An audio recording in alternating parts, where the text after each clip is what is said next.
Part I, History. Lecture 1, Progress or Regression. Notes. Lecture 2, Universal and Particular. Notes.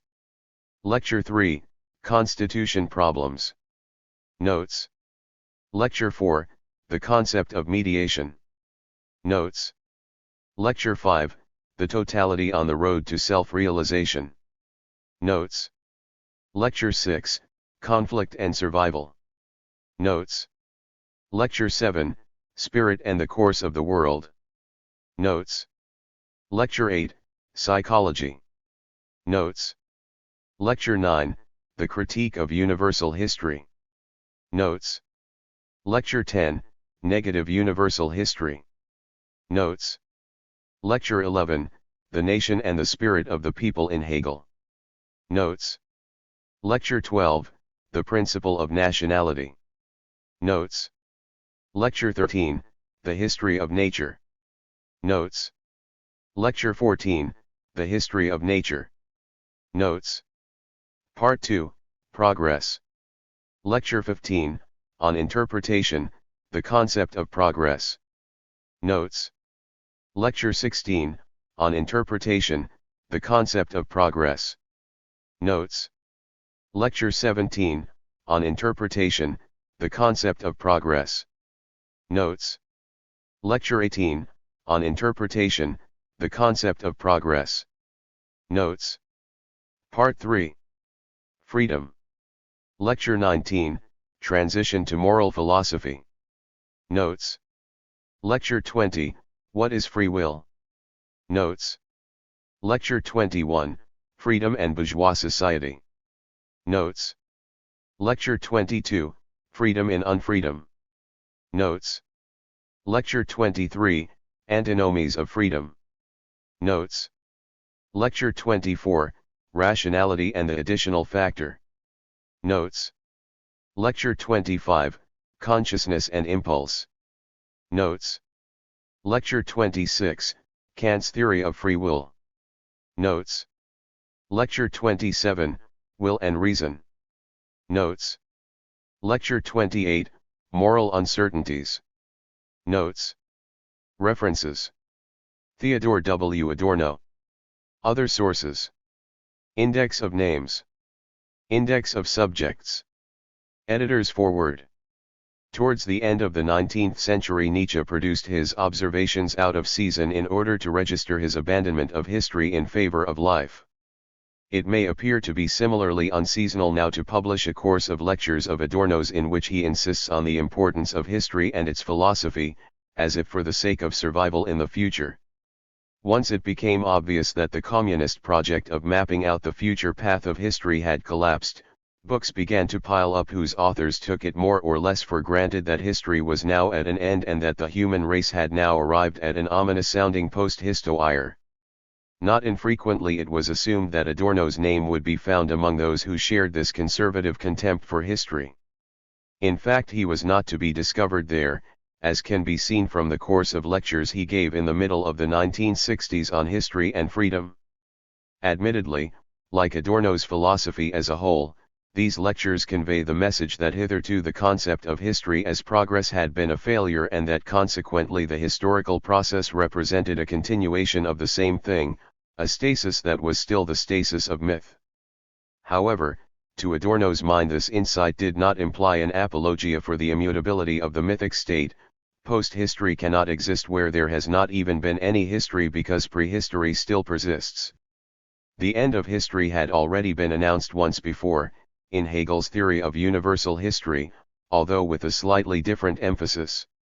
In the last part of his lectures on the philosophy of history, Hegel had said that the Christian world was the world of completion, the grand principle of being is realized, consequently the end of days is fully come.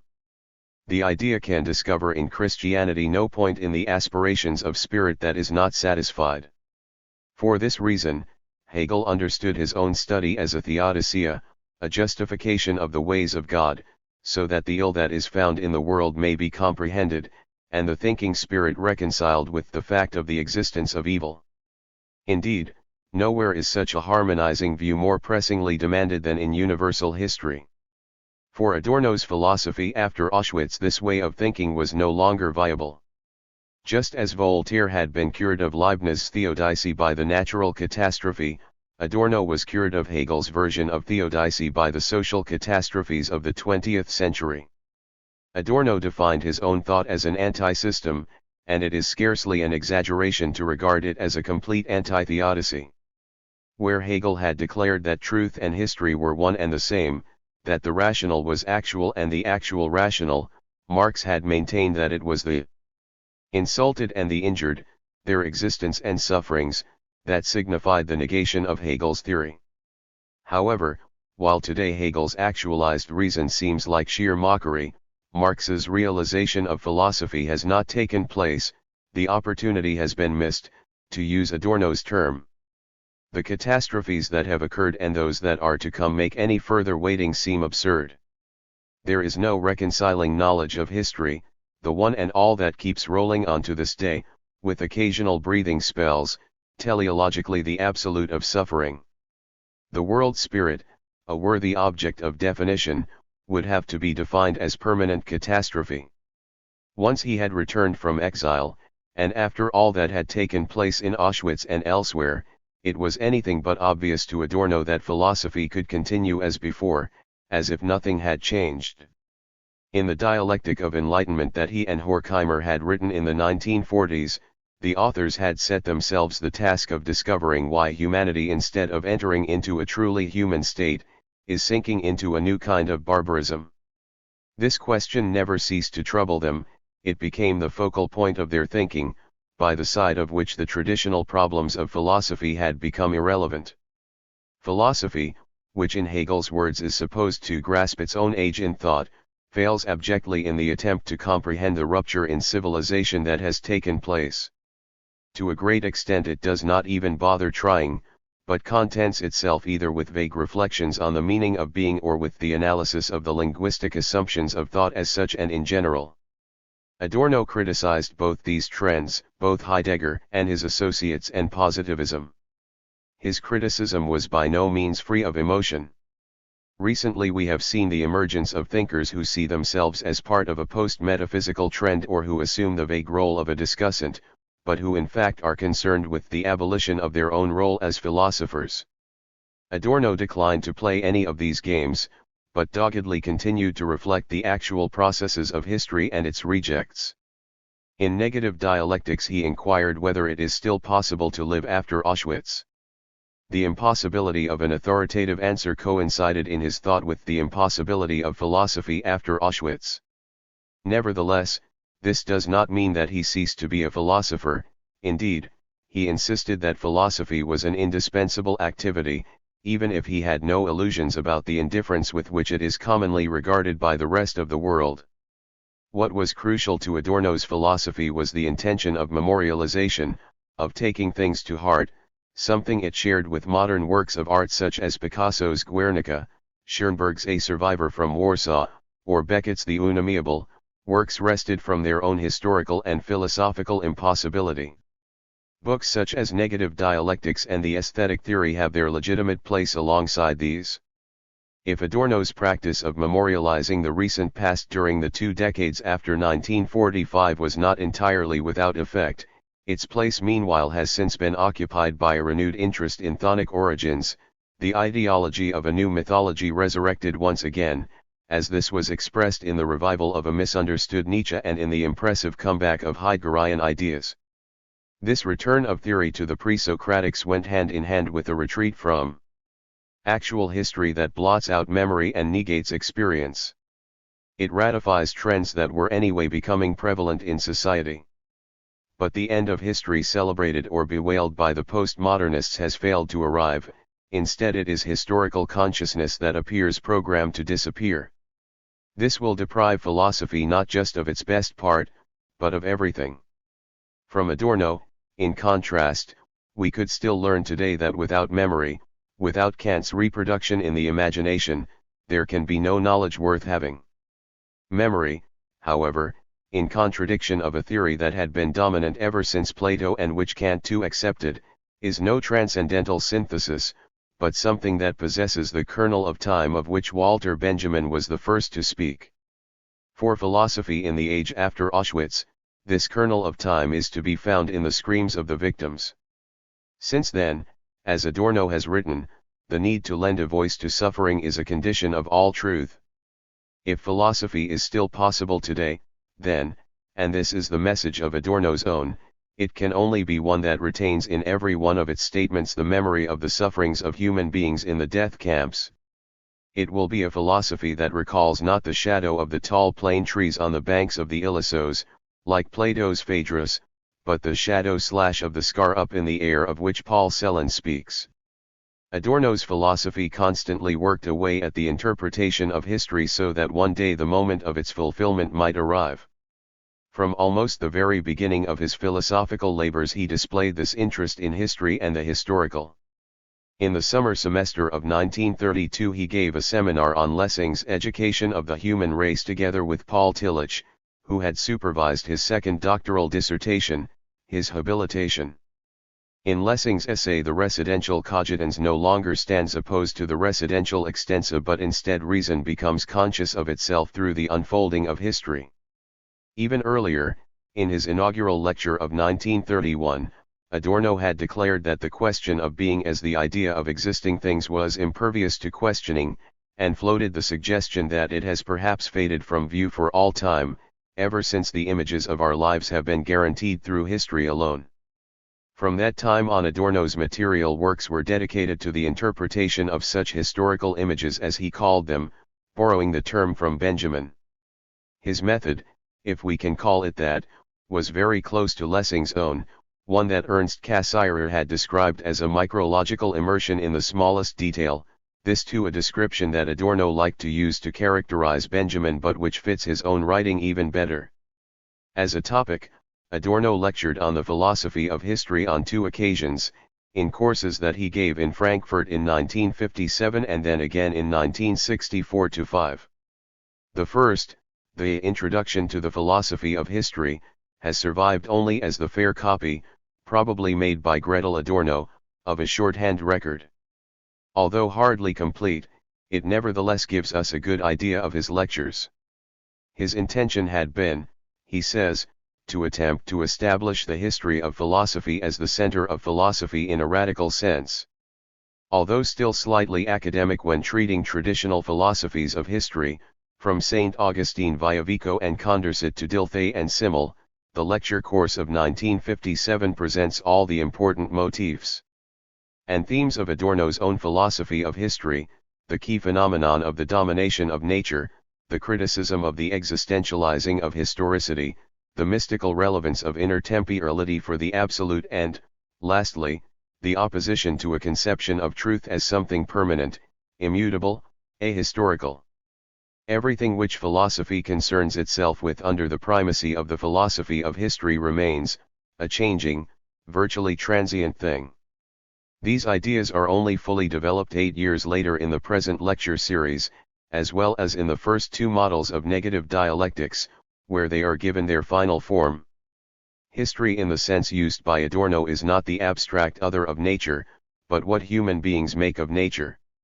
As long as this making is unplanned and anarchic, humans remain in the kingdom of necessity and there is no such a thing as a consciously created history alone worthy of the name. Freedom is one of the preconditions of such history, the free will of mankind to dispose of their own circumstances as they wish. It is this factor that has justified the inclusion of freedom in the philosophy of history, rather than in moral philosophy where it has traditionally been found. Adorno remarks halfway through these lectures, not entirely tongue-in-cheek, that almost without my having been fully aware of this when I set out, the concept that has turned out to be crucial for the theory of history, and incidentally also for the theory of progress, has been that of the spell. And he defines the spell that governs life as a whole as the eternal sameness of the historical process. History, however, was not an eternal sameness, but a process in which the new constantly begins.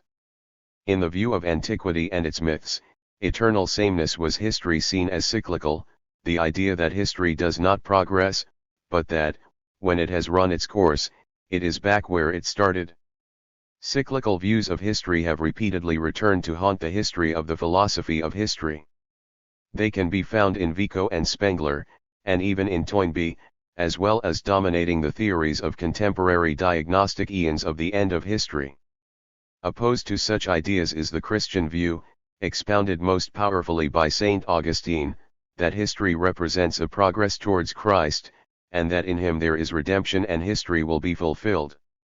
If cyclical theories are ruled out by the hopes of human beings who are unwilling to accept that Sisyphus is the last man, redemption through Christ is refuted by that immediate view of history as a slaughterhouse in which the happiness of peoples, the wisdom of states and the virtue of individuals have been sacrificed, as Hegel, a good Christian, summed it up.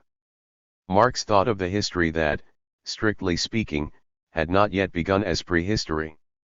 Adorno adopted this term. What Marx with a mixture of melancholy and hope calls prehistory is nothing less than the epitome of all known history up to now, the kingdom of unfreedom.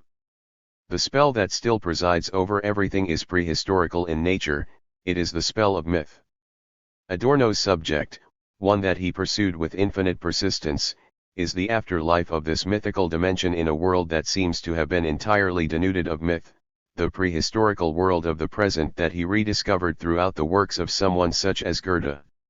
At the heart of the persistence of myth Adorno discerned the exchange relation of a commodity-producing society, and in this respect too he follows Marx, who on occasion described the sphere of circulation as an archaic fate, as a power over individuals which has become autonomous, whether conceived as a natural force, as chance, or in whatever other form.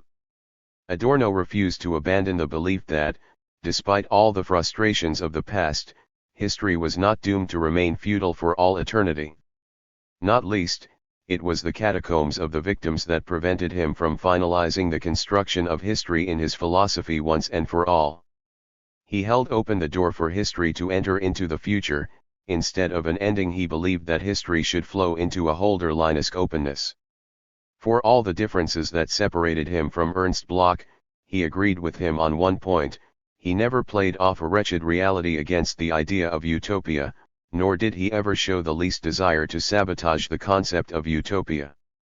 In his thought, utopia, the trace of the messianic, had what he called the color of the concrete, not that of abstract possibility.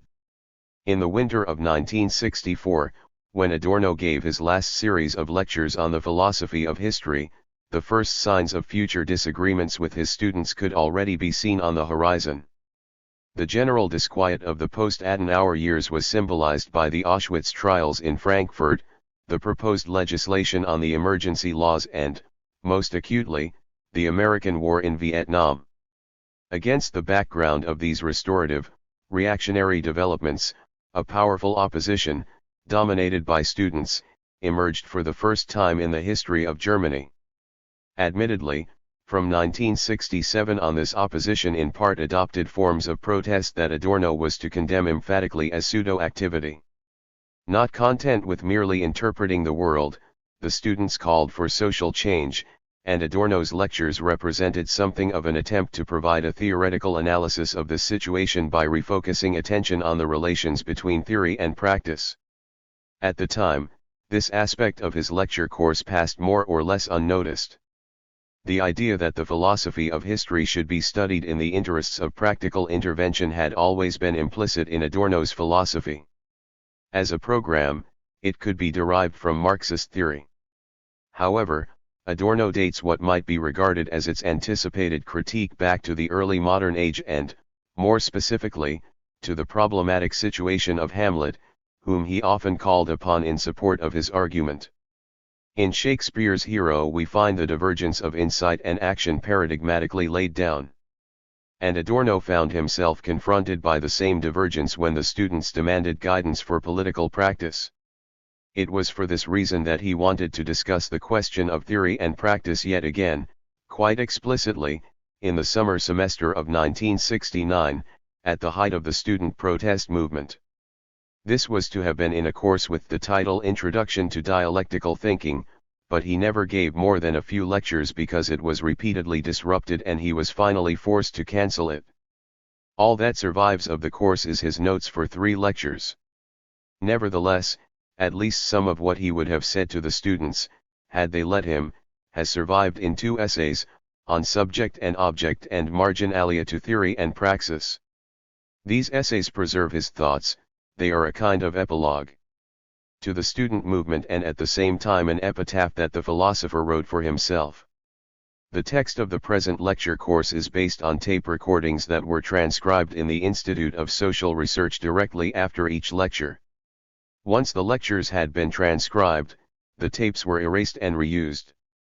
The transcriptions are lodged today in the Theodor W. Adorno archive with the classification numbers VO 9735 to 10314.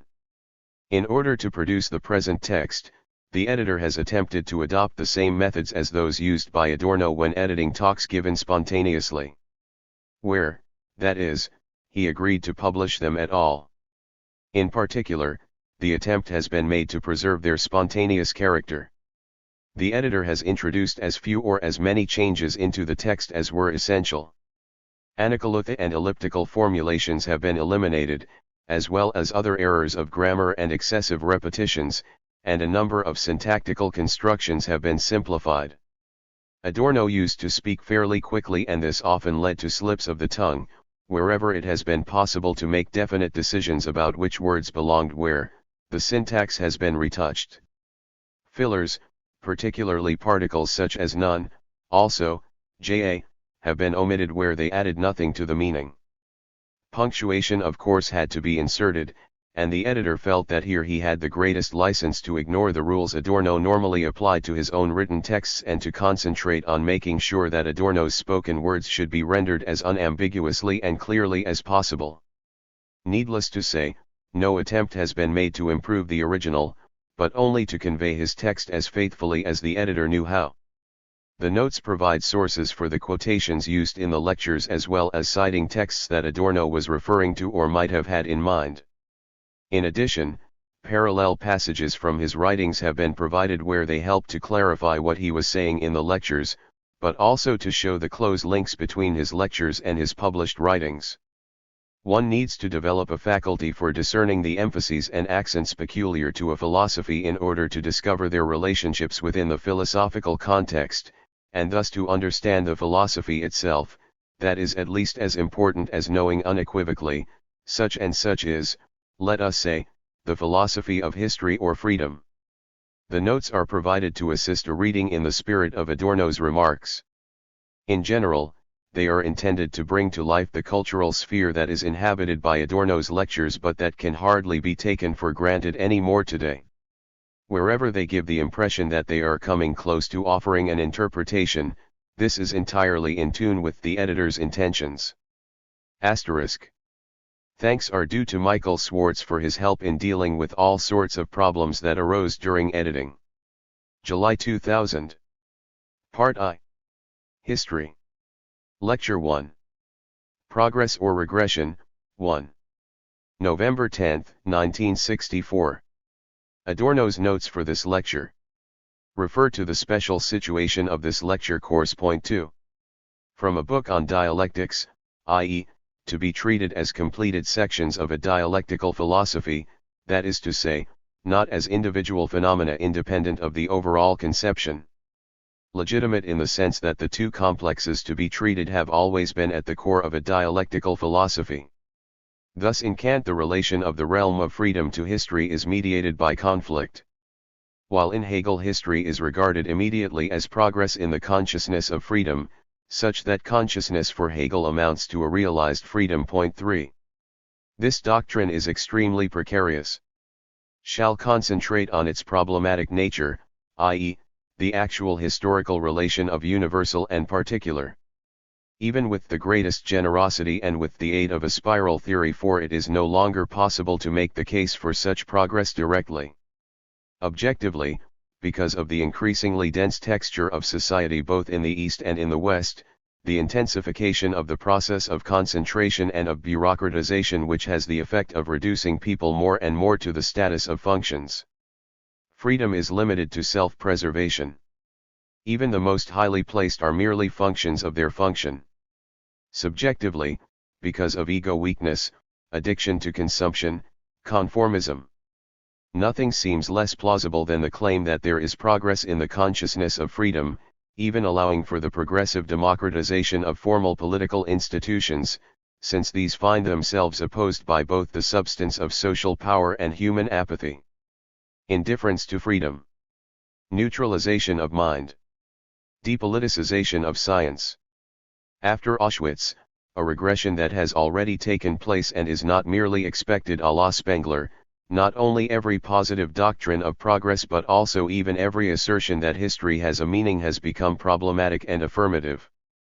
There is here a transformation of quantity into quality. Even if the murder of millions could be described as an exception and not the expression of a trend, any appeal to the idea of progress would seem absurd given the scale of the catastrophe. Problem, what is the relation of progress to the individual, a question brushed aside by the philosophy of history. Simply by asking what history is over and above the facts, the history of philosophy seems inexorably to end up in a theory of the meaning of history. This applies even to so-called negative or pessimistic histories of philosophy such as Spengler's Point 5. Cultural morphology, overarching patterns equals organic teleologies. Cultures would then have at least as much purpose, meaning, as the plants to which Spengler compares them. They would be living beings in their own right, a solace for individual subjects. Point 6. Incidentally, where Spengler attributes the unity of a cultural sphere to its soul, it would be more logical to ascribe it to the unity of its modes of production. Even in Spengler, the anti-idealist, there is a latent idealism in his explanation of history as arising from within human beings. Question: is the philosophy of history possible without such latent idealism, without the guarantee of meaning? November 10, 19647. 8. When one grows older and is forced to choose between one's duty as professor to give lectures and the desire to follow one's own philosophical bent, one develops a certain peasant cunning.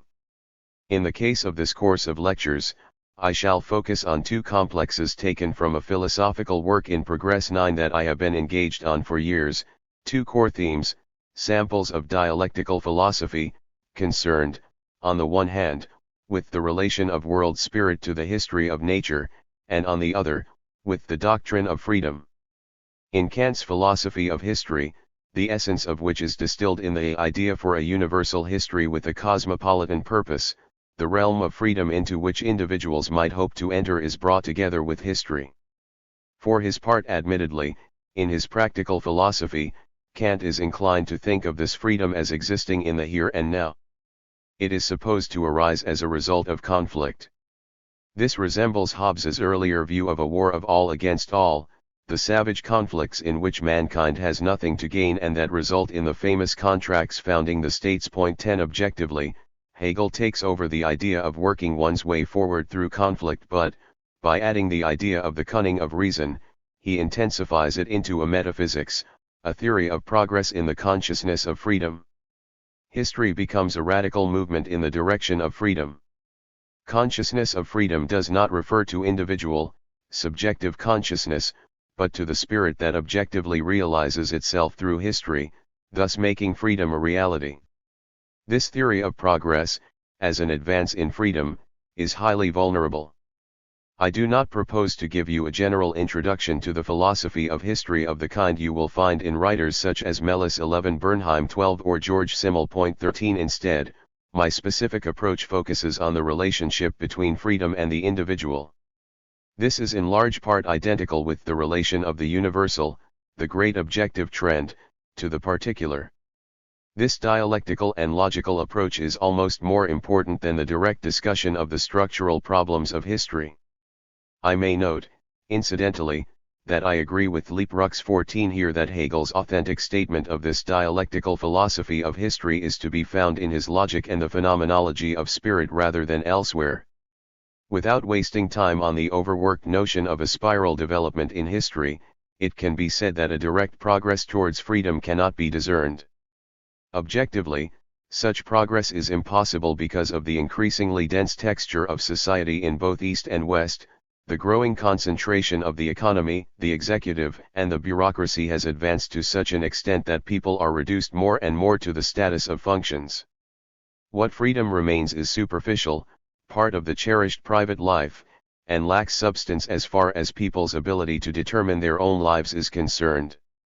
In reality, they are only given free rein in limited activities because they could not stand it otherwise, and all such license is subject to cancellation.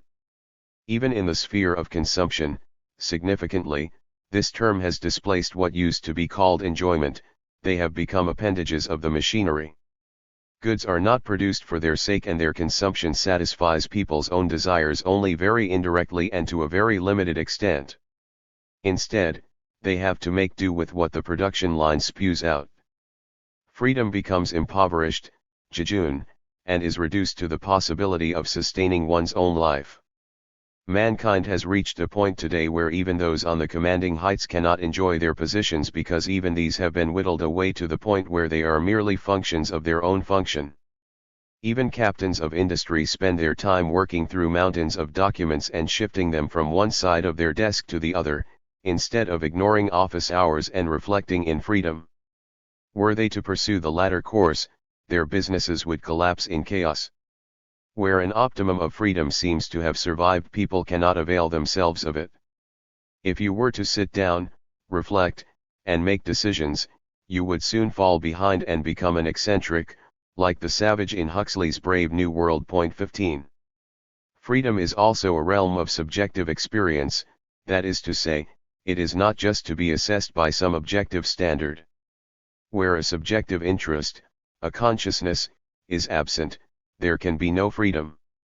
Where objective conditions cease to favor a person or a category, or even obstruct and undermine them, there will be a corresponding loss of interest in them, and hence of the strength and the ability required to help them to prosper. Spengler says that Rousseau is starting to be a bore, and Marx even more so. 16 We need not discuss the truth of this claim here, but we can concede that the pathos of freedom in 1789 had its purely decorative side, one that continued to reverberate down to the middle of the 19th century. Nowadays, people are unable to get excited about it. They may fear losing the opportunities for consumption, but their interest in expanding freedom is absent. It is an illusion to imagine that freedom is a substantial value merely because words are long-lived. Freedom survives only in remote mountainous regions where there is still resistance to totalitarian tyranny. Elsewhere, it has long since acquired the odium of obsolescence. What is of significance for the internal structure of individuals today is a phenomenon identified by psychoanalysis. This is the phenomenon of ego weakness. David Reisman speaks of inner-directed and other-directed characters. 17 By the latter, the predominant type today, he means the social character whose actions are guided by outside influences. In his case, the discrepancy between the development of his ego and the power of the forces that bear down on him has the effect that his ego does not reach the point of a dialectic between his internal and external powers. In consequence, he simply conforms. The chaining of people to consumption is an index of this. Political apathy has also become the universal rule in all countries now, as long as direct personal interests are not affected. It should be thought of in the same context. The progressive democratization of political institutions will do nothing to mitigate the loss of a sense of freedom, the growing indifference or the enfeeblement of the desire for freedom, because the socio-economic reality of even the freest political institutions stands in the way of such a sense of freedom. People are not as bound to authority as was supposed as recently as some 30 years ago because of their identification with their father imago. What we are witnessing is rather a neutralizing effect resulting from the pressure to conform. This leads to a closing off of the entire horizon of freedom and dependency. Where no freedom is experienced, there can no longer be any authority. The vanishing of this conceptual pair, freedom and authority, is more significant today than the growing apathy. This process of neutralization is what we must be concerned with. Resistance to the routinization of science is another task that still remains to philosophy. This process of neutralization should not be thought of as harmless.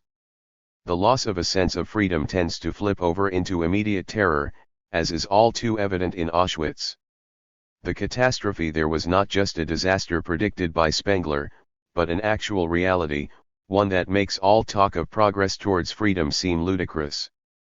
The concept of the autonomous human subject is refuted by reality.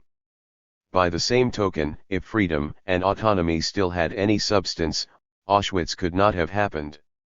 And by Auschwitz I mean of course the entire system.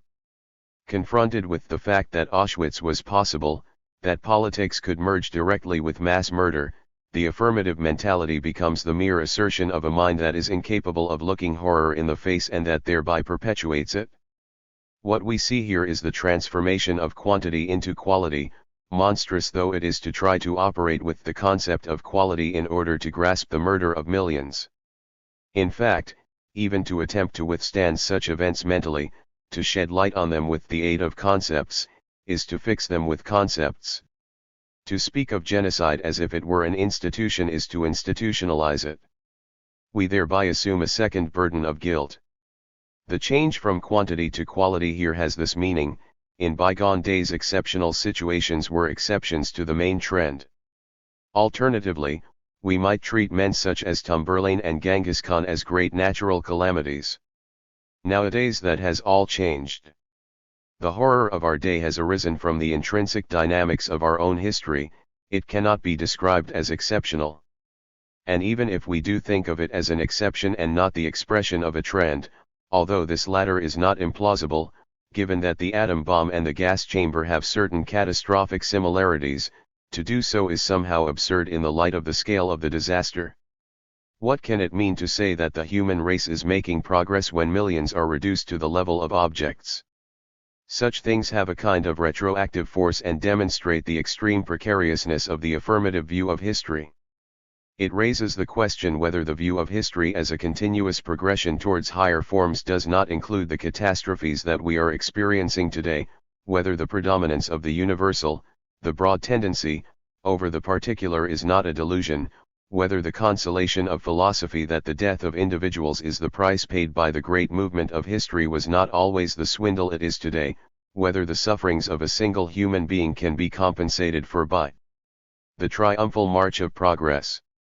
Insofar as the philosophy of history sets out to show something more than the facts, it implicitly contains the search for meaning, formally at least, without the need for philosophy to explain it. In the same way, negative, cyclical theories of history also have this affirmative side despite themselves, even though they do not claim that history has a definite meaning but instead substitute nature for history. 18 Spengler disastrously encouraged people to insert themselves into the machinery of history within the general framework of historical necessity at the same time as predicting the victory of that machinery. Frobenius's cultural morphology is an organic teleology that preaches the idea of an all-encompassing, coherent totality. 19 This implies at least as much meaning or purpose within cultures as the plants to which Spengler compares them. This leaves the poor unfortunate individuals with the consolation that they are part of a higher living being, which has the benefit of conferring some meaning on their otherwise pointless existence. The fact that Spengler later developed a political point of view is not inconsistent with his cultural pessimism. This is connected with the affirmative element in his teaching. Where pessimism is a general proposition, where it has a totalizing view, it implies that everything is fundamentally flawed, as Schopenhauer believed. Paradoxically, this means that it tends to leap to the assistance of individual evil in the world.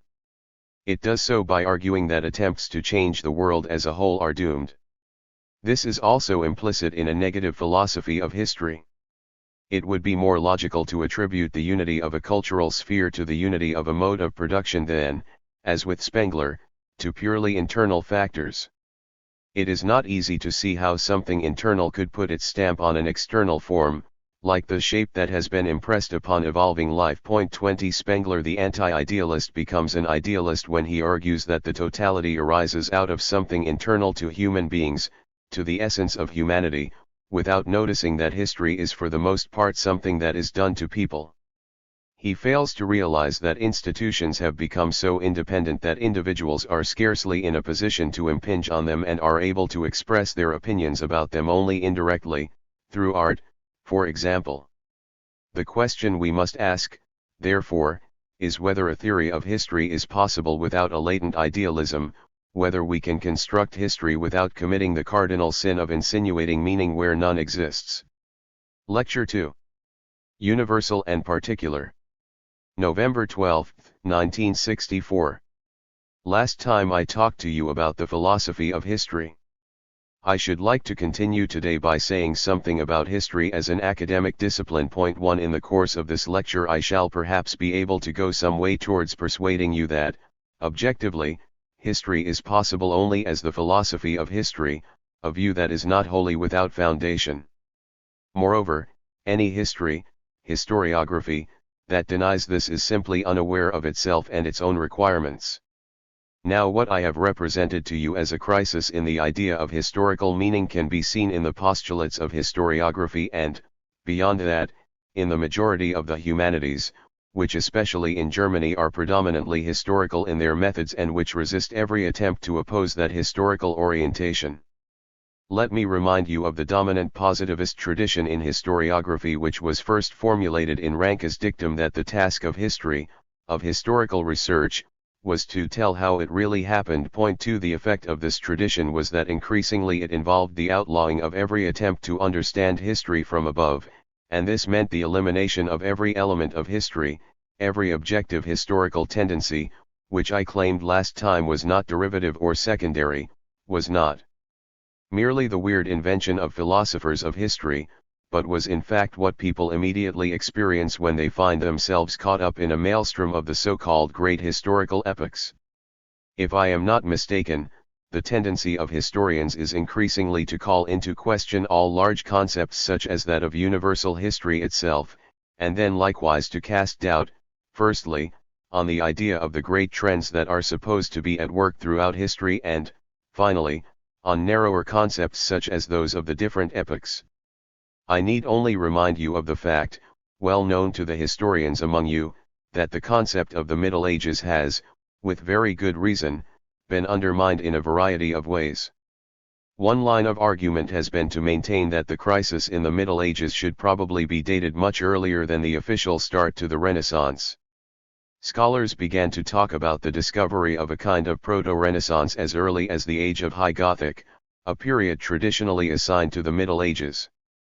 By way of contrast, there are other trends that challenge the concept of historical facts as such, so that the undermining of historiography even extends to its own opposite pole, the concept of the individual historical event, the événement. In France above all, critical historians have attacked événementisme 3 as an approach in which too much importance is attributed to major, particular events. You may well be familiar with this yourselves if you have ever wondered whether the great battles of Napoleon or the Great Elector IV really were as important historically as people said they were. This overweighting of the factual itself presupposes a theory that historical processes have some sort of meaning which then identifies its nodal points or crises in such événements. And the moment the idea of such a meaningful historical process is shaken, it begins to have an effect upon the counter-idea of the specific facts, so that history begins to slide almost imperceptibly to a point where it becomes questionable whether we can say anything meaningful about it at all. In these lectures I wish to deal only with one specific problem of history, namely the relation between the universal tendency, and the particular, that is, the individual. It is not my task here to enter into the detail of the way in which history is constructed.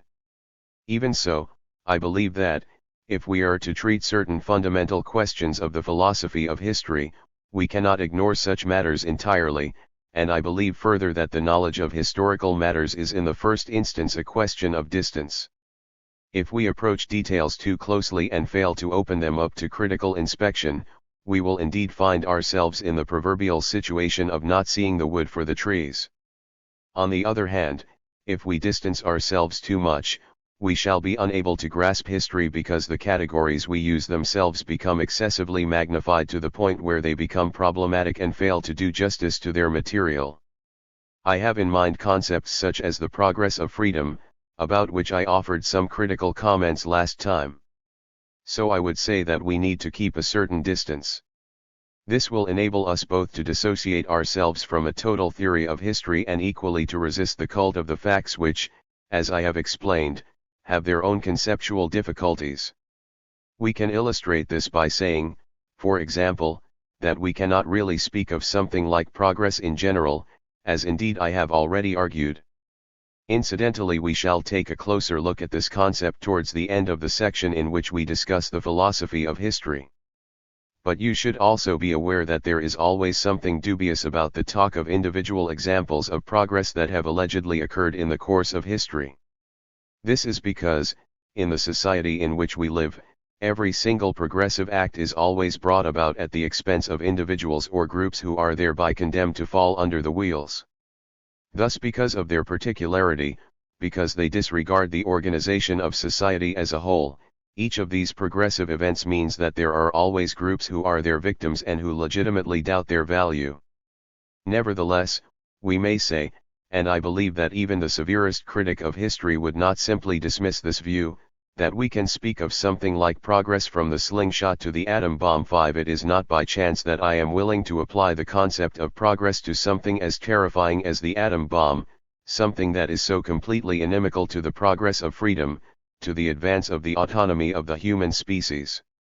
There is a good reason for this, or rather it has a very bad and indeed catastrophic meaning.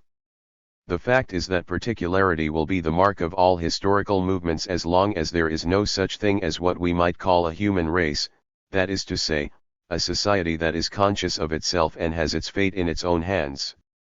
As long as that remains true, all progress will be particular, not just in the sense that progress will always come about at the expense of groups who are not directly involved in it, and who have to bear the brunt of progressive changes, but in the sense that progress has a particular character by nature. I believe that a thinker such as Max Weber displayed a very proper instinct for this when he reserved the concept of progress for rationality. Max Weber was of course a positivist thinker through and through. He postulated something like a universal structure of progressive rationality, at least as a perspective for humanity as a whole. To be sure, he exercised great caution in so doing, since he accepted that there were entire civilizations that were prevented by their traditionalist economies from sharing in this progressive rationality and its associated social dynamics. 6. It will astonish you to hear me speaking of a progressive rationality immediately after talking about particularity in the evolution of the historical totality, since you might well imagine that, because reason is a preeminently universal category, for it to prevail would represent the polar opposite of any such particularity. However, I think it a mistake to conceive of this idea of a progressive rationality as something incompatible with particularity. I believe that if we are able to appreciate the particularity of the universal, in this instance of progressive rationality, we shall understand a little about the dialectics of the universal and the particular as a structure of history. This is because the universal principle contains a particular within it as a bad, negative element. And in the same way, the converse too holds good, as Hegel has shown with irresistible force, namely that the particular, the individual facts, embody the power of the universal in concentrated form. For from the very outset the rationality to which we commonly ascribe universality was a rationality of the domination of nature, the control of both external nature and man's inner nature. I should like to refer you here to The Dialectic of Enlightenment, by Horkheimer and myself, a book that at long last is due to appear again in the foreseeable future. 7. This domination of nature was not self-reflective but asserted its control over its so-called materials by subsuming, classifying, subordinating, and otherwise cutting them short. By materials here we include the materials of nature, the human beings that are to be dominated, and even the subjection of one's own inner nature to the process of rationality. And this contains an idea that I think you should bear in mind, since I believe that it is of key importance for our argument. It is the idea that the principle I have called the universal principle, the principle of progressive rationality, contains an internal conflict. In other words, this kind of rationality exists only in so far as it can subjugate something different from and alien to itself. We can put it even more strongly, it can exist only by identifying everything that is caught up in its machinery, by leveling it and by defining it in its alterity as something that resists it and, we may even go so far as to say, something that is hostile to it. In other words, then, antagonism, conflict, is in fact postulated in this principle of dominant universality, of unreflecting rationality, in precisely the same way as antagonism to a subservient group is postulated in a system of rule. And the stage at which self-awareness might lead this rationality to bring about change, that stage has still not been reached. I should like to say more about this proposition that will probably seem to many of you to be wildly speculative, a piece of pure Hegelian idealism. Perhaps I can turn it the right way up so that it may appear a bit more plausible to you. But before doing so, I should like to add something in honor of the concept of universal history, even though I remain of the view that this concept too must be understood dialectically. By this I mean that we can say neither that there is such a thing as universal history, nor, as is the general fashion today, that there is no such thing. Instead we shall have to say, and this is implicit in what I have already told you, that universal history exists precisely to the same degree as the principle of particularity, or, as I now prefer to call it, the principle of antagonism, persists and perpetuates itself. Ladies and gentlemen, I do not want to present you with such high-sounding declarations without linking them to materials that will help to illuminate them for you. This is particularly important, I believe, at the start of these lectures. At the same time, I do not wish to venture into the territory of what goes by the notion of examples, something to which I have the gravest objections for a variety of philosophical reasons. Point 8. I come back once again to Spengler, who was adamant in his hostility to such universalist theories of history and especially to such notions of a progressive rationality. In contrast, he advocated a theory, one which was very striking in many individual details, of self-contained cultures that occurred simultaneously, that is to say, that succeeded one another and were nevertheless simultaneous. And he defended this theory until he was blue in the face. We may not have enough time or space to explain just how this simultaneity is to be understood. However, I believe that it is explicable without our having to have recourse to Spengler's own morphological hypothesis. One idea that he advances is the theory 9 that Western technology, which he calls Faustian, was alien to the Russian soul and the East Asian soul in general. It follows that it is simply inconceivable that the Japanese, for example, might be able to appropriate this technology for themselves. Well, as things have turned out, Max Weber's prognosis has been fully vindicated. We have seen how technology has succeeded in sweeping across the frontiers of the different national souls, if such things exist, and it has done so simply by virtue of its own objectivity, its own inherent laws. You will all be aware that the Japanese came within an ace of destroying the American fleet in the last war, thanks to their technically advanced use of air power. And you will also know that today the Russians have become the Americans' keenest competitors in the most modern branches of technology. You can see something of a convergence towards a kind of universal standard at the level of technical rationality, and this is particularly marked in countries which had previously been excluded from what Germans think of as the pull of universal history. You only have to travel abroad a little to see the uniformity of the airports and compare them with the differences between cities that lie far apart from one another. These differences then seem to have an anachronistic air, almost like that of a fancy dress ball. Once you experience this, it takes little to convince yourself of the power of this trend towards universal history. To this extent there does seem to be an element of truth in the much criticized idea of universal history, at least in terms of its telos. And doubtless this element of truth can be traced back to periods in which such a universalist element did not yet exist, at least not one implicit in the processes indispensable for the reproduction of life and the social formations contained in them or in the forms taken by the forces of production. I shall now come to the question that I put to you earlier and that really cannot be sidestepped now. The question is whether this process of progressive rationality has to be seen as an absolute. I should say that this question is particularly important in the context of the discussions in the dialectic of enlightenment. This would not involve denying that there are great countervailing tendencies. The existence of outbursts of the irrational is not in dispute, only we must qualify this by noting that the so-called outbreaks of irrational or primitive forces in our own age have almost always been the product of manipulation.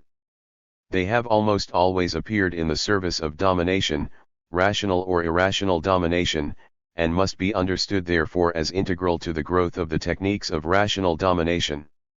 Needless to say, this can be seen with especial clarity in the case of National Socialism, if you still have the heart to study that phenomenon. But I have something different in mind. What I have said does not imply that we are bound to ascribe this tendency of which I am speaking to spirit as the agent of rationality in the abstract, as was the case in the idealist philosophies. And I should like at this point to pay my respects to Hegel. Although Hegel talks constantly of spirit, the principle of the identity of subject and object ensures that this concept is organized from the outset in such a way that it remains distinct from what people thought of as spirit later on in the 19th century, and indeed in our own day, where it is generally defined as purely subjective thought. In Hegel's philosophy, thanks to a powerful theory, however open to question it may have been in certain respects, spirit embraces the entire realm of the historical, political, and economic life of mankind. In Hegel's system, spirit is assigned a specific place in the real historical world. 10 Hegel would have vehemently repudiated the idea of spirit as a free-floating thing distinct from its opposite, the material life of mankind. Dilthey's conception of the humanities and everything connected with it regarded itself in a sense as Hegel's heir. 11 However, this is an utter misunderstanding and a lapse beneath the level of the discussion that had been attained in Hegel himself, but this is by the way. 12 The important point here is that you should not think of the spirit of which I am speaking as something absolutely autonomous.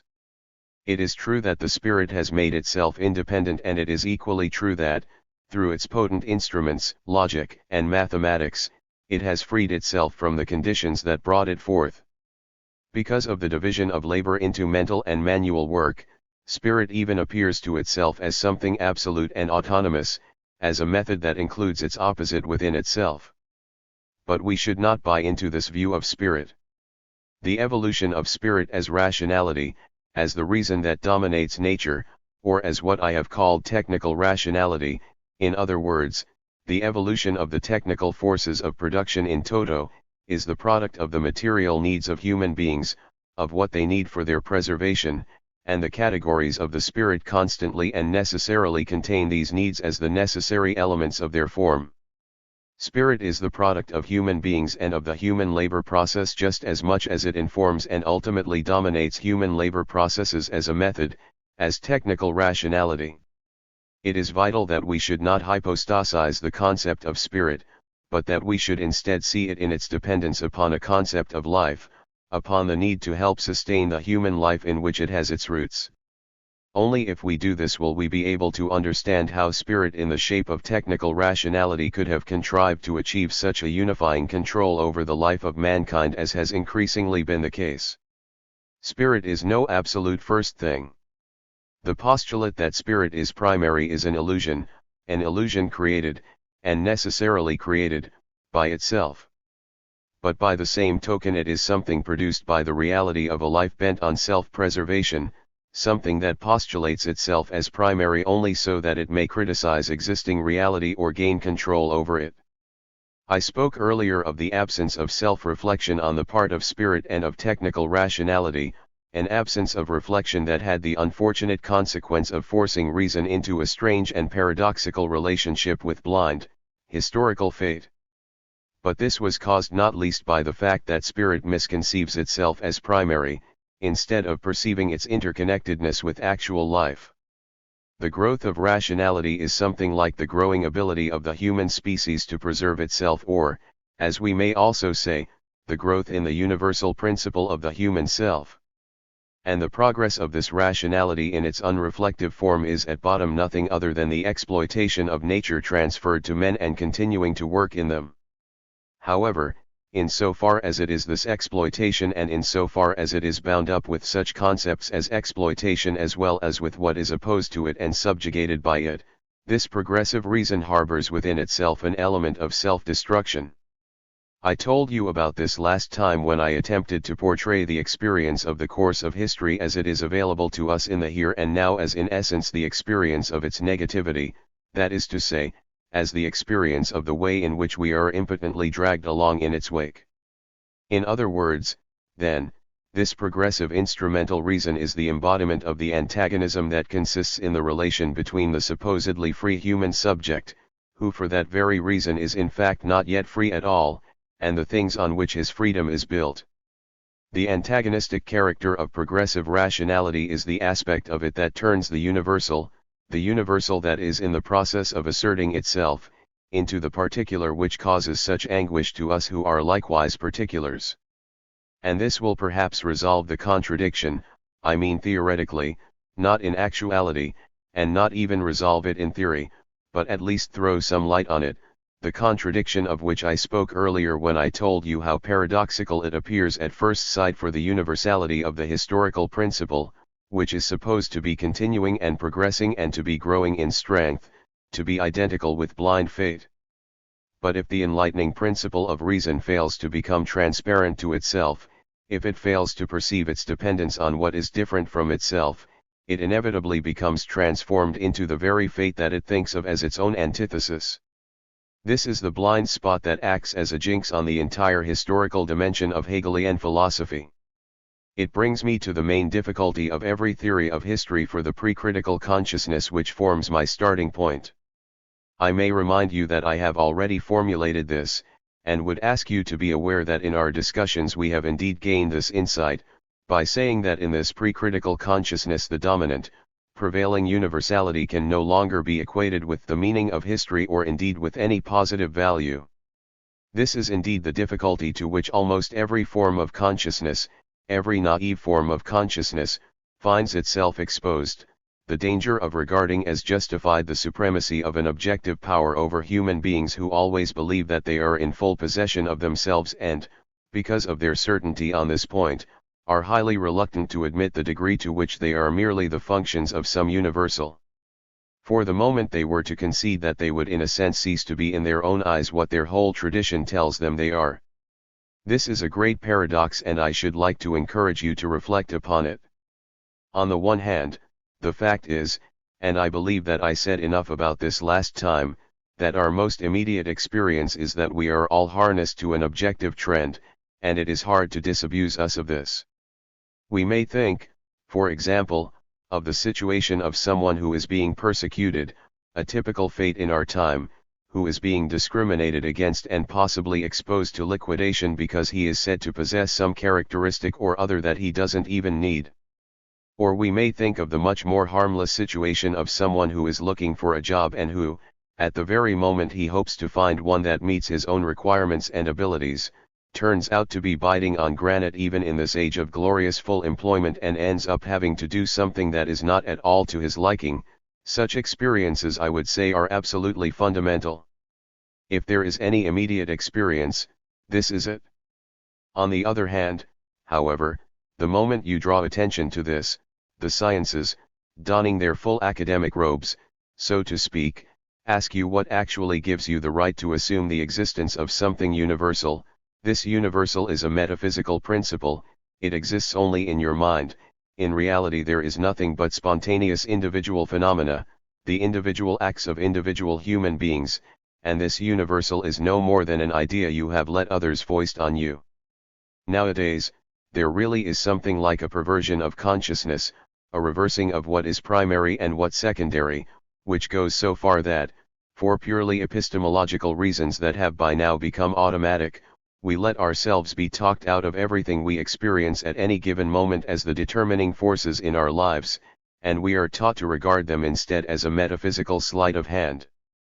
And in contrast to this, things that are really questionable, such as the primary character of individual human reactions, are treated by this so-called scientific mind as if they were truly primary and an absolutely secure foundation of knowledge, simply because they are supposed to be the basis of all our judgments.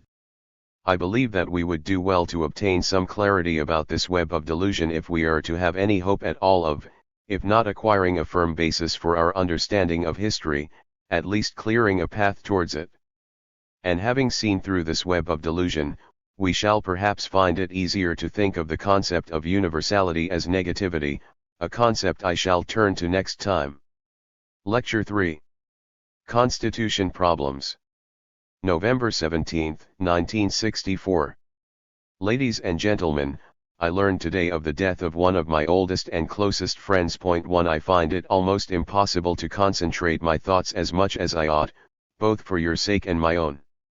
However, I did not wish to cancel the lecture and so ask you for your forbearance.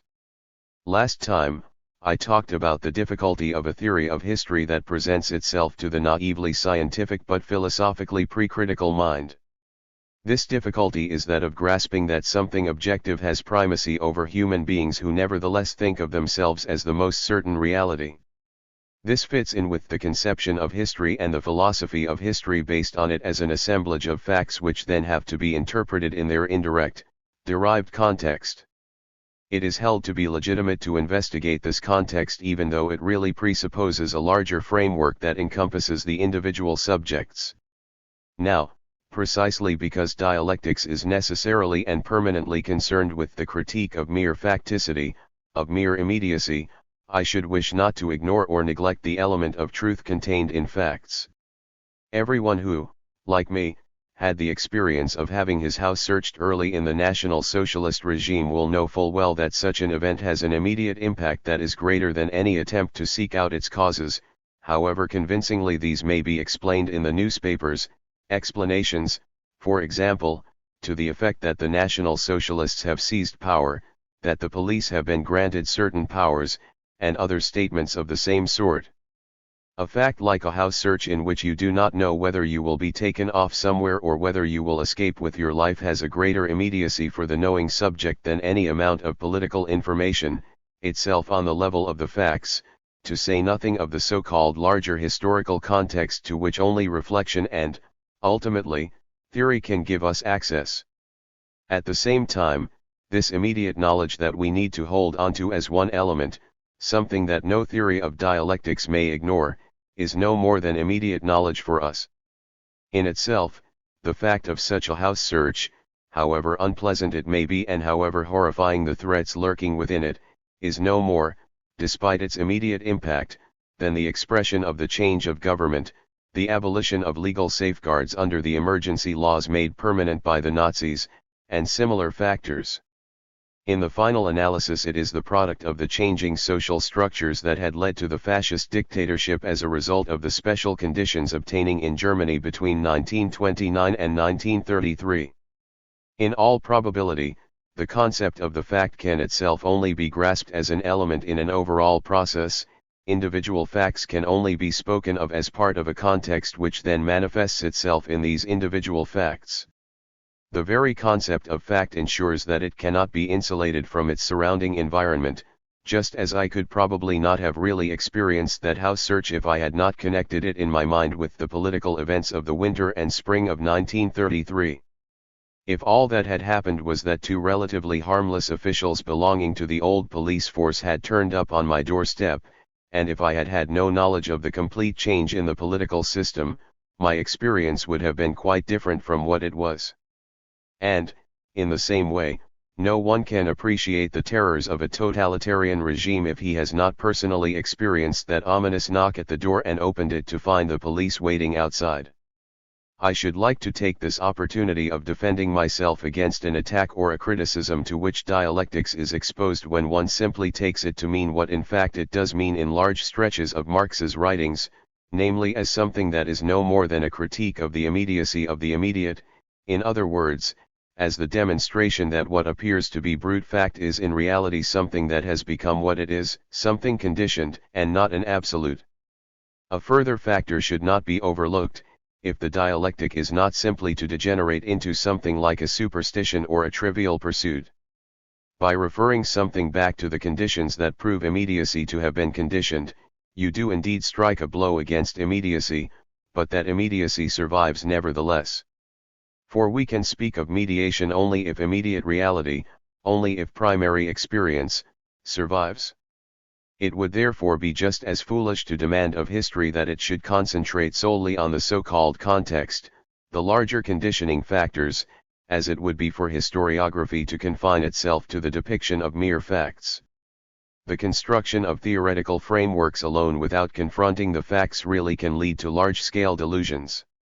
We may think here of attempts to explain the historical fate of mankind, the division into rich and poor and such matters in terms of racial origins, as was attempted as early as the 19th century by writers such as Gobineau. Point 2. So the point about dialectics is not to negate the concept of fact in favor of mediation, or to exaggerate that of mediation. It is simply to say that immediacy is itself mediated, but that the concept of the immediate must still be retained. Ladies and gentlemen, what I am saying to you here, and what probably sounds to you like a chapter from a dialectical or speculative book on logic, is of the most immediate importance for the subject of these lectures.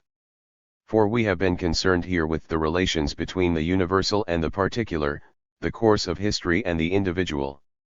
And, needless to say, when confronted with the general trend, the encompassing process, the individual inevitably has something of the immediacy of individual human experience of which I have been speaking. And if, as will gradually emerge from these lectures, we insist on this concept of the particular as opposed to the universal, on the grounds that in its present form the universal is no true universal, then the justification for doing so is that, even if we accept that the individual is itself a manifestation, that individuality is itself a historical category, we must likewise accept that it is a historical category that cannot simply be set aside.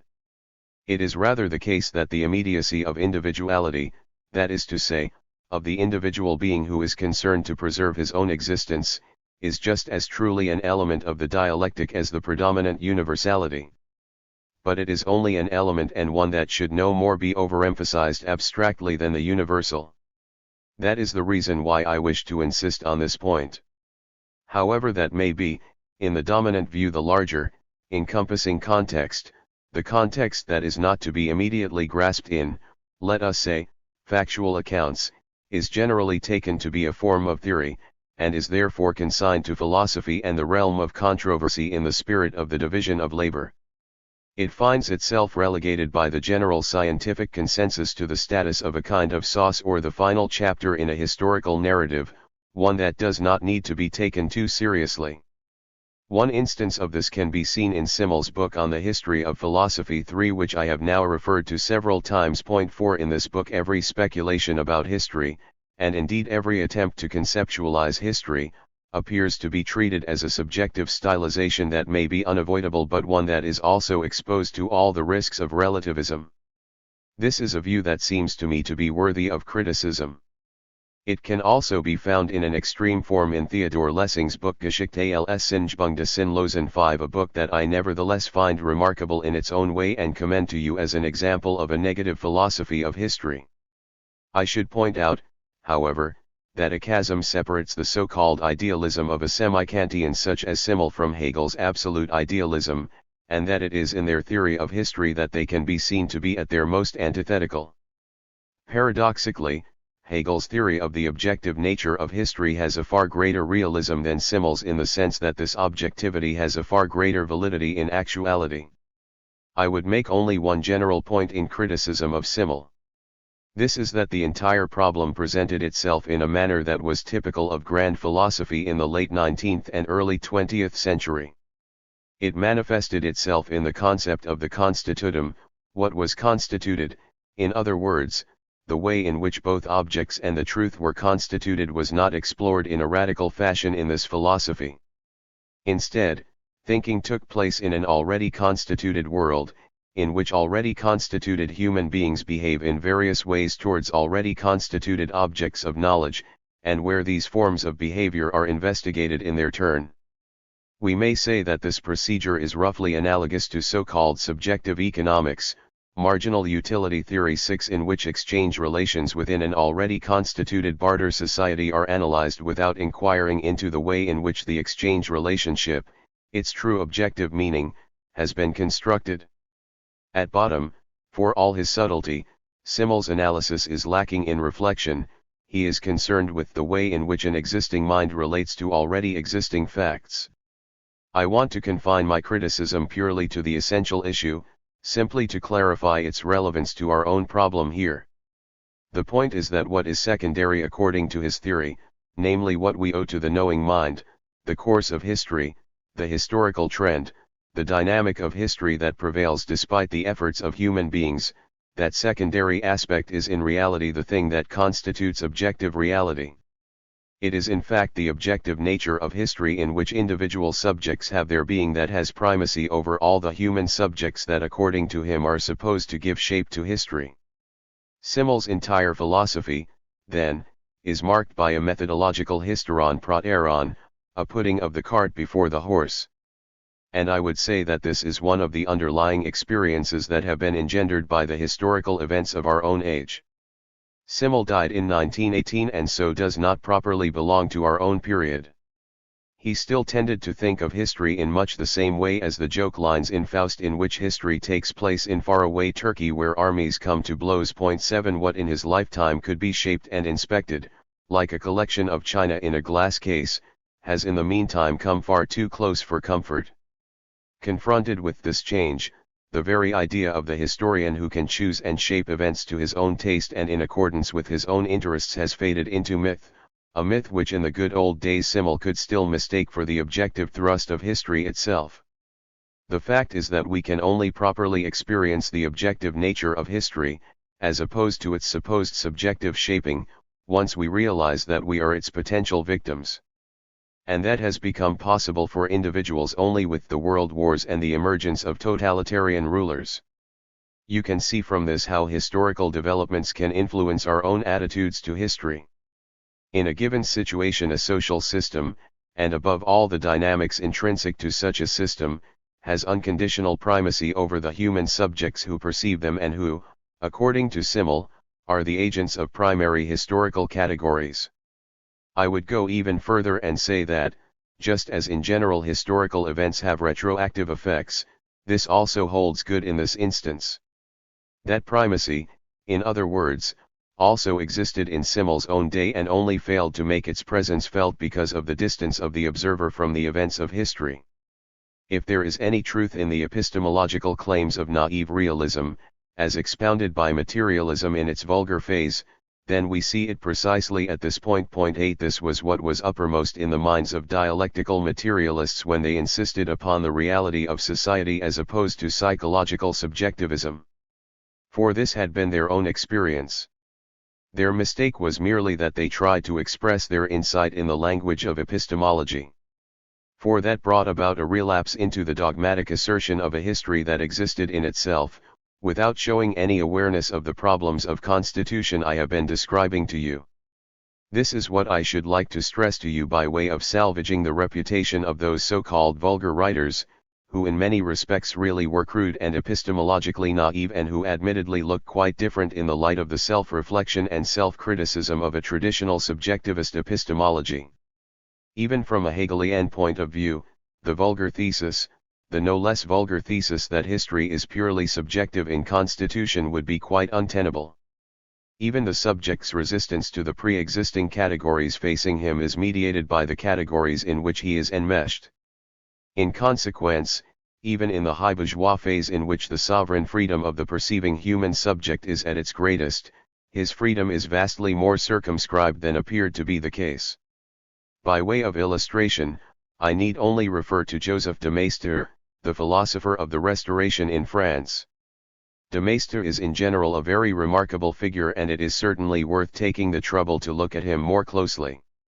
At the time of the so-called Restoration in France, de Maistre attempted, with extraordinary assiduity, we must say, to develop a critique of democratic society. It can be shown, however, and I have to restrict myself here simply to a passing reference, that the highly rational and polished logic which de Maistre deploys in his attack on rational and liberal society presupposes the entire panoply of sophisticated ideas that had been produced by the process of emancipation. In the 18th century, or indeed in an age when the feudal system was secure in its own beliefs, thinking of the kind seen in de Maistre would have been inconceivable. In his defense of the Ancien Regime, he necessarily marshals all the rational arguments that had brought about its demise, and, if we may say so after the fact, he is helping to undermine the same conservative forces that he is defending. This is because the ideas he advances in their defense are of precisely the same kind as the necessarily egalitarian rationality whose substance he assails. That, incidentally, is a situation that I can only touch on here. I wish only to remind you of it since it is a situation of enormous importance and with widespread ramifications for historical theory. Resistance to speculation or the desire to restrict it epistemologically is merely derivative and secondary in the face of this priority of the course of history to which we have been harnessed.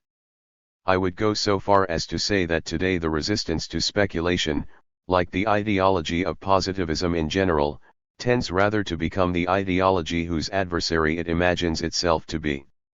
The less free people are in history and the more they feel themselves to be in the grip of the universal necessity that, thanks to the coherence of the social system of a given epoch, stamps its imprint on the dynamic of history, the historical age, the more desperately eager they are to assert that their own immediate experience is ultimate and absolute in nature. It follows, too, that they have an altogether greater interest in turning the situation upside down and misconstruing as a mere matter of speculation or arbitrary thought what in reality is the ens realissimum, except that we should take care not to confuse the ens realissimum with the summum bonum, the greatest good, a common error in the philosophical tradition. Pre-critical thought is aware of this and must not allow its experience to be devalued by this confusion of the logical ground with the real one. I should like now, with your permission, to return to what I said at the beginning of this lecture, namely my experience when my house was searched. This was something that might have cost me my life, and in that event it would have been the thing with the greatest reality of all. Immediately, however, it was real only as the logical explanation of the horror that I felt quite drastically and directly, while of course its real cause was not the fact that the doorbell had rung or that these particular policemen had appeared at my front door because they had received orders to do so, but in fact the nature of the system as a whole that had led them to act in that way. Hence when I object to false immediacy, to turning the immediate into an absolute, what I have in mind in the first instance is this confusion of the logical explanation or, rather, the immediate cause of an experience with the real cause, that is to say, with the total historical context and its direction, on which we are all dependent. In Hegel we find that these ideas have at least been registered, in the shape of objective idealism. Because of its identification of all existence with spirit, objective idealism has as its object the freedom to concede to existence the actual power that existence has over us. In the final analysis, this is not the least of the reasons that enabled idealist dialectics to give birth to the materialist variety by virtue of a small adjustment. Just how small is something we can no longer imagine today. Feuerbach must have sensed it when he wrote his famous letter to Hegel, in which he attempted to demonstrate that Hegel was already an anthropological materialist. 9 Unfortunately, Hegel's response to this letter has not been preserved. Now, what Hegel calls the world spirit is the spirit that asserts itself despite people's wishes, over their heads, as it were. It is the primacy of the flow of events in which they are caught up, and it impinges on them no less than do the facts. Only it does so less painfully, and is therefore the more easily repressed. What is important here is that you should not regard this idea of the spirit prevailing over people's heads as a kind of speculative prejudice and hence dismiss it all too readily. It is important, I say, that you should realize that this is a process in which what prevails always passes not merely over people's heads, but through them. One of the most widespread misunderstandings of Hegel, in my opinion, is what I have recently termed the priority of the subject. 10 This is a misunderstanding that must be eliminated if we wish to gain a proper appreciation of the problem we are discussing.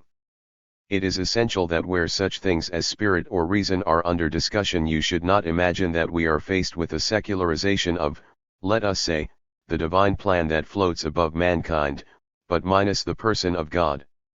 There is no suggestion here that there is such a thing as providence, but no provident being, and that the divine plan is somehow fulfilled independently of mankind. Matters are not so simple.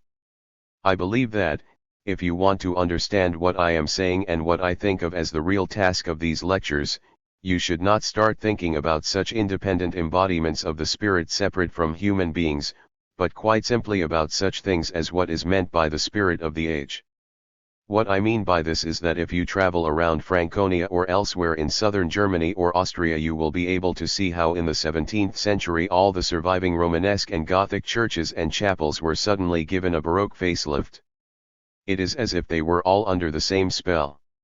Or think for a moment of the way in which every little cafe suddenly becomes ashamed of its cozy atmosphere and tries to update itself by installing neon lighting so as to give itself a more functional look. If you think of the spirit of the age in these terms, you will come closer to what I have in mind than if you think of the influence of an objective spirit as something terribly meaningful and theological, although, needless to say, I would not wish to dispute that in its origins we undoubtedly are witnessing something like the secularization of the theological divine plan of the world.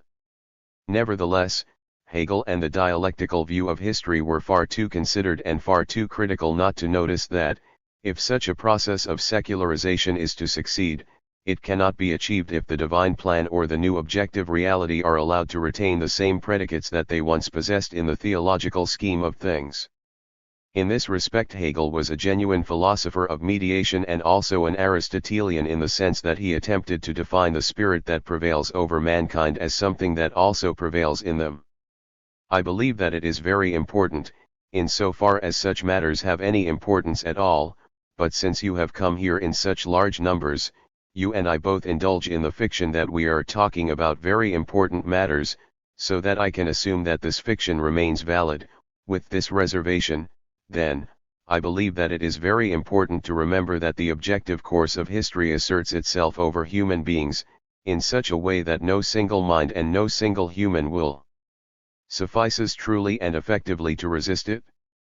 And, at the same time, it asserts itself through human beings. By this I mean that they appropriate and identify with what is expressed, slightly vaguely perhaps, by the English term the trend.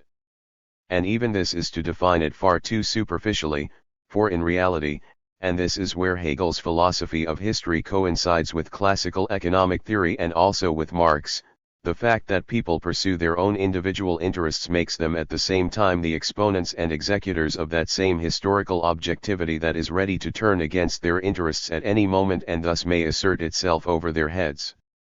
There is a contradiction here, since it is claimed that what asserts itself despite people's own efforts does so by virtue of them, by virtue of their own interests.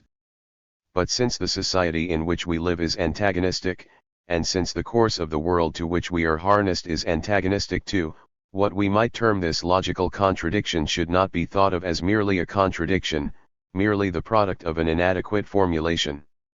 It is a contradiction that arises from the situation. To put it in metaphysical terms, it states simply that the very constraints that are imposed on people by the course of the world, and that compel them to attend to their own interests and nothing beyond them, is the very same force that turns against people and asserts itself over their heads as a blind and almost unavoidable fate. It is this structure of things that leads us to the point I have been aiming at, namely, a conception of the philosophy of history that permits us to comprehend history, that is to say, to go beyond its bounds as mere existence and to understand it as something meaningless. And this meaninglessness is itself nothing but the dreadful antagonistic state of affairs that I have been attempting to describe to you. So the primacy of universal reason is not to be understood as the primacy of some substantive rational force beyond human beings that directs human actions, and this is something I should like you to understand, since I regard it as of prime importance for the theory of history. You can best understand it, perhaps, if you think of various turns of phrase that you will have come across in your own experience. I am thinking of such phrases as the logic of events, or the phrase used by Franz von Sickingen that I have cited in earlier lectures. As he lay on his deathbed having been mortally wounded during a siege, something of a professional hazard for a condottiere, he is said to have remarked, not without cause. 11 The belief that all things are proper and above board, that events can be understood step by step, that even the worst and most meaningless suffering can be comprehended as the product of overall circumstances, this and this alone is what we are to understand as the world spirit of which Hegel spoke. and I can add right away that we should put a large question mark here about whether this world spirit is truly a world spirit, or rather its exact opposite. At any rate, all facts are transmitted by virtue of the primacy of this process in which things happen over people's heads and through them. Or, more precisely, what characterizes this primacy is that events assert themselves over people's heads because they assert themselves in people's minds themselves. And this primacy takes precedence over the facts, it is no mere epiphenomenon. You can see this from the fact that it is mere chance whether someone who has his house searched in a totalitarian regime, as I did, escapes with his life or is killed. In contrast, the trend that ensures that people's houses are searched, that people live in constant fear and that they are unable to discover whether or not they will be caught up in such events, we might go so far as to say this random element, is not itself random. It is part of the objective tendency of which I have been speaking. It is this situation that we need to be able to penetrate, and to succeed in penetrating such mysteries is the truth of what is so frequently vilified as the metaphysics of history. At the same time, and this is something we need to bear in mind as well, I have already pointed this out, but would like to repeat it, such things are impenetrable because human beings are not, pace Hegel, at home with themselves, because the meaning that history has as the logic of events is not the meaning of individual destinies. On the contrary, the meaning of history always comes across to the individual as something blind, heteronymous, and potentially destructive. And this unity of the to be penetrated and the impenetrable, or, if I may express it differently, the unity of unity and discontinuity, is in fact the problem of the philosophy of history and how to theorize it. Lecture 4. The Concept of Mediation. November 19, 1964. Ladies and gentlemen, you will have noticed that the explanation I have given you of the nature of the history of philosophy has taken a somewhat paradoxical form. The paradox is that the kind of speculative thought of which positivism has accused the philosophy of history has become a kind of necessity. This is because the facts that have been advanced as a counterweight to mere illusion have themselves become a sort of cloak and so reinforce the impression of mere illusion. In the last lecture I gave you the necessary qualifications about this in my apologia for immediacy. But I should now like to give you a more detailed explanation of the view I put forward then so as to provide you with an imminent critique of positivism, that is to say, a critique of positivism on positivist assumptions. By this I mean the attempt to comprehend what is actually essential while rejecting or restricting the concept of the fact itself. Above all, I should like to make the concept of facts more concrete, for once you decide to reject the customary distinction between the so-called universal structures treated by philosophy and the concrete historical event, you commit yourself to an obligation to enter into the spirit of these events. Hegel honored this obligation in exemplary fashion, and if I am unable to follow in his footsteps that is because I have to communicate certain fundamental ideas, not because I am lapsing into idealism as far as the form of thought is concerned, while disputing it in terms of its content. So the fact that facts become a mere cloak is itself a function of the growing power of the totality which imperceptibly reduces the facts to epiphenomena. By this I mean that the more a true dialectic between the universal and the particular is reduced in the world we live in today, and the more the particular is defined as a mere object belonging to the universal without being able to affect it reciprocally, then the more the so-called facts become a mere cloak veiling what really exists. And by facts here I mean the individual both in his understanding of himself and in his effect on another mind. In this context, I may perhaps refer you to my essay titles, in Volume 2 of the Notes to Literature 1 where I discuss this demotion of the concrete to mere illusion as compared with the universal. This will spare me the necessity of expounding the idea as fully as it doubtless deserves. And if you do look it up, it will leave me with the space to do rather more justice to the subject matter of these lectures if I need to mention only those matters that I have not discussed elsewhere and if I can refer you to already existing publications that can reinforce what I have to say here. This is the only reason I am doing it and not because I think it essential for you to have read every sentence I have written. Someone like Karl Kraus could justifiably make such a demand, but it would be sheer arrogance for me to do likewise. So what I think is that only speculation which can penetrate external reality, and show what really and truly lies behind the facade of facticity that is asserting itself, can be said to do justice to reality, to use a phrase originating in psychoanalysis. The only way to capture reality and the true experience of it is to go beyond the immediate givens of experience. In this sense we can say that speculation remains an aspect of experience. I shall explain this to you as follows. If you have ever had to serve on committees on whom important decisions depend, or are thought to depend, you will see how the worst and the basest instincts prevail over the better, more humane ones. I should perhaps say that you will perceive this unless you completely identify with what is going on and subscribe to its principles.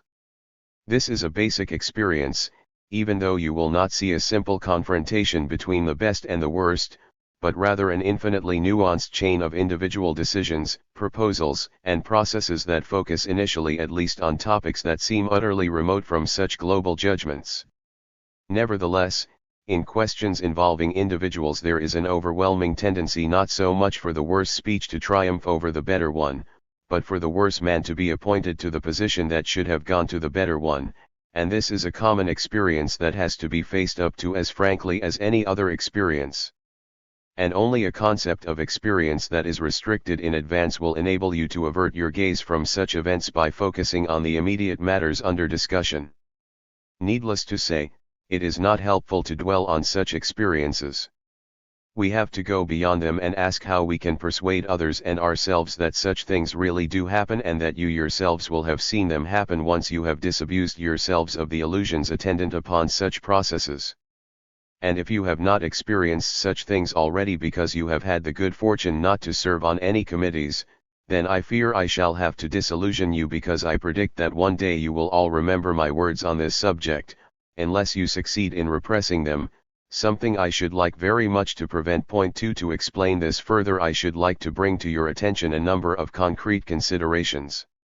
In the first place, the better course of action is in general the more productive one, the more innovative one, the course of action that does not fit in with established opinion, to say nothing of established group opinion. As such it is suspect from the outset, particularly where there are groups and a more or less settled consensus. The resistance of the better way to a conformist view is almost always compromised by the fact that it appears to contravene some pre-existing rule or other. Take the example of a young scholar whose promotion is up for discussion, as they say. If he is really able, if he has opinions of his own and is not simply a careerist, and if he retains his intellectual independence from whatever happens to him, then, when he comes to write reviews, he will not write that this or that book is a valuable contribution to a particular branch of learning, as is almost universally the case in the current critical anarchy. Instead, he will decline to mince his words when criticism is warranted, and he will not shrink from saying that a dull, unintelligent book is dull and unintelligent. This will instantly expose him to the rebuke that his polemical tone is improper, that it is incompatible with the academic tradition and God knows what else.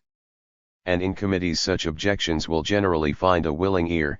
Anyone who behaves in such a deviant manner will have compromised himself by the mere form of his deviation. Those of you who are doing your teaching practice and take part in staff meetings will have plenty of stories of your own to confirm what I have been saying. A further factor is that, for reasons I cannot go into now, anyone who deviates from the consensus is not only in a superior position to what he opposes, but also in an inferior one in certain respects. This is partly because the support structures for a lone opponent are always more flimsy than for the compact majority. I have given a very circumstantial account of this in my introduction to the Sociology of Music 3, where I analyze what is thought of as official musical life, but I believe that what I am talking about is a very widespread phenomenon. Perhaps I may insert here a few words about methodology. In formal terms, these remarks may remind you a little of what is generally thought of as formal sociology. You will find similar discussions in certain works by George Simmel, such as The Philosophy of Money 4 or the so-called Great Sociology. Point 5. The only difference is that when I make such sociological points they only appear to be formal in nature. The social structures I am referring to are indeed phenomena with formal characteristics, but if one were to look a little deeper, certain social realities would come into view, such as the fact that ideas are being controlled by the socially dominant groups in power at any given time. Formal sociology and, by the same token, the formal structure of history are legitimate because they seem to operate with formal categories that remain constant and are continually encountered regardless of their social content. In reality, however, these formal categories are filled with a sediment content that conceals the dominant relations and the dominance of the universal that forms the subject of our reflections on the philosophy of history. To return to the question of nonconformists, people who want things to continue as they are and who resist the introduction of alternatives are incredibly sensitive to this weakness in the advocates of change. The voices of the majority are no more than the echo of current opinion, and when they lean back in their chairs and give vent to what they imagine to be their own ideas, they merely reproduce the bleating of the many. I think that you cannot picture vividly enough just how sensitive such people are to any signs of difference, and that is what is such a matter of concern in what I am telling you. So here you have an example of the way in which the universal succeeds in getting its own way.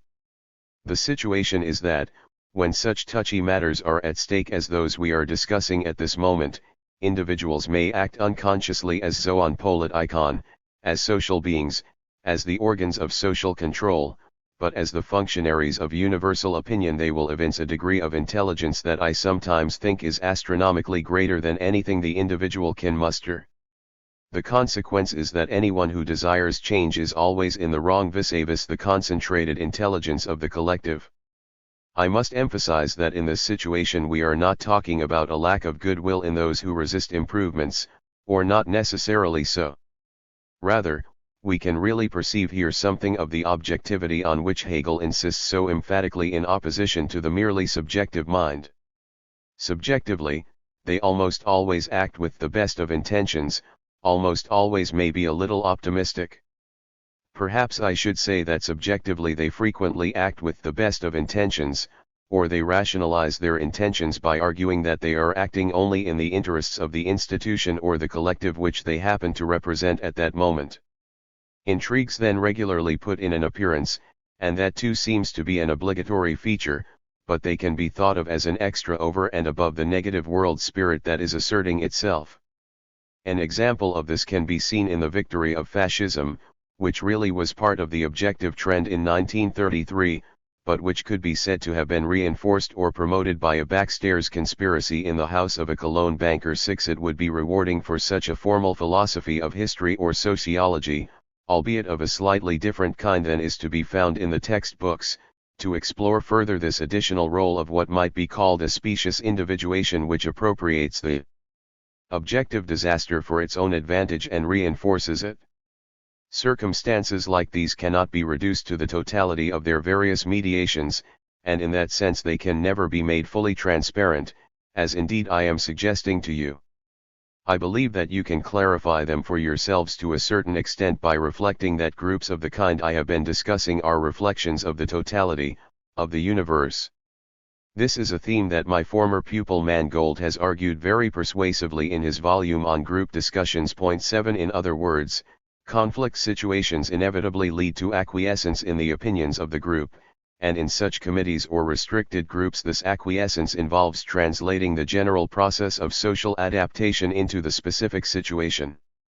This is not to assert that these general processes of adaptation are no more than a symphony of such concrete group adaptations. That would be a far too innocent interpretation of the situation. In fact, the reverse is the case. In reality, the driving impetus, the thing that actually acts, is a far larger, more anonymous force.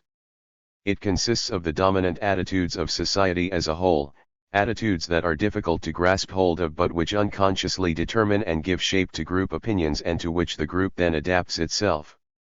These committees I have been speaking of are typical examples of such group opinions, but I could give you countless others. We may say, then, that global social relations reproduce themselves here at the micro level, in the way in which deviants and nonconformists relate to the committees or groups with which they come into conflict. That is the situation, rather than the opposite scenario in which the totality of these groups are what comprise society as a whole. In the same way, the ideologies that are advocated in such groups and provide the basis for the phenomenon I have tried to explain to you are not confined to these groups.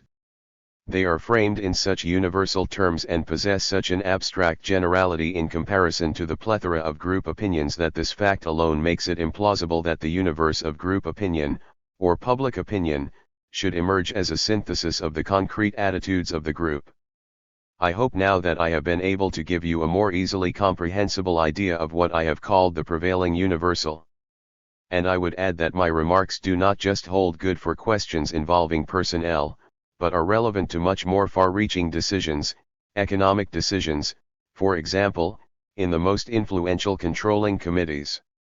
I should now like to try and explain more concretely the complex issues involved in mediating between the universal and the particular, a question I have discussed up to now only on the level of the universal.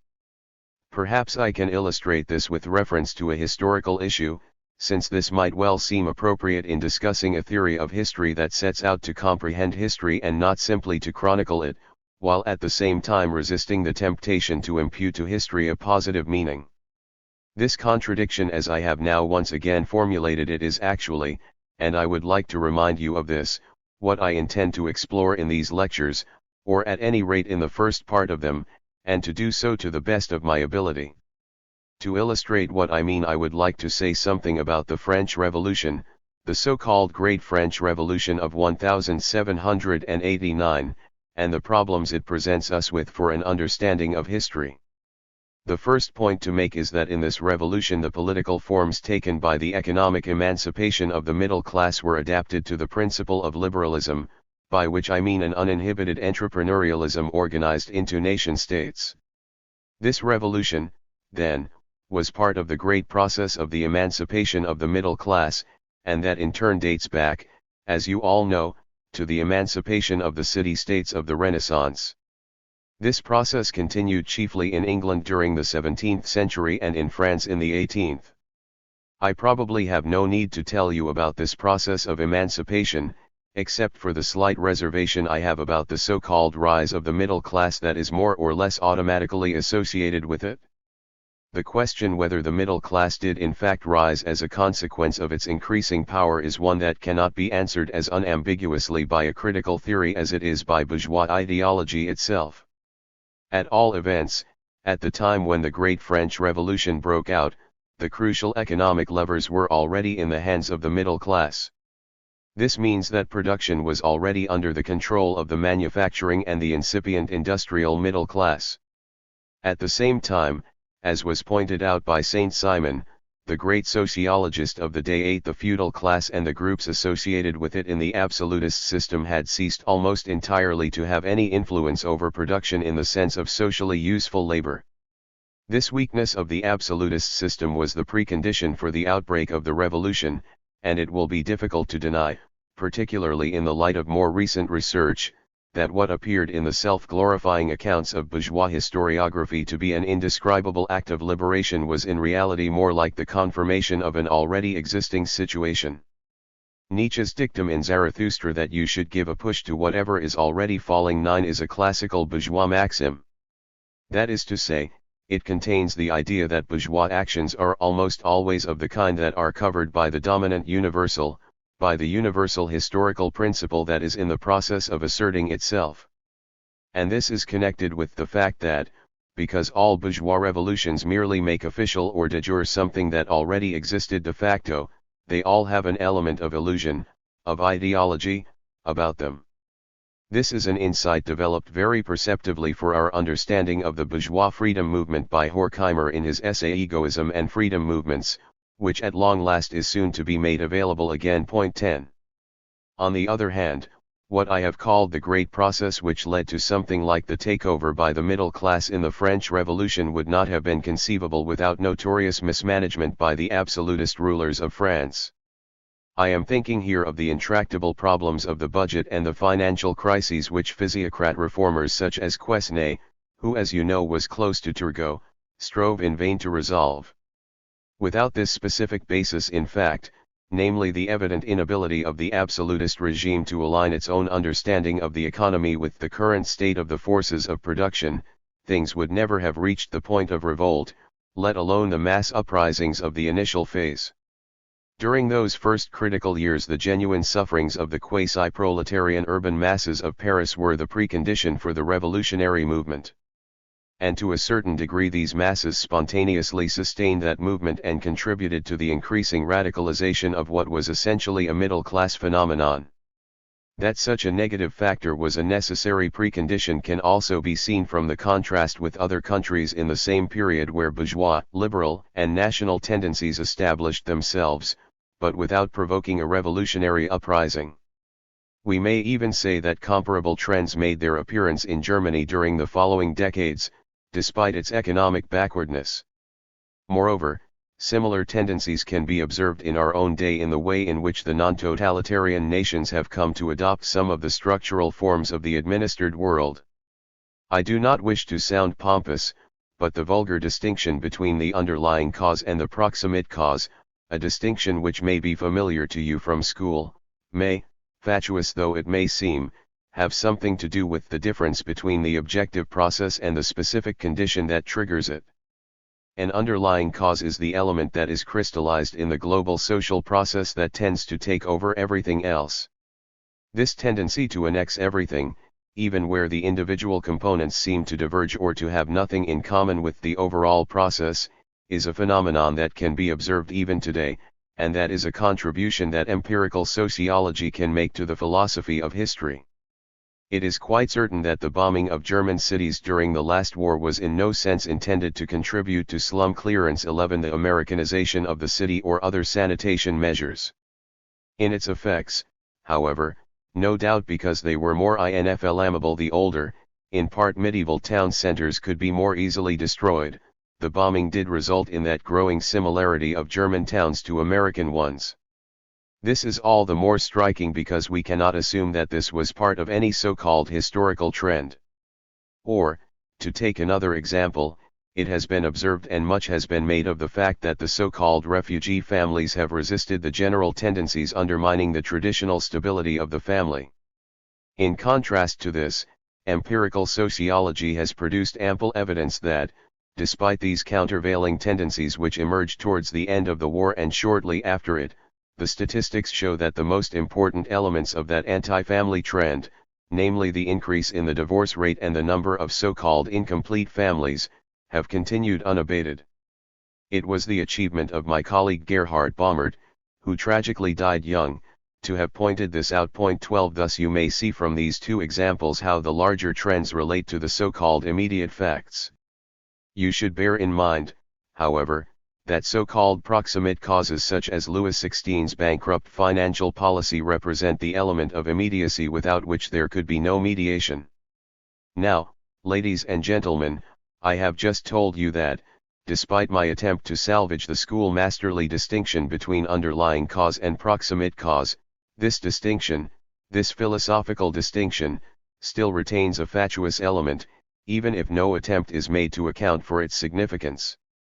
I should like to come back to this by pointing to a third aspect of the French Revolution, one with a bearing on the relation between underlying cause and proximate cause, if I may continue to use these terms. No doubt these elements are to be differentiated, but the distinction I have drawn is, and remains, superficial. The two concepts are mediated in themselves. More specifically, throughout the whole of history as it is known to us, they are mediated in the sense that the universal, i.e., the underlying cause, takes precedence over the proximate cause. To explain this in more concrete terms, the mismanagement that triggered the French Revolution is not a matter of chance, a contingent fact, independent of the historical process. It was determined by the global situation. In the first instance, it was determined by the structure of a feudal, absolutist order which, if I may borrow terms from Werner Sombert's History of Capitalism, and especially his book on the bourgeois 13, was essentially an economy based on expenditure, rather than one based on acquisitiveness. It was therefore quite unlike capitalism. It follows that the very meaning of that ruling class and the essence of its behavior was not to manage the economy in the same way that it would have been managed, and indeed was managed at the time by the middle class with which it was in conflict, namely in terms of balance sheets. On the other hand, however, thanks to the economic ascendancy of the middle class that I have told you about, the expenditure system of feudal absolutism was somewhat retrograde even then. It was behind the times when compared to the state of rationalization of the forces of production, when compared to that its mode of management was irrational and was therefore a function of the general trend. What I mean to say is that this particular factor which, like every immediacy, is an indispensable element in triggering the universal, as I explained to you in the last few lectures, this particular factor is itself mediated by the universal which would not exist without it. In this instance, it was mediated by the development of the forces of production in the hands of the middle classes. What this tells us about the theory of history, then, is that, taken in isolation, none of these factors would suffice to give even an approximate explanation of the course of history. In short, you need to grasp the complexity of the pattern, by which I mean the overall process that asserts itself, the dependence of that global process on the specific situation, and then again the mediation of the specific situation by the overall process. Furthermore, in addition to understanding this conceptual pattern, you need to press forward to the concrete, historical analysis I have hinted at and that goes beyond the categories I have been discussing.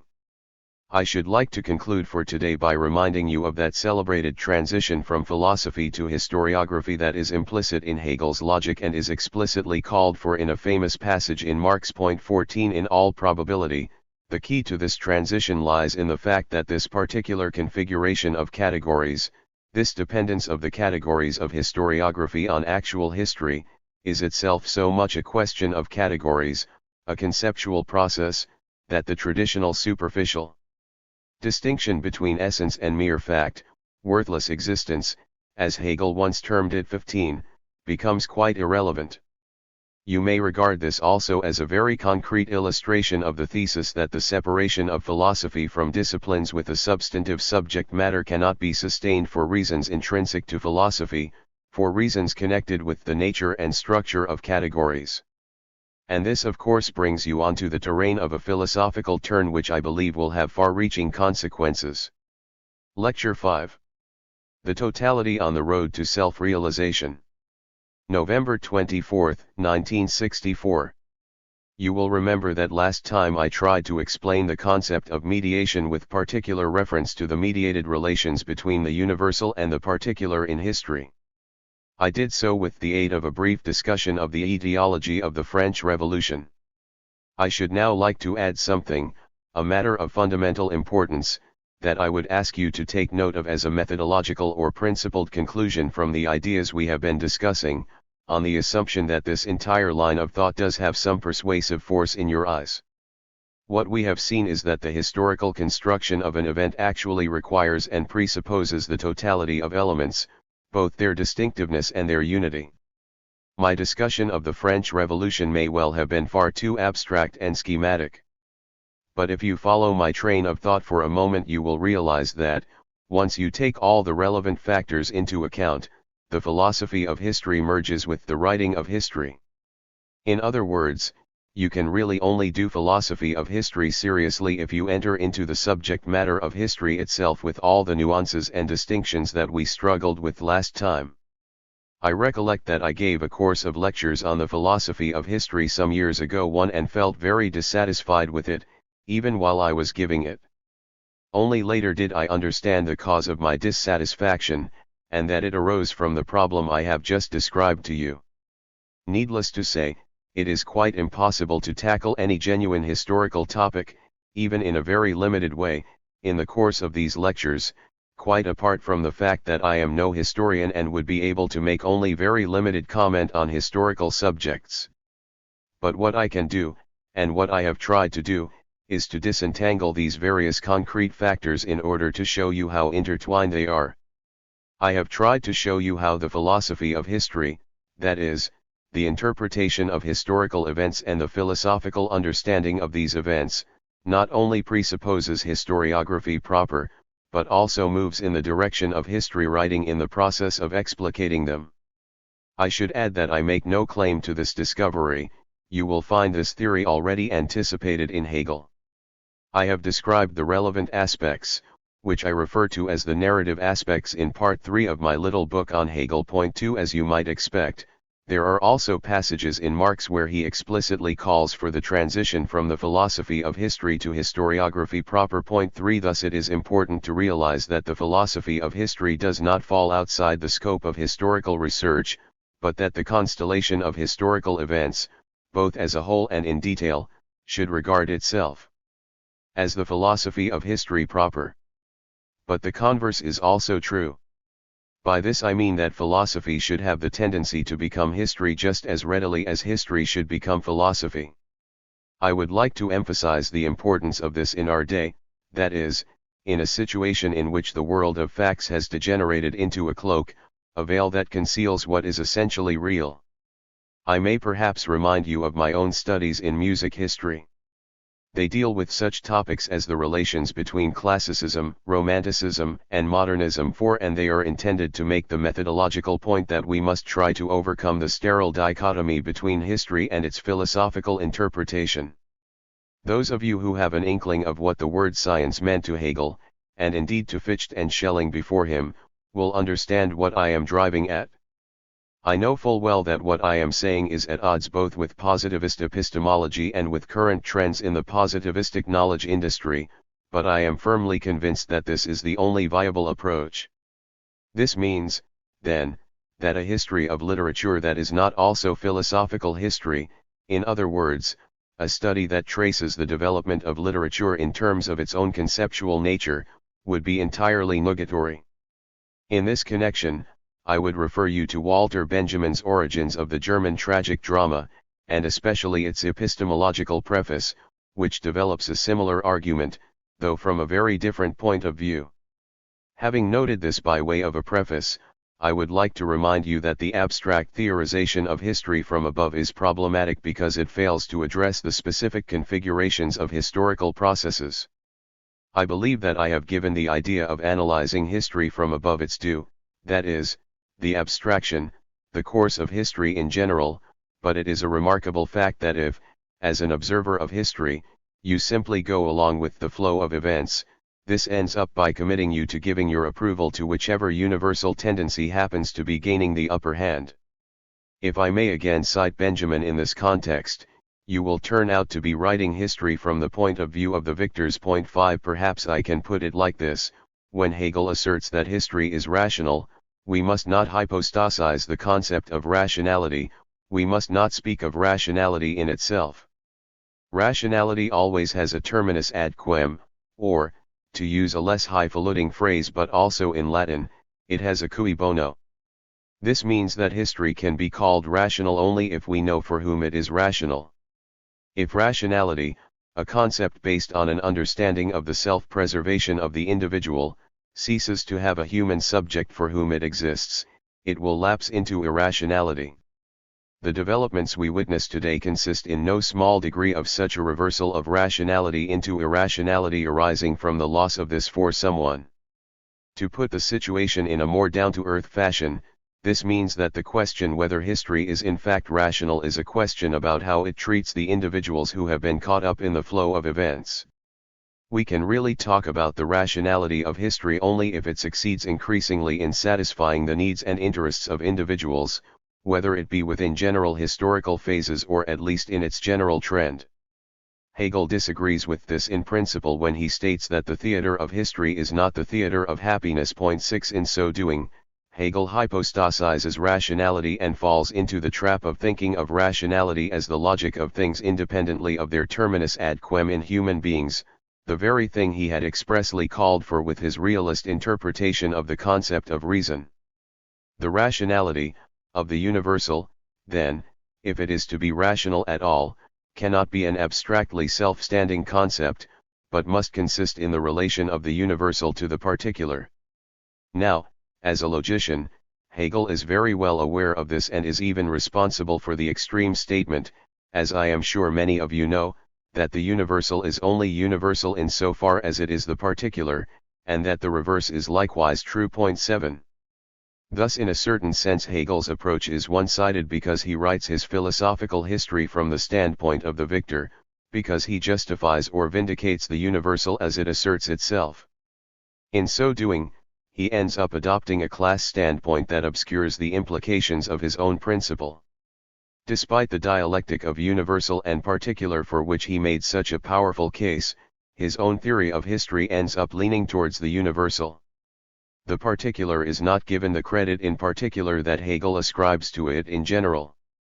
If nevertheless we speak of idealism in Hegel, we do not mean just his metaphysical assumptions such as the absolute subject or absolute identity, but rather the fact that the universal, which is always a concept, an idea, contrasted with the particular, ends up lording it over the particular. For all the talk of a dialectic between universal and particular, it is the universal that is declared the true reality. We see here a contradiction, a non-dialectical contradiction, in Hegel's philosophy. On the one hand, he calls for the dialectic of universal and particular and actually carries this through quite magnificently in many respects. But then he fails to take the particular quite so seriously and constantly threatens to go over to the side of the universal, if I may put it that way, so that the consciousness of non-identity which characterizes the particular is stripped of its own substantiality and survives only as suffering, as a consciousness of pain. Instead of concluding that what we have is a state of non-reconciliation, he behaves a little like a senior church official or a judge, at any rate like some high-up bureaucrat or other, who sees only the limited outlook of the lower orders who are unable to recognize the higher meaning in all of this. He is not deterred in this by the consideration that it is unreasonable to ask the victim, the individual who has to put up with the consequences, to find comfort in the circumstance that the irreconcilable principle of the way of the world should govern his own private fate. I should perhaps draw your attention to a methodological point here. Unlike the young Marx in his criticism of the philosophy of right, and I too have of course chiefly had the philosophy of right in mind here, the critical point I am making now is intrinsic to Hegel's own argument.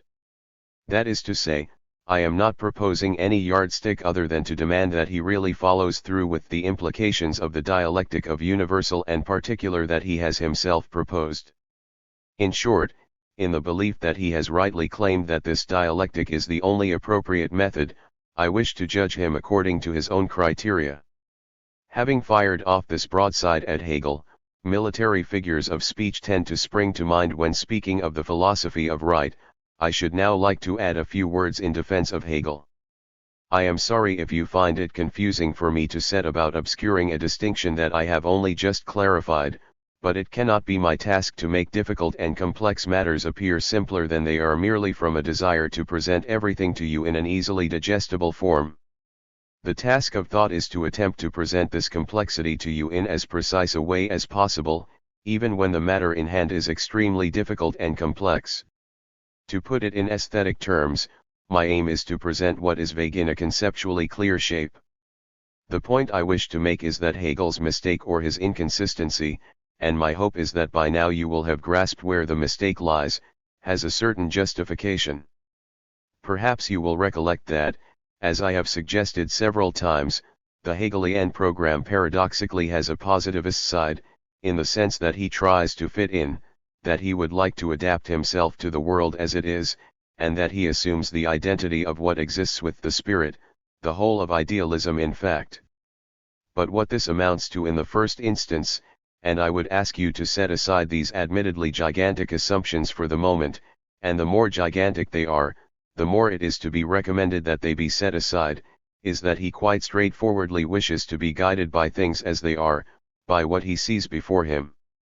Now what makes the problem so complicated is that the reality is, and this is hopefully not too stale a conclusion to be drawn from our discussion of the French Revolution, that the supremacy of the universal, the preponderance of the universal that is then deified by Hegel, does in fact, as the actual historical power, emerge as the stronger. As long as Hegel simply theorizes the course of the world as it is by asserting that the universal takes precedence over the particular, he is, to put it quite crudely, a realist. This is the way the world is. He proceeds therefore in the opposite direction to that taken by nominalism. Nominalism believes that the universal is no more than a conclusion arising from the countless particularities which are then brought together in a single concept. And Hegel was incredibly sensitive to this, to what he calls the course of the world eight. If anything about him was realistic, it was precisely his responsiveness to this dominance of the universal in the realm of realities, the so-called facts. The only delusion lies in the way that he interprets this primacy of the universal, this actual primacy of the concept, as if it meant the world itself were concept, spirit, and therefore good. Admittedly, he is in tune here with the main current of Western philosophy in which, ever since Plato, the universal, the necessary, unity and the good are all identified with one another. And here I have reached the point where it becomes clear that, even though they are highly innovative, Hegel's philosophy of history and his construction of dialectics really belong to traditional theory, they remain imprisoned in a Platonic framework. Once reason, and this is the counterposition I am attempting to present to you in these lectures, once reason has lost its relation to the individuals who are concerned with self-preservation, it degenerates into unreason. And this reversal takes place objectively in Hegel, but it is not a change that the Hegelian dialectic has made explicit. Moreover, this is an idealist tendency that goes far beyond Hegel himself. The identification with the universal enters deeply into the fiber of Marxism, notwithstanding the much cruder epistemological positions of Marx and the Marxists. For there you find something like the belief that, when ultimately the universal takes over and the concept is victorious, individuals will indeed come into their own, and this factor will ensure that all the suffering and the wasted individuality of history will somehow be made good. This is an issue that to the best of my knowledge was first commented on critically by Ivan Turgenev in the 19th century. Turgenev maintained that even the prospect of a completely classless society could not console him for the fate of all those who had suffered to no purpose and had fallen by the wayside. 9 I have already said that when the concept of reason becomes abstract, when it becomes separated from individual interests craving fulfillment, it turns into unreason. However, you should try not to think of this change as pointing to the decadence of philosophy, of the philosophy of history, because here too there is not without cause, and it is a process with deep underlying causes. In all probability we shall only be armed intellectually, philosophically, to withstand this tendency if we think of this not as a corrigible error but as a necessity. For the fact is that a genuine reality underlies Hegel's defense of that absolute reason that comes to understand itself. We might say that his hypostasization is the hypostasization of mankind as a species.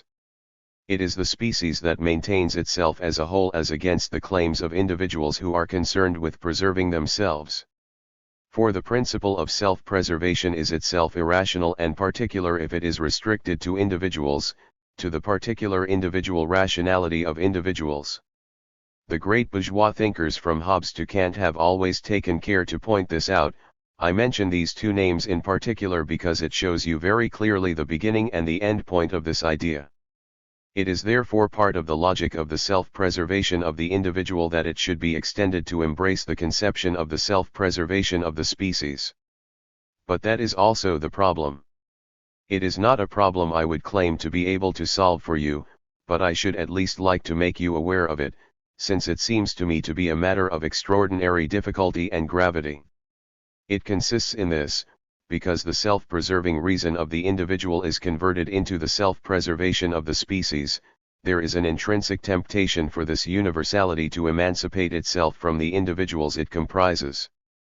Kant himself had noted in his theory of right that the universal freedom of all should have restrictions placed on it insofar as it called for the freedom of each individual from every other point. 10 Thus, the idea of species reason, that is, the form of reason that comes to prevail universally, already contains, by virtue of its universality, an element restricting the individual, and in certain circumstances this element can develop in such a way as to turn into an injustice on the part of the universal towards the particular, and hence in turn to the predominance of particularity. Thus, on the one side, reason can liberate itself from the particularity of obdurate particular interest but, on the other side, fail to free itself from the no less obdurate particular interest of the totality. How this problem is to be resolved is a conundrum that philosophy has failed to answer hitherto. Even worse, it is a problem which the organization of the human race has also failed to solve.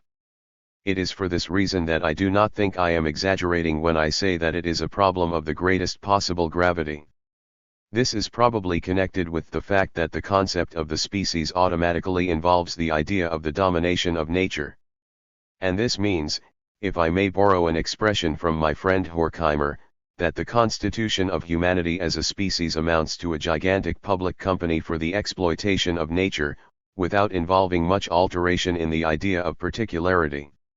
In all probability, we would have to reflect far more deeply about the principle underlying reason, namely the principle of self-preservation, if we are to make much progress beyond the simple idea of gathering everything up in the notion of species. We may add a further point regarding that quite logical and consistent perversion of universality which involves the idea of the whole as opposed to the particular, while simultaneously converting the whole into a particular. We may point out that this perverse conclusion is what triumphed in fascist race theory, according to which this universality was twisted into a natural relation, naturalized and thereby turned into a particular. Then, like all particulars, this one became increasingly intolerant of other particulars, choosing instead to beat the life out of them whenever possible. This will perhaps explain to you why the dialectic of reason or the dialectic of enlightenment is a matter of such profound importance in history, so much so that we must conclude, and I perhaps exaggerate in order to make the point, that, in the historical form in which we encounter it to this day, reason is both reason and unreason in one. The concept of the primacy of reason contains the idea that reason has the task of taming, suppressing, ordering, and governing whatever is unreasonable, instead of absorbing it into itself in a spirit of reconciliation. Thus this notion of reason as domination is inherent in the concept of reason from its inception, and the idea of conflict is implicit in it from the outset. Accordingly, we should not be too surprised if conflict continues to reproduce itself through reason, that is, if reason continues to flip over into unreason. The more powerful the world spirit is, the more powerful the world spirit is, the more we are justified in doubting whether the world spirit really is the world spirit, rather than its opposite. This leads us to conclude that the primacy of the totality in history represents anything but the victory of the idea. We can formulate it like that, or, alternatively, we might say, as I have already indicated, that the world spirit exists as the universal that comes to prevail, but that it is no world spirit, that it is not spirit, but that for the most part it is the negativity that Hegel had shifted from the universal to its victims, to what he refers to as worthless existence, to mere individuality. 11 We can find evidence in the great philosophies of spirit to support our belief in the dubious nature of the concept of spirit at the very point where it becomes so inflated that it identifies itself with the totality, where it lays claim to the totality. The evidence is so powerful that I would like to commend it to you. Far from encouraging, requiring, and stimulating spirit to become a real force in the world, this philosophy of absolute spirit displays an almost universal tendency to discourage everything one might think of as spirit in a concrete sense, namely the ability of individuals to reflect, to understand, and to criticize. This tendency started as far back as Kant, in whose writings the idea was first postulated. This disparaging view of the individual consciousness can be found in countless passages in Kant, for example, where he defends the categorical imperative against individual critical voices. 12 You will also have seen the same tendency at work in Hegel's diatribes against reformers and intellectuals. You will find it in all the passages where he makes short work a priori of all criticism, that is, every concrete expression of what could be thought of as spirit, in the name of an allegedly higher conception of spirit, without its even occurring to him for a moment that this allegedly higher conception of spirit still has to prove its worth before the tribunal of the actual, living spirit of mankind. Furthermore, you will also find in Hegel that appalling academic rancor towards anything clever and witty, in other words, towards those who know how to write. Later on, during the decline of German universities, this became the veritable signature of the spirit of so-called science, the so-called human sciences. So when we hear what Hegel had to say about certain representatives of the Enlightenment who, like Diderot, for example, were just too clever, it is altogether too painful to read. Point 13. We are thus contemplating a philosophy that on the one hand elevates itself to the plane of the absolute, while on the other shows signs of nerves as soon as it encounters a clever and witty thinker. Such a philosophy renders itself highly suspect. It may be that a well-informed Hegelian will riposte that the spirit that Hegel was talking about and the spirit that Diderot really had are two very different things. But I would reply to any such well-informed person that the two things are not so different as all that. For if all links are broken between the living, critical spirit of the individual whose mind penetrates reality and the absolute spirit which is said to be in the process of realizing itself, between spirit as imagination, as a constructive and perspicacious faculty, and spirit as the world spirit that is coming to prevail objectively in the world, then spirit will rightly come under suspicion of turning into the ideology of its own absence. It will be comparable to that bourgeois tendency to elevate women into an object of worship, to speak of women as the eternal feminine that draws us onward. 14. Or, as does Schiller, as creatures who plait and weave. 15. In God's name, but at the same time to treat women in reality as minors and to hold them in permanent subjection. And this analogy between the role of spirit and that of women is not as arbitrary and formal as may appear at first sight. The transfiguration of spirit, however, and I am trying to be as fair-minded as possible, the transfiguration of spirit about which I have now told you enough compromising things, this transfiguration of the totality, was only possible because the human race in fact can only survive in and through the totality. The only reason why the optimism of the philosophy of absolute spirit is not a mere mockery is because the essence of all the self-preserving acts that culminate in the supreme concept of reason as absolute self-preservation is after all the means by which humanity has managed to survive and still continues to do so. And it has succeeded in doing so despite all the suffering, the terrible grinding of the machinery and the sacrifices of what Marx would have called the forces and means of production. The infinite weak point of every critical position is that, when confronted with such criticism, Hegel simply has the more powerful argument. This is because there is no other world than the one in which we live, or at least we have no reliable knowledge of any alternative despite all our radar screens and giant radio telescopes. So that we shall always be told, everything you are, everything you have, you owe, we owe to this odious totality, even though we cannot deny that it is an odious and abhorrent totality. I believe that you can only understand the violence inherent in this view of history as a self-realizing totality if you understand that its truth, its almost irresistible truth, lies in the fact that life and with it the possibility of happiness, and indeed even the possibility of a differently constituted world, would be inconceivable without all the things that can be urged by way of objection to it, its failings towards the individual, and all its senseless suffering and cruelty. And I would say that if you wish to go beyond seeing the theory of history as absolute spirit as more than a complementary ideology, more than a piece of justification of the kind that I believe I have been able to show you without any whitewashing, then you will very definitely have to include this factor that I have just been outlining to you. But I should like to say a few more words on this subject next time. Lecture 6. Conflict and Survival. November 26, 1964. I have tried to show you something of the negative aspects of the universal as it asserts itself, both as an actual historical process and, if I may put it like this, in terms of its logical structure. I then went on, I say this so that you can see more or less where we are in these discussions, to show you what might be called the legal title underlying the affirmative construction of history as we find it both in Hegel's logic and the phenomenology of spirit, on the one hand, and in his philosophy of history, on the other. In the process I have emphasized that the course of the world, to use Hegel's own expression once again does in fact possess a positive side, since it reproduces the life of the totality as a species. It achieves this by joining mankind together in societies, that is, in a totality.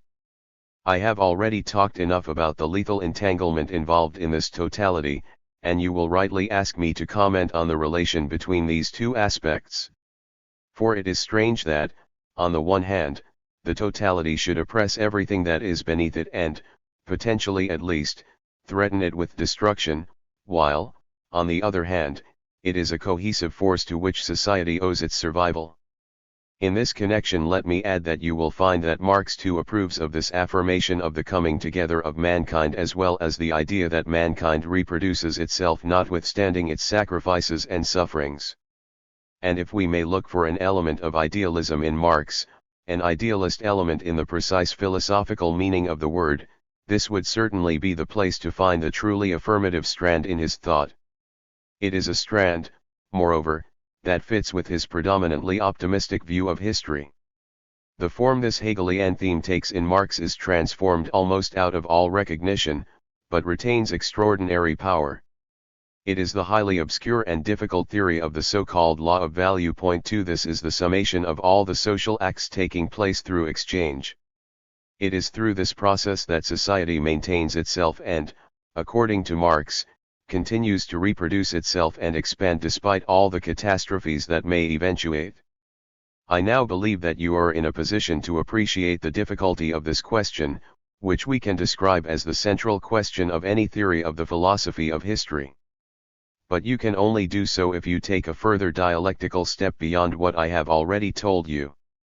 Because if we look at the situation with the eyes of common sense, and indeed in accordance with what I have told you so far, it appears as though society is riddled with conflict and hence is irrational through and through, but that it nevertheless contrives to survive, though quite how, no one knows.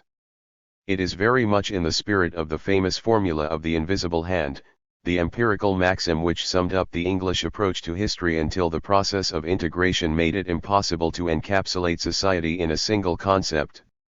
In my view, the crucial contribution to a theory of history is to be found in the idea that mankind preserves itself not despite all the irrationalities and conflicts, but by virtue of them. This idea, incidentally, was espoused at least twice before Hegel by the great bourgeois philosophers themselves. We find it first in Hobbes, in whose writings integration and the social contract are brought into being by the plight of individuals who are unable to survive in its absence. 3. It emerges once more in Kant, in his essay on the philosophy of history that I mentioned to you at the start of these lectures and that you ought all to read if you really wish to understand the concrete context, the philosophical horizon, of the problems I am explaining to you. I'll give you the title of Kant's essay once again. It is the idea for a universal history with a cosmopolitan purpose. So what I wish to say is that society, the totality, does not simply survive despite conflict, but because of it. You will best be able to understand this perhaps if you reflect that in the developed bourgeois society all life is dominated by the principle of exchange and, at the same time, by the necessity, which is imposed on the many individuals, of securing for oneself as large a portion as possible of the social product in the course of this struggle of all against all. But, and this is something that was understood quite clearly by the old liberal theory of Adam Smith and David Ricardo, thanks to this antagonism, thanks to this conflict of interests, the machinery of society does in fact succeed in maintaining itself. This is to be understood in the sense that use values are produced not to satisfy human needs but for profit. I do not wish to involve myself in lengthy explanations of Marxist theory and so will just say that by use values I mean the satisfaction of needs, either natural needs or, as is almost universally the case, needs as mediated historically. The only reason why goods are produced is so that the producers, by which I mean those who control the means of production, should be able as a class to profit from them as much as possible. This of course is what sets up the principle of conflict, between those who pocket the proceeds and those from whom the profit is made in the final analysis, and who therefore miss out on it. But the life of human beings is reproduced only by going through this process which contains the conflict, the class relationship, within itself.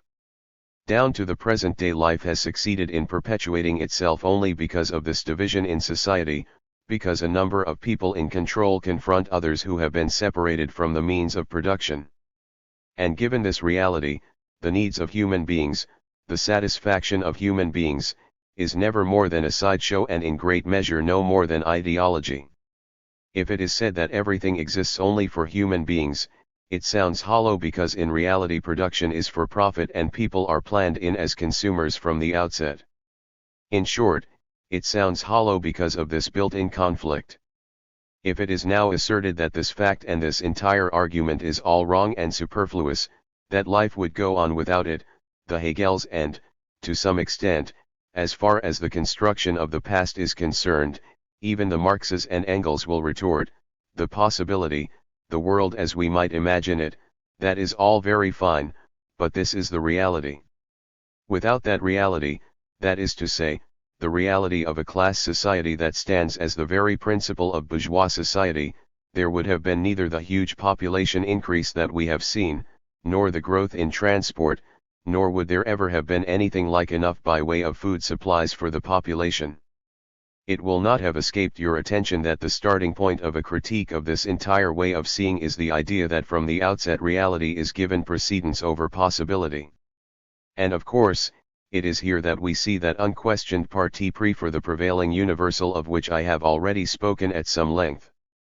To recapitulate, then, the fact is that mankind has survived not just in spite of but because of conflict, and this fact has such weighty consequences for the theory of history because Hegel has inferred from it with a very great semblance of justice, a semblance of justice that cannot be dismissed out of hand, that categorically, in terms of the idea, when looked at from above, life can be reproduced only by virtue of conflict.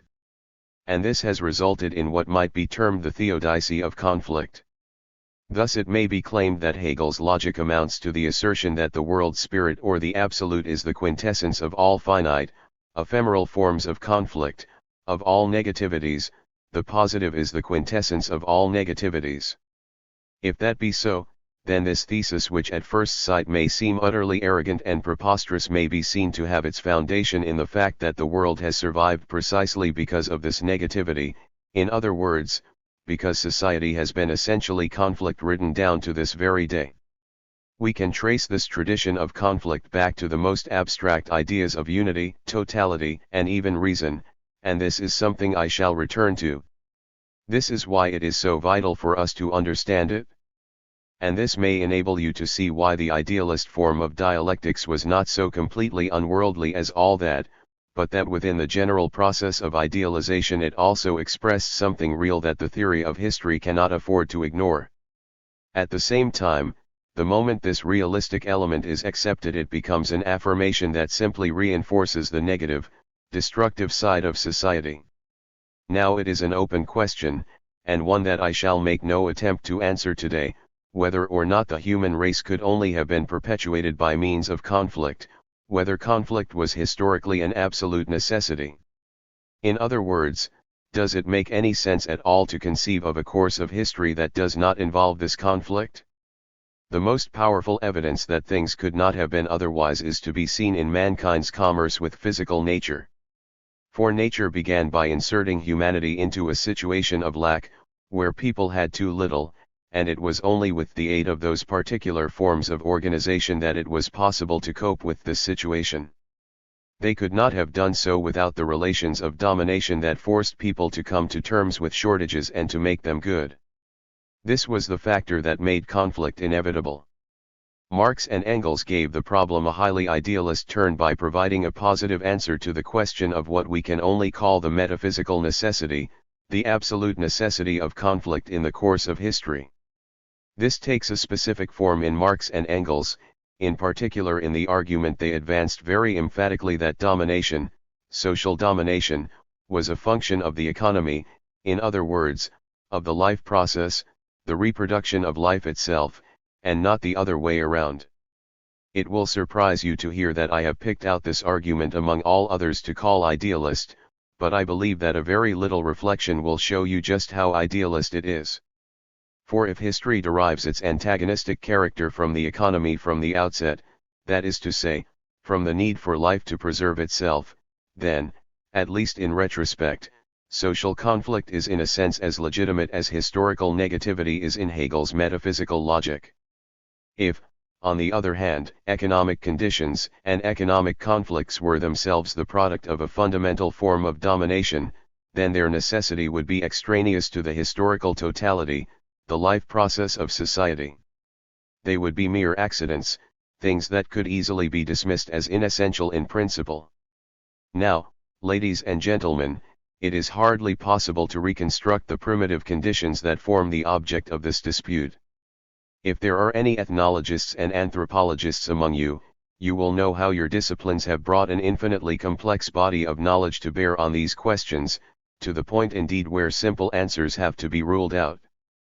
For example, I may remind you of all the research that has led scholars to derive the original structures of society neither from power relations nor from economic conditions, but instead from magical and religious practices.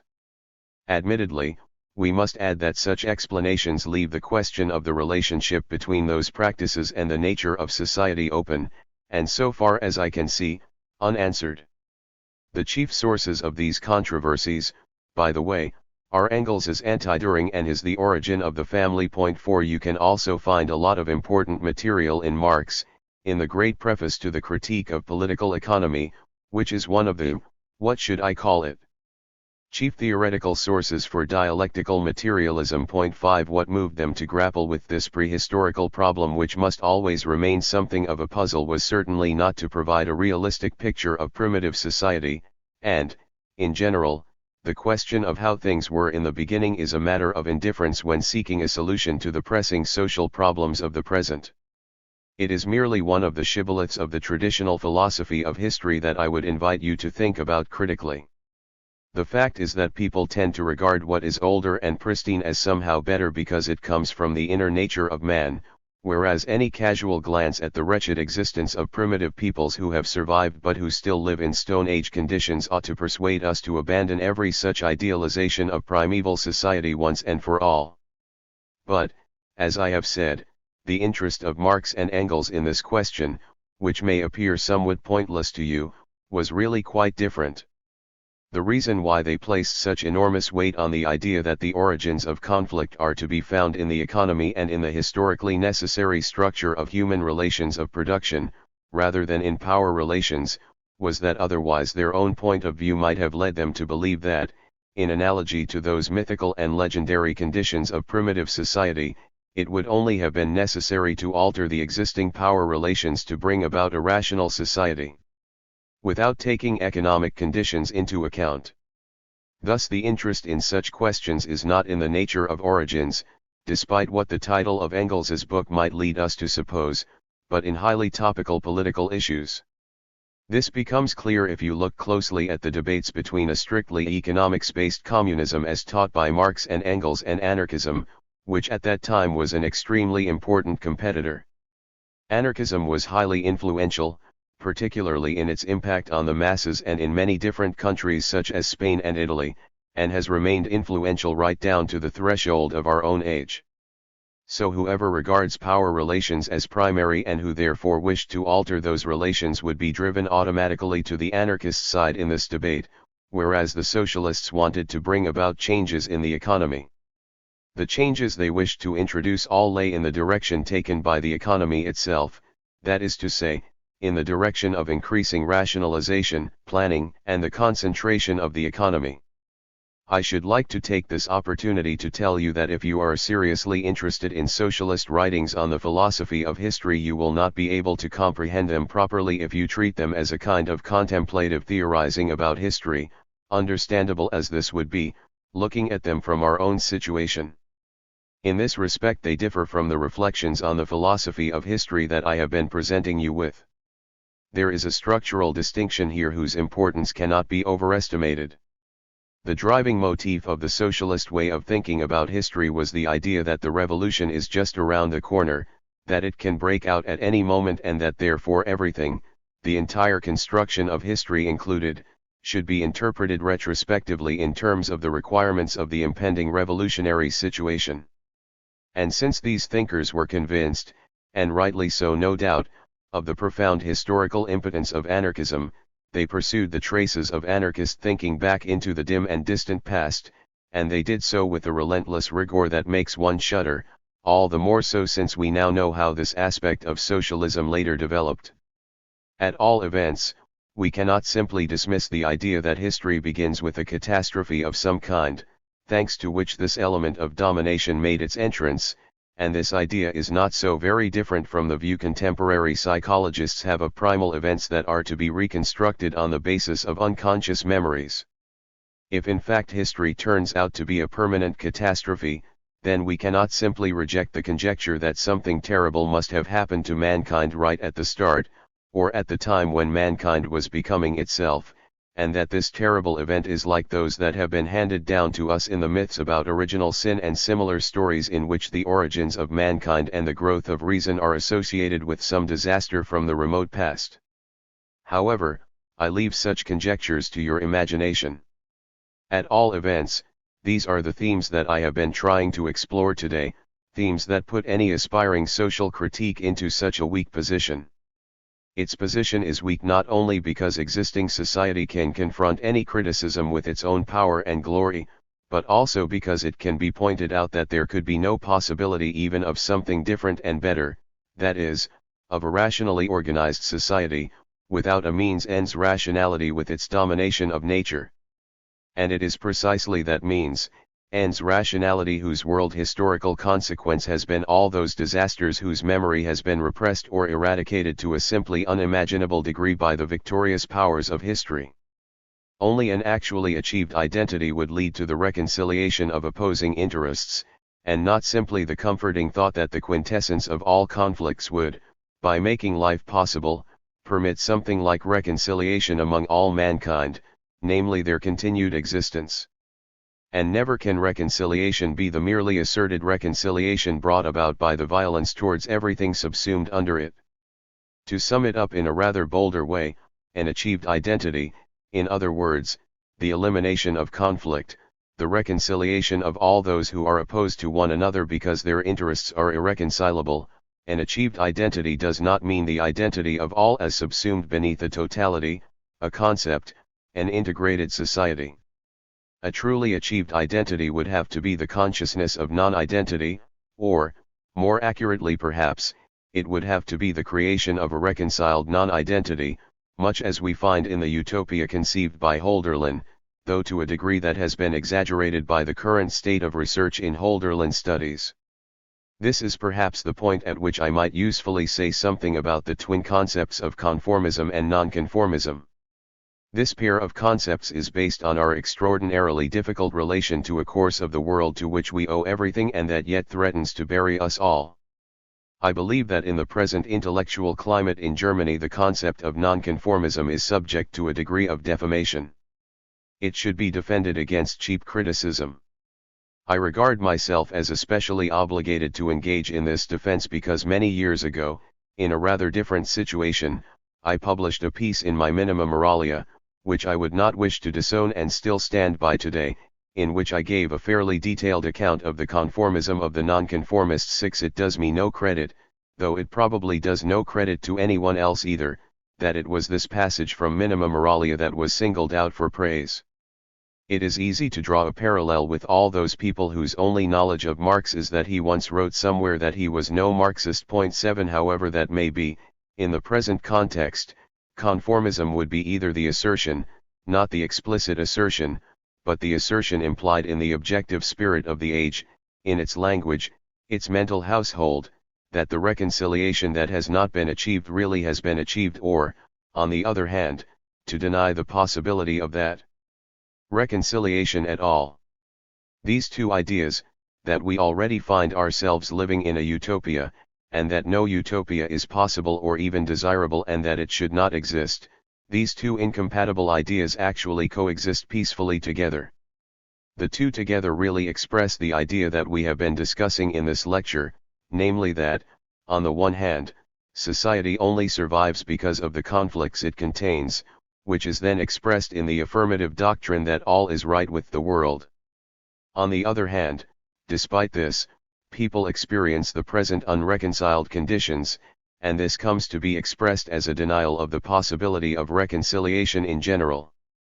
Needless to say, if you say of an unreconciled situation that reconciliation has taken place, this torpedoes the possibility of a true reconciliation in the future, since it undermines the very people who wish to bring about the very state of affairs that is supposed to exist, and makes them look like fools or rogues. The alleged conformism of the nonconformists, that is to say, the way countless nonconformists seem to display the same stereotype thinking as you heard described yesterday in the lecture given by my friend Hans Magnus Enzensberger VIII, who subjected this phenomenon to very incisive and legitimate criticism that I would wish in no way to soften or qualify. This nonconformist conformism is in great measure only a reaction to the prevailing conformism. By this I mean the general situation which is characterized by compartmentalism, rigid categorization, and stereotypes coming from above. It is in general a situation that necessarily rubs off on those who resist it. The overwhelming power of rigid categories, the static, rigid categories of the universal that confront the critical mind, forces the critics to take on something of their rigidity, even if only so as to describe them in the course of asserting their own position. This is to say nothing of the fact that we all live in bourgeois society, and therefore, even if we are not conscious of the fact and do not realize just how deeply it has penetrated into the darkest recesses of our souls, even when we disagree, we remain the children of the condition that we oppose, and carry endless baggage around with us which we then reproduce, all unbeknown to ourselves. In this sense the nonconformists who are so criticized and derided today, and who of course think it a sin to be pinned down to a fixed label or concept, in actual fact we can speak only of conformism. Nonconformism is a contradictionary in adjecto, would be justified in invoking the famous Brechtian plea for forbearance on behalf of nonconformism. 9 From what we might call a kind of perverse gratitude, the prevailing conformism confuses the grinding reproduction of life, which after all keeps us all alive, with the possibility of shaping life in a way that would genuinely be achievable today, given the advanced state of the forces of production and of human rationality. And this confusion is what marks the gap between conformism and nonconformism. Thus it is not a matter of the formal fact of agreement or disagreement with a given state of society. What is crucial is the substantive factor: are you prepared constantly to let your experience be guided by the concrete possibilities available in the present, in every respect, or are you not? That is to say, have you capitulated in favor of worshipping whatever happens to be the case? In comparison with this issue it is hard to make significant distinctions at the level of substance, to separate the sheep from the goats and to say this is conformist and that is nonconformist. I may mention the case of Max Stirner in this context. Subjectively, and in terms of his situation in the immediate social conflicts of his day, he was initially a nonconformist. His own theory, however, the theodicy of absolute individuality, was conformist. 10 This can be contrasted with works of art that refuse to take up any so-called concrete position with regard to current social questions, works that are not what we can call committed, and from which it is not possible to deduce any immediate forms of action. Such works therefore cannot be described as nonconformist, but from the way they conduct themselves with regard to existing reality they must be described as nonconformist. Such a person is Samuel Beckett, of whom Enzensberger also made mention in his lecture yesterday. Conformism and its opposite, nonconformism, belong to the categories of consciousness or of attitude, subjective categories that are falsified the moment they are isolated, torn from the totality, taken abstractly, independently of the historical moment and the function and constellation of individual motifs in a specific situation. I believe that in general this is something we can learn from dialectics, namely that there is no category, no concept, no theory even, however true, that is immune to the danger of becoming false and even ideological in the constellation that it enters into in practice.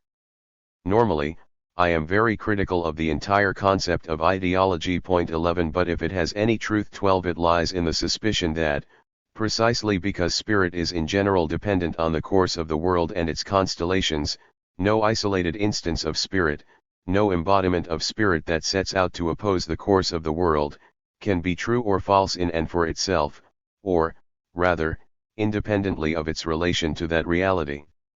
Lecture 7. Spirit and the Course of the World. December 1, 1964. Last time, During my discussion of the dialectics of the universal and the particular, I took the opportunity to say a few words about the concept of conformism, more especially about the currently fashionable ways of dealing with it. In the light of our basic theme, the antithesis of society and the individual, the universal and the particular, it will have become clear to you just how difficult it is to pin down the idea of conformism to fixed categories. If you analyze the conformist elements in Hegel, there is no great problem involved in this. If you read the philosophy of right and take note of the conformist elements in it, you will soon see that his sympathies always lean towards the universal, and that the individual is fobbed off with the assurance that the universal, the absolute, the idea, maintains itself by destroying him, an assertion that does nothing to restore his peace of mind. It reminds him of the consolation offered by the Church to a man contemplating his own death, but thanks to secularization is incomparably feebler and less persuasive than the promises given by the Church in times gone by when a dying man could be promised eternal salvation, whereas now the idea of eternal salvation is no more than a shape of consciousness. This shape of consciousness is of course essential and does provide the individual with a salvation of sorts, but you learn nothing of its substantive meaning from Hegel, while the individual is in fact supposed to be pleased if he or she dissolves into nothing ad majorem Dei gloriam.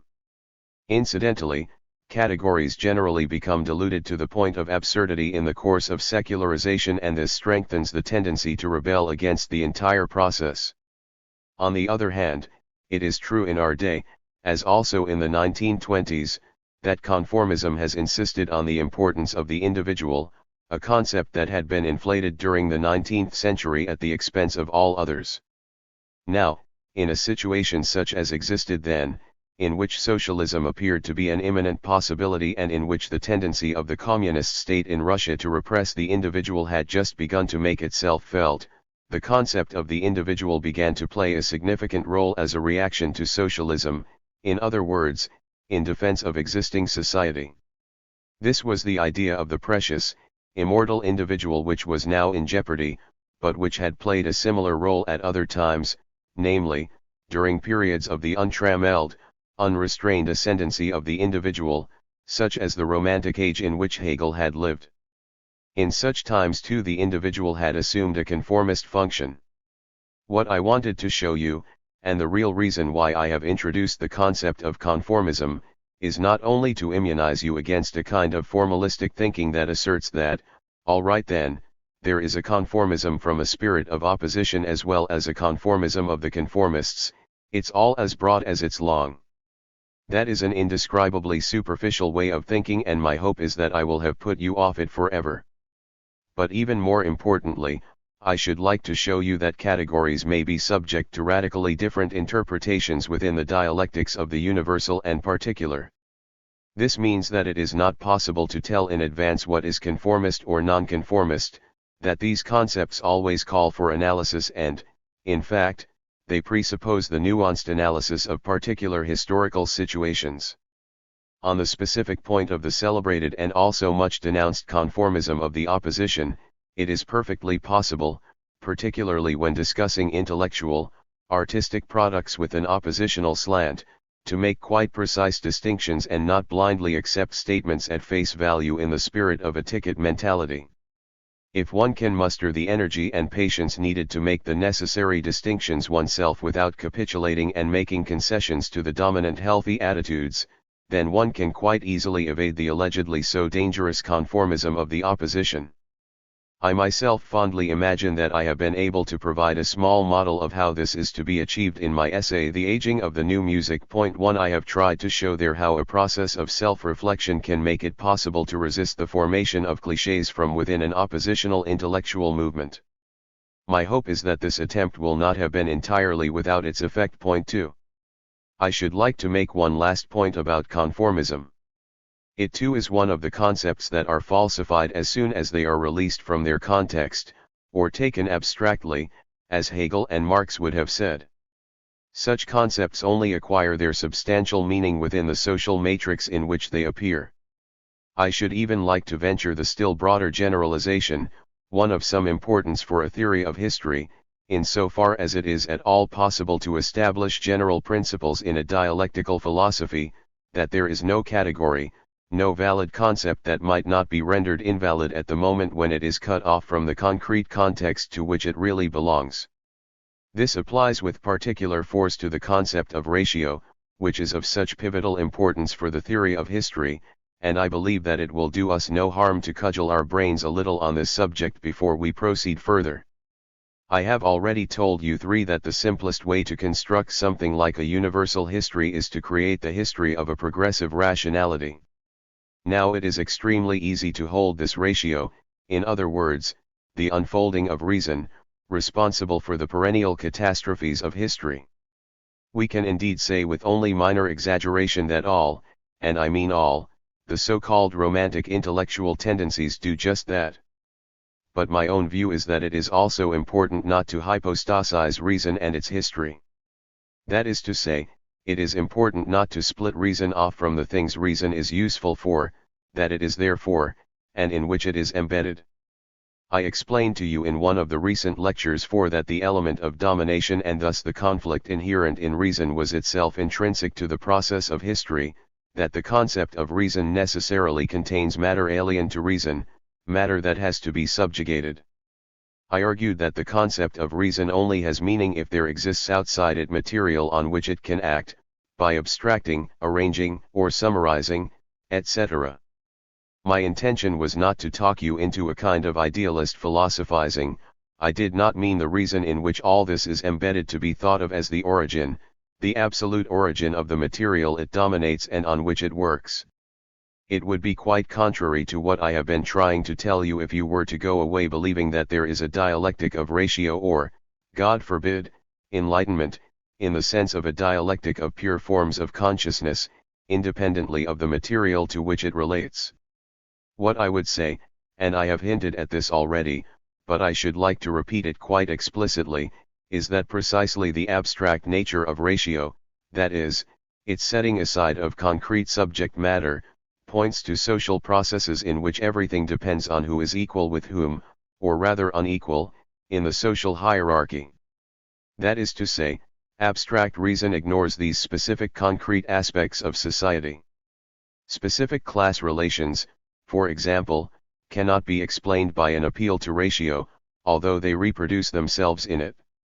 Instead, reason contains this amalgam of abstract thought and material that has to be subjugated, and this fact is itself merely the reflection of an attitude of thought, of reason, to reality 5 which in its turn does not remain external to reason. On the contrary, as Durkheim was the first to have pointed out, in an inspired, but also highly contentious way, reason becomes embedded in the forms of consciousness including its most abstract forms, such as the categories of pure logic and even the so-called intuitive forms of time and space. 6 However, I leave open the question of whether there is not a dialectic at work here in the sense that, for hierarchical social conditions to be deposited in subjective forms, there must always be an element of constitutive subjectivity which ensures that people experience things in one way rather than another. That is a complex matter that I really wish to mention only in passing and certainly do not want to resolve here.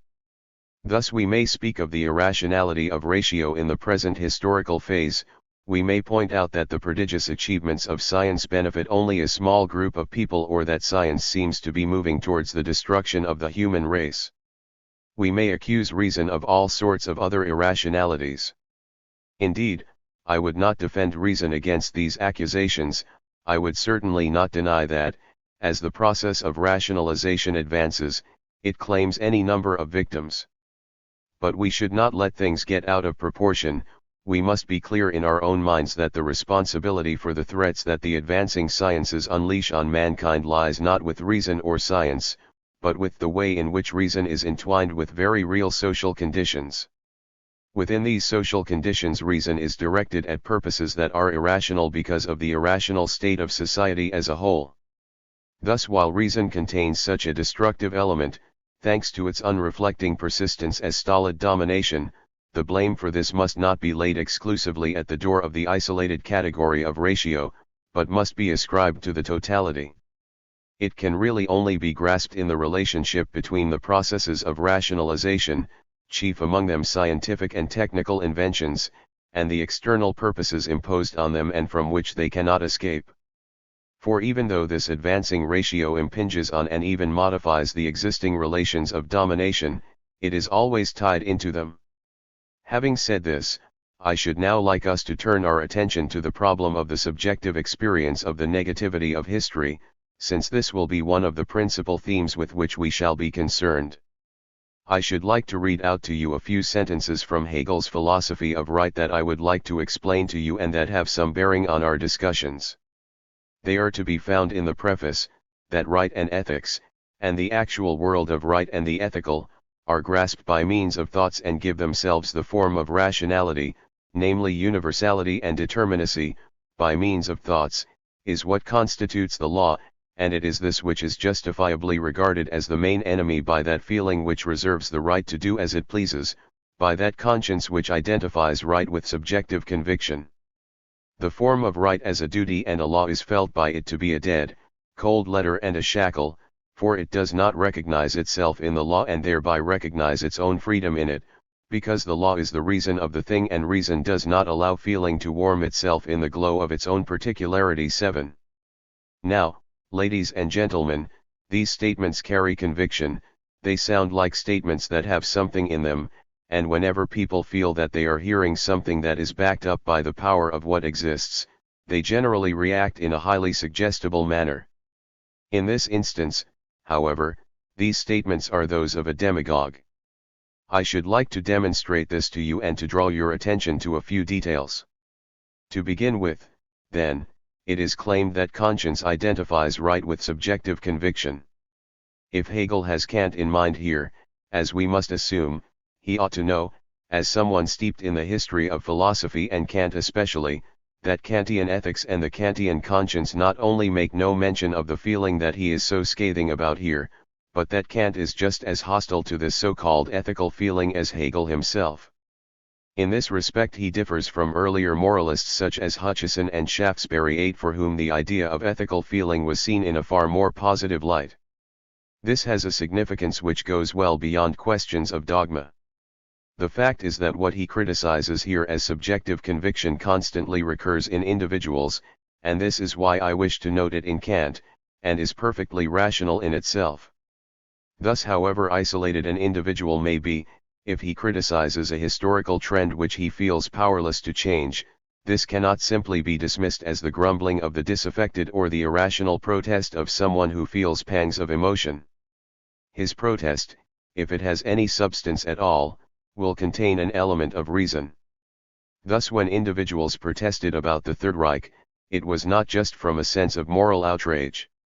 If the protester was politically conscious, and I believe I may even claim this of myself and my initial memories of Hitlerism, then he must have been aware that the policies being introduced were catastrophic and that the National Socialists were launched on an adventurous path that could only end in disaster. The crucial factor here is that the awareness that Hegel tacitly and dogmatically ascribes to a collective consciousness can also be present in an individual. By thinking, the individual shares in the objective nature of thought, or can do so. To put it in a Hegelian manner, he shares in the objectivity of spirit, unless the objectivity of his own thought is determined merely by impulses and is completely unbalanced in consequence. Hegel simply ignores the element of objectivity, of universality, that lies concealed in the particular, in individuality, and that enables it to determine itself as thought, as a thinking monad. He thus fails to recognize an aspect of his own dialectic of universal and particular that he of all people should have emphasized more strongly. This is the idea that the figure of the universal in which the particular possesses the universal to a substantial degree is in actual fact the process of thought in which the particular is raised to the level of the universal. This thought is located nowhere but in the individual. Only individuals can think, blind collectives quite certainly cannot, and the contrast has become even more pronounced nowadays when collective reactions are being so blatantly manipulated. You can see from this just how fuzzy Hegel's critique is. Linked with this is his avoidance of the main issue when at one point he denounces the sentiment of thinking oneself superior, where in reality what is at stake has nothing to do with feelings but addresses the question of thinking at the only point where it matters, namely as the thinking of the individual. We might say that there are historical situations in which the interest of the totality, in other words, the objectivity of spirit, can only be found in individuals, namely those who consciously and by design offer resistance to the trend. In contrast, what can be called the semblance of objectivity, the general consensus, is so much the mere reflex of social mechanisms that it actually lacks the objectivity commonly ascribed to it, and is really no more than subjective illusion. I believe that, particularly in a situation like the present, we have to drive the dialectic forward to this conclusion. However, Hegel himself says at one point that when he looks at the law with subjective conviction he justifiably regards its universality as the main enemy. This justifiably contains his whole position. Typically for Hegel, he would not say that the individual's resistance, we would add, the thinking individual's resistance, is purely a matter of chance. He would probably say that what the individual thinks is limited when compared to the objective process as a whole because he does not properly realize how everything is interconnected. My own view is that this justifiably has to be taken much more seriously than even Hegel believes. It is characteristic of Hegel's thinking that he really wants to have it all ways, that he really wants to include everything, even things that simply cannot be reconciled. By this I mean that he adopts the standpoint of the universal. He tends always to claim, ideologically and in a conformist spirit, that the universal is in the right. But equally, almost as an afterthought, he would also like to be credited with wanting fair play for the individual. And he does this with a throwaway remark, in this case the single adverb justifiably, merely in order that the individual should get his just deserts, simply so that it does not look as if anyone is being left out. Incidentally, this comment applies with equal force to the entire Hegelian macrostructure since the whole point of his philosophy is that it not only teaches absolute identity, but also believes that non-identity, in other words, the very thing that cannot be included in identity, should somehow be incorporated into the concept of identity in the course of its elaboration. In this way, he could almost be said to be protecting himself at his weakest and most elementary point. I shall return to this particular problem at a later date. At the moment, I just want to take an even closer look at this justifiably. Thus if, as I have suggested to you, the individual conscience regards right, rational right or, as Hegel calls it, the actual world of right and the ethical as the enemy, then a philosophy that teaches the positive doctrine of the reconciliation of the particular and the universal should focus on this question instead of skating over it. The idea of absolute reconciliation, the idea that spirit should always be at home with itself and should rediscover itself, as Hegel phrases it, and at the same time the emphatic admission that the individual mind is simply not at home with itself in its confrontation with objective institutions and the objective historical trend. There is a conflict here that he cannot simply ignore. The reason that he cannot ignore it is that the state of not being at home with itself is a kind of mimesis, a kind of participation in the very rationality that is thought of as the achievement of the act of identification. It would be easier for an opponent of Hegel, it would be easier for Kant to react in this way, since Kant rigorously maintained a dualistic attitude towards empirical subjects, and hence would say, very well, individual conscience and the course of the world are absolutely incompatible. But then he would add, so much the worse for the course of the world. However, if, like Hegel, I say that the course of the world and individual conscience are each mediated by the other and that therefore the individual consciousness must discover itself in the course of the world, while simultaneously teaching that rightly and justifiably it cannot discover itself in the universal, then in effect it reverts to dualism, to Kantian dualism, and even hypostasizes this as a kind of positivity. To cite the English proverb, he adds insult to injury. Thus not only is an injustice done to the individual by both the course of the world and the institutions, but if the individual recognizes what is happening and protests, instead of joining in and identifying with the process, he finds himself derided as stupid, narrow-minded, sentimental, and God knows what else. People continue to wag their philosophical finger at him until he gives in. Anyone who, like Hegel, insists on mediation should refrain from introducing a chorismos, a separation. At a crucial juncture, he should refrain from representing the chorismos of reason and unreason, chance and necessity, as a positive. The absolute is treated by Hegel, and the entire philosophy of history that talks about the world spirit, as a spiritual principle. But if this concept of spirit is not to degenerate into something vacuous, it cannot be allowed to break every link with the living spirit, the spirit of individuals. For living individuals objectify and universalize themselves in it, while even Hegel, as my earlier quotation shows, demands that they should be at home with themselves. Hegel perceives the need for the separation and regards it as a dialectical necessity which he ought to criticize or supersede, but instead he tends to trivialize it and treat it as mere accident, simply to counter the resistance and the rights of the critical mind. And the downgrading of this separation sub specie individuationis corresponds to the theodicy of separation sub specie aeterni, that is to say, to the doctrine that, as the totality of life, this separation is the desired reconciliation. Point 10. However, whenever we ask this reconciliation to deliver, to show what is reconciled and how, we are only given the assurance that this is not what was meant. Reconciliation was the totality, and if you expect more from it, if you would like to achieve it for your own consciousness, then you are simply small-minded, a petty philosopher of reflection 11 who has not yet reached the pinnacle of absolute idealism. And this simply will not do. This kind of thinking sins against its own virtue, against the bourgeois virtue that one should pay the debts that one incurs, intellectual debts in this case, whereas Hegel tries to wriggle out of it at this crucial point.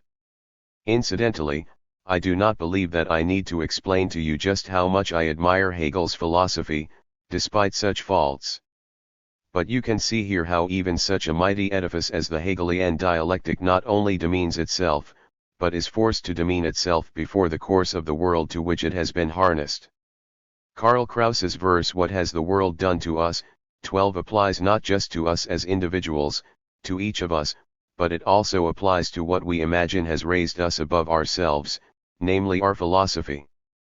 Following this Hegelian argument, and having said to you that what you can find in Hegel is the suggestive power that everything has behind it, everything that exists, the entire force, I would even say, the entire machinery of history that everything has behind it, faced with all this, where can we obtain the courage as citizens to prevent us from knuckling under? Particularly if it is the case, as I explained to you in an earlier lecture 13, that this life reproduces itself not despite conflict, but because of it. I believe that the answer to this is that the critical lever, the intrinsic critical lever, is to be found in the category of objective possibility. To a certain degree we must concede that Hegel is in the right, even though I have been critical of specific arguments, of course without wishing to trivialize them. In particular, he is right to assert that an abstract ideal that has nothing to do with the course of the world, that is to say, an ideal whose conditions of realization have no basis in the world as it is impotent and worthless. And you all know how an ideal of that sort has had such an extreme, and I may say extremely dubious, influence on Hegel's socialist disciples. But what we can say is that universal reason, which Hegel insisted on in opposition to all particularity, did actually bring about the possibility of reproducing the lives of all mankind at a more adequate, more human level.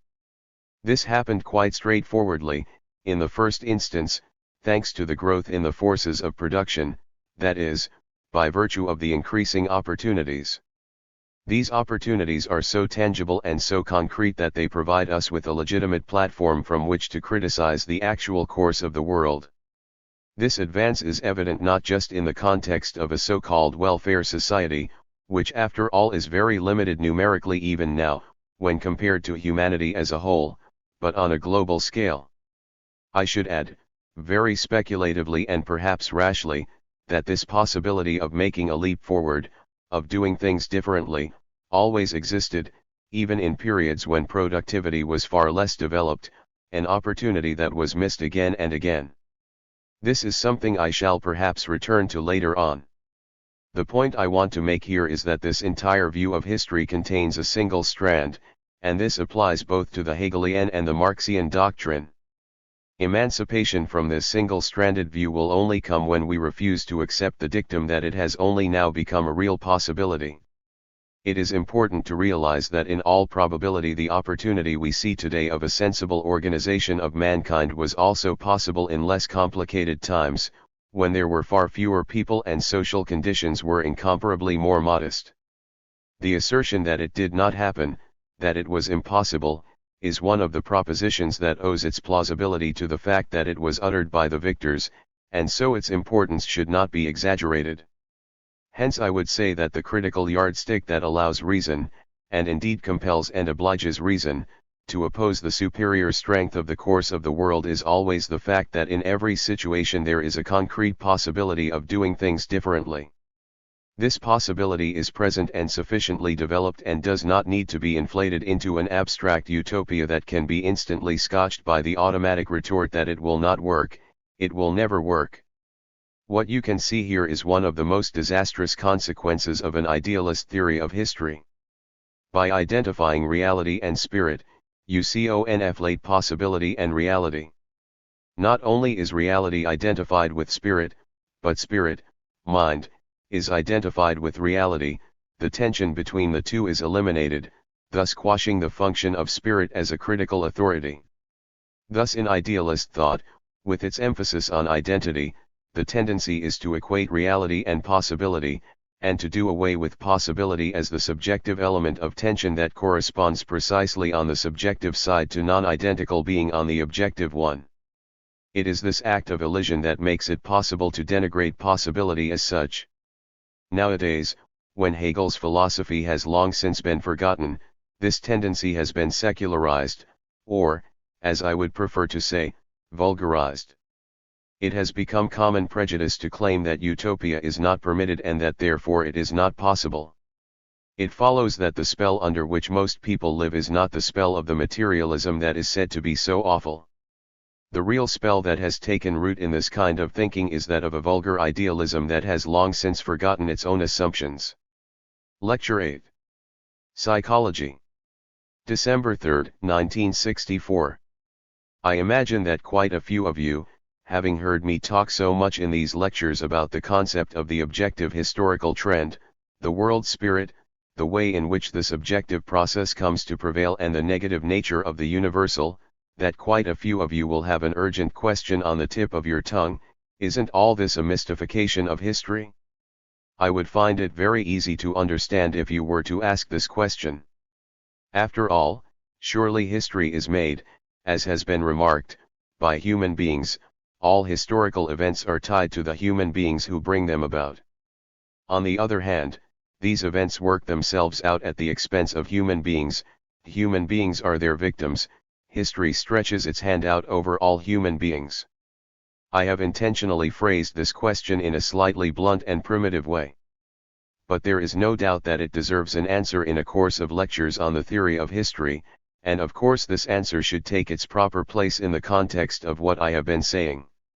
In fact, looking at it in architectonic terms, we might say that we have reached the precise point in our discussion when it would be appropriate to attempt an answer.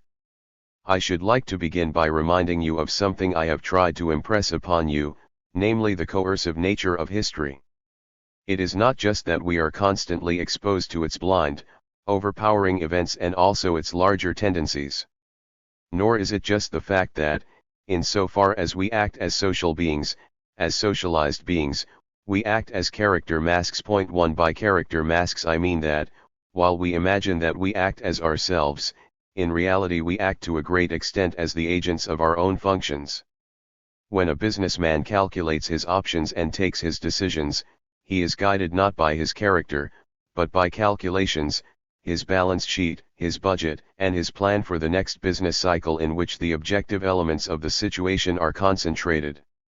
And other things being equal, the same may be said of almost all the functions that human beings have to carry out these days. Even the most powerful government minister will generally find himself limited to converting open files into closed ones. It is regularly the case. You can see this in any examination in the modest situation in universities where the interest in making sure that the files are in order, that the co-examiner has not forgotten to sign the examination form and niceties of that sort, that the interest in such matters takes precedence over the candidate's performance. Moreover, it does so to a degree that would shock examination candidates if they were to witness it, although it might also make them smile, and this might help to relieve them a little of their pre-examination anxieties.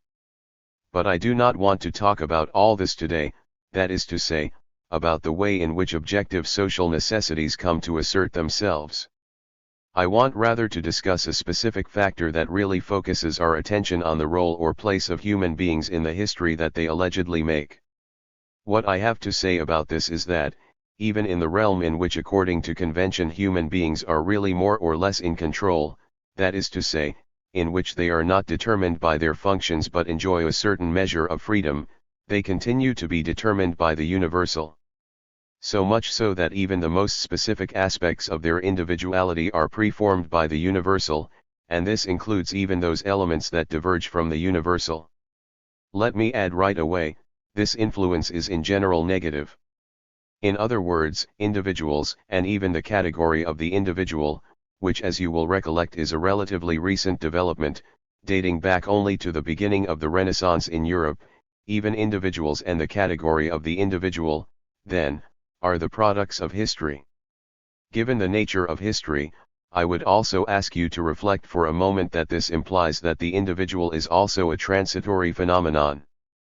Please note that by individual here I do not mean the biological division into individual beings, i.e., the fact that human beings do not come into the world like coral colonies but as single beings or at best as twins, or less well as triplets or quadruplets with slighter chances of survival.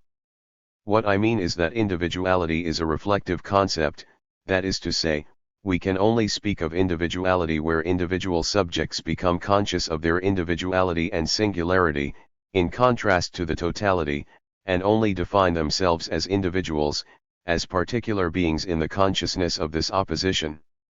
In this particular sense, we can say that the individual is a product and, as I said, may be a transitory phenomenon. Of course, you should be aware that the natural form of individuation, that is to say, the physical separation of individual people from each other, does in a sense enter into this reflexive concept because the biological fact of individuality requires that just as people have come into the world singly, so they should perpetuate themselves as individuals. So it is true that the notion of individual self-preservation, which is the central feature of individuation and also of the development of individual character, does extend back into the realm of biology. In contrast, animals do not possess the self-awareness and a fixed self as an internal authority has not become crystallized. The fact that animals do not have this self-awareness suffices to explain why individuality can be considered a reflexive category and thus the product of history. The process of socialization to which human beings are subjected by history, the process of inclusion in society as a whole, is one through which the universal realizes itself in history and so can be described as a historical process. Now the fact of individuation is not merely a matter of a conscious attitude towards the universal on the part of human beings. It does not resemble extreme situations in which, for example, a recruit submits to a hostile force, namely orders, drill, or being ground down, by adopting the slogan, "Man, you had better keep your head down," an attitude that enables him to survive as an individual separate from coercion at the hands of the universal. It is rather the case, and I believe this is fundamental to an understanding of the attitude of the individual human subject caught up in the historical process, that the historical coercion which molds human beings enters into the very core of their psyche and their subjectivity is in a sense shaped by the socialization process. The sphere of psychology in which we imagine that we are ourselves is also the sphere in which in a certain, obscure sense we are furthest from being ourselves. This is because we are preformed by that being for others to the very core of our being. This being for others is what is most successful in breaking whatever part of the existence of the individual that has not submitted to that identity coercion. By this I mean that the more individuals identify with the universal, not consciously, but in their unconscious and preconscious reactions, the more they can be said to distance themselves in a sense from the universal by the fact that their identification with it is blind and defenseless because they are acting unconsciously, as a form of adaptation. It has frequently been maintained, with justice, I would say, that the realm specific to psychology is the realm of irrationality.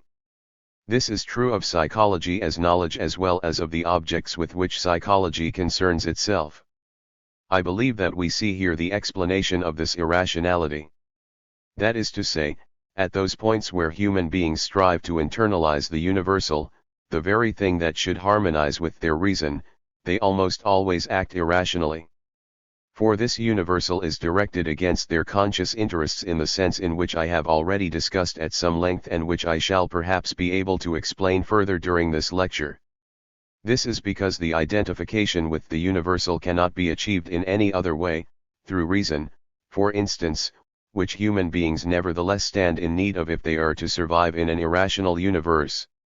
For this reason they can achieve their own socialization only in a way that is irrational, or even anti-rational in principle, or as we could say in clinical terms, neurotic, or as a consequence of repression or regression or by means of all those modes of self-mutilation that psychology enumerates. The distinction between psychology and reason has, in addition to its subjective explanation, for example, in the individual resolution of the Oedipus complex, an objective, historical explanation, though of course the entire Oedipus complex could not be understood without the family and with it the authority of the father as a social phenomenon. The irrationality of psychology assigns the irrationality of the course of the world to individuals against their own reason. This is the source of the peculiarity that is so characteristic of our own situation but which presumably already featured in Hegel's proposition of identity. What I have in mind here is the constant illusion that reconciliation is a reality, in other words, the suggestion that, despite all the horror and negativity of which I have tried to give you a not wholly implausible picture, it always looks as if human beings and the course of the world that is imposed on them are truly similar in nature, are genuinely identical. It looks as if the world were so constructed as to be worthy of human beings and as if we had no right to complain about the course of the world that has made people what they are. This is because what the course of the world has made of people is largely to ensure their affirmation of itself.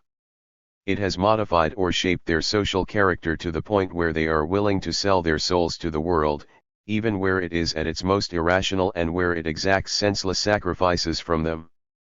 People are forced, nowadays especially, to turn the realities that have been foisted on them into their own business simply in order to survive.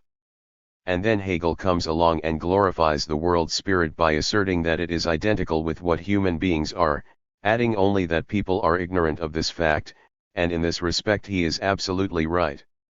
The only problem is that this alleged positive knowledge is in reality a negative. By this I mean that people simply do not know what the world has done to them because, if they did know, they would be different from what they are and could not be turned into whatever it is that the course of the world has made of them. Incidentally, such concepts as the objectivity of despair or the objectivity of happiness can be measured against such things. That is to say, their objectivity is of the kind that might have broken through the illusion of identity that has been created by a painful process of identification that is consistently and necessarily faulty and unsuccessful, and cast it off. For this identity is completely misconceived. We may say that the measure of its failure is one we can see everywhere today. It takes the form of that infantility among adults that surfaces at its most extreme where the adults are at their most grown up. That is to say, it manifests itself when they have rid themselves of the last trace of their childhood dreams and have completely surrendered to the business of self-preservation that has lost its ultimate purpose and become a fetish. At that point, the reason that has kicked over the traces, that has run wild and insists only on its formal fulfillment without following its rational purpose, merges with illusion and, psychologically at least, deteriorates into damaged goods. In a somewhat cynical passage in the Philosophy of History 2, Hegel remarks that as a general rule the course of the world ends up with people sowing their wild oats, and in so doing, and in the process of socialization, people find their proper place and their proper situation in life. This should be contrasted with a statement by a very significant figure who did not conform to the course of the world even though he occupied a prominent position in it, more specifically in the world of art. I am thinking here of Gustav Mahler, who struggled for years to do away with lax conformism, by which I mean the wrong sort of socialization, in the world of music, a struggle which was probably to blame in part for his premature death. Mahler said that the wild oats that we sow are really the best thing about us three. It is my belief that when you two find yourselves facing the need to sow your wild oats, you should reflect on what I have been saying here. If you find that you can slow down the process a little, that might be far from the worst thing that could happen to you. But the disaster consists as a rule in the fact that people, today at any rate, in contrast to the still happy, individualist times of the late 19th century, that people are all rushing to sow their wild oats, or, as I once expressed it in Minima Moralia, most people today kick with the pricks instead of against them. Point 4. But when you make a remark like this, you only prove that you have become a grumpy old man who is naturally suspect to the serene young people of today. Even so, I should still like to point out to you that this false identification of an unreconciled universal with the particular is necessary in an ironic and negative sense. We are not dealing here with arbitrary subjective processes that can be avoided as long as you have a modicum of insight, self-confidence and critical spirit. A necessity rules here, and you can count yourself lucky if you can keep your head above water long enough to recognize it and give it a name. But no one should imagine that he is immune to it, or that a fortunate intellectual disposition can make him independent of such mechanisms. Psychologically, it is scarcely possible to make good the narcissistic loss, that is to say, the constant injuries offered to the narcissistically driven instincts whose violence cannot be exaggerated. It exceeds everything that the imagination can grasp, and I would say that this is true of every human being, without exception, in the world in which we live. Why that is so is something I cannot explain here. These lectures do not deal with social psychology, and I am speaking today about the phenomena of social psychology only in order to show you their place in the framework of history, and not so as to provide you with knowledge of social psychology. That would be quite impossible here. But if people really were to become fully aware that their own selves, that is to say, the point where they believe that they belong entirely to themselves, that their own selves belong not to them but that they are, right down to and including their idiosyncrasies and peculiarities, what might be called the negative imprint of the universal, that would involve such a fearful loss of self-esteem, as one tends to call it in bourgeois circles, that in all probability they would be unable to bear it. When I say that people's peculiarities are the negative imprint of the universal, what I have in mind are, for example, the widely ridiculed stereotypes of the miser, that is to say, the kind of character structure deduced and criticized by Freud. Point 5. This structure is nothing but the mutilation, the deviation from the norm that arises because people are forced to develop certain character traits in the course of socialization. Given the striving for profit imposed by the universal, this leads everyone who consistently obeys that instinct to develop the deformations of pathological avarice.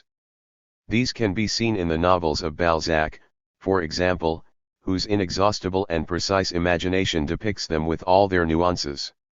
This is just one aspect that I propose to you as a model. You will not find it hard to think of others.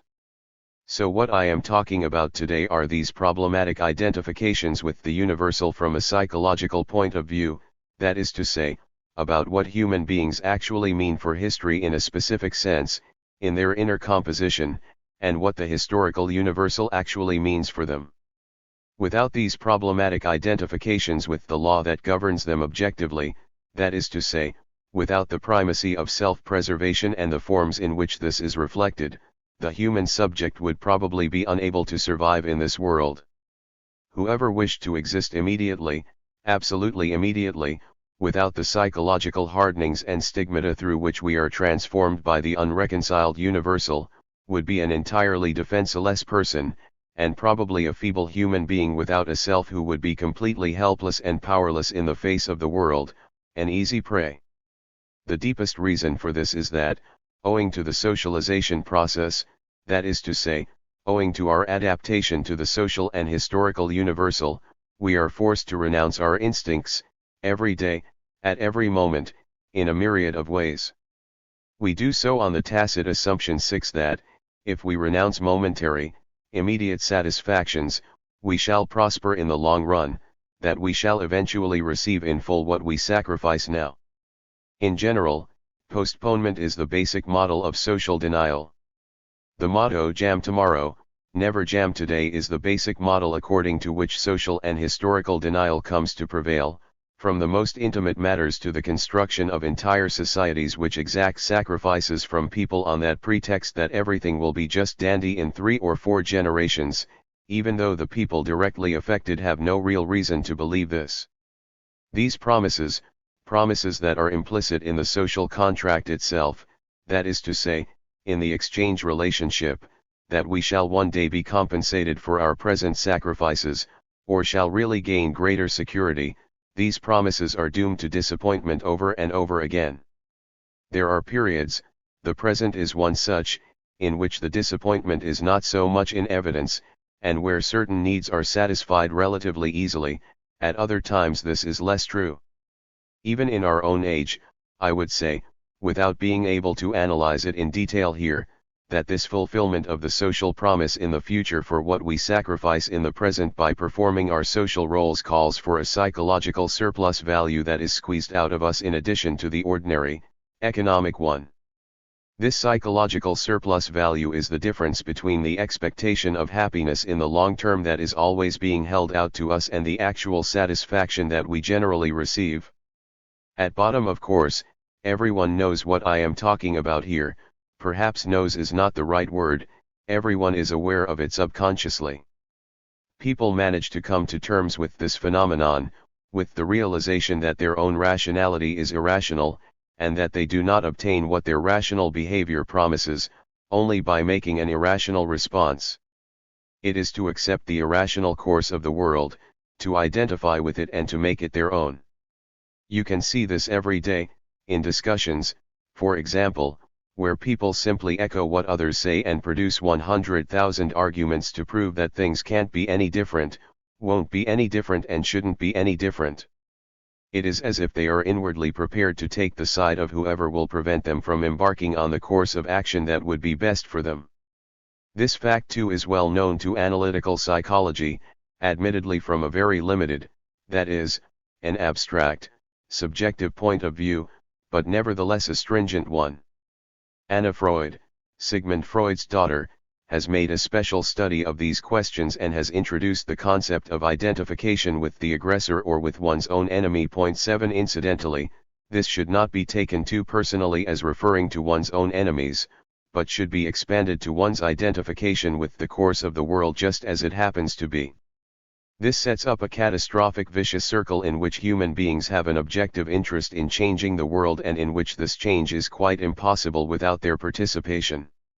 However, these mechanisms of identification have stamped themselves on people's characters to such a degree that they are quite incapable of the spontaneity and the conscious actions that would be required to bring about the necessary changes. This is because, by identifying with the course of the world, they do so in an unhappy, neurotically damaged way, which effectively leads them to reinforce the world as it is. And that, I would say, is the truth about the situation of human beings in history. This has 2 consequences for the theory of history, and I should like to summarize them for you briefly. On the one hand, the position is that the course of the world which is hostile to human beings asserts itself against them but with their approval. In pivotal situations it even prevails with their conscious, self-destructive acquiescence. To explain this in slightly more concrete terms, I shall say only that, as you know, at its lowest and in terms of its potential today, democracy is a system that would like to give mankind the form it deserves. It is a social form in which people are the subjects and not the objects of society. Accordingly, it is the socio-political form that expresses the self-determination of mankind. Nevertheless, it is alien to the masses, and in critical situations it becomes the object of hatred. It is alien because as long as it is purely formal it appears further removed from people and more abstract than forms that at least appear to be immediately familiar and close by. The success of race theory, which is based on something as close as so-called blood relationships and, ultimately, the family, has exploited these elements by contrasting them with remote, objective mechanisms, even though it is to these that human beings are in truth connected. Its immensely profound appeal was based on the illusion of closeness that is echoed in such formulae as the term national community and which went to the innermost core of the human unconscious. By speaking of the merely formal character of democracy, I have already suggested that in the world in which we live the possibilities that might be open to mankind are denied them in reality, instead they have to make do with the illusion of altruity. However, so as at least to point to a particular socio-psychological mechanism by way of illustration, there is a tendency, one that ought to be carefully analyzed since it seems to be a constant factor, for situations where possibilities of improvement are visible but are denied to provoke the fury of those who are kept down. Where this happens, this fury is directed not against evil, but against the imperfections of the good which find themselves ridiculed as a swindle simply because people choose to identify with the inexorable course of the world as it is. An instance is the fury unleashed against so-called bleeding heart humanitarians by powerful populist forces proclaiming their yearning for the return of the death penalty. Given our current relatively peaceful domestic situation, this is a particularly frightening example of the mechanism I have in mind. On the other hand, since the achievement of a proper identity cannot succeed because of the objective course of the world and because people's interests cannot be reconciled, people are necessarily crippled by this unconscious act of identification with the world. To an increasing extent, they find that they lose the inner, spiritual freedom which would enable them to detach themselves from the course of the world. They find themselves unable to rise above it as free, autonomous, and critical beings. I can illustrate this tendency by referring you to an expression originally introduced to psychology by Carl Gustav Jung but which I took the liberty of applying some years ago in Sociology. 9 This is the idea of concretism. This concept contains the idea of the displacement of the libido to what is immediately present to people's minds. Because they identify with the institutions, commodities, things, and relations immediately familiar to them, they are incapable of perceiving their dependence upon processes at some distance from them, the actual objective processes. By way of conclusion, the inference I should like to draw from what I have been telling you today is that, to a degree that is difficult to grasp, psychology has an immensely important role to play. This remains true even though objectively, and compared to the objective necessity of history, it is only a secondary, supplementary phenomenon. For were this not so, people would simply not put up with the situation as I have described it. Psychology has become the cement of the world as it exists. It holds together the very conditions that would be seen through rationally, if this irrational cement did not exist. This probably also explains why the most effective form of ideology today, namely the culture industry, is concerned less to transmit particular ideologies, propositions and attitudes than to reinforce and reproduce in an unending chain those same mechanisms that enable people to identify with the things with which they are not identical. Thus what I mean by this cement is the way in which human psychology has embedded the world in human beings in the form, moreover, of a perverse, deceitful consciousness. It is a deformed consciousness that knows only how to yield. It is independent of specific theoretical or political ideas, which for the most part it never even begins to formulate. Nevertheless, this consciousness is the only form in which ideology really survives today. Thus the form taken by ideology and by the false identity of subject and object in a world of radical discord is one in which a conscious-unconscious state is produced in people both objectively, and with their own connivance and the aid of their own instincts. This state of mind blinds them to the unreconciled nature of life and leads them to accept and adopt as their own the very conditions that they feel to be their exact antitheses. And this, ladies and gentlemen, may perhaps explain to you why, in a theory of history or a theory of society that is basically objective in nature, such a subjective science as psychology is able to make such a crucial contribution. Its task is to analyze the cement, the ideology, that exercises such immense influence over human beings, and is thereby able to reproduce the entire global situation. We may conclude, then, and this brings me back to my starting point, that, at the very moment when people believe they are most themselves and belong to themselves, they are not only the prey of ideology. We might even go so far as to say that they themselves have turned into ideology. Lecture 9. The Critique of Universal History. December 8, 1964. Since it is my undoubtedly laudable intention in these lectures to give you not just an introduction to the introduction, but also as much as possible of the relevant subject matter, I have decided to modify my argument a little. I should like therefore to confine my comments to giving you a few of what are in my opinion the pivotal categories needed for the construction of a theory of history. I shall then move from the concept of history to that of freedom so that I can discuss the concept of freedom in the second half of the semester. This means that there will be a little less time, and perhaps no time at all, to focus on a number of purely philosophical questions concerning dialectical structure which I had thought important.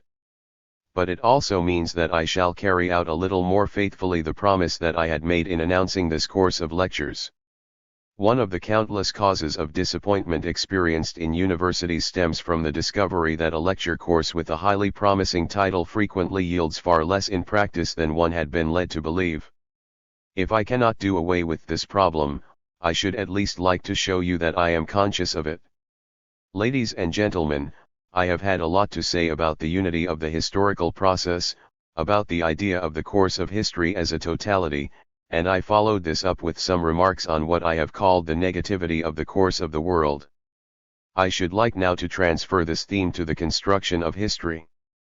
This idea, this motif, which I have explained to you in philosophical terms, in earlier days people would have said in speculative terms, can be found in Hegel, and indeed in the entire thinking of the Hegelian era, under the rubric of universal history. During the period of the so-called ascendancy of the bourgeoisie, this concept of universal history, by which I mean that of a continuous history of mankind, was generally conceived as an upward development, albeit not without setbacks. This idea formed something like the general climate of thought at the time, and, incidentally, you would do well to bear in mind when working on Hegel that what you find in Germany at this period is not so much the achievements of individual writers as the expression of an objective spirit as it developed in the course of living communication. This then found its most coherent expression in Hegel's thought. Under the influence of Dilthey's history of ideas, we still see these things in far too individualistic a way. Point 1. I just say this in passing so as to make you aware of a perspective from which you will perhaps find it easier to gain an understanding of Hegel. The path taken by history as a whole ought in the spirit of Hegel's philosophy to be a thoroughgoing phenomenology of mind. It would not be difficult to read something like a theory of universal history from the phenomenology of spirit, which is what is generally thought of as one of Hegel's systematic works. These ideas are roughly equivalent to the conception of world literature which was of such great importance at around the same time, as we can see from Goethe. And not only Goethe, since we can see the same thing throughout the Romantic movement, from where it can be traced back to Herder. Hegel may have been at loggerheads with Herder, quite explicitly so too in fact, but their disagreement was mediated, in particular by the way in which all the Romantic motifs migrated into his philosophy and were absorbed there, but were at the same time reflected upon critically. The same may be said of this idea of a totalizing history that was both coherent and also broken down into its specific phases. It expressed this idea of a total history that was at the same time divided into distinct aspects. We may say that the notion of the joining together of the world was anticipated by the youthful bourgeoisie in this idea of universal history as a unity, as the single unfolding process of human nature, and that it arose at a moment in history when such a unity had not yet become a visible possibility. This idea was given its definitive expression in Wendell Willkie's formula of one world. 3 We need add only that at the time the antagonistic elements that determine this universality, this internally divided unity of a global society, had not yet become crystallized. Nowadays, this idea of universal history is highly controversial and problematic. However, if what I have said to you about the unity of history in general, about the unfolding of a unified, historical process, has any plausibility, there is a lot that can be said in its favor. And it is my belief that, if you wish to say anything at all about the theory of history in general, you must enter into a discussion of the construction of universal history. This idea is under attack from two quarters. It is criticized by positivists who constantly point out that there is no such thing as a unified, continuous process of history, and they have good reason to do so. They point out, for example, that the immense rupture in Western history during the long centuries of the barbarian migrations, followed by the tentative rediscovery of the classical tradition, is the most dramatic illustration of this. But you can trace this element of rupture, this demonstration that it is not possible to speak of a unified progress of history, into its most minute ramifications. I need mention only one sphere of activity, one that has just occurred to me and that concerns a branch of knowledge with which I am conversant, namely music. The situation in music is that a particular development, the compromise between medieval polyphony and the newly discovered homophonic music, culminated in Bach. It was then interrupted by non-musical, as it were exotic, factors, namely social developments. The result was that following Bach's death a new style emerged that can be regarded as the negation of his music. We then see a musical tradition of quite a different kind, one that incorporates Bach's achievements only tentatively and with difficulty. Incidentally, this demolition of the Bachian tradition after Bach was an event that probably had extremely grave consequences, but it is not my concern here to give you a history of the philosophy of music. At all events, you can see here how a detailed knowledge makes it extremely difficult to produce a speculative account of universal history. It is interesting to consider Spengler in this context. Spengler had vigorously combated the idea of universal history, since he even denied the continuity of time, which he replaced with the concept of simultaneity. That is to say, he treated the chronological succession of so-called cultures synchronically, thus effectively denying chronological sequence. Spengler is regarded by historical positivists as a wildly speculative metaphysician because he demolished the unity of history by his insistence on the specificities of individual cultures. Nevertheless, because of his denial of historical continuity, we must situate him likewise in the positivist tendency. This places him incidentally in the tradition he stems from and which goes back via Nietzsche to Schopenhauer. Schopenhauer too should be included among the thinkers who, in sharp contrast to what he thought of as the optimistic purveyors of universal history, effectively came around to a denial of history, to a conception of history as no more than the dreary repetition of eternal sameness or perhaps even as the history of decline. When I say that Spengler's theory of history comes close to positivism, for all his opposition to positivism, in a strange way this nevertheless chimes in with Spengler's own attitude. His own habits of mind were strongly positivistic and he always gave precedence to the inexorable facts over attitudes, willpower or the idea, or whatever else one is disposed to call it. As long as you do not have too great a knowledge of historical detail, and this is a factor that must for once be included in the philosophical discussion, you not only have the benefit of a greater distance which enables you to gain a better overview, but, by the same token, you are blinder to facts that make things awkward for philosophical theory. In such a situation one's own intellectual superiority thrives on one's own deficiency, on the fact that one knows too little. It is all very well to try and demonstrate one's ingenuity in devising a profound interpretation of history when one has only a passing acquaintance with the details of the case. Philosophically, too, this is an aspect of the dialectic between universal and particular that we should not lose sight of. It provides the justification, the element of truth, in the positivists' constant sniping at philosophical interpretations of history.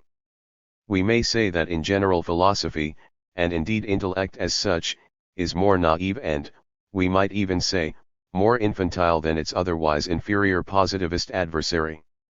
At the same time, it must not allow itself to be persuaded to part with the advantage that lies in this greater distancing, but must instead face up to the task of directing its constructive energies towards the details of history, and it must go on to mobilize the forces required to construct the totality in the details themselves. For if those forces remain unable to engage with the details of history, they are all too likely to remain vapid, vacuous, and lacking in authority. I believe, for example, that Benjamin's historical studies, or indeed my own, if I may be allowed to talk out of school for once and speak of my own efforts, both have their roots in this situation. That is to say, they arise from the wish to hold fast to the speculative element without which for historical knowledge that aspires to being more than superficial is hardly possible. On the other hand, both of us strove to immerse ourselves in historical detail in order to avoid that specious mastery that arises from not being too familiar with the facts. Something of this desire can be seen in Benjamin's so-called defense of induction 5 and also in my own tendency to immerse myself in highly specific individual texts or other intellectual products, instead of seeking out broader contexts, and then to look for the broader interconnections in those specific texts or products. You too, if you eventually end up in productive work of this sort, will perhaps experience the tension of which I am speaking and to the philosophical significance of which I am alerting you. I should like to offer you one further illustration of this, in an example taken from Hegel. In this sphere we find him combining the profoundest insights with a kind of inferiority, an almost childish reluctance to get to grips with the matter in hand. The specious mastery that results from this amounts to what we associate with the term idealism, the naivete, the schoolmasterly naivete with which history is judged en bloc, or constructed en bloc. There is a theory in his philosophy of history, and many of you who are busy preparing yourselves for the so-called Philosophicum 6 will already have heard of this theory. It can be found in the lectures on the philosophy of history, that is to say, one of Hegel's supposedly easier books, and it asserts that in the Oriental world, by which he chiefly meant China, only one man was free. In the world of the Greeks, which of course was a slave-owning society, a few men were free, and only in the modern world, or what he rather disastrously calls the Christian Germanic world, is everyone free, potentially at least 7. It is very easy to demonstrate the arrogance and folly of this thesis. I need only remind you of the simple fact that has long been familiar to us all, that even Oriental societies governed by an extreme form of absolutism never had such a pure, absolute single monarch at their head. In reality they were largely feudal societies, so that they contained no single free person but a class system, admittedly one that was hierarchically organized. But this fact is simply ignored in Hegel's theory, since he plays fast and loose with the facts for the sake of the brilliant symmetry of the argument. This cavalier treatment of the facts can also be seen in Balzac, a near contemporary of Hegel's, who sometimes dealt with social reality in a similar fashion. This remarkable attitude of so much the worse for the facts 8 was undoubtedly one of the factors leading to the emergence of positivism, but, on the other hand, it contains a power of the imagination without which the intellectual advances that were so characteristic of the age could not have been made. But, equally, it goes without saying that in the modern world the idea of the freedom of all has not become literally true, because in the meantime the critical analysis of society has demonstrated in countless ways that the formal liberty of all individuals in bourgeois society must be contrasted with their actual unfreedom in reality. In this sense, it is quite easy for any student of history in his very first term to criticize Hegel's theory. If he is content with this, he can go back home with a massive prejudice against philosophy and without ever feeling the need to come to grips with those windbags. Well, I have been playing the devil's advocate here, but I have to tell you that in reality the matter is not as simple as all that. You need only to reflect briefly to convince yourselves how much truth is contained in Hegel's seemingly absurd, masterfully absurd, theory. As you are aware, the idea of freedom is the cornerstone of Hegel's philosophy of history, since that philosophy understands history as progress in the consciousness of freedom. 9 But the idea of freedom is tied to the individual. Initially, the concept of freedom has its meaning only in so far as we understand by it individual freedom, the freedom of the individual to act spontaneously, autonomously, on his own responsibility, and to decide for himself, as long as he does not offend against the freedom of others, the freedom of his fellow human beings. This latter doctrine was formulated in exemplary fashion by Kant in his philosophy of right. 10 Thus underlying the doctrine of freedom, in whose name Hegel developed that three-stage theory of the development of history, is the individual himself. In fact, when he speaks of one, some and all, this idea of freedom does refer directly to the freedom of individuals, and even the number of individual human beings. If you take Hegel's thesis literally, it leaves itself open to all the objections that I have been almost too embarrassed to explain to you because they are so commonplace and so obvious. However, if for a moment you look at Hegel's intended meaning in a slightly less literal spirit, from a greater distance and from the standpoint of the individual, you would perceive how much rationality, how much plausibility enters into this seemingly rash idea, and I do not think that one would need to do too much violence to the text to rescue Hegel in this way. In the East, in Oriental society as a whole, the category of the individual, the category of individuation, does not stand at the center in the same way as it does in Western thought. I think that one can say this without exposing oneself to the accusation of colonial, Eurocentric impertinence.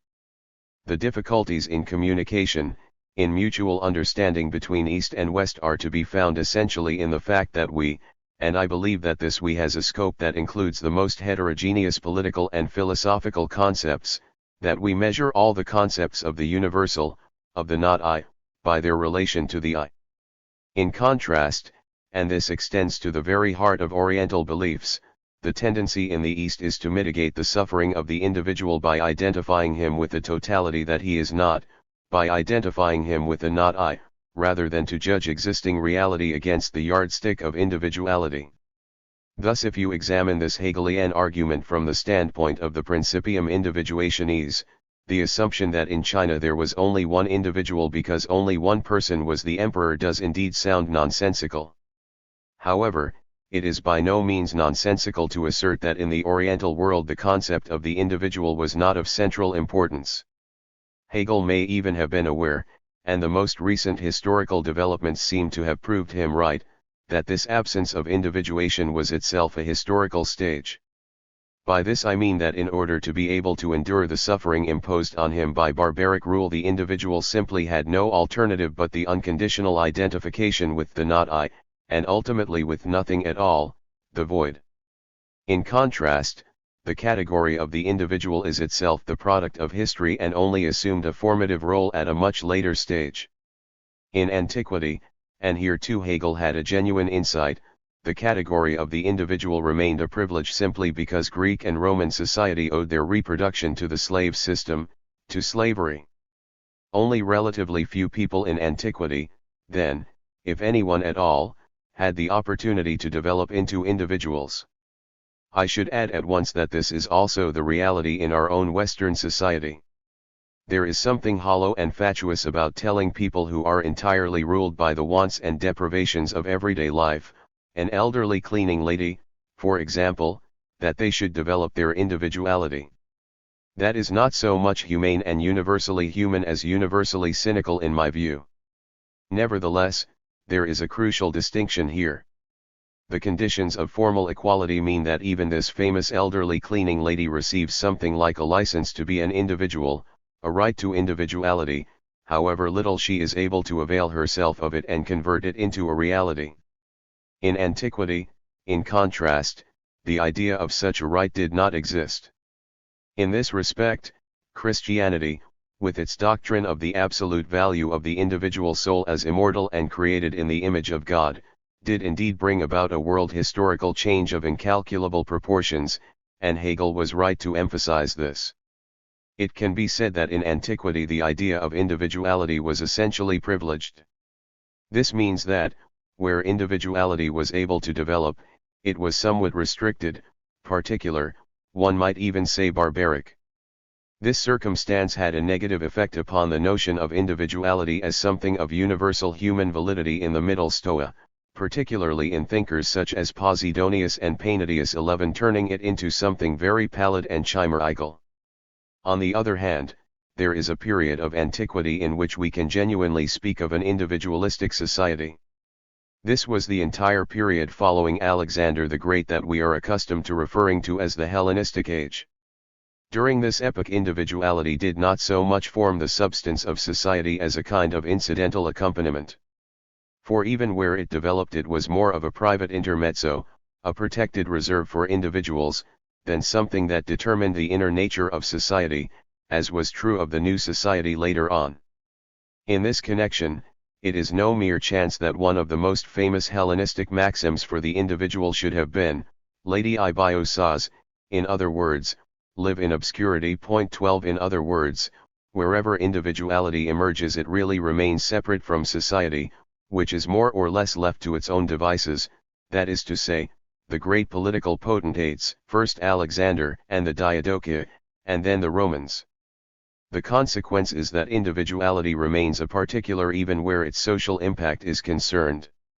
And Jacob Burckhardt, who had great sensitivity in matters of this sort, and to whom we owe the deepest insights on such questions, has come up with the very perceptive comment, this is in the Greeks and Greek civilization, that, in this so-called individualistic Hellenistic society, the individual became atrophied, thanks to the separation of the individual from the political and social reality.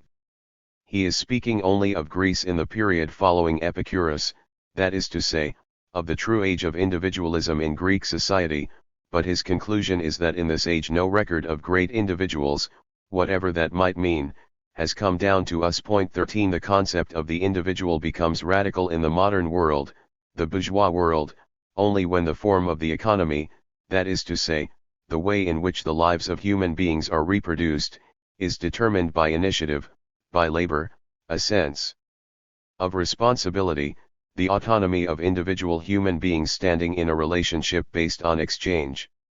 Radical here means that for centuries, right down to the threshold of our own age, the individual has proved to be the figure through which the universal, that is, the reproduction of the human world, is mediated.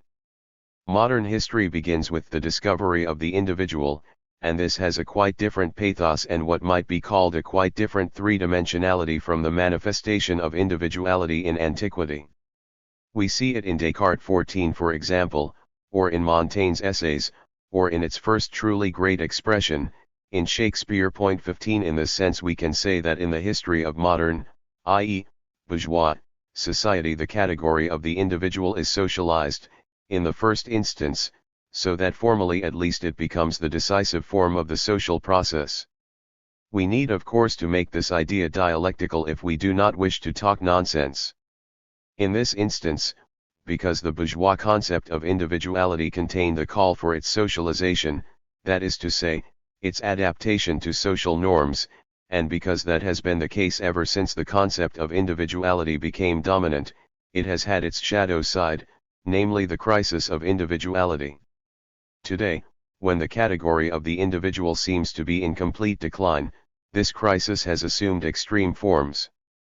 You can see, then, the value of reading a writer such as Hegel as I have generally suggested, that is to say, not just with the requisite precision, but also by making certain allowances. If we read him in that way, then even assertions that are as provocative as those I have focused on, because they are provocative, turn out to have far more truth and to be far more productive than might appear to a theory that is inclined to throw the baby out with the bathwater and to consign Hegel's entire theory of history to the rubbish heap of obsolete thought simply because of one absurd statement.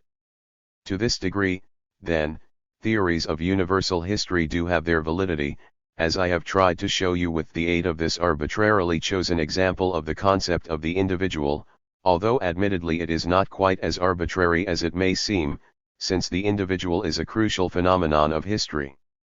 After all, we might just as well assert that history is the history of the rise and fall of the individual as make a similar claim under some other heading. However, the fact that we might make use of a whole series of other definitions, Hegel's idea of freedom or Marx's thesis of the struggle between the forces of production and the relations of production are obvious examples. This fact shows that history is a constellation that can really be grasped only with the help of an elaborate philosophical theory, and not by reducing it to individual concepts or pairs of concepts. However, the theory of history as universal history is open to objections of quite a different sort. These objections may be based on theological or socio-critical assumptions, and you can see them in their most extreme form in the theses on the philosophy of history of Walter Benjamin, to which he gave the title On the Concept of History. These come from his very last period and can in a sense be regarded as his testament. They may well be the last text that he completed. You can read about it in our edition of his writings. Point 16. I would be grateful, in fact, if you all were to do this if at all possible, so that in my next lecture I can assume that you are all familiar with these theses. At all events, I should like to anticipate that, by pointing out that the element of consent, of apologia, that is to say, the element that justifies history from the standpoint of the victor and defends everything that has happened on the grounds of its necessity, this element of consent is connected with the construction of a theory of universal history, because the assumption of such a continuous unity in history seems to point to the idea that history has a positive meaning. In this respect it resembles the element of victory which is proclaimed in the name of the principle that has been the unifying factor in history down to the present day. It would be the task of philosophy to determine whether that unifying factor really is the positive, meaningful principle it appears to be. But let me continue with this discussion next time. Lecture 10. Negative Universal History. December 10, 1964. Ladies and gentlemen, last time I tried to show you that theories of universal history such as Hegel's have a lot more to be said in their favor than we are inclined to think at first sight, even though from a positivist standpoint they may seem to be guilty of arbitrariness or naivete. I should now like to go on to explore a number of what I like to think of as far more valid objections to the construction of universal history. I believe that I pointed out in an earlier lecture that these objections are to be found in Benjamin's essay on the concept of history, an essay which still appears in the Benjamin edition under the title of Theses on the Philosophy of History. Benjamin himself had evidently fixed on the concept of history as the definitive title, although in his letters he always spoke of the Theses on the Philosophy of History. Point 1. I believe that it would be a good idea for me simply to read out to you the relevant thesis, and at the same time to alert you to the fact that Benjamin is attempting here to formulate a materialist conception of history, albeit one that is shot through with theological ideas that are presented in terms of a highly negative dialectic. It is not possible for me to explore this amalgam of materialism and theology at this moment, although I am fully aware that by failing to do so I run the risk that the very things I wish to emphasize may seem, shall we say, somewhat arbitrary to you, and their utterly compelling logic will fail to make itself fully apparent. But when all is said and done, I have to make sure that I stick to the topic of these lectures so as not to stray too far from what you have every right to expect from them. Thesis 17 states, historicism rightly culminates in universal history. It may be that materialist historiography differs in method more clearly from universal history than from any other kind too. I should note in passing that there is something faintly naive, or even usurpatory, about the expression materialist historiography, since the predominant, official form of materialist historiography, that is to say, the historical writings of Marx and Engels and their successors, is very much within the tradition of universal history that descends from Hegel. In fact, it makes a virtue of it. This means that Benjamin is attempting to enlist the authority of a materialist conception of history for an approach, his own, that is just as heretical when looked at from the position of Marxist practice as it is critical of traditional historicism. Universal history has no theoretical armory. Well, that is not something that can be said of Marxism. Despite Benjamin's strong sympathy for Marxism, particularly in his late phase, it is astonishing to see just how undeveloped his knowledge of Marxist theory is. Instead, he worked out a version of Marxism that it would be unfair to juxtapose to Marx's own theory. By the same token, however, he did himself no favors by thinking of himself as an orthodox Marxist. But these are dogmatic quibbles that we need not go into here. The only point worth making in this connection is to note that it is an absolute travesty to attempt, as we find in the Eastern Bloc countries, to claim Benjamin in support of beliefs which for the most part fly in the face of ideas that have been elevated there to the status of dogma. Point 3. Benjamin continues, its procedure is additive, it musters a mass of data to fill the homogeneous, empty time. Of course, as I hope I have shown you, no such claim can be made for a universalizing philosophy of history in the broadest sense, such as Hegel's. But now we have reached the nub of the question, the really interesting bit. Materialist historiography, on the other hand, is based on a constructive principle. Thinking involves not only the movement of thoughts, we might say the movement of the time continuum, but their arrest as well. Where thinking suddenly comes to a stop in a constellation saturated with tensions, it gives that constellation a shock, by which thinking is crystallized as a monad. The historical materialist, Benjamin says, approaches a historical object only where it confronts him as a monad. I may perhaps remind you of what I said last time about my own belief that, especially in philosophical speculations about history, it was far more important to immerse oneself in particular phenomena than to elaborate universal structures. I am sure that you will take note of the affinity between my own way of thinking and that of the principle stated here by Benjamin.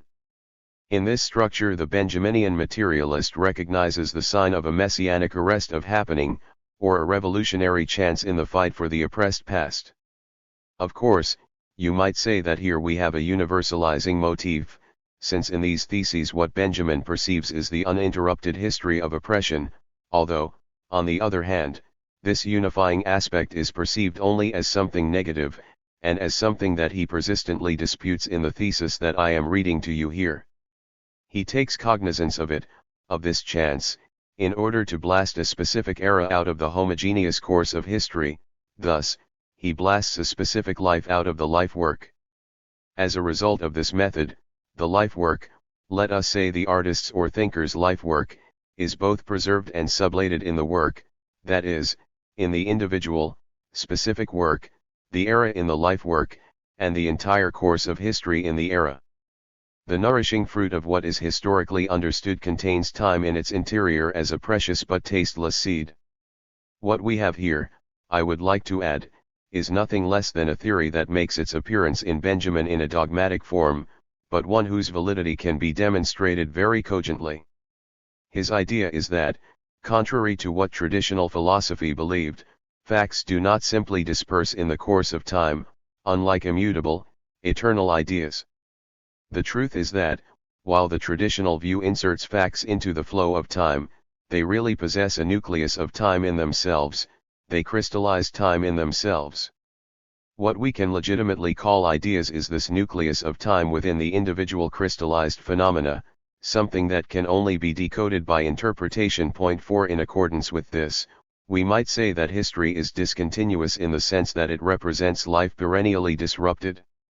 However, because history constantly repeats this process of disruption, and because it clings to the resulting fragments instead of its deceptive surface unity, the philosophical interpretation of history, in other words, the construction of history, acquires a view of the totality that the totality fails to provide at first sight. At the same time, history detects in these fragments the trace of possible developments, of something hopeful that stands in precise opposition to what the totality appears to show.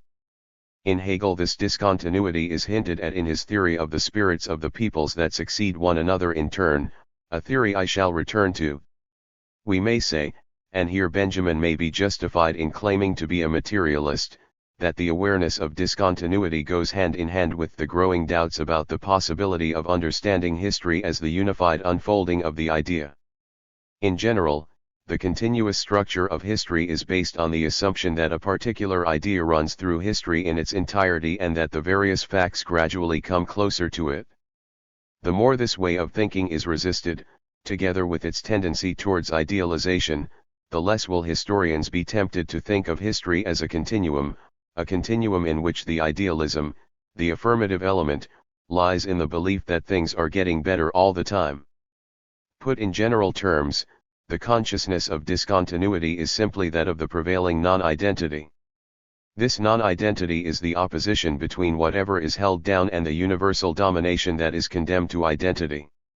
And if history is looked at materialistically, as the history not of victories but of defeats, we will become incomparably more conscious of this non-identity than was true of idealism. The task of a dialectical philosophy of history, then, is to keep both these conceptions in mind, that of discontinuity and that of universal history.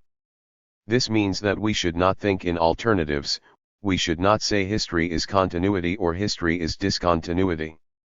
We must say instead that history is highly continuous in discontinuity, in what I once referred to as the permanence of catastrophe. 6 In Benjamin himself I have discovered a sentence that comes very close to this when he speaks of the angel of history, the angelus novus, who seems about to move away from something he stares at. His eyes are wide, his mouth is open, his wings are spread. This is how the angel of history must look. His face is turned toward the past. Where a chain of events appears before us, he sees one single catastrophe, which keeps piling wreckage upon wreckage and hurls it at his feet. 7 In this image, a magnificent one, incidentally, which grandly encompasses history as a whole in a way that is easily compatible with the monadological viewpoint, Benjamin finds an authentic expression for the union of the continuity and discontinuity of history. It is similar to at least one aspect of Hegel's theory, and in fact the resemblance is much more than casual, even though we may suppose that Benjamin's knowledge of Hegel was not very detailed. The resemblance is to be found in Hegel's doctrine that identity is not simply identity, but the identity of identity and non-identity, in other words, of concept and thing, since for Hegel the concept is the identity. 8 Admittedly, and this admittedly, which sounds like a minor reservation, actually embraces a world of difference. The opposite situation obtains in Benjamin, and if I may add without immodesty, the same thing may be said of my own theory. The position is not that an identity rules which also contains non-identity, but non-identity is a non-identity of the identical and the non-identical.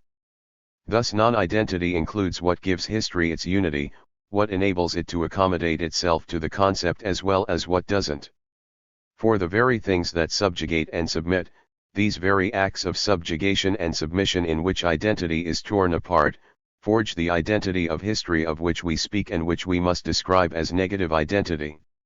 Simply to erase universal history from our thinking about history, and in this respect I disagree with what Benjamin says explicitly, although the opposite is objectively implied in his writings, would be to blind oneself to the course of history, the storm of history of which he speaks. 9 We would blind ourselves just as effectively as by doing the opposite, namely by subsuming the facts of history into its overall course without emphasizing the non-identical side of history, since to do this confirms the course of history by the way in which it ignores individual fates.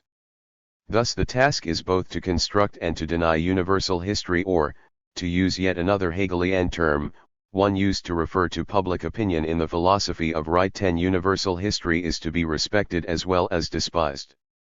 The domination of nature, which incidentally is mentioned in one of Benjamin's theses 11, welds the discontinuous, hopelessly splintered elements and phases of history together into a unity, while at the same time its own pressure senselessly tears them asunder once more.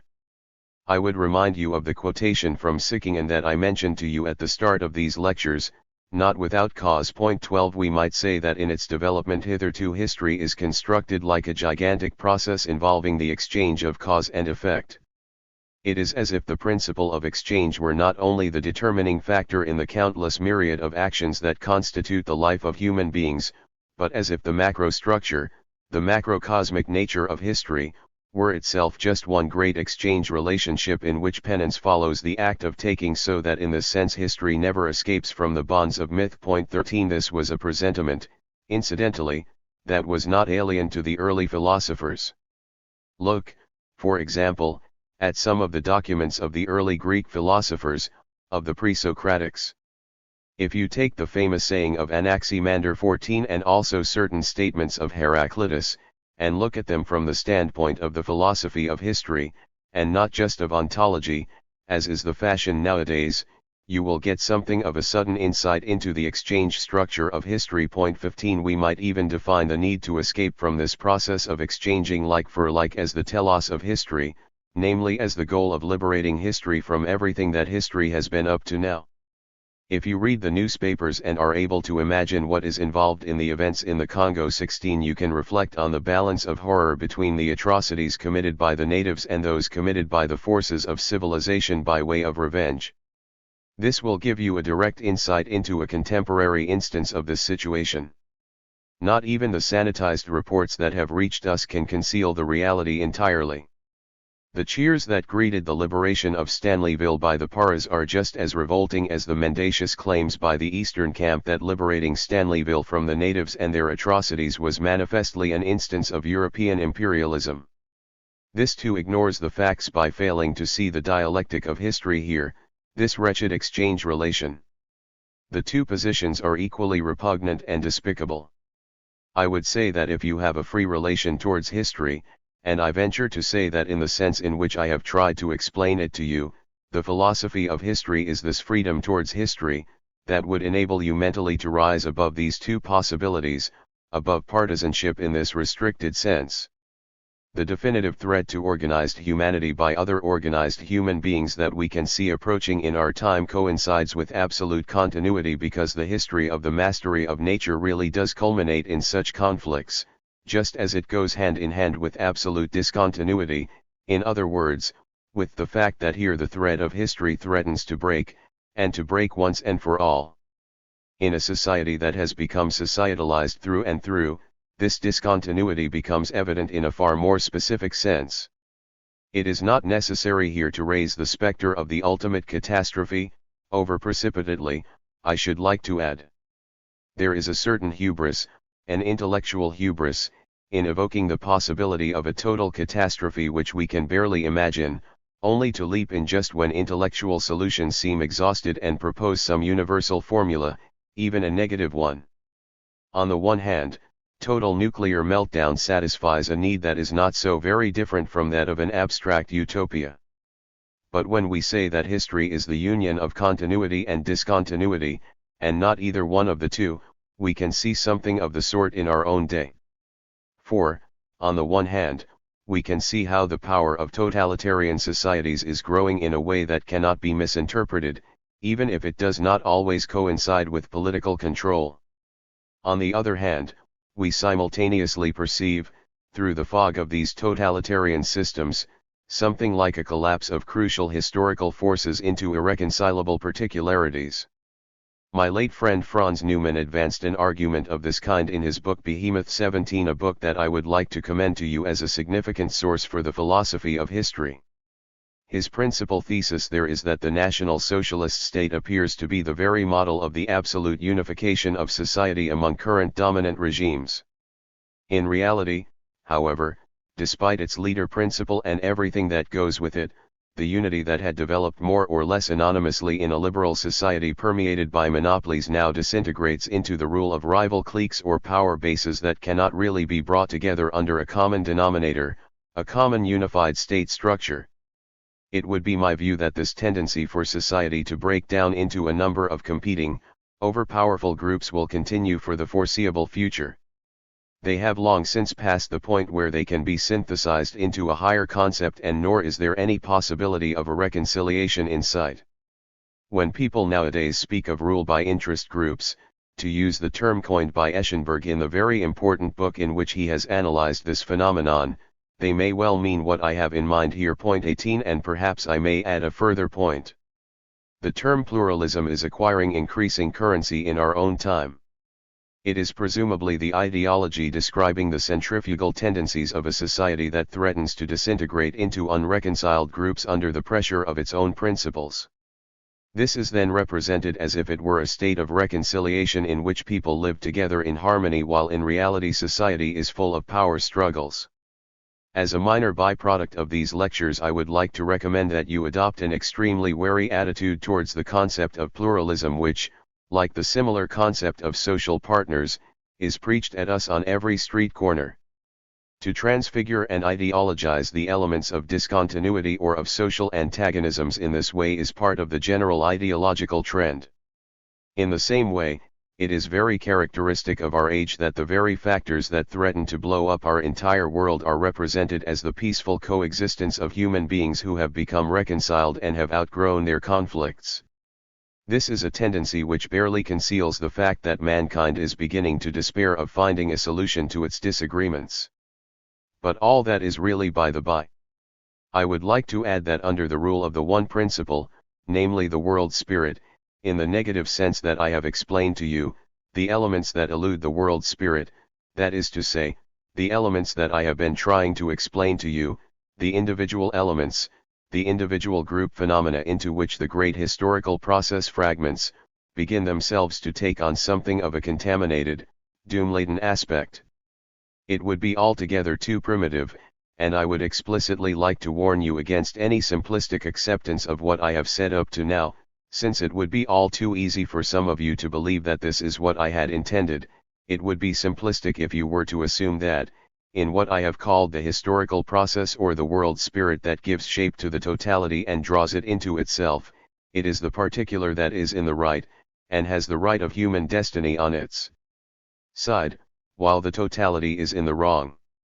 If you reflect for a moment on what I said at some length previously, namely that the totality preserves itself and prevails through conflict, that is to say, through the enduring persistence of particularity, you will be able to dispel an illusion about particularity. It remains true that historical particulars are constantly the victims of the general course of history. As against this, the overall course of history is only possible because the particulars necessarily harden out and become inflexible, whether they will or no. In this sense, we can say that the particular deserves the totality in which it finds itself. This too is an idea that I have tried to explain to you from a different angle, namely from the idea that the social totality comes to prevail through the actions of individual human beings. I should now like to focus on this a little more closely. The situation is that where the non-identical still takes the form of what are more or less natural categories, which incidentally are not at all natural in actual fact, they are merely relics from older historical epochs. These non-identical elements that have not yet been absorbed into the historical process go rancid and become poisonous. They go rancid much as the universal principle does when confronted with them. This too we may test against the recent events in Africa, if indeed we can pluck up the courage to do so, something that is not altogether easy. It is really the case that, under the rule of the totality, even the particular that opposes it nevertheless collaborates in weaving the web of disaster. It does so not just by lapsing into particularity, but by degenerating into something poisonous and bad. That is to say, these natives who are running wild in Africa for the last time are not one whit better than the paras, than the barbaric paratroops who are struggling to make them see reason, i.e., to accept the benefits of a progressive civilization, in a manner that is familiar to all of you. This is a dialectic that we should all fix in our minds. We might go even further and say that whatever fails to fit in with the dominant principle finds itself reduced to the level of mere chance. The great historical trend sucks the marrow out of everything oppositional and recalcitrant, and what gets left behind is something insignificant, lacking in substance and thus a random affair. I believe that in this context we should dwell on the idea of chance for just a moment. Chance plays a part in history because we always have to ask ourselves about the role of chance events in history. For example, during the recent World War I had the feeling as an outside observer that there were countless moments when the fact that Hitler was losing seemed to be attributable to chance. However, it then appeared that it was only through these chance events that the great trend, by which I mean the greater industrial potential of the Western world, succeeded in prevailing against Hitler's bid to conquer the world. If I may return to the concept of the spell that holds sway over history and that I have attempted to explain to you 19, I would say that chance is the form taken by freedom under a spell. As long as the spell of history lasts, whatever is immune to this spell is mutilated and defeated, it is stripped of meaning, blind and therefore a matter of chance.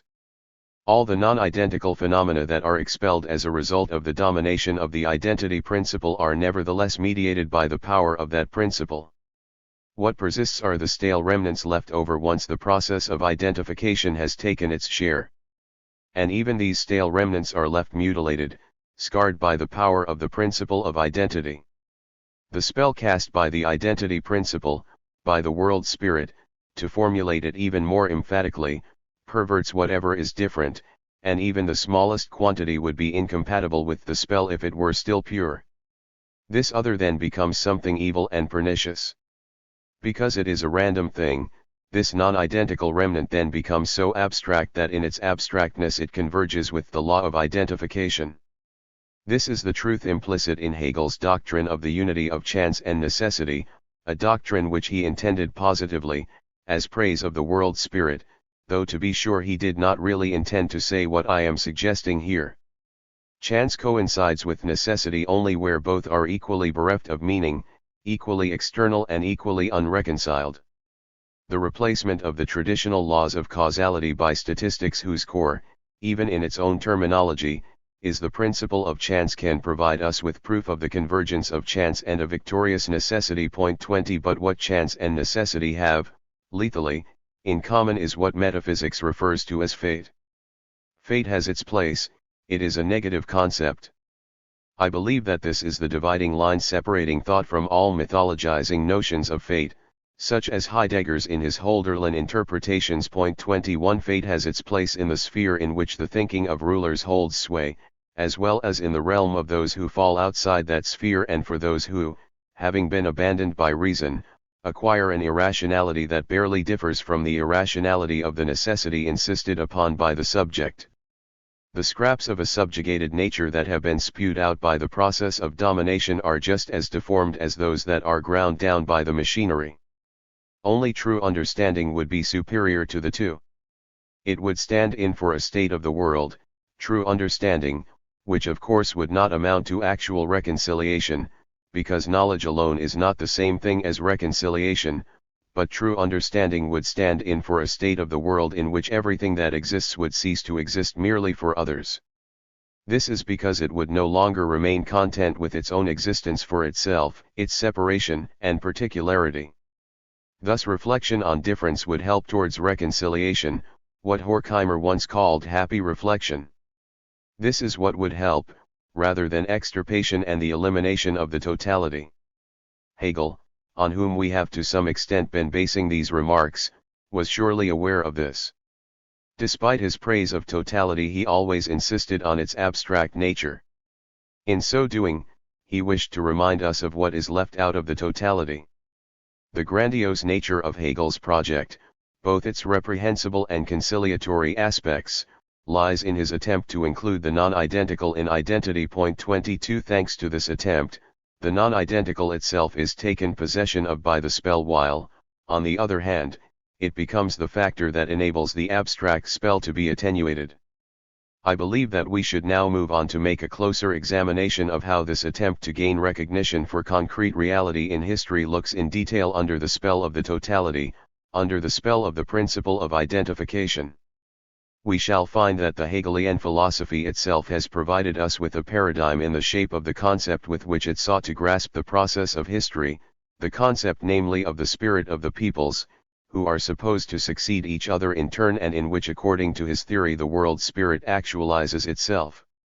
We shall see, I fear I have to tell you, that this magnificent project to spell out his conception of history ends up in its very opposite, namely in a reinforcement, a theoretical reinforcement of the acts of suppression that characterize history. Next time, then, I shall talk about the concept of the spirits of the peoples and the philosophy of the history of the nation. Lecture 11. The Nation and the Spirit of the People in Hegel. December 15, 1964. Adorno's notes for this lecture. Transition to the spirit of the people as Hegel's attempt to individualize the overall trajectory of history. Point 1. This actual and organic spirit of a people actualizes and reveals itself through the relationship between the particular national spirits and in world history as the universal world spirit. 2nb The word universal that precisely marks the regression to extensional logic, with its additive approach.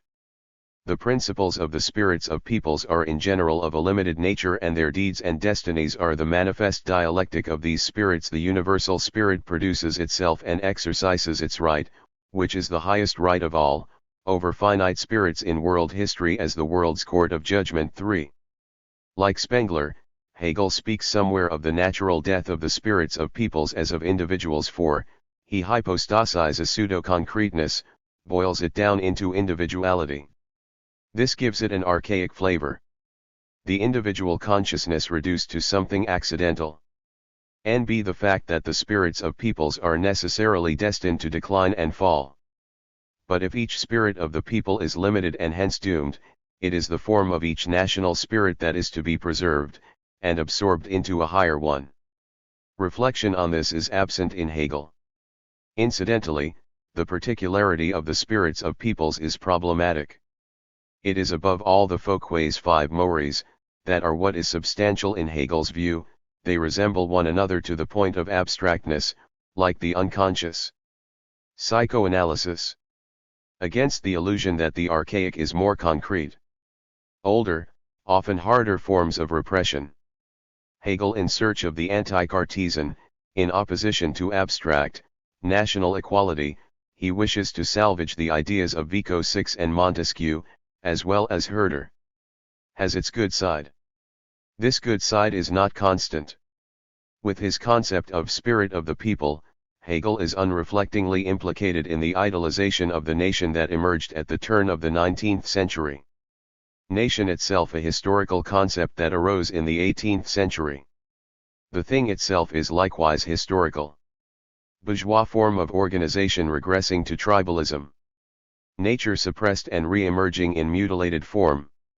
Manifests itself in Hegel as an unchanging component of history, immutable in the changing procession of individual spirits of the people. Hegel full of such constants as prima philosophia. The simple consideration that we would soon run out of the spirit of the peoples that had not yet made their appearance does not occur at all. The nation, supposed to tame the diffuse tribes, gentes. But there is something retrograde about it in a developed bourgeois society. This is fetishized because otherwise the people who are threatened by it would not fit in with it.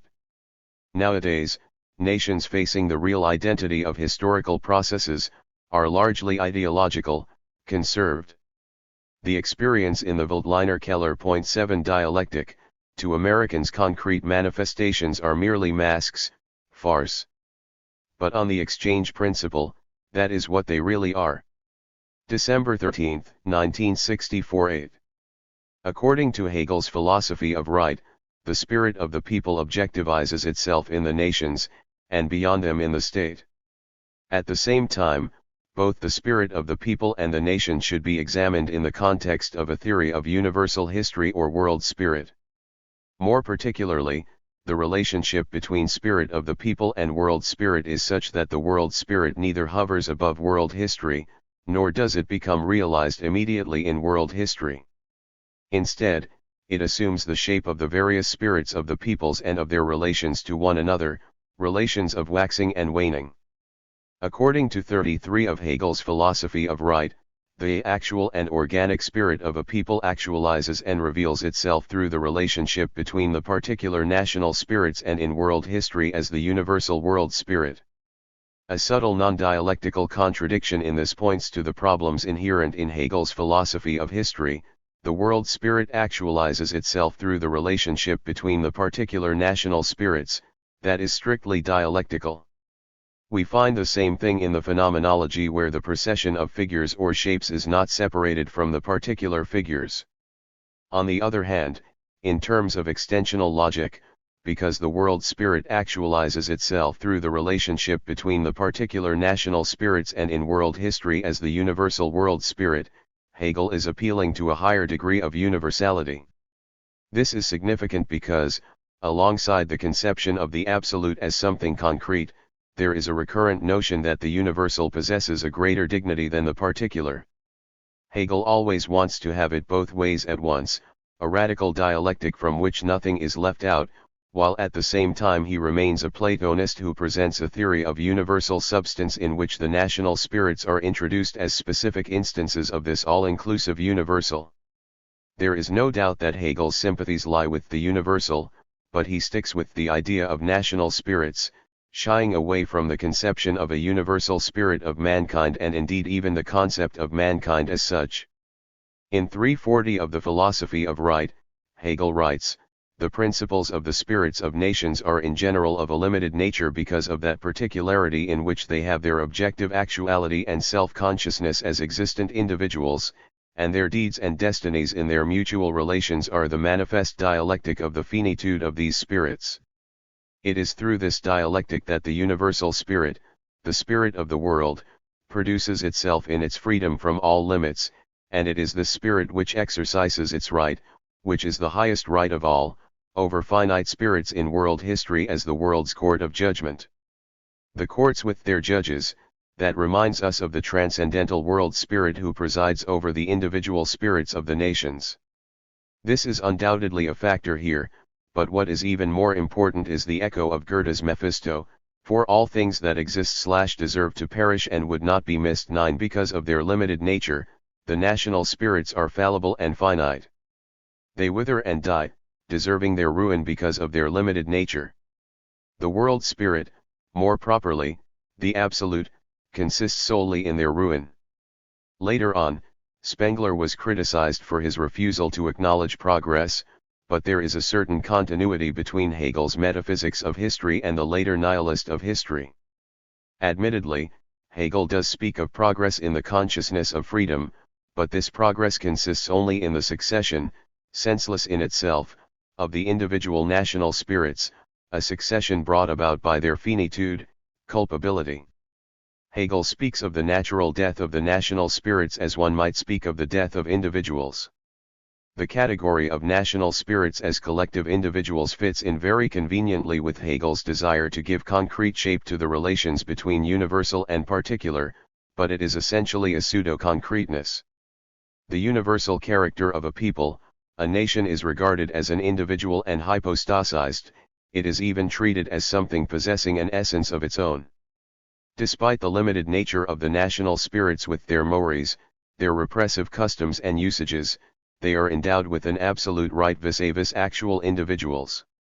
The principle governing the decline and fall of the national spirits should have been the sublation of their form and their objectification, namely the actual nation, their elevation to a higher stage of being. In reality, this has come to pass since nations have ceased to be the substantial units of history. The conversion of national spirits into particularities, the replacement of actual individuals by individual national spirits, is problematic. What is problematic is not just the repressive nature of the national spirit in its attitude towards individuals, but the individuality of the national spirit itself. Hegel reduces this individuality to specific natural constants. Interestingly, these include the concept of race, which, following his criticism in the chapter on physiognomy and phrenology in the Phenomenology of Spirit, should have been excluded. If we assume the existence of pre-individual societies, the primacy of the collective, we find that the structures of such national collectives are surprisingly similar to each other, that they are not so very individuated at all, just as folk melodies that antedate individuated musical composition do not differ all that markedly but seem all to have been stamped in the same mold. Psychoanalysis ascribes the basic mental processes to a minimum number of psychological patterns, the pervasive structures of totemism, the prohibition on incest, taboos, etc. In themselves, primitive and national characteristics as mere natural phenomena are no more differentiated than the unconscious, which Freud locates as prior to the process of individuation. What Hegel describes as the particular feature of the national spirits is precisely not the element of nationality. The situation is not that the national spirits form a concrete manifold which is subsequently subjected to a rationalizing process. Primitive forms of mind are characterized by a certain abstractness, which comes as something of a surprise. So in reality the idea that history exhibits a progressive increase in abstraction is too simple. Individuation is an intermediate state between the archaic and the abstraction that arises from the process of exchange that subjugates the individual. Hegel's philosophy of history is implicated in the cult of the nation. But this too has its progressive side, since the tendency is for the overall course of history to become individuated, in contrast to the philosophical tendency to construct an overall pattern from a small number of concepts. In this respect Hegel belongs to the anti-Cartesian trend, as exemplified by Vico's Scienza Nova, and Montesquieu, from whom Hegel took over the theory that institutions are the product of history, a theory that cannot be gleaned from abstract rationality, as well as by Hamann and Herder's speculations. Point 10. The progressive element in this is the more dynamic view of the national spirit in contrast with the previous static theory. The concrete articulation of history as opposed to measuring it in general terms against the progress of enlightenment, that is Hegel's intention. In the early 18th century these categories were progressive, but their significance changed with the passage of time. The concept of a particular that has developed historically, of a concrete historical power such as the nation, can age and become obsolete. If it is retained despite further developments, it turns reactionary and violent, just as happened to Hegel's national spirit as opposed to Herder's. The concept of the nation is a late arrival, it was alien to the Middle Ages. The turning point came in the 18th century when it was defined as a sort of class concept. The nation became synonymous with the notables, with the rich and the educated. The concept of race only emerged when that of the nation no longer sufficed and it was necessary to become all-inclusive. Both the concept of the nation and the nation itself are products of history, they are not a natural category, but the attempt to create a bourgeois form of organization by regressing to tribalism. These tribal associations, natural associations, have gradually been forced to retreat more and more in the history of the West. The modern world wished to assist these associations which had been kept in check by feudalism and the Christian feudal world. It made a pact with these natural formations that had been suppressed and that were coming once again to the fore. This is the source of the savagery and aggression of national units. A mutilated nature is brought together with the nation by means of oppression. This mutilated thing continues to reveal itself in nationalism to this very day. Bourgeois rationality is combined with the return to the pre-bourgeois natural association. This is what constrained Hegel to confer on the nation that quality of immutability and to make it a fixed constituent of history. Hegel's theory puts on the brakes at this point and brings the dialectic to a standstill. A theory that involves constants and dialectics simultaneously, that is something he contrived to harmonize ingeniously in the logic, but it cannot be sustained in the long run. The nation was supposed to constrain the gentes and at the same time to honor them. However, that has repressive implications. The irrational elements in developed rational bourgeois society are not coincidental, but essential.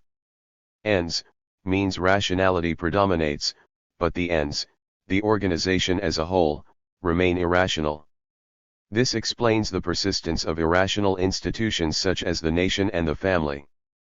Because the theory as a whole is not transparent, not compatible with the principle of rationality, the citizen always has a bad conscience when he operates with such concepts. Hence the rancor and rage in the concept of the nation, something that is perpetuated in the Eastern Bloc countries, where cosmopolitanism is a term of abuse. Sacrifice for one's own nation does not produce the increase in the standard of living that people expect. This is why the nation has to be a value for its own sake, independently of its relation to people. This mechanism prevails objectively. It corresponds to a need, but one that is concealed from people. The nationalism of the rulers is just as pig-headed and unthinking as that of the ruled. In comparison with the construction of a radically organized society based on exchange, the nation and the national spirit are anachronisms. The individual is supposed to derive his own substance exclusively from the spirit of the nation to which he belongs, although in Goethe Hegel had a contrary example before his very eyes. Lecture 12. The Principle of Nationality. December 17, 1964. Last time, I started to tell you about the role of the nation in the construction of history. In view of the complexities of that concept, it seems only right that I should summarize what I said then in a more succinct and hopefully more authoritative form, and at the same time make a few additional points. We may say that the nation is the specifically bourgeois form of social organization. It is a form of organization because it has emerged historically in certain definite units, whether geographical or linguistic in nature, or whether otherwise defined. It does not simply exist, but has had to fight to establish itself in the course of historical struggles. In accordance with the economic principles governing bourgeois society, this form of organization has perfected itself today, in the late phase of bourgeois society. Nations, or many nations, are transforming themselves, or have done so at particular stages of history, into something like huge companies, vast economic entities, and remain like that even if free trade tendencies may temporarily mitigate their strict organization, outwardly at least. These massive concerns, which today could be said to be characterized by common values, and by internal currencies, are the ultimate stage of this process. They may even be said to go one step further since traditional national frontiers are to some extent ignored. If we regard nations as a form of organization appropriate to the rational constitution of bourgeois society viewed as an economic system, this implies that they replace natural forms of association, which are then all brought together in the modern nation. Moreover, sacrifices are imposed on these natural associations, since nations, because of their size, no longer possess transparent links to individual interests, while in smaller social forms, in other words, feudal or smaller city-states, this relationship was rather more transparent, at least for the actual representatives of the economy. The nation developed everywhere through a struggle against feudalism. Feudalism was a world historical force, but because of its basis in the family it was an essentially natural form of organization. People cling to these natural bonds, and to part from them always costs us an effort. Just think back to what the first day at school costs a child who has been brought up sheltered by his family, and you will be able to imagine what a nation expects from such natural associations. Thus, by retreating from these natural bonds, the nation also suppresses them, even though it takes over some of their features, and this forces it to act as if it were itself a natural form of society.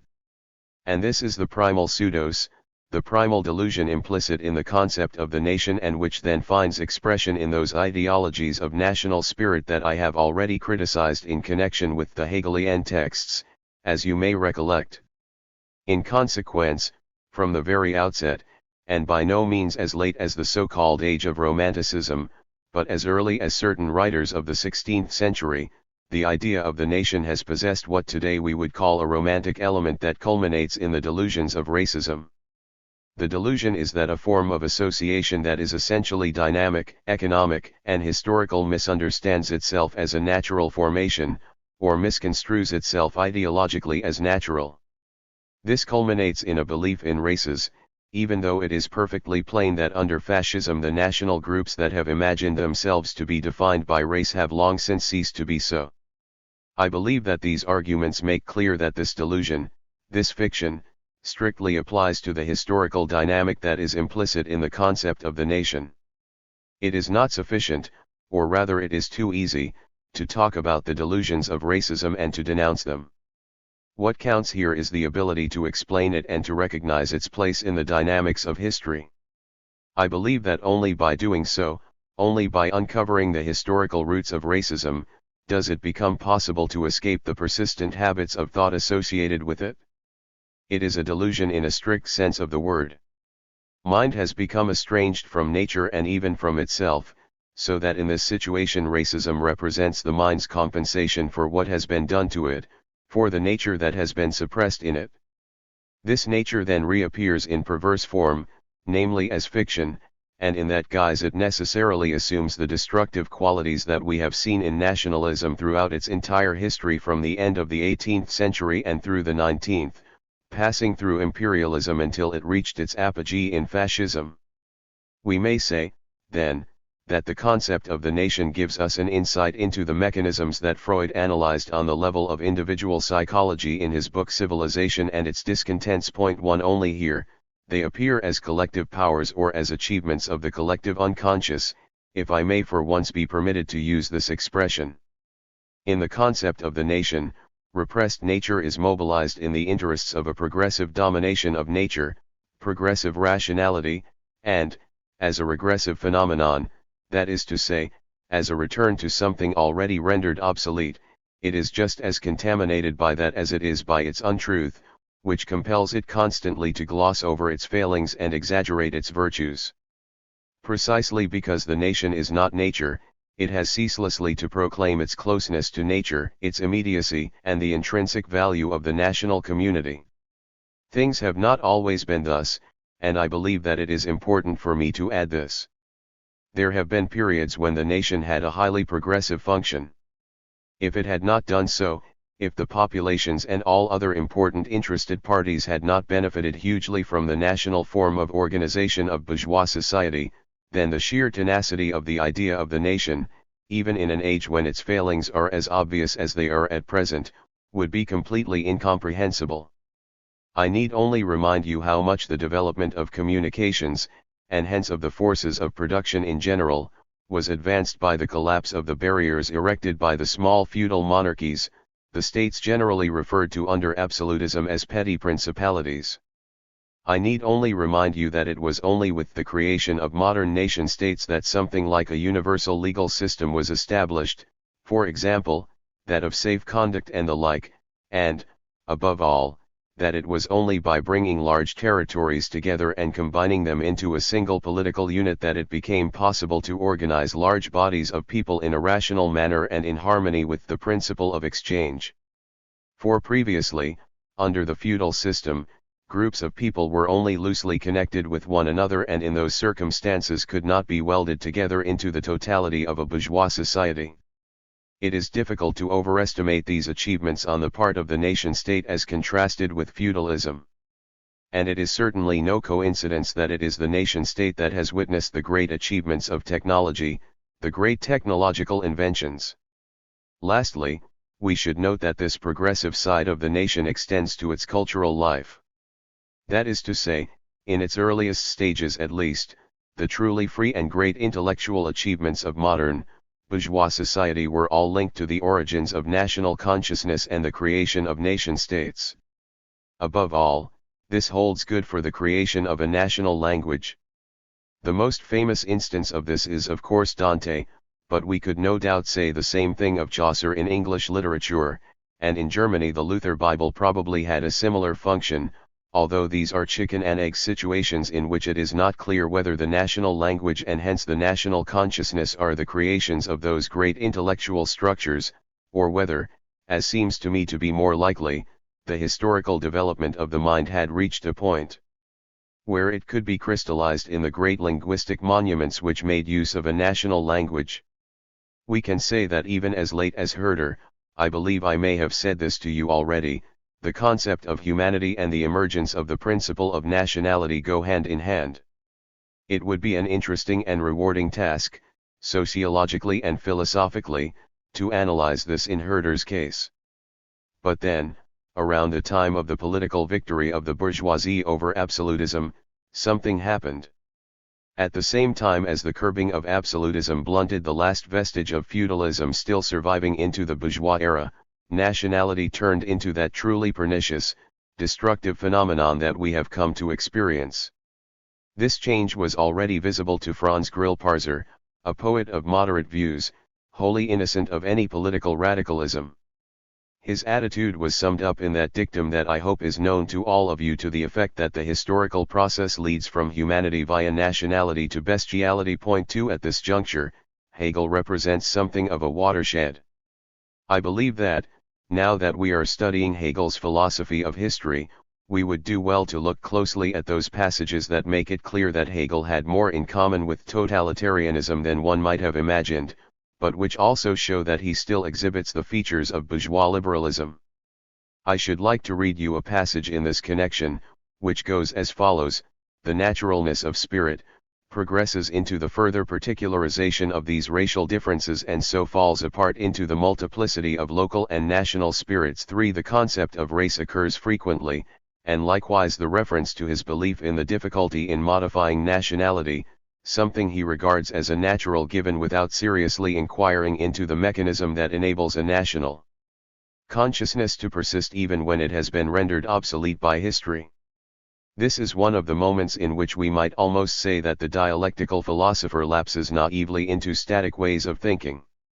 In this connection he says, and this is extremely interesting and we shall have to discuss it in some detail, that the spirits of the people or national spirits belong partly to the natural history of man and partly to the philosophy of world history. For I should like to bring to your attention, we shall probably come back to it after the holidays, when we shall discuss it in greater depth, but I do not want it to be overlooked, the fact that precisely this concept of natural history, which Hegel introduces so emphatically in connection with the principle of nationality, is then taken up by Marx V, although in a radically altered form, as is so often the case with Marx's adoption of Hegelian concepts. I should also add, in the interests of philological accuracy, that generally speaking natural history was not used in the precise sense that I intended to have in what I shall be saying to you.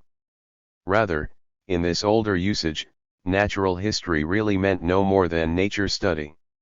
But the very fact that nature is somehow regarded as having a history, presumably a legacy of the Baroque period, is highly significant, and hence we shall have to insist on the point. As early as Hegel, then, we find this tendency to stabilize things that have been rendered obsolete by the passage of time and, if possible, to restore them. And the later Hegel had a strong inclination to intervene in threatened and obsolete situations with a view to restoring them by converting them into a historical constants. Looked at historically, such constants are always regarded as natural. It is then simply from this functional point of view, without regard to any truth content it might have, that we have to view his use of the ethnologically untenable concept of race. Today, the situation is completely different. And this brings me back to matters that I alluded to last time in connection with my observation in the Veltliner Keller in Zurich. This was that, while Hegel had some justification for speaking of the substantial nature of the national in his day, the nation has now been reduced to a mere facade by the uniformity of the organization of life on an international plane. If you have the opportunity to fly long distances and to see, just to mention the most obvious fact, how all over the world airports resemble one another, by which I mean the entire business of loudspeakers, hostesses, and everything that goes with them, you will indeed find it hard to resist the impression that other differences between individual towns exist largely only to motivate passengers to travel from one to another, from Karachi to Naples or elsewhere. But for this marketing interest, what these airports all symbolize would be taken further, to the point where the cities they serve would likewise be ruthlessly, I almost said buried beneath it. In that event, the forms of human existence which even now provide us with only an illusory sense of diversity would plainly exhibit the fundamental equality of the exchange principle which dominates our lives. I should like to emphasize that I do not believe that we are dealing here with a superficial phenomenon of external trappings, in other words, that the airports may all be the same, while the lives led by the peoples are notable for their great diversity. I believe that for you simply to play down the force of these examples would be to mistake the situation. The contrary is the case. The phenomena I am highlighting here as illustrating a historical insight simply point to the fact that the modes of production, namely the primacy of industry, have come to prevail throughout the world, and that wherever this principle obtains, both in practical terms and as far as its marketing value is concerned, these uniformities will emerge. In other words, and this is what we must say by way of criticism of Hegel, it is no longer the case that so-called cosmopolitanism is the more abstract thing in contrast to the individual nations. Cosmopolitanism now possesses the greater reality. We can now see a convergence in countless spheres of life and forms of production, right down to clothing and all sorts of other things that are all based on American models. This convergence points to the convergence of the fundamental processes of life, in other words, the dominance of industrial production. Compared with this, the differences between nations are merely rudimentary vestiges.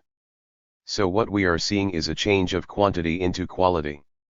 At this point, Hegel can be said to be in the right against Hegel insofar as in the sphere of nations, the national spirits, which in his writings have the status of a principle, are conceived to be eternal, although he might well have asked himself whether the supply of nations might not be all too rapidly exhausted, given that nations only have their turn when the previous incumbents have been slaughtered.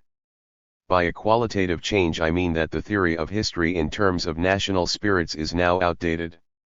It is no longer possible to say that the world spirit inhabits a particular nation as Hegel could in his day, for example, when he once caught sight of Napoleon and imagined that he could see the world soul on horseback. In other words, in the shape of the specifically imperialist French national spirit of 1806. History itself, then, has put paid to what Hegel imagined was a timeless principle. Hegel and even Spengler still believed that the world spirit passed the torch from one nation to the next. But I should like to add that one of the factors responsible for the gloomy outlook for the present age is that we can now see that there is something amiss with this belief. Incidentally, there are passages in Hegel where he prophesies that one day the Slav nations will take their turn in this system, which he persists in basing on the model of ruling and being ruled. Now, if this principle were to be perpetuated by the triumph of the Slav peoples, this would not be saying too much in favor of the world spirit, which is supposed to have become conscious of itself. So today, the task is not simply to conserve the concrete essence of human relations in the transitory form of the different nations, which incidentally has long since been unmasked as fraudulent, but to bring about this concrete state of human community on a higher plane. And by a superior state, I do not mean a mechanical union of superpowers joined together in even more gigantic blocks. This would, if anything, just worsen the disaster. What I have in mind is something that would change the form of society itself and put an end to the abstract organization that acts so repressively towards its members. This is by no means as utopian as it sounds on first hearing, if only because modern technology already opens up the possibility of decentralization that actually makes it unnecessary to bring societies together in gigantic hierarchical entities.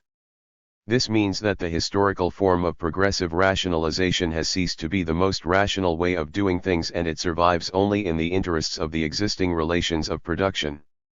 In the meantime, however, it would already be possible to organize societies far more rationally in much smaller units that could collaborate peaceably with one another and from which all those aggressive and destructive tendencies would have been banished.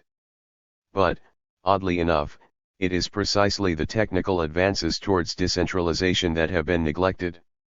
What we see in their place is the fetishization of the concept of the nation. I have already said something to you about this. We may say that the fetishism of the nation is especially highly developed in countries where nation building was a failure. This is particularly true of Germany. As you know, in Germany, unlike France and Britain, the conflict between the vassals, in other words the representatives of feudal power, and the centralizing head of state was never fully resolved. That failure was traditionally embodied in the collapse of the Holy Roman Empire at the turn of the 19th century. The concept of nation has always had its precarious and repressive aspects both internally and externally, but the fact that the Germans never succeeded in creating a nation turned that concept into a trauma. In a specific sense, we can say that National Socialism represented an extremely belated catching up with the organizational form of the nation. The power that National Socialism possessed over people in Germany was probably connected with the fact that the Nazis had achieved something that had previously been thwarted in Germany and that had been a traumatic experience for so many people. But in Germany, just as the bourgeois revolution came too late, so too did the process of nation building linked to the principle of the bourgeois revolution. This belated arrival was no less fatal for National Socialism since it endowed that movement with the particular and terrible qualities that occur in history whenever, as Hegel puts it, something is abandoned by the world spirit. It is very similar to the way in which the witches' trials occurred not at the time when Thomism was flourishing but during the period of the Counter-Reformation, when the ancient organization of the Church had been shaken and its recovery problematic. I believe then that you must think of the specific case of German nationalism, and no doubt also its virulent nature, as the product of a failed process of nation building and of its productive function, both matters associated with its belated arrival on the world stage. To return to Hegel, the concept of the nation always has the propensity to belittle the individual in comparison to the universal and then to defame him. When Hegel establishes the nation as the connecting link between the individual and the objective or universal configuration in which the national spirit manifests itself, he does so chiefly because the concept provides a splendid ideological handle with which to reinforce the predominance of the universal as it existed in pre-individual, repressive ages before the category of the individual had come into being and the blind rule of the collective prevailed.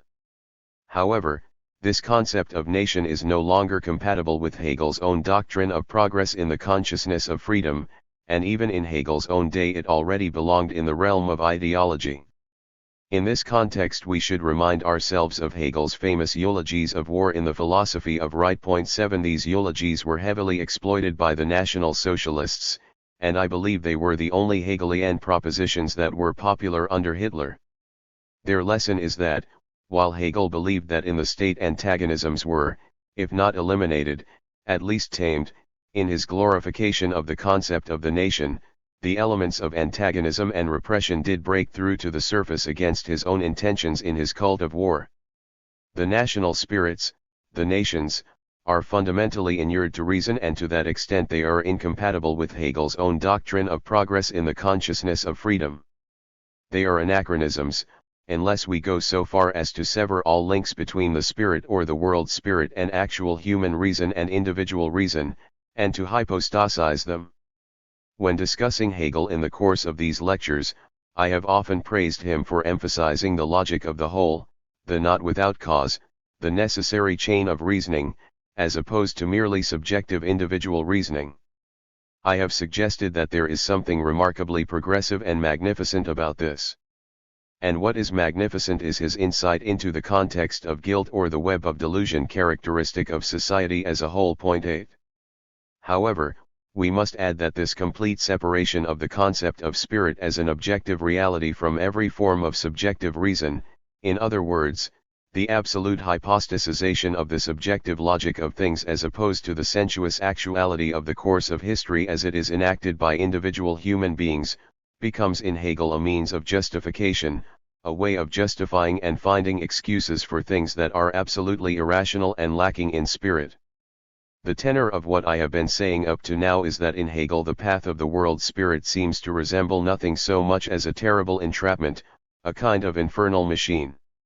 You will rightly be asking yourselves, and looking to me for an answer to the question of how it was possible for Hegel, who was by no means blind and who spoke as cuttingly of the horrors of the course of history as apart from him only Schopenhauer could, how it was possible for him despite all that to end up glorifying history. 9 Now, we have reached the point where you have the answer, or so I should like to think. What he does is to split the logic of the course of history, that is to say, the rationality of the necessity of development from one event to the next, from any confrontation with individual human reason, even though it is in that reason that all judgments about the rationality or irrationality of the whole have their roots. This enables him to disregard the rationality of individuals, in other words, the rational interests of individual human beings. Instead he can proclaim as positively rational the intractable tangle of historical events and processes that is actually at loggerheads with the legitimate rationality of individual human beings. I would say that this is the starting point from which to construct systematically a philosophy of history that would be prevented by its own logic from sliding into ideology or making concessions to any ideology alien to it. However, this can only be achieved at the price that a concept of spirit that dispenses with any justification before the bar of reason thereby ceases to be comprehensible as spirit. This is similar to the way in which Hegel's concept of the subject, this too is a concept that runs through the entire Hegelian system, how his concept of the subject thinks of itself as being an absolutely objective thing over and above the actual subject. In other words, he thinks of it as an absolute that rises above the subjectivity of individual human beings. This procedure enables the subjectivism that has made itself absolute to oppress the individual historical subjects and to oppose them. We can also turn this around and say that Hegel's entire theory is based on a distinction between natural elements and historical elements, but that, in the final analysis, it fits in with the concept of natural history that he himself promulgated. And that brings me to a discussion of the concept of natural history, with which I should like to begin in the second half of the semester, and which will then lead us on to the problem of freedom. Lecture 13. The History of Nature. January 5, 1965.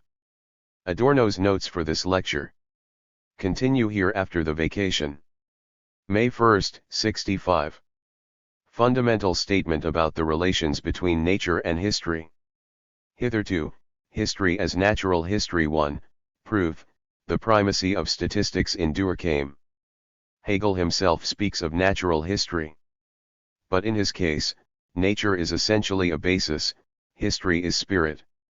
Spirit itself is naturalistic, therefore, belief in nature where history is thematic. Point 2. 3 Marx quotation. The concept of natural history in Marx taken over from Hegel and reinterpreted. 4. The idea of the laws of nature also as a mystification. The idea of natural growth both real and a socially necessary illusion. Laws of nature not to be taken literally, not to be ontologized. In other words, the laws of nature capable of being abrogated. They are the blind continuation of eating and being eaten as the principle on which reason is modeled and which it no longer needs once it has achieved self-consciousness. That is the pivotal transformation. No other reason, only the reason that knows itself. Explain the C of Pr. Kant's distinction between the realm of freedom and the realm of necessity to be applied to history. Already in Kant where the realm of freedom is taken much more seriously, i.e., more freely than in Hegel. Freedom as something that creates itself. In contrast to the naturalistic approach of vulgar Marxism, natural history is a critical concept. History has as yet no global subject.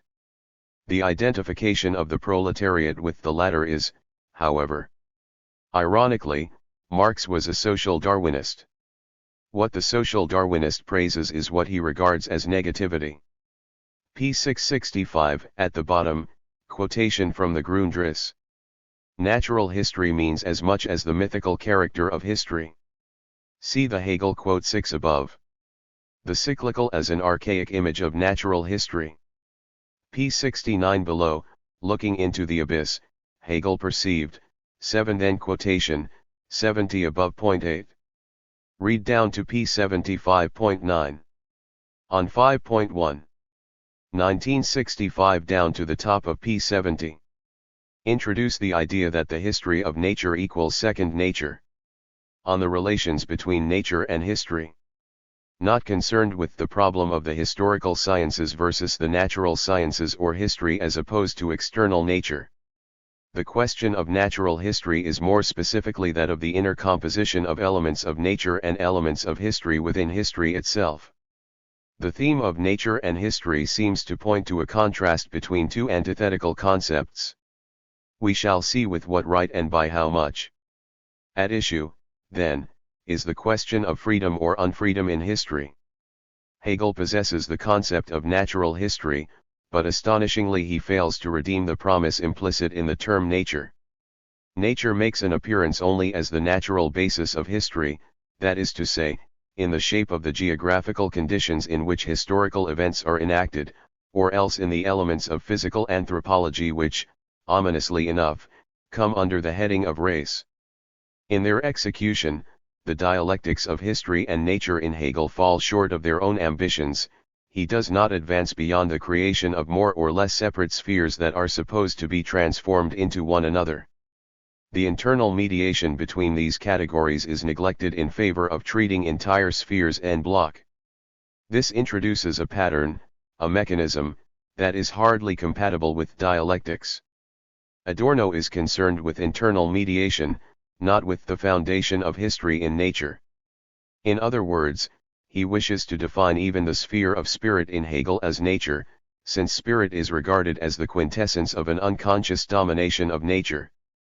At the very point where history unfolds in its most uninhibited manner, it takes on the qualities of blind nature instead of distancing itself from them, as Hegel's theory would reasonably lead us to expect. The fact that until now history has been natural history and that, while seeming to be distanced from nature, it becomes ensnared in it, is evident from a glance at Durkheim's sociology.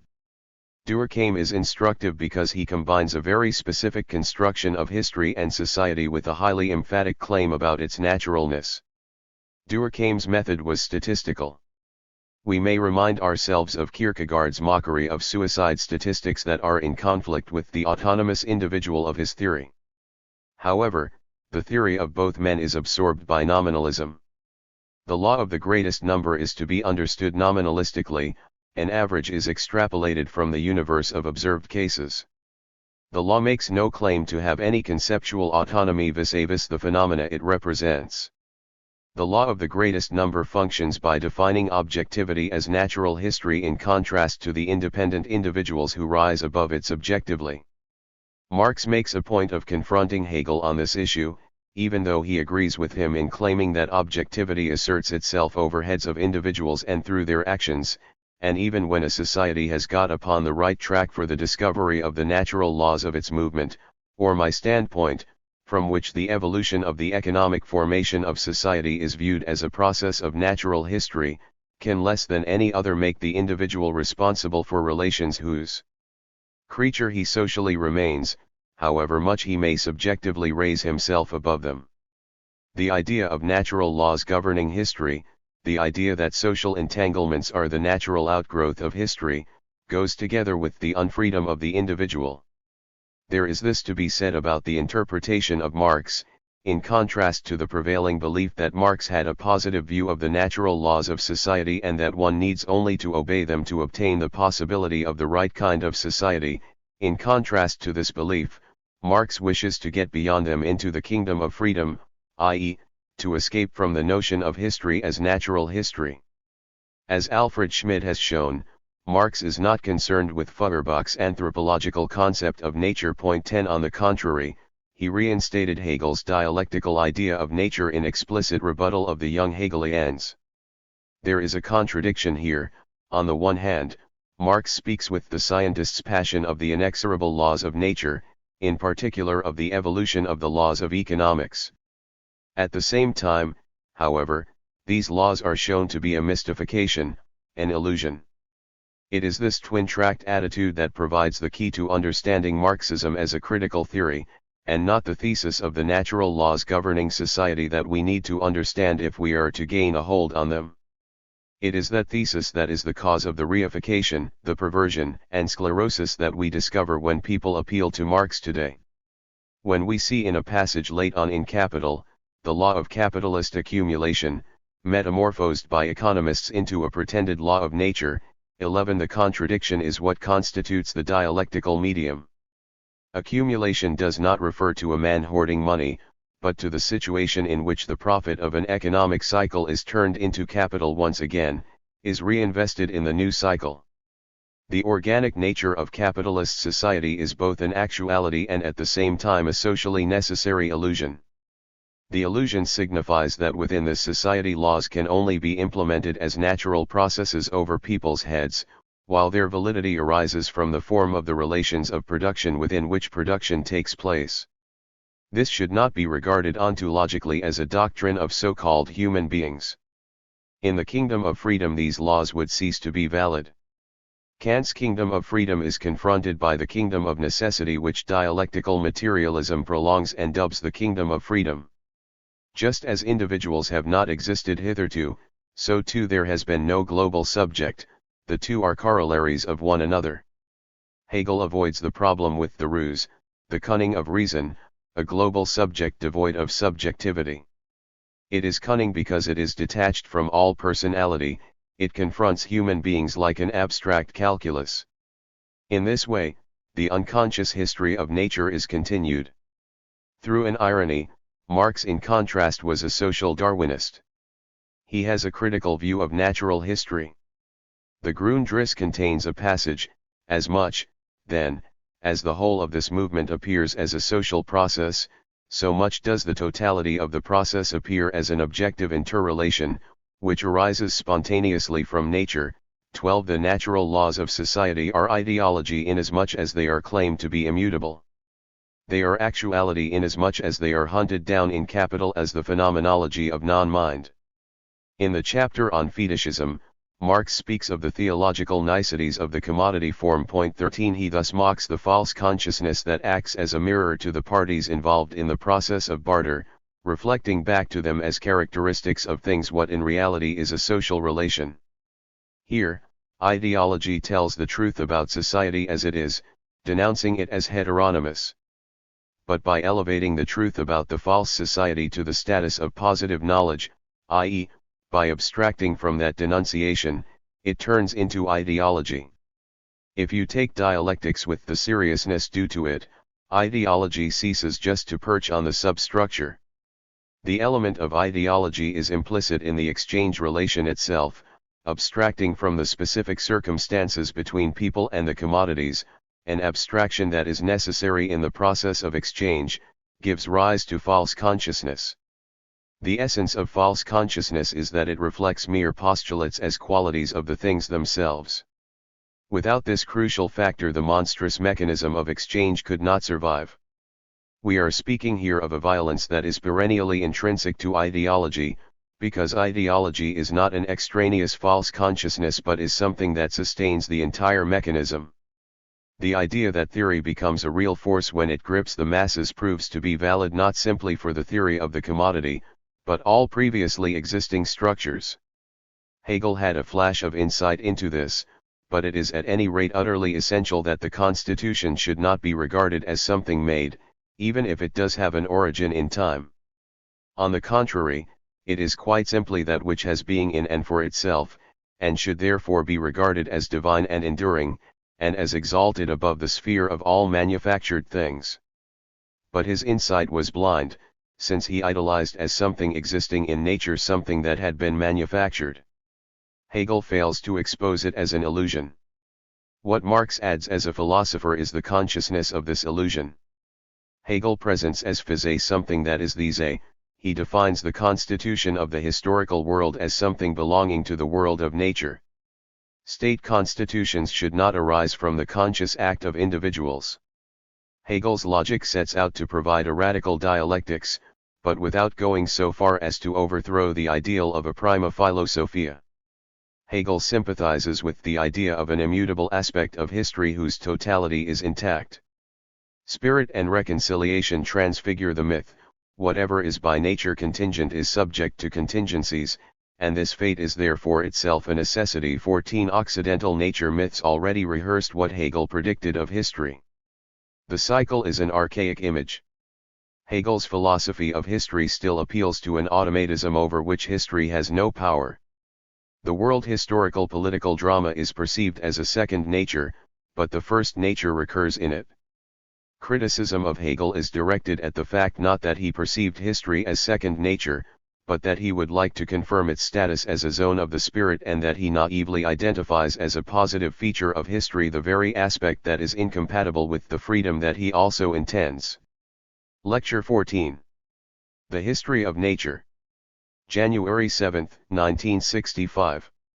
Ladies and gentlemen, you will recollect that last time we discussed the concept of natural history and had arrived at the notion of a second nature and its ambiguous meaning. Point 1. I should like now simply to continue with my reflections on the ideas we have now established in connection with the Hegelian concept of a second nature.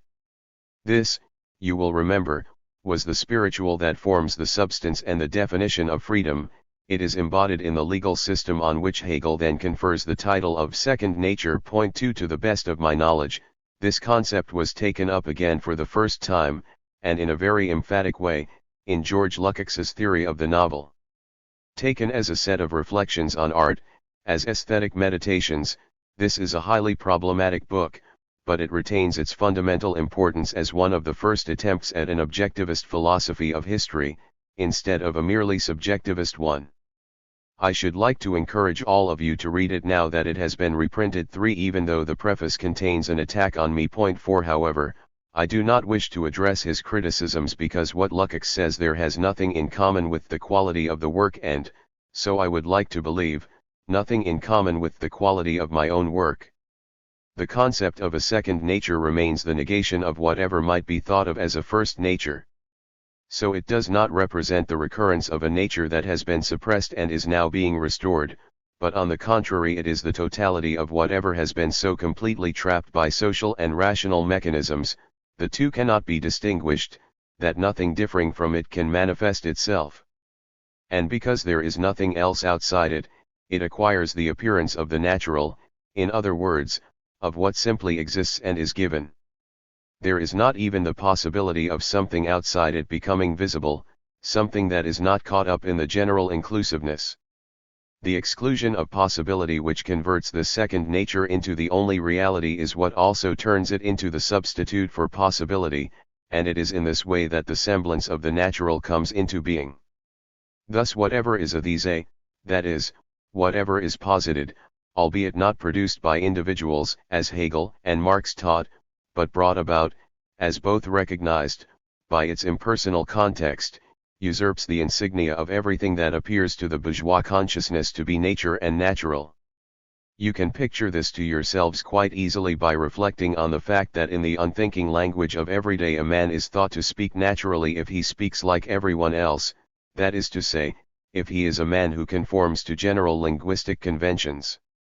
In contrast, a man who does not speak like that, who insists on the individual aspects of his own personality, can easily gain a reputation for affectation and artificiality.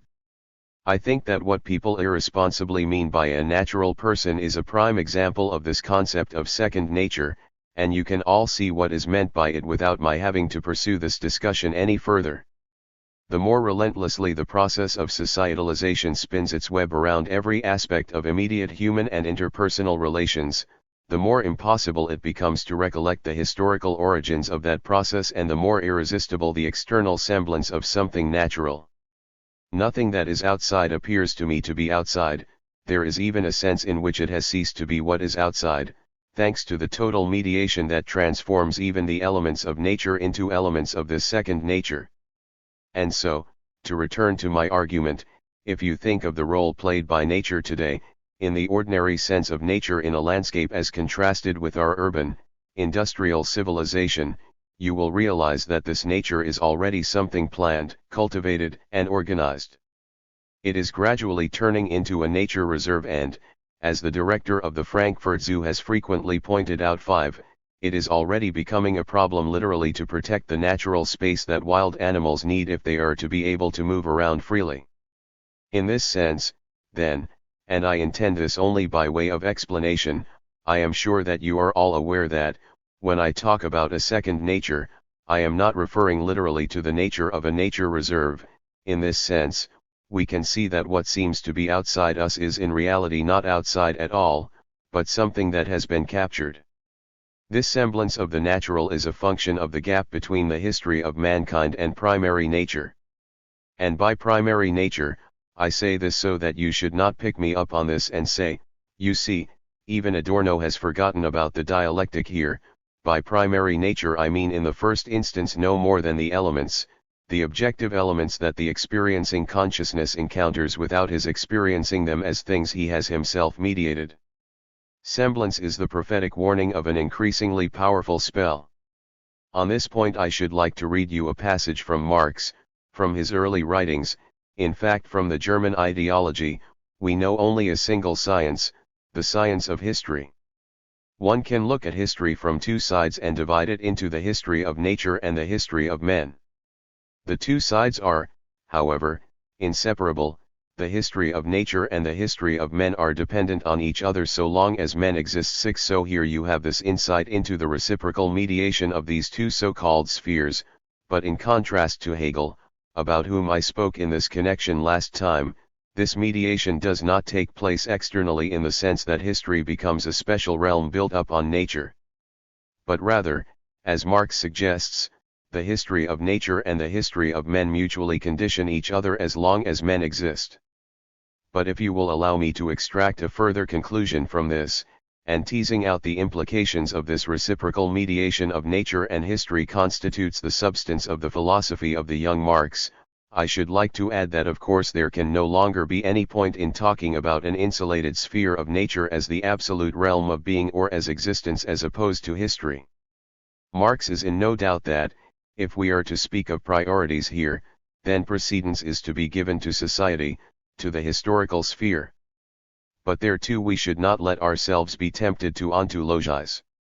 We should not argue, as has been imputed to me, wrongly I believe, that this means that in the beginning there was society which then created heaven and earth. For society itself is determined by the things of which it is composed and it therefore necessarily contains a non-social dimension. Critical, dialectical thought should repudiate the idea that these two concepts, history and philosophy, are isolated, entirely detachable strata. The traditional antithesis of nature and history is both true and false. It is true when it expresses what happens to nature, it is false when it simply reinforces conceptually history's own concealment of its own natural growth.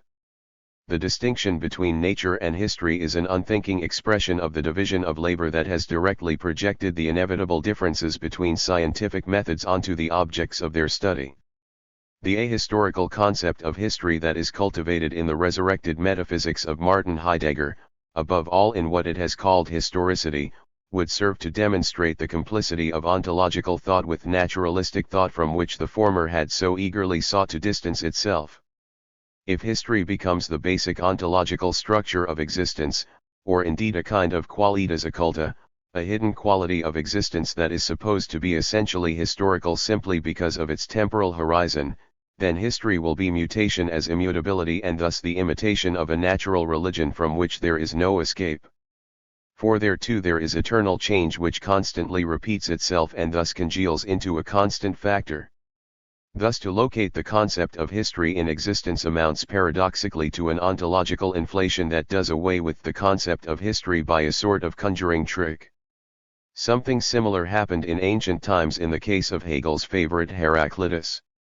While traditional historians of philosophy have always regarded the Eleatic philosophers, that is to say, the philosophers of being, as the polar opposites of Heraclitus, the philosopher of absolute becoming, modern classical philology has not been mistaken in its insistence that this distinction is not absolute and that the two extremes meet and merge.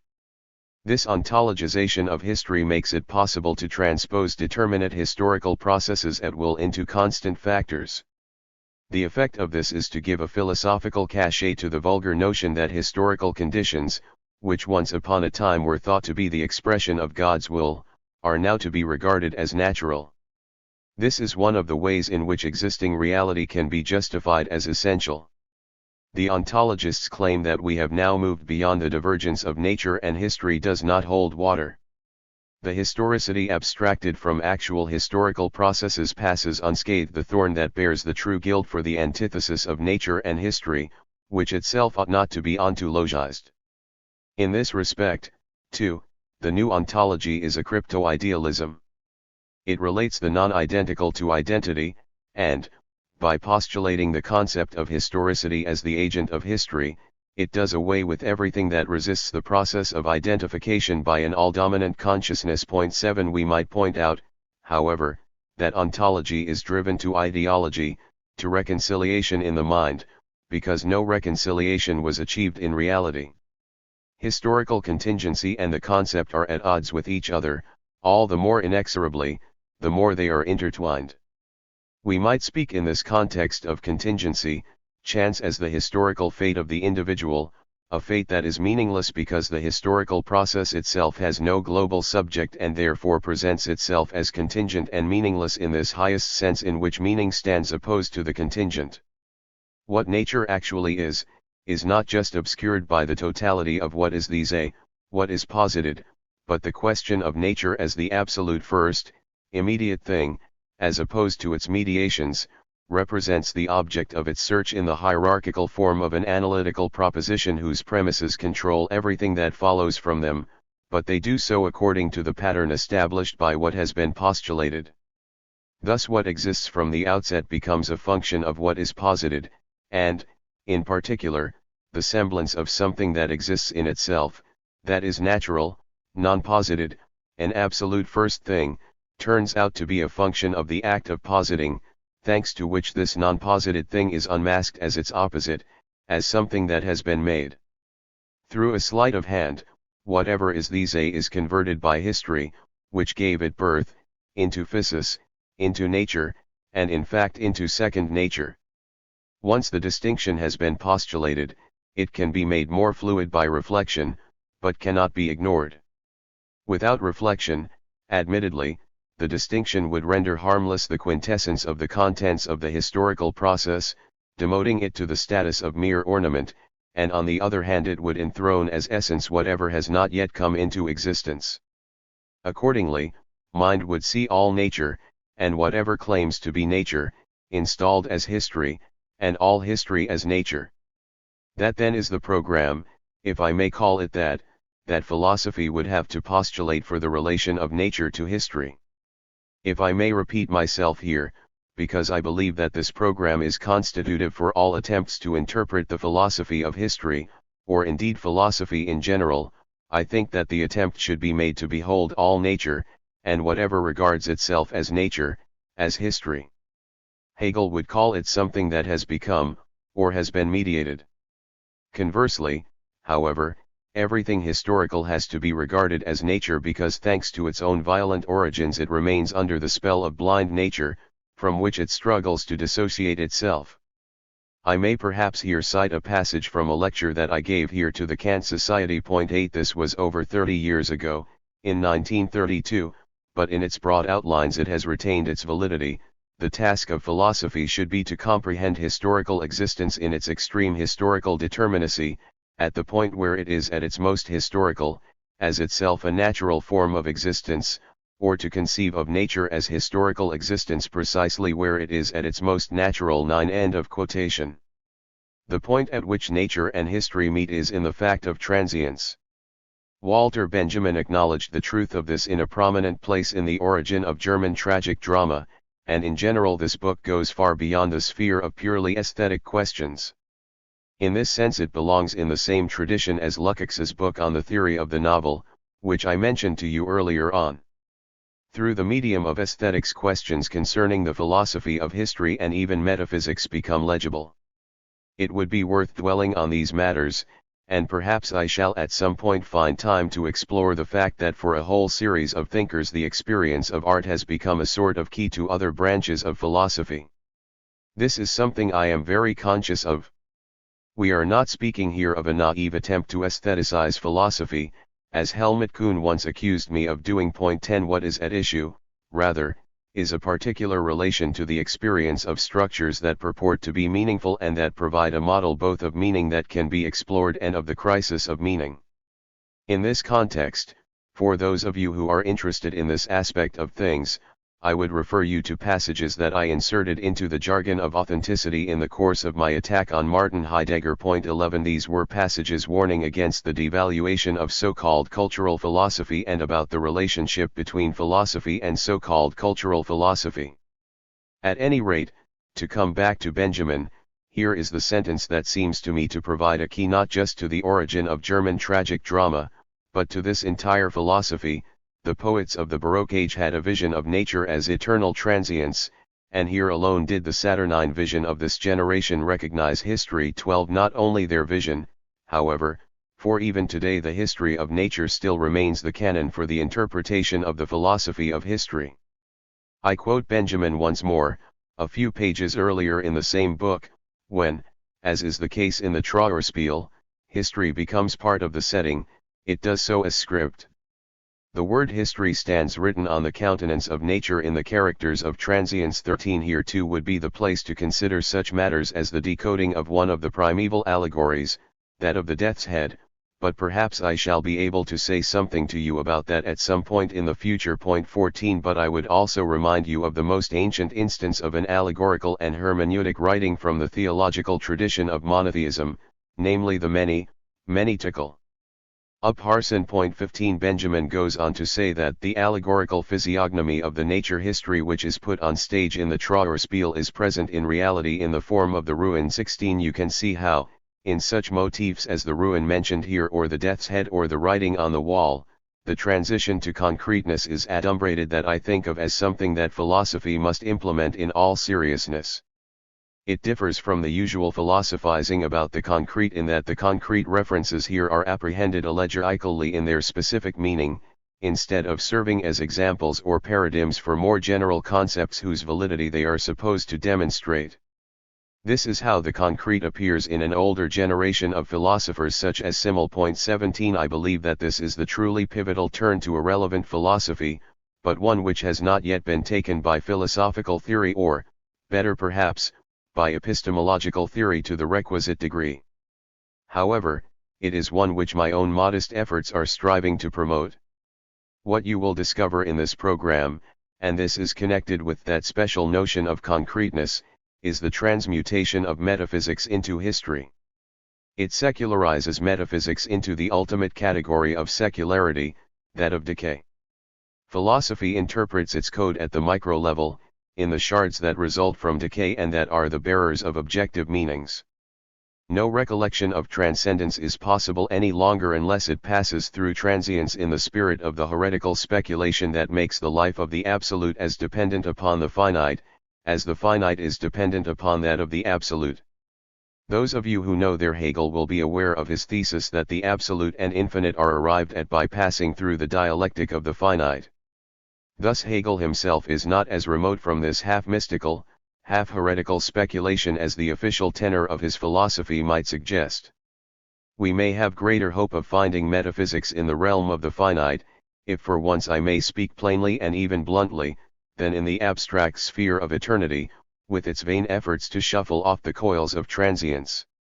And the task of traditional philosophy today is precisely to justify this philosophical turn against its traditional meaning. Eternity no longer appears as such, but only as refracted through the most ephemeral of things. At the point where the Hegelian metaphysics equates the life of the absolute with the totality of the transience of all things finite, it rises above the mythic spell which it absorbs and reinforces. Now, ladies and gentlemen, that is what I wanted to say to you about the history of nature. I should like to use the remaining minutes to draw some inferences from what I have been saying with reference to the conception of philosophy about which I have already told you in connection with these ideas. There are motifs that have such deep roots in the historical process, in what used to be called the spirit of the age, that a certain common theme constantly reasserts itself beyond even extreme differences of opinion. An instance of such a common theme is the idea of philosophy as interpretation or hermeneutics, as it is called in the school of Martin Heidegger, following on from Wilhelm Dilthey. This theme has of course become established academically and has merged with an old-style first philosophy. This is not the place to explain to you the reasons for this transition from philosophical thought to hermeneutics. Nevertheless, I believe that in my remarks on natural history I have to some extent given you an example of this transition and, as it were, demonstrated it to you experimentally. Even so, I believe that it is the task of a lecture course such as this to accomplish this transition, this philosophical turn, and not simply to assume dogmatically that this has already been done. I should like at least to mention a few of the relevant motifs here by way of explaining to you why philosophy has been forced into this change, and this, I repeat, despite its otherwise mutually incompatible tendencies. One such motif is the pervasive insight into the increasingly problematic nature of philosophical systems, a motif that is not the monopoly of any one school. By this I mean the impossibility of deducing all phenomena from a single, unified principle, or interpreting them all on that basis. If the light of philosophy can no longer be kindled by a single thought or motif or unified method, and we may ask whether a unified method has ever really succeeded in shedding much light on anything, and if, on the other hand, philosophy insists on attempting to shed light in this way, and does not confine itself to issuing guidelines for the sciences, this will lead more or less inevitably to its looking for this light in the individual phenomena, the dissecta membra, remaining from the different systems. If you cast your minds back to those quotations from Benjamin about transience and decay, you will recollect that they should be understood as pointing to the fact that interpretation presupposes the decay of systems. Moreover, inasmuch as those systems contained any truth, that truth has now, if it has not evaporated entirely, retreated into the details, into the individual parts of the system, and now forms the object of study of interpretation or, God help us, hermeneutics. For fidelity to philosophy, the insistence upon the philosophical impulse despite the demise of the system, together with the statement handed down from one philosopher to the next that philosophy is only possible as a system, all that can no longer be sustained in the face of the needs of philosophy. This does not mean that, by sacrificing the overall principle that it should organize the totality of all phenomena, philosophy should also abandon intellect as such. On the contrary, the more we see the erosion of the constitutive character of mind that used to find expression in philosophical systems, the more insistent becomes the need not just to register existing reality, but to reflect upon it and understand it. And it is this that refers us in our search for a philosophical knowledge of individual things to the only source of knowledge that remains, given the present trend towards dispersion and fragmentation, namely towards interpretation, the art of deciphering. Finally, I should add something about what my own experience tells me is an almost overwhelming need for interpretation. This is the part played by the fact that the avenues that might lead to a practice that could bring about change are all blocked. The effect this has is to ensure that all the energies that were formerly concentrated in attempts to bring about a novel state of affairs now flow into the process of interpretation. I am familiar with the argument that interpretation is merely a surrogate, a way of fobbing people off. I have nothing with which to counter this objection, except for a recurrent idea of Marx's to the effect that it is not open to any way of thinking arbitrarily to escape from the historical situation in which it finds itself. If thought finds itself locked into a situation in which practice is blocked so that interpretation is the only activity left open to it, it would be an illusion and pure self-deception for philosophy to react otherwise. That would be a sort of justification of Alexandrianism of which I am sure I am as well aware as any of you. The problem here, however, lies not so much with thinking itself as with the relation to the objective situation in which thought finds itself. Point 18 Nowadays, at any rate, the joy of thinking lies in interpretation. The conception of interpretation, the sudden moment of insight, is what everyone hopes for when he philosophizes today, seriously philosophizes, as opposed to studying philosophy. Anyone who is unwilling to undertake this, who has never experienced the pleasure of interpretation personally, should leave philosophy alone, at any rate, the only philosophy that seems to be possible today. I would say that interpretation is the only thing that could inspire people to do philosophy today. With this shrinking of trust in theoretical system building, it may be that the need to philosophize has effectively focused entirely on interpretation. After all, the only thing that inspires philosophers of all shades of opinion, and I consciously ignore the differences separating thinkers in the world today, is contained in the gesture, "What does it all mean? Is what we see really all that there is? Is there nothing more to it than this?" What makes this question objectively so irresistible, this is that really all there is, isn't there any more to it than this, is this complete state of shutdown in which we find ourselves. We might say that the function of such questions as "is that all there is," or "what does it all mean," is that of an absence. In the same way, the majority of the concepts that have a resonance in philosophy today exert a fascination precisely because those other concepts are missing, their underlying substance is absent. Thus the widespread preoccupation with the metaphysics of time arises from the circumstance that our consciousness of time itself has gone into crisis. Time has ceased to be something we can take for granted, it is no longer substantial, and this explains why our minds seek literally to rediscover time, as the title of the greatest novel of the century suggests. Point 19 Enrico Castelli, the Italian philosopher, has written a fascinating book about the way in which the metaphysics of time is built on the loss of time. Point 20 Unfortunately, his book has remained largely unknown in Germany. Point 21 The emptier of meaning existing reality appears today, the greater the pressure or the desire to interpret it and to have done with this meaninglessness. The light that is kindled in the phenomena as they fragment, disintegrate, and fly apart is the only source of hope that can set philosophy alight, for philosophy, as I have been suggesting in these lectures, is the Stygian darkness that sets out to unveil meaning.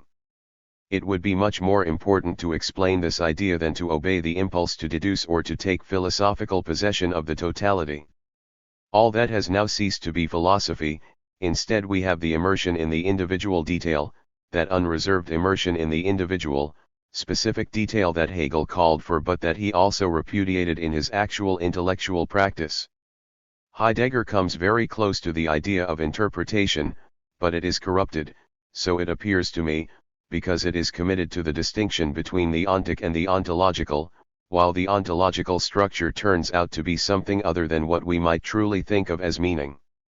At bottom, it is nothing more than the multiplicity of universal concepts to which specific phenomena are to be adapted. and it is this process of adapting that philosophical interpretation is supposed to transcend. That, to put it dogmatically, is what distinguishes the art of interpreting the signs of the philosophy of history from the hermeneutics fashionable today. I should like to continue next time from the point we have now reached and then conclude what I have to say about the philosophy of history by giving you an even larger backdrop relating to one of its most central categories, one in which all our previous discussions can be said to culminate, and that is the concept of progress. Part 2. Progress. Lecture 15. On Interpretation, the Concept of Progress. January 12, 1965. Last time I had begun to tell you about the transition from philosophy to the concept of interpretation. Today, I should like to finish off what was inevitably an all too cursory account of that transition before moving on to establish a bridge between the two parts of these lectures, and of course there is no need to explain to wily dialecticians like yourselves that this bridging exercise does not create a link between the two parts, but must effect a mediation within the two parts themselves. If you reflect on what I have said to you about philosophical interpretation, you will perhaps be able to see why I have placed such great emphasis upon the theory of natural history. It is because this interweaving of nature and history must in general be the model for every interpretative procedure in philosophy. We might almost say that it provides the canon that enables philosophy to adopt an interpretative stance without lapsing into pure randomness. For it retains the polarity that is essential to philosophy, that is to say, the combination of the stringent, the authoritative, with the element of living experience or expression, even though these two elements can never harmonize entirely. The fragmentation of philosophy into so-called schools, of rationalism or empiricism, that are constantly at loggerheads with each other has as its background the insoluble nature of this tension, behind which the insoluble problem of dissolving non-identity into identity may well lie. The relationship of nature and history provides us with the primal image of interpretative behavior, something that has been handed down through intellectual history in the form of allegory.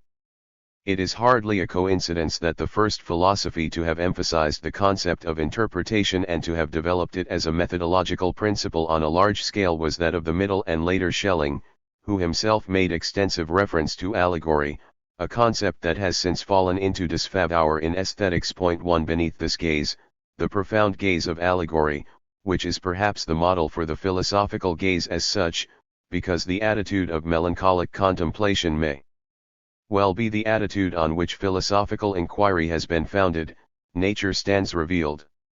Nature, I say, reveals itself beneath this gaze as history, just as in all allegory the death's head owes its central importance to the fact that as a natural object its own expression reveals its historical nature. Conversely, and I would remind you here of the passage from Benjamin's writings that I read out to you in one of the recent lectures too, beneath this gaze history stands revealed as nature in so far as it turns out to be permanent transience. Moreover, the recollection of the past, the memory in the phenomenon itself, is the mode of behavior, or what we might almost, following Hölderlin 3 call the scheme according to which interpretation can take place. At the same time, as a form of melancholy which perceives transience in everything historical, this attitude is also critical. We might even say in general that the transition from philosophy to criticism represents something like a secularization of melancholy. This is a melancholy that has become active, not a melancholy that makes do, that remains stuck fast in an unhappy consciousness for not at home with itself, but a consciousness that exteriorizes itself as a critique of existing phenomena. Such a melancholy is probably the preeminent critical, philosophical stance. In other words, if you read the phenomena of history as the ciphers of their own transience or their own natural deterioration, they will also always be defined by their own negativity. This element of negativity is the element of criticism in philosophy. Interpretation and critique come together at a profound level. This explains why I find it foolish to demand that we should first understand a thing and only then criticize it. For since the process of understanding and interpreting entails negation, a consciousness of the imminent demise of a phenomenon is at one with the criticism of what the world has done to it. 5 In general terms, We might say that interpretation means reading nature from history and history from nature. Interpretation teases out of the phenomena, out of second nature, out of what has been mediated, out of the world around us that has been mediated by history and society, the fact that they have evolved, in just the same way as it shows that there can be no evolution without the process being convicted of its own naturalness, while the evolution itself, mediation, must be understood as a prolonged state of immediacy, a natural condition. The two aspects belong together. You may say that each is present in the other, in other words, nature is present in history as transience, a proposition I spent the entire first part of these lectures explaining to you. Conversely, we shall also be able to say that history is present in nature as something that has evolved and is transient. At the same time, however, because these two aspects are indissolubly linked, every interpretation is also posited, and I believe that anyone who, like me, emphasizes the standpoint of immanent interpretation and criticism is obliged to refrain from making a fetish of this immanence. For in order to liberate this immanence, to appropriate its power, we need the knowledge of what is other. This means that the deep melancholic gaze of which I have spoken will be able to discover the element of becoming, or of having become, in what has evolved, only if it can bring to the contemplation of phenomena the consciousness of that process of becoming. In my writings I have illustrated this with an example from Hölderlin, and I would like to refer you to his poem The Shelter at Heart 6, the meaning of which only becomes completely clear when you understand its specific references, the fact that this was the allegorical place where Duke Ulrich of Württemberg is reputed to have hidden while making his escape, and that, according to Hölderlin, the place itself is made to speak of this. Only when you know this is it possible to understand the poem completely, whereas this reference, as Friedrich Beisner has explained it, 7 has some of the disturbed character that people were more likely to see in Hölderlin's poems than their specific content. 8 On the other hand, however, this vanishing of history into nature that we have seen in Hölderlin's poem is also an element of expression assumed by nature. This means that only because these pragmatic elements have disappeared, only because the poem has acquired this enigmatic character, has it succeeded in assuming the expression of transience that points beyond itself and constitutes its greatness. I should like to ask you all to read The Shelter at Heart, this late poem of Hölderlin's. There is, I believe, no better model for what I mean by the interlocking of nature and history in a phenomenon, in this instance from the realm of poetry. Interpretation, I said, is criticism of phenomena that have been brought to a standstill. It consists in revealing the dynamism stored up in them, so that what appears as second nature can be seen to be history. On the other hand, criticism ensures that what has evolved loses its appearance as mere existence and stands revealed as the product of history. This is essentially the procedure of Marxist critique. Marxist critique consists in showing that every conceivable social and economic factor that appears to be part of nature is in fact something that has evolved historically. Thus there is always an element of reciprocity. What appears to be natural is discovered to be historical, while things that are historical turn out to be natural because of their transience. Behind this phenomenon stands the historicized dialectic of subject and object, which cannot be reduced to their pure state. To destroy immediacy means dissolving the appearance of naturalness through the critical process. It means demolishing the claim that phenomena that have evolved are just what they are. I have not drawn your attention to all the specific arguments in Hegel that have formed starting points for my own remarks, but it seems to me that here Hegel has fallen victim to a certain illusion inasmuch as he has given his theory of the way in which immediacy constantly reasserts itself an excessively positive reading. He is undoubtedly in the right when he maintains that, in phenomena that have finished evolving, the process of evolution, its history, disappears, or, to use the expression of Hegel's that I quoted in these lectures a few hours ago, becomes second nature. The more thoroughly this process of evolution disappears, the greater the appearance of a second nature, of sheer natural existence. You need think here only of the realm of pure reason, pure logic. What characterizes logic in the first instance is that the traces of its evolution, that is to say, the subjective aspect of synthesis, are scarcely visible anymore, and an extreme mental effort is called for if they are to be perceived and retrieved. Having said this, however, which anyway is rendered more or less self-evident by the Hegelian arguments, we should add that this evolved immediacy, this second immediacy, is still only an illusion. By this I mean that it hides something, that because it is a congealed history it seals off the dynamism contained within itself. The mistake Hegel makes here, if I may speak in this schoolmasterly way, is that, because this second nature is impenetrable, he is tempted to place it on the same logical plane as the first. In other words, he is tempted to treat it as something immediate without any reservations, whereas, precisely because it postulates itself as immediate without actually being so, it inevitably conceals its own history and thus degenerates into ideology. We might even say that, setting aside the familiar but superficial political and ontological distinctions between the two men, this is the real difference between Hegel and Marx. Marx always takes the historical nature of the second, third, and fourth immediacy, that is to say, of second nature, far more seriously than Hegel, who tends simply to accept that something that has evolved then disappears into the evolved reality.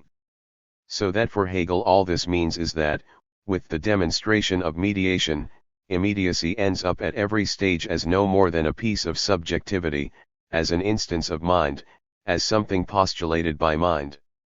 With Marx, on the other hand, the tendency is for the negativity contained in the very naturalness of immediacy, of a later, mediated, evolved immediacy, to come to the surface.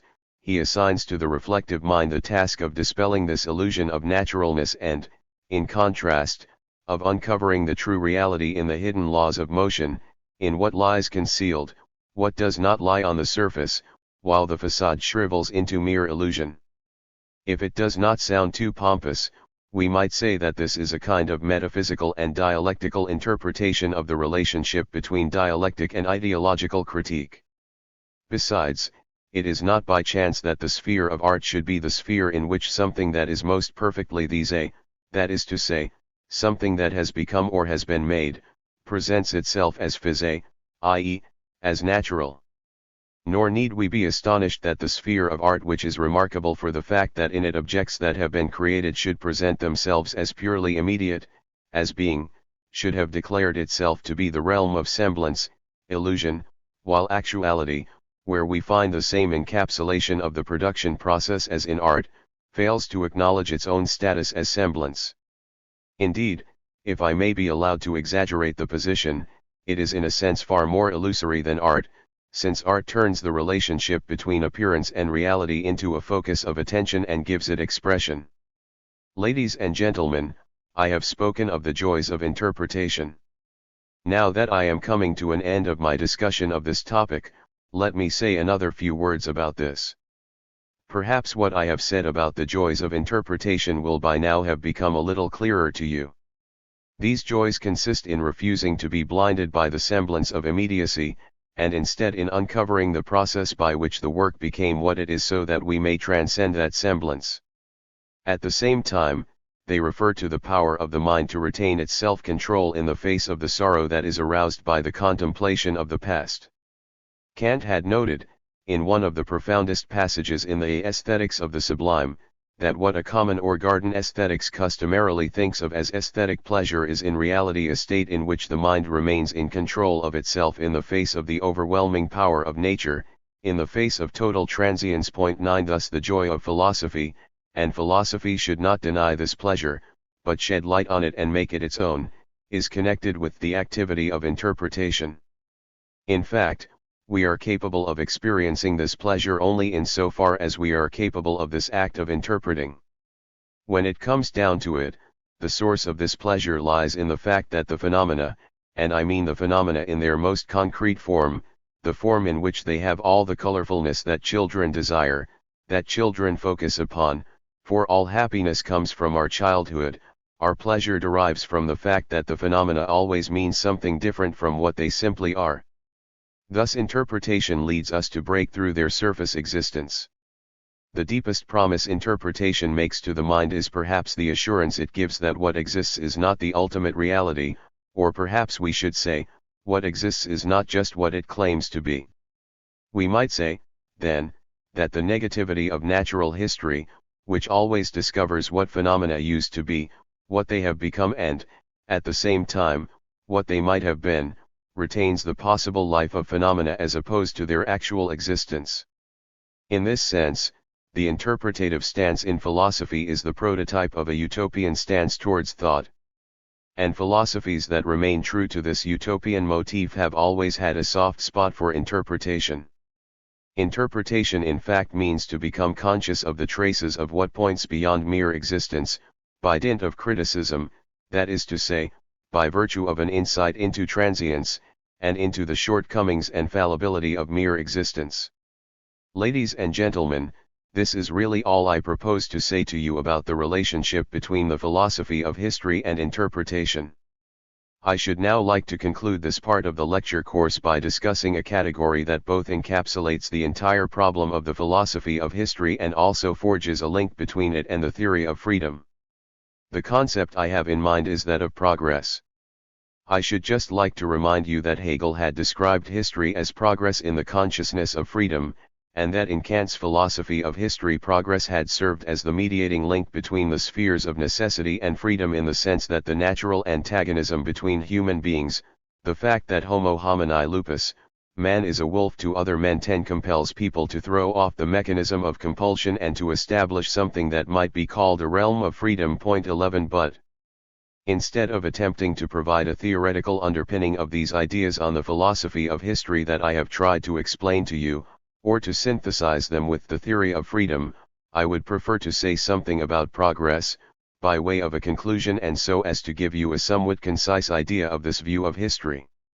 In order to give an account of the concept of progress, I shall have to subject it to a scrutiny close enough to ensure that it loses its obvious meaning, both positive and negative. 12 After everything I have said about interpretation as the insistence on what phenomena and even concepts say over and above what they do say, this probably does not call for further explanation.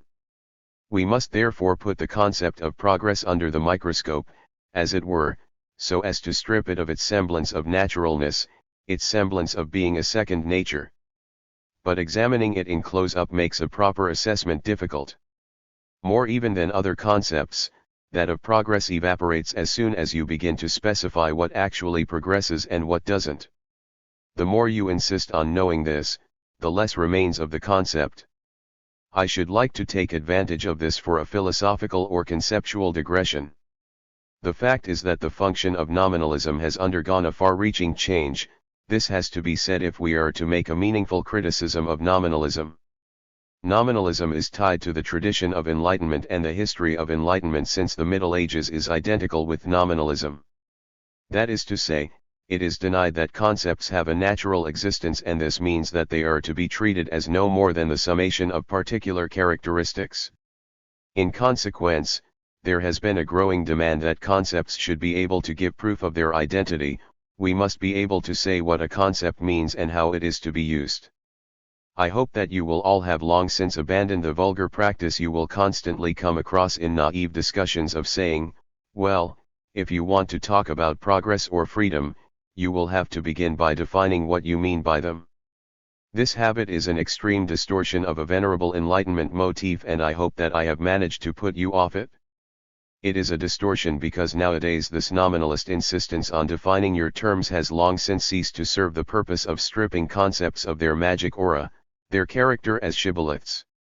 Instead, pedants who insist on doing this deprive others of the use of whatever true, substantive elements are contained in concepts, of the essential, structured aspects of phenomena that lie within concepts. To give you a drastic example of what I mean, you have only to imagine a sociological discussion in which someone makes use of the word class. In no time at all, someone will say that you can no longer use the word class. Nowadays you have to talk about different strata, and these strata have to be defined very precisely, and so forth. It then becomes clear that what used to be an attempt to make more careful distinctions has ended up as the wish to sabotage the critical function of concepts by claiming that their negative aspect simply does not exist. Quite recently Herr Ludwig Marcuse published an unfavorable critique of my writings in the Welt der Literatur. 13. In this he pretended not to know the difference between true consciousness and false, and demanded that I give him a definition. He seemed to be attacking me because I had failed to provide him with such a definition, even though in reality I certainly could give him one. It is a simple matter of distinguishing between truth and ideology, in other words, between a consciousness that is appropriate to the current state of society and one that conceals it. However, his real motive was not to seek information but to deny me the use of that distinction with the aid of a farrago of pseudo-epistemological reflections. That is the only thing that forces us into a certain wariness when objections are raised in a nominalist spirit instead of tackling the substance of the question at issue. That is to say, such objections attempt to deny us the use of a concept by disputing that the phenomena it covers really constitute a unity. As an experienced paterfamilias, I would strongly recommend you in such cases to reply to people who demand to know exactly what freedom is, or progress, that they know precisely what these things are, and that, however vague the general notions about such concepts are, they contain a great deal more truth than attempts to evade the concepts and to deny their validity.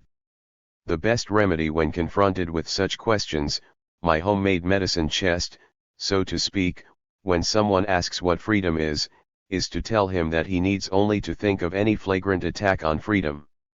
In most cases this is enough to deflate epistemological exercises that have degenerated into self-justifying sophistry.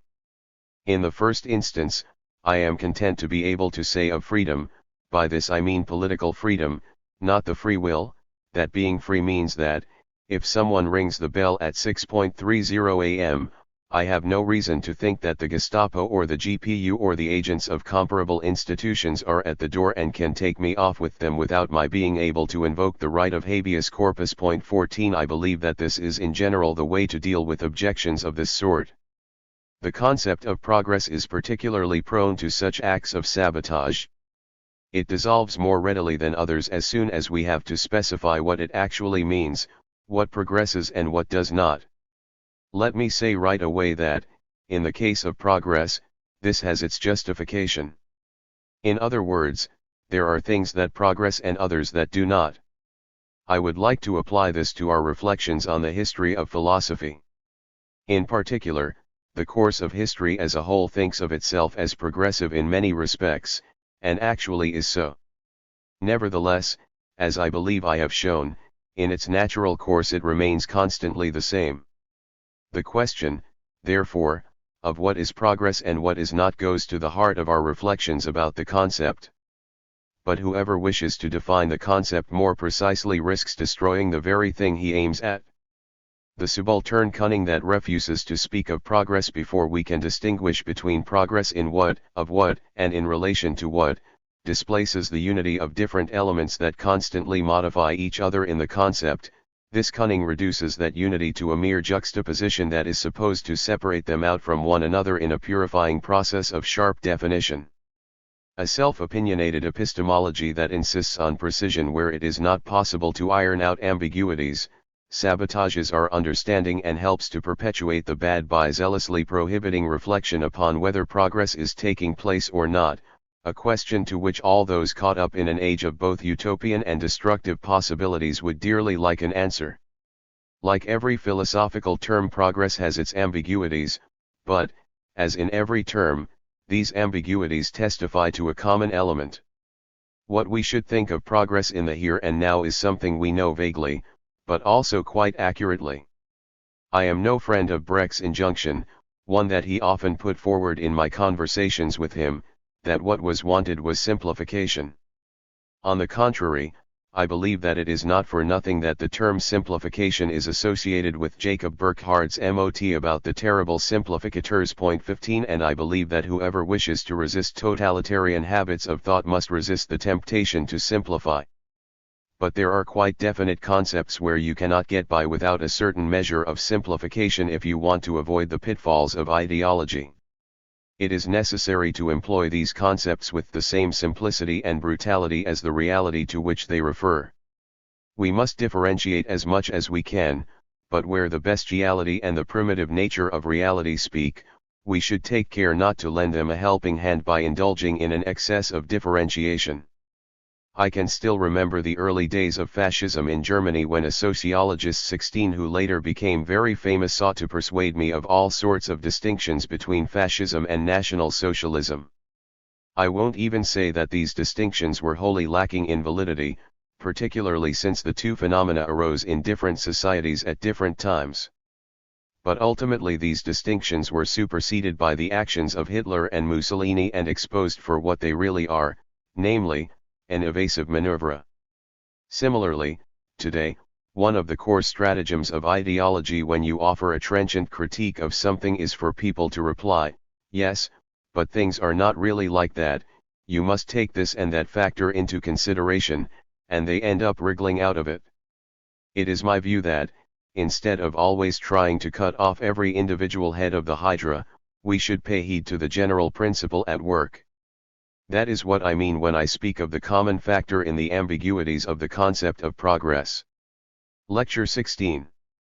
On Interpretation, the Concept of Progress. January 14, 1965. We had started to explore the debates about the nature of progress, and I took the opportunity to make a brief digression on the subject of the mentality that always responds to everything. How should I describe it? By saying that's not possible, with the intention of thwarting the discussion of serious matters by resorting to the tactic of disputing that a concept has a recognizable referent, by denying the existence of the object denoted by the concept. If I have let fall a few scathing remarks about the concept of synthesis, one you will be able to see from my comments on this phenomenon that synthesis can be quite a ticklish business. On the one hand, the universal dominance of synthesis, that is to say, the attempt to supply, to identify, to cobble together a concept for everything, is highly problematic.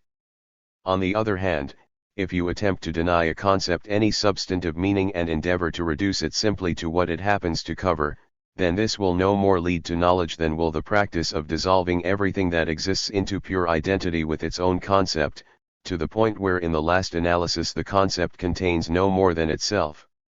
I believe that if you picture these two poles for yourselves, that is to say, on the one hand, the self-sufficient, absolute concept and, on the other, the absolutely empty concept which is no longer capable of grasping anything at all, you will come to see the sort of predicament philosophy has fallen into, a predicament that means that it must not surrender either to ontology or to positivism, but must regard these twin schools of thought as interrelated. And that no doubt is what common sense tells us is meant by the term dialectics.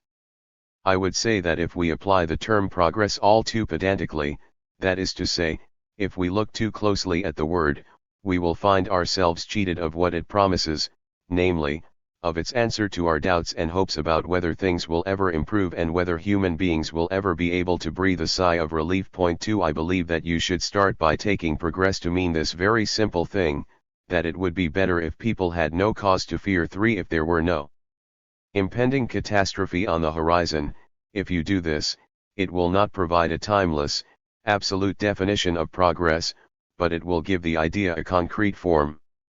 For progress today really does mean simply the prevention and avoidance of total catastrophe.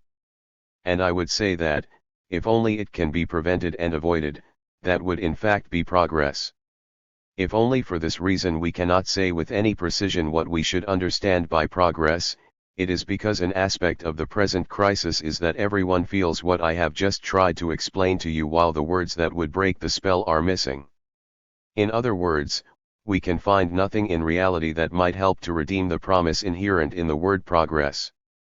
This absence of a concrete, immediately obvious potential is what makes it so difficult to answer the question whether or not progress is possible.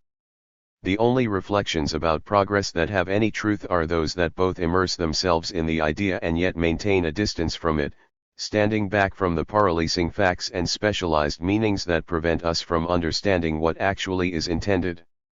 Today, as I have already remarked, all these reflections come to a head in the question of whether mankind will succeed in preventing a catastrophe. Humanity's survival is threatened by the forms of its own global social constitution, unless humanity's own global subject becomes sufficiently self-aware to come to its rescue. After all, The possibility of progress, of averting the most extreme total calamity, has migrated to this global social subject alone. And I have no need to tell you that what I mean by this global subject of mankind is not simply an all-embracing terrestrial organization, but a human race that possesses genuine control of its own destiny right down to the concrete details, and is thus able to fend off the unseeing blows of nature. On the contrary, the mania for organization, be it for an enlarged League of Nations or for some other global organization of all mankind, might easily fall into the category of things that prevent us from achieving what all men long for, instead of promoting that cause. To repeat, the possibility of progress, the avoidance of total catastrophe, has migrated to such a real, not merely formal, global social subject. Everything else involving progress would have to crystallize around it. Material want, which long seemed to mock progress, has been potentially eliminated.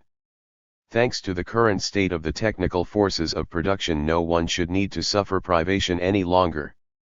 Given the current state of technical development, the fact that there are still countless millions who suffer hunger and want must be attributed to the forms of social production, the relations of production, not to the intrinsic difficulty of meeting people's material needs. This has particular force when we consider the possibilities of a truly rational organization of agriculture throughout the world.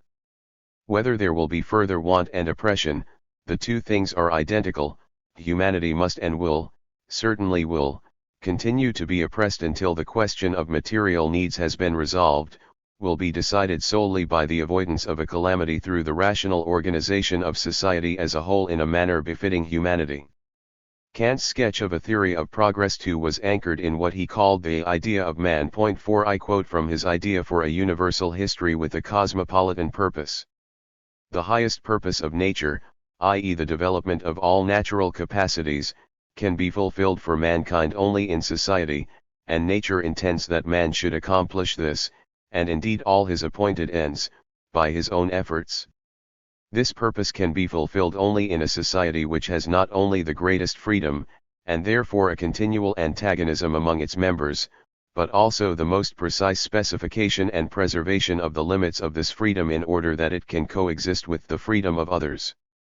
The highest task which nature has set for mankind must therefore be that of establishing a society in which freedom under external laws would be combined to the greatest possible extent with irresistible force, in other words, of establishing a perfectly just civil constitution.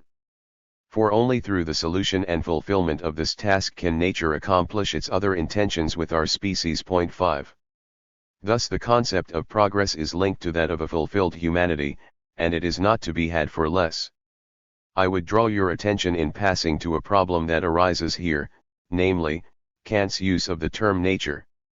Obviously, nature here is not intended in the sense of nature as constituted, in other words, nature as it is seen in the objects of the natural sciences. Nature here involves something for which there is not really any space in the official edifice of the Kantian critiques, not even in the critique of judgment.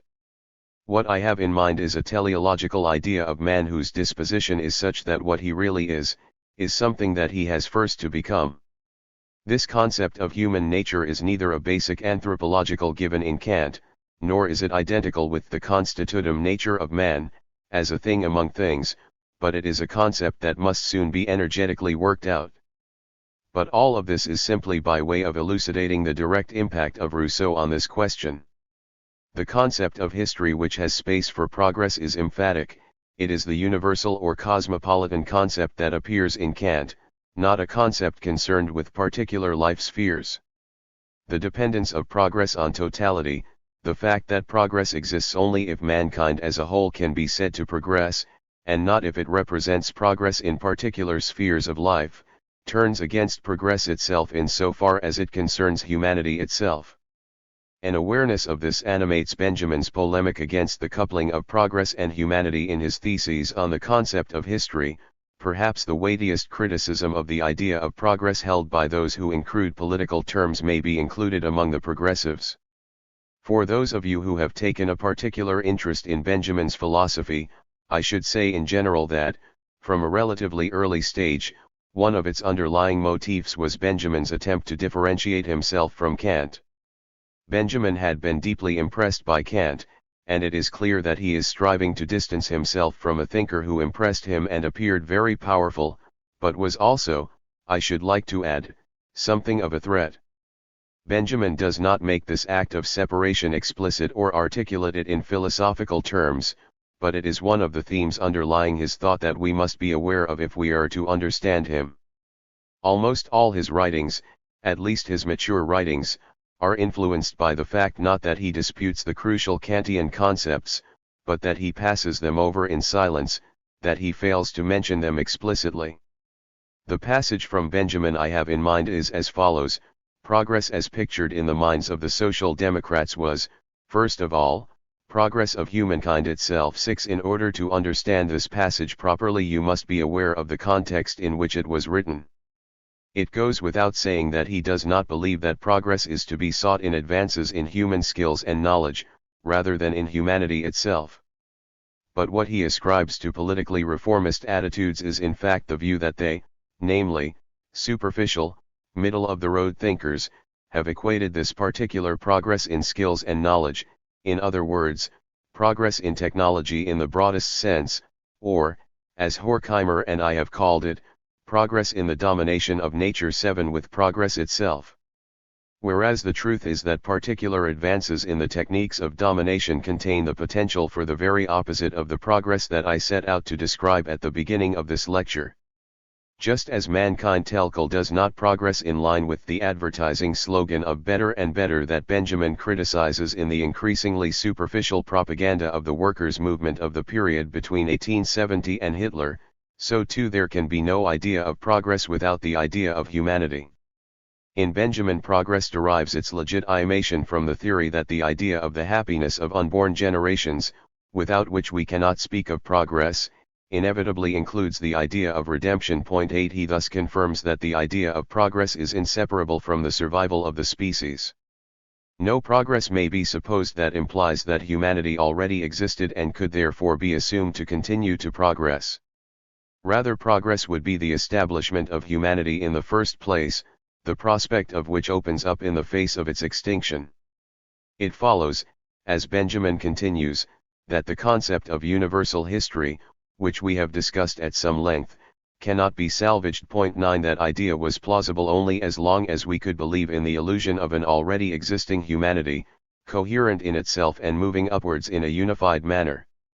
If humanity remains trapped by the totality it itself creates, then, as Kafka observed, no progress has taken place at all. 10. While mere totality, the idea of totality, allows progress to be entertained in thought. This dialectical moment in the concept of humanity as a totality can best be clarified by the definition of mankind as that which excludes absolutely nothing. If humanity were a totality that no longer contained any limiting principle, it would be free from the coercion that subjects all its members to such a principle. It would thereby cease to be a totality so that it might finally become a totality. It would cease to be an imposed unity. The passage from Schiller's Ode to Joy, if my memory serves me right, contains the lines, "And he who knows nothing of this, let him steal away weeping, out of this company." 11. In the name of an all-encompassing love it banishes anyone to whom such love has not been vouchsafed. The poem involuntarily admits the truth about the bourgeois conception of humanity, at once totalitarian and particular. In these lines what the one who is unloved or incapable of love undergoes in the name of the idea unmasks that idea with the same affirmative violence with which Beethoven's music hammers it home. 12. By using the word steal, the poem joins in the humiliation of the man who is joyless and who is therefore refused joy for a second time. It is scarcely a coincidence that associations from the realms of property and crime should be evoked in this way. As in totalitarian political systems, a constant antagonism forms part of the concept of totality. This is how evil mythic festivals are defined in fairy tales, by the guests who have not been invited. The principle of totality sets limits, even if it be only the commandment to resemble itself. Only if that principle were to disappear would humanity, and not its mirage, come into being. Historically, the conception of humanity was already implicit in the theorem of the universal state proposed by the Middle Stoa. 13. Objectively, at least, This amounted to an idea of progress, alien though it may have been to pre-Christian antiquity, which was dominated by cyclical ideas of history, as indeed were the Stoics.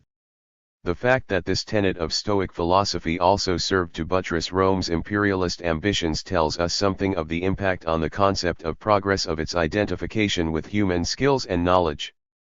The existing generation of people is substituted for those as yet unborn, history is turned directly into soteriology.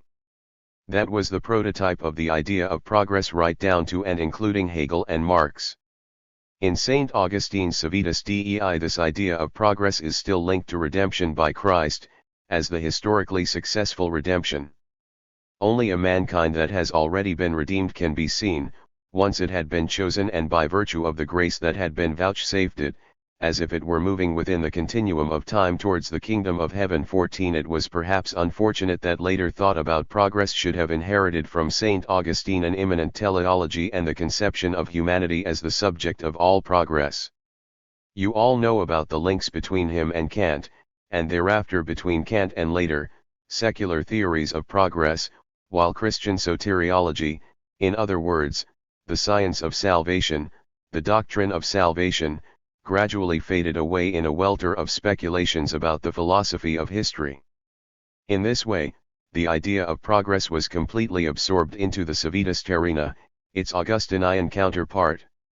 Even in Kantian dualism, this Civitas Terrena was supposed to progress in accordance with its own principle, in accordance with its nature. Such enlightenment places human progress in the hands of humanity itself and so concretizes progress as an ideal to be realized. However, within it still lurks the conformist confirmation of existence as it is. This receives the aura of redemption even though redemption failed to occur and evil persisted unabated. From the standpoint of the philosophy of history, such a modification of progress, with all its incalculable consequences, was unavoidable. Just as the emphatic claim of successful redemption turned into a protest in the face of post-Christian history, so, conversely, the Augustinian doctrine of an imminent movement of the human species towards a blessed state contained the motif of irresistible secularization. The temporal nature of progress, its simple concept, for progressing is simply inconceivable outside time, binds it to the empirical world. Without such a temporal dimension, in other words, without the hope that things might improve with time, the heinous aspects of the world and its ways really would become immortalized in thought and creation itself would be turned into the work of a Gnostic demon. In Augustine we can discern the inner constellation of the ideas of progress, redemption, and the imminent course of history, ideas that risk mutual destruction if they are allowed to dissolve into one another. If progress is equated with redemption as the transcendental intervention par excellence, then it forfeits, along with its temporal dimension, all intelligible meaning and evaporates into a historical theology. However, if progress is channeled into history, this threatens to convert history itself into an object of idolatry, and with this, both in the reflection of the concept and in reality, we are faced with the absurdity that it is progress itself that inhibits progress. Expedients such as a concept of progress that is both immanent and transcendent, such as the one produced by the late Siegfried Mark 15, condemn themselves by their very nomenclature. The greatness of the Augustinian theory was that of its originality at the time. It contains all the abysses that beset the idea of progress and strives to provide theoretical solutions for them. The structure of his doctrine brings out the antinomian nature of progress without attempting to soften it. In his teaching, as also later on at the climax of secular philosophy of history since Kant, and above all, therefore, in Hegel, conflict is placed at the heart of the historical movement that is thought of as progress because it is a movement directed towards the kingdom of heaven. For Augustine, this movement is the struggle between heaven and earth. Every subsequent idea of progress has derived its profundity from the mounting burden of historical calamity. Whereas in Augustine redemption was the telos of history, the latter does not lead directly to the former, to redemption, nor is redemption the direct consequence of history. Redemption is embedded in history by the divine plan of the universe, but has been at odds with it since the fall. Both things hold good, then. Augustine saw that neither redemption nor history can exist without the other, nor can they exist in each other. They are suspended in a tension whose accumulated energy ultimately aims at the transcendence of the historical world itself. In the age of catastrophe, the idea of progress cannot be conceived of as settling for less. Progress should no more be ontologized, unthinkingly ascribed to the realm of being, than should decline, with which, admittedly, modern philosophy appears to be more comfortable. Too little that is good has power in the world for the world to be said to have achieved progress, but there can be no good, not even a trace of it, without progress. If, in accordance with a mystical doctrine, worldly events, right down to the most insignificant occurrences, are to have momentous consequences for the life of the Absolute itself, then something similar may be claimed for progress. Every single element in the web of delusion is nevertheless of relevance to the possible demise of that web of delusion. The good is what struggles free, finds a language and opens its eyes. As something that struggles free, goodness is part of the texture of history which, without being unambiguously set on reconciliation, in the course of its movement illuminates the possibility of reconciliation in a momentary flash. According to conventional thinking, the features in which the concept of progress has its life are partly philosophical, partly social in nature. Without society, the idea of progress would be quite vacuous, all its features are abstracted from society.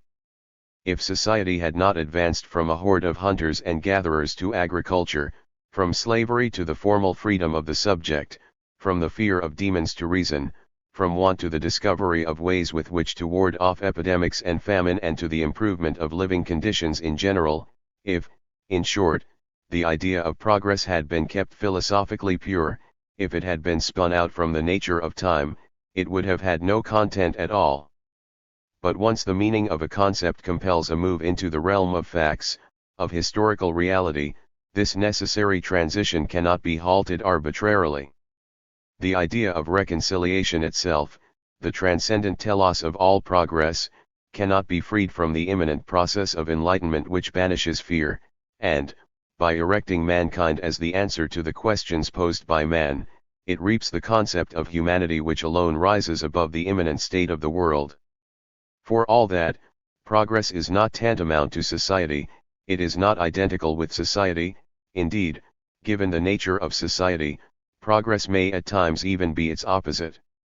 As long as philosophy was at all useful, it was also a theory of society. However, by surrendering without demur to its power, it is reduced to rhetoric to assert its independence. The purity, Hegel speaks of the revolting purity 16, into which philosophy relapsed is the bad conscience of its own impurity, its complicity with the world.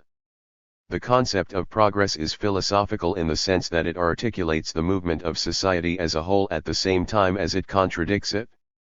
Having arisen from within society, progress calls for a critical confrontation with society as it actually exists. The element of redemption it contains, no matter how secularized, is indestructible. The fact that it can be reduced neither to actual reality nor to ideas points to its own contradictory nature.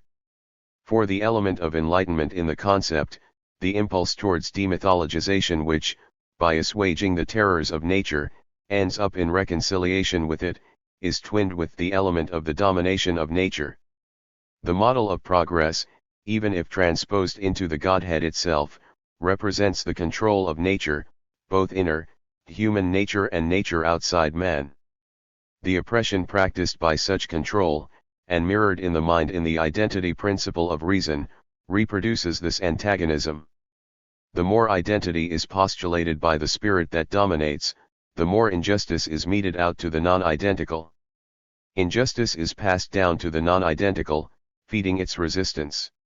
This resistance in turn reinforces the principle of oppression, while, at the same time, poisoned by oppression, the oppressed limp on. Everything advances within the whole, only the whole itself fails to progress, or at least has failed to progress up to now.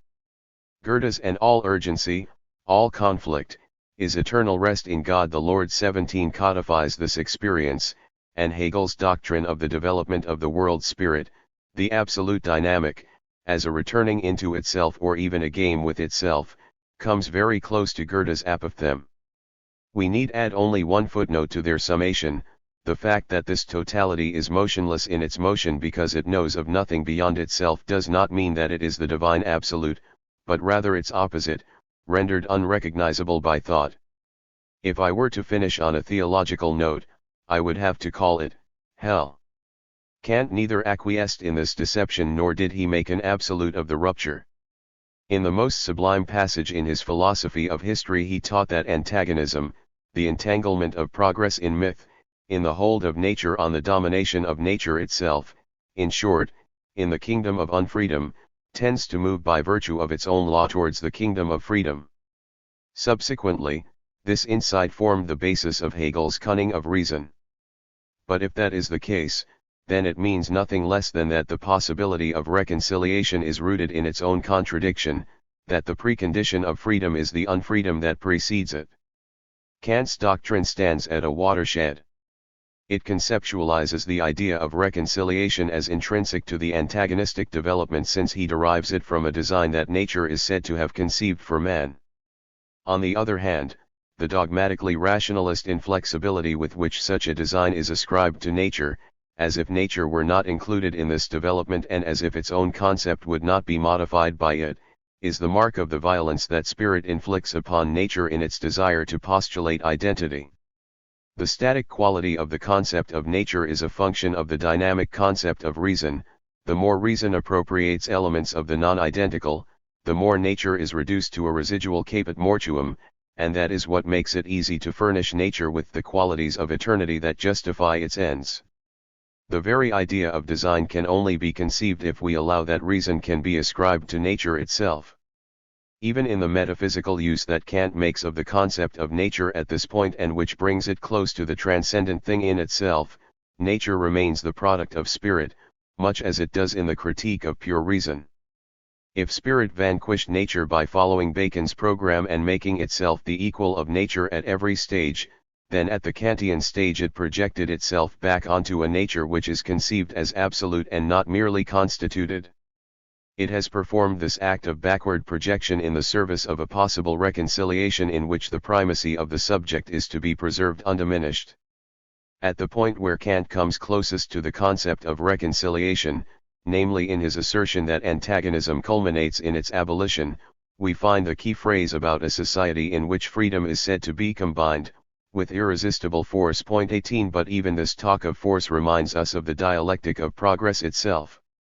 If a sustained oppression continually arrested the progress that it had unleashed, it was also, as the emancipation of consciousness, the first to recognize the fact of antagonism and the totality of delusion, a recognition which was the prerequisite for overcoming all conflict. The progress engendered by eternal sameness is that at long last progress can begin, at any moment. If the image of an advancing humanity reminds us of a giant who, after sleeping from time immemorial, slowly bestirs himself and then storms forth, trampling down everything that gets in his way, his rude awakening is the only potential for maturity. By maturity, I mean that the imprisonment within nature in which progress itself is implicated does not have the last word. For simply eons it made no sense to inquire about progress. The question became meaningful only after the liberation of the dynamic from which the idea of freedom could be extrapolated. Ever since St. Augustine, progress has meant transferring to the species as a whole the idea of the natural course of life of the individual between birth and death. If progress is as much a myth as the idea of the path fate has ordained for the constellations, the idea of progress itself is the anti-mythological idea par excellence. It disrupts the circle of which it formed a part.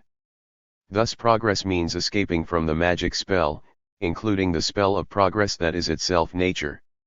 This happens when human beings become conscious of their own naturalness and call a halt to their own domination of nature, a domination by means of which nature's own domination is perpetuated. In this sense, we might say that progress occurs where it comes to an end.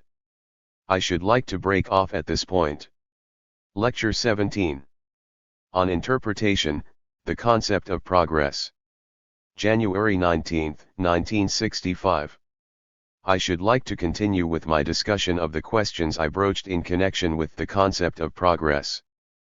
Perhaps you will recall that last time I finished with the assertion that progress means, or, I should no doubt say, that progress would mean, if it were to be genuine progress, escaping from the magic spell. This includes the magic spell of progress, which is itself part of nature, and I argued that humanity becomes aware of its own naturalness, and this enables it to call a halt to its own domination of nature, a domination which enables that of nature to be perpetuated. I shall now move on from there. In earlier lectures I explained the motif of naturalness and history, and in general the idea of history as a natural process, so I have no need to say anything further about that now. We might say that progress occurs where it comes to an end. This heterodox and even heretical view of progress would undoubtedly be unanimously condemned throughout the world. Nevertheless, it can be found in coded form, it is implicit in a concept, that is if anything even more taboo than what I have been saying about progress. The concept I have in mind is that of decadence. This concept was explicitly adopted by the artists of the Jugendstil period, to whom we either condescend or else whom we treat as a sort of museum piece with the somewhat faded charm of the recent past. The fact that they adopted it can only partly be explained by their wish to define their own historical situation, a situation which may well have appeared to them to possess some of the features of biological morbidity.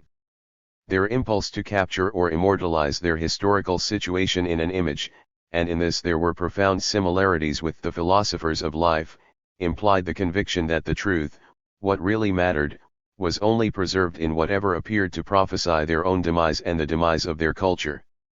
In general, the entire art of Jugendstil was marked by a peculiar configuration of the worthless and the utopian.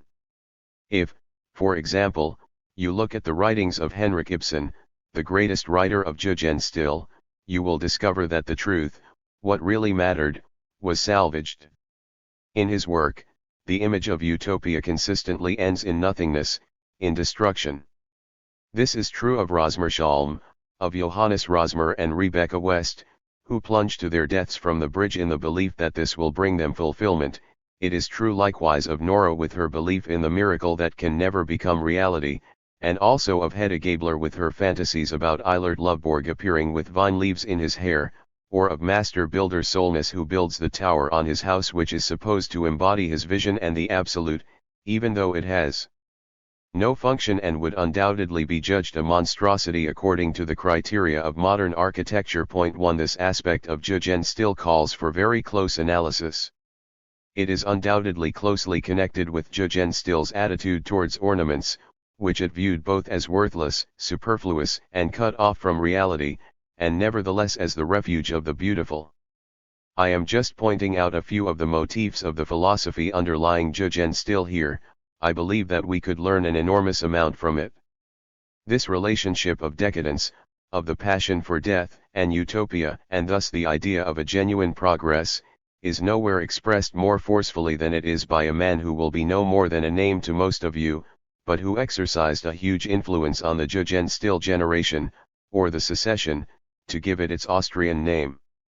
This influence reverberated in radical modern art down to the period of my own youth. Among the artists of the avant-garde he was widely revered and even had a cult following. His name was Peter Altenberg, and Karl Kraus has published a selection from his numerous books. Point 2. These books deserve to be read very attentively, though, to be sure, with X-ray eyes, since on the surface they are full of banalities and lapses of taste, but if you look more closely you come across quite extraordinary things. Here is an aphorism of Altenberg's on the subject of progress.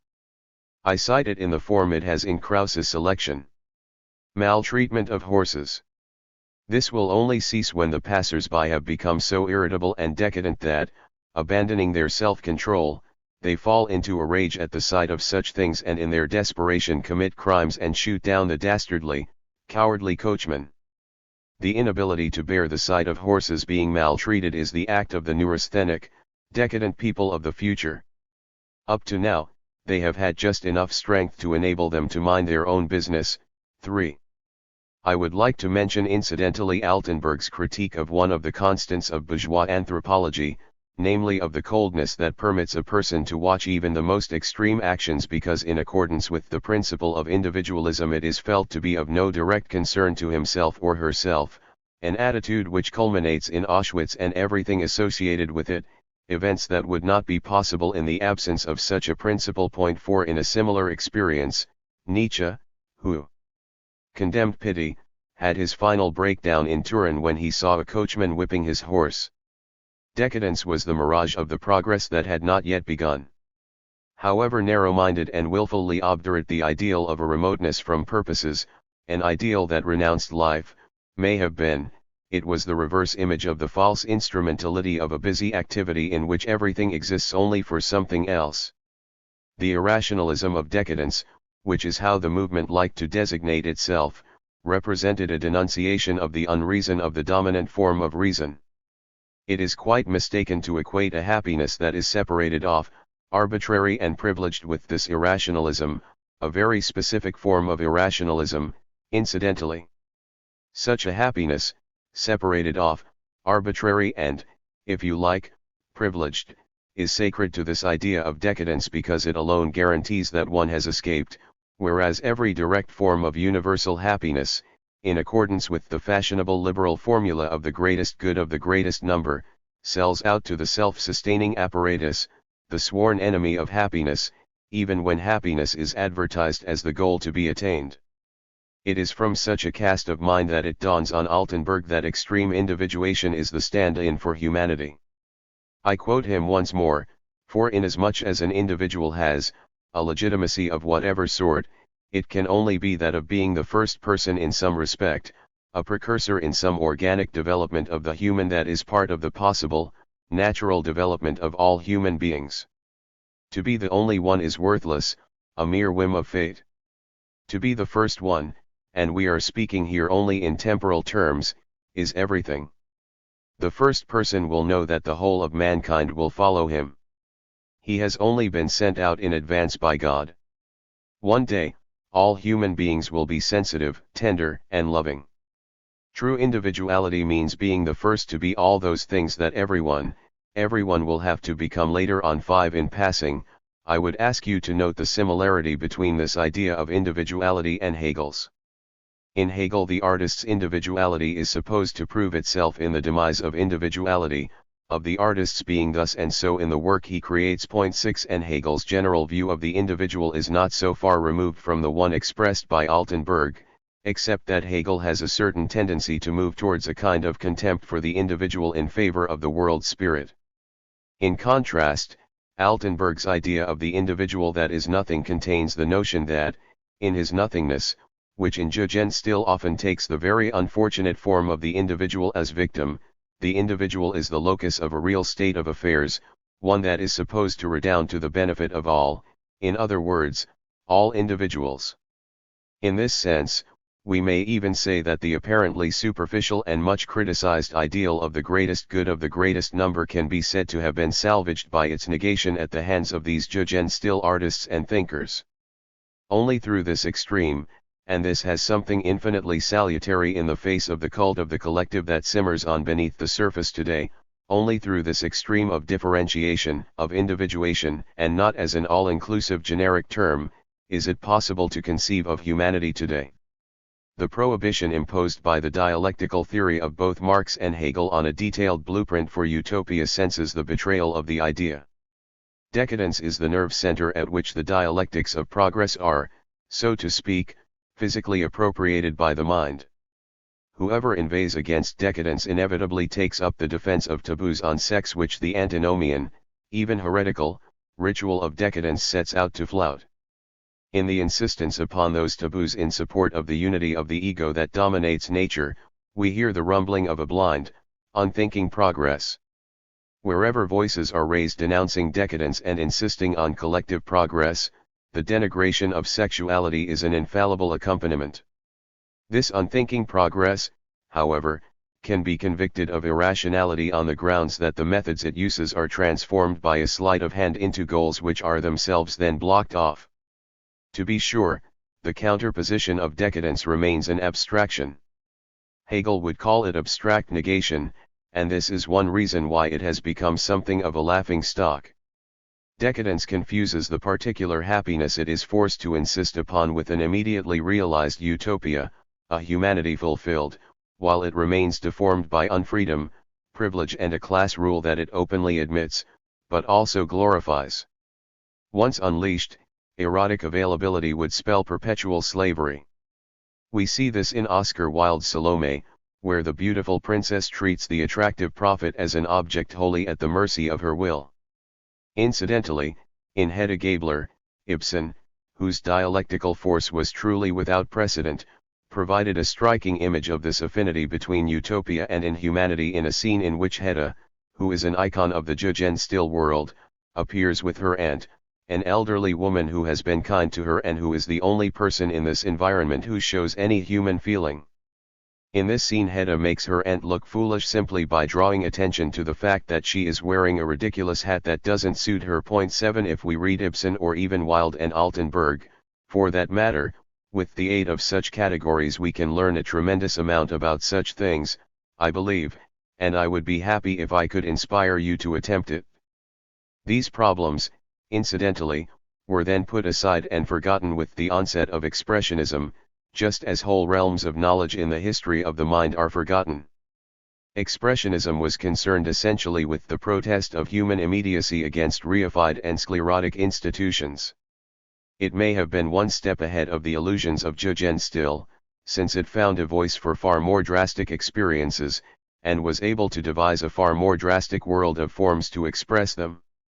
Nevertheless, despite such advantages, Expressionism sacrificed a great deal of subtlety in comparison to jugend still, and thus opened the door to a certain coarsening and primitivism. It is conceivable that the most durable products of modern art will prove to be those that have benefited from the new developments that began with Expressionism and Cubism, but have preserved some of the subtlety of which you will have perhaps got the flavor from the two brief passages from Altenberg that I have read out to you. The explosive tendency of progress is not simply the flip side of the movement towards the progressive domination of nature, it is not the abstract negation of that tendency, but calls for the development of reason through the domination of nature. Only rationality, the principle of social rule as applied to the subject, would be capable of eliminating that domination. The possibility of the emergence of such a principle is brought about by the pressure of negativity. On the other hand, reason, which would like to escape from nature, is what shapes nature into the very thing it has to fear. What makes the concept of progress dialectical, in a strictly non-metaphorical sense, is the fact that reason, its organ, is just one thing. That is to say, it does not contain two strata, one that dominates nature and one that conciliates it. Both strata share in all its aspects. It is for this reason that we can speak of a dialectic of progress in such a rigorous sense. In reason, the organ of this dialectic, these two strata, which I have called the one that dominates nature and the one that conciliates it, do not just subsist alongside one another, but both go to make up the unity of reason in equal measure. The one element only turns into the other, or can only turn into the other, literally by reflecting on itself, in other words, if reason is applied to reason, and if through this act of self-limitation it emancipates itself from the demon of identity. The incomparable greatness of Kant consists not least in the way in which he incorruptibly held on to the unity of reason even in its contradictory form, reason as the domination of nature, or in what he called its theoretical, causal mechanical aspect, and reason as the conciliatory power of judgment that molds itself to the contours of nature. He rigorously translated the difference between them into the self-limitation of the rationality that dominates nature. A metaphysical interpretation of Kant should not impute to him a latent ontology, but instead should decode the structure of his philosophy as a whole as a dialectic of enlightenment. This was something that Hegel, the dialectician par excellence, failed to appreciate because, in his belief in a single reason, he erased this boundary line and so drifted into the mythical totality that he thought of as sublated, reconciled, in the absolute idea. Progress does not just define the scope of what is dialectical, as in Hegel's philosophy of history, but is dialectical in its own concept, like the categories of the science of logic. Absolute domination of nature is absolute submission to nature, and yet rises above nature when it reflects upon itself. It is myth that demythologizes myth.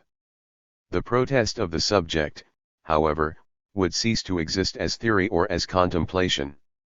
The idea of the rule of pure reason as something existing in itself, in isolation from practice, subjugates the subject to, molding it into an instrument to be used towards an end.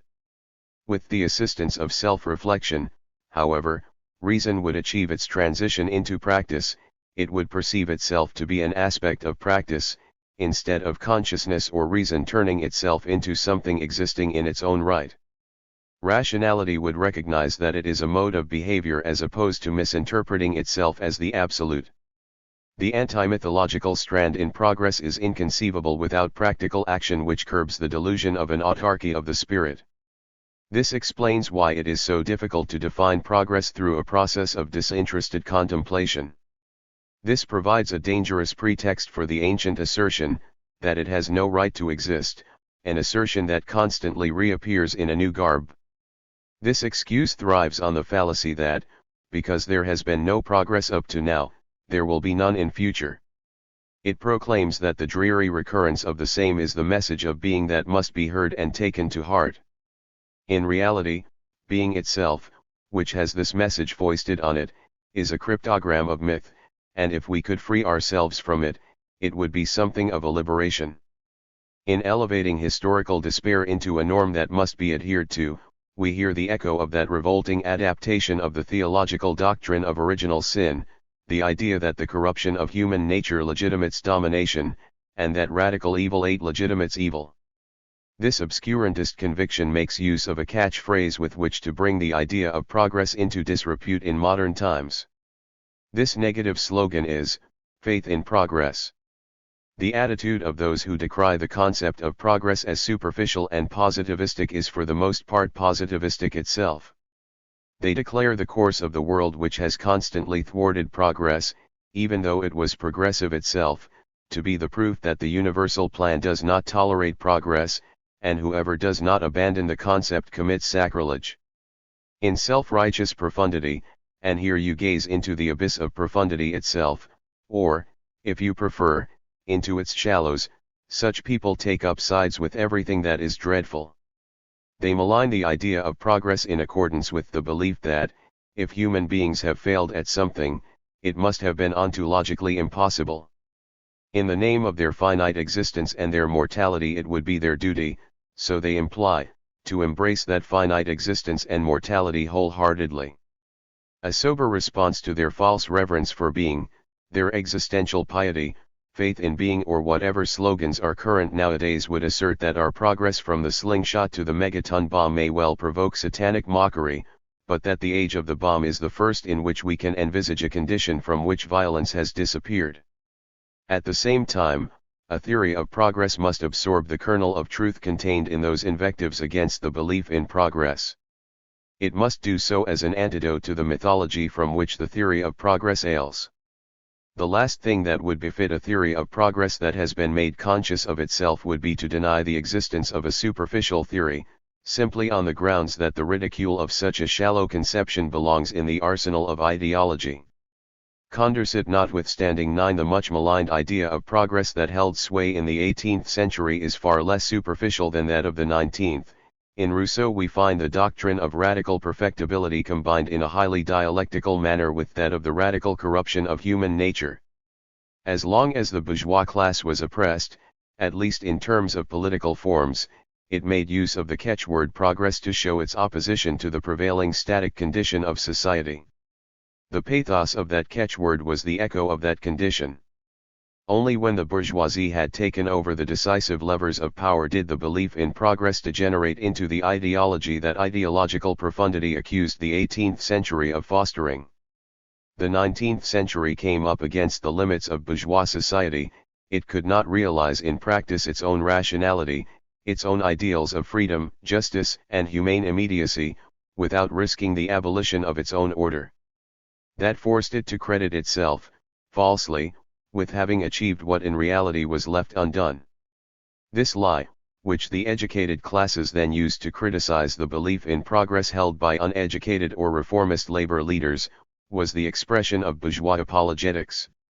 Admittedly, when the shades of imperialism began to gather, the bourgeoisie promptly abandoned that ideology and resorted to the desperate measure of transforming the negative outlook that the faith in progress had tried to refute into a substantial metaphysics. Whoever rubs his hands in glee and mock humility at the thought of the sinking of the Titanic, on the grounds that the iceberg dealt the first blow to our faith in progress, forgets or suppresses the fact that this calamity, which incidentally was not decreed by fate, led to improvements that prevented unforeseen natural accidents to shipping. It is an instance of the dialectic of progress that the historical setbacks that are themselves the product of the progressive principle, what could be more progressive than the race for the blue riband, create the conditions for humanity to discover the remedies that will prevent them in future. The web of delusion surrounding progress extends beyond itself.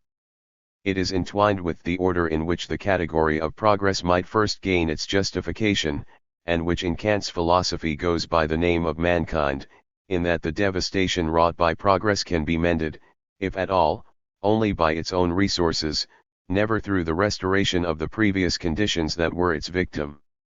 The progress in mastering nature that in Benjamin's metaphor 10 runs counter to true progress, which has its telos in redemption, is not entirely without hope.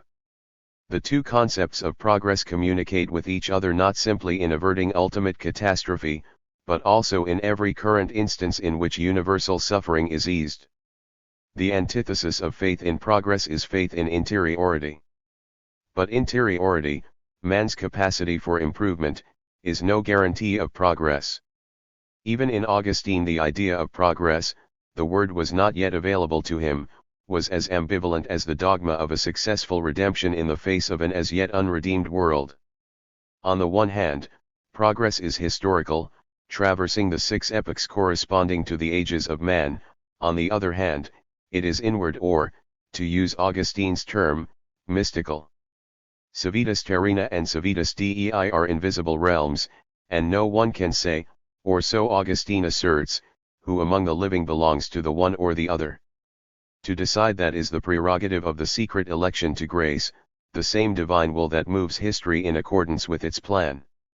Yet as early as Augustine, according to the perceptive comment of Karl-Heinz Hocheleven, the interiorization of progress permits the world to be signed over to the powers that be, and therefore, as subsequently in Luther, Christianity is to be commended because it preserves the state. Platonic transcendence, which in Augustine is merged with the Christian idea of salvation history, makes it possible to cede this world to the principle that represents everything that progress is designed to overcome, and only on the day of judgment, in defiance of all philosophy of history, to allow the resurrection of an unspoiled creation. This ideological mark has remained engraved in the interiorization of progress to this day. In contrast to this mark, interiorization itself, as the product of history, may be a function either of progress or sometimes of its opposite. The nature of man is no more than one aspect of inner-worldly progress, and nowadays it is certainly not the primary one. The argument that there can be no progress because none occurs inwardly is false, because it posits the bogus idea of an immediately humane society, in its historical process, whose law is based on what human beings are. However, it is of the essence of historical objectivity. This is an idea I have recently tried to explore in the course of a debate with Arnold Gellin 12, that whatever human beings have made, institutions in the widest sense, make themselves independent of them and come to form a second nature. That fallacy makes possible the thesis that human nature never changes, a constancy that may be welcomed or deplored. Progress within the world has its mythical side, as Hegel and Marx recognized, in that it takes place over people's heads and forms them in its own image. It is foolish to deny the existence of progress merely on the grounds that it cannot quite cope with its objects, namely human beings. In order to halt what Schopenhauer calls the revolving wheel 13, what would be needed would be the human potential that is not completely absorbed by the necessity of historical movement. The idea that progress offers a way out is blocked today because the subjective aspects of spontaneity are beginning to atrophy in the historical process. The desperate idea that we find in the French existentialists, that an isolated, ostensibly ontological conception of subjective spontaneity can have any hope of defeating the omnipotence of society, is, I repeat, too optimistic even as an expression of despair. A spontaneity that might turn the tide cannot be conceived of outside its entanglement with society. It would be an illusion of idealism to hope that a spontaneous gesture could prove effective here.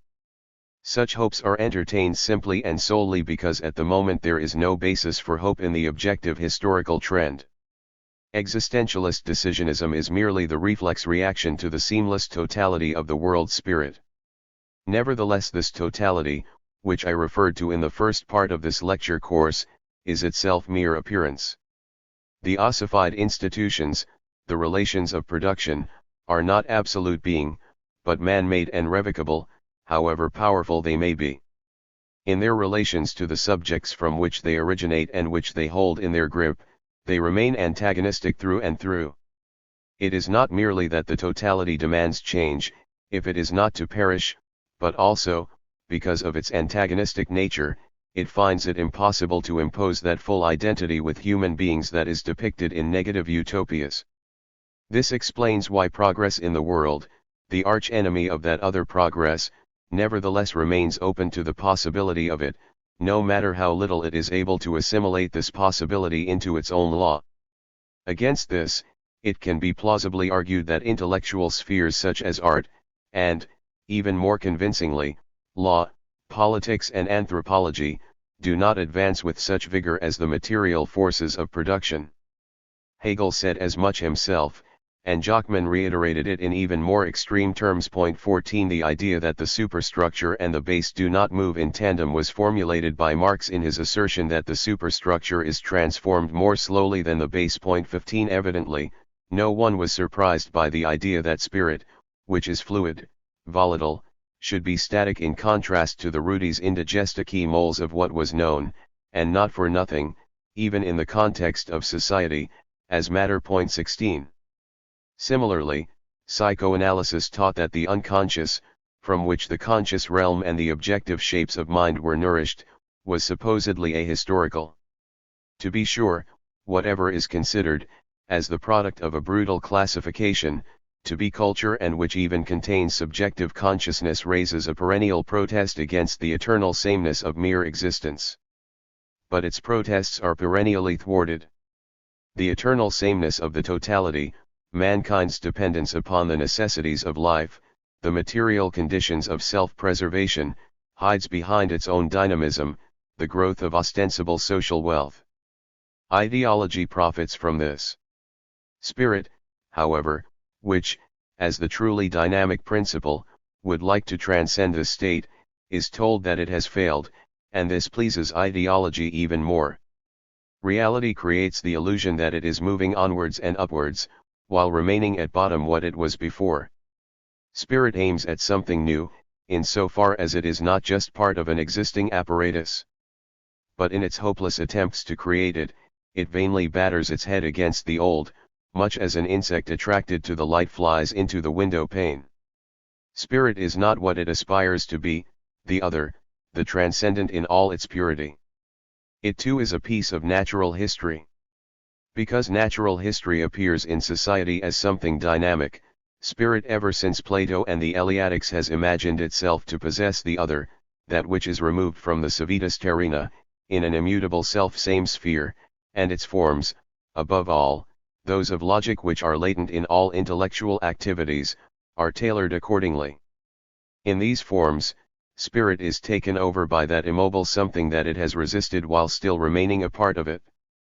The spell cast by reality over spirit prevents it from soaring above mere existence, the very thing that its own concept wants it to do. As something more fragile and evanescent, spirit is all the more susceptible to oppression and mutilation. As the repository of everything that progress might be over and above all progress, spirit stands at an angle to the progress that actually occurs, and this does it credit. Through its less than wholehearted complicity with progress, it proclaims what progress really amounts to. However, wherever we have reason to say that the conscious spirit progresses, it means that spirit is complicit in the domination of nature. And this happens because, instead of being chorus, separated off, as it imagines, it is in fact entwined in the life process from which it had parted company in accordance with the law of that process. With this observation I should like to finish today. Next time, I shall continue by saying something about the ways in which spirit is caught up in the domination of nature. Lecture 18. On Interpretation, the Concept of Progress. January 21, 1965. I should like to begin by finishing off, as quickly as possible, my observations on the concept of progress.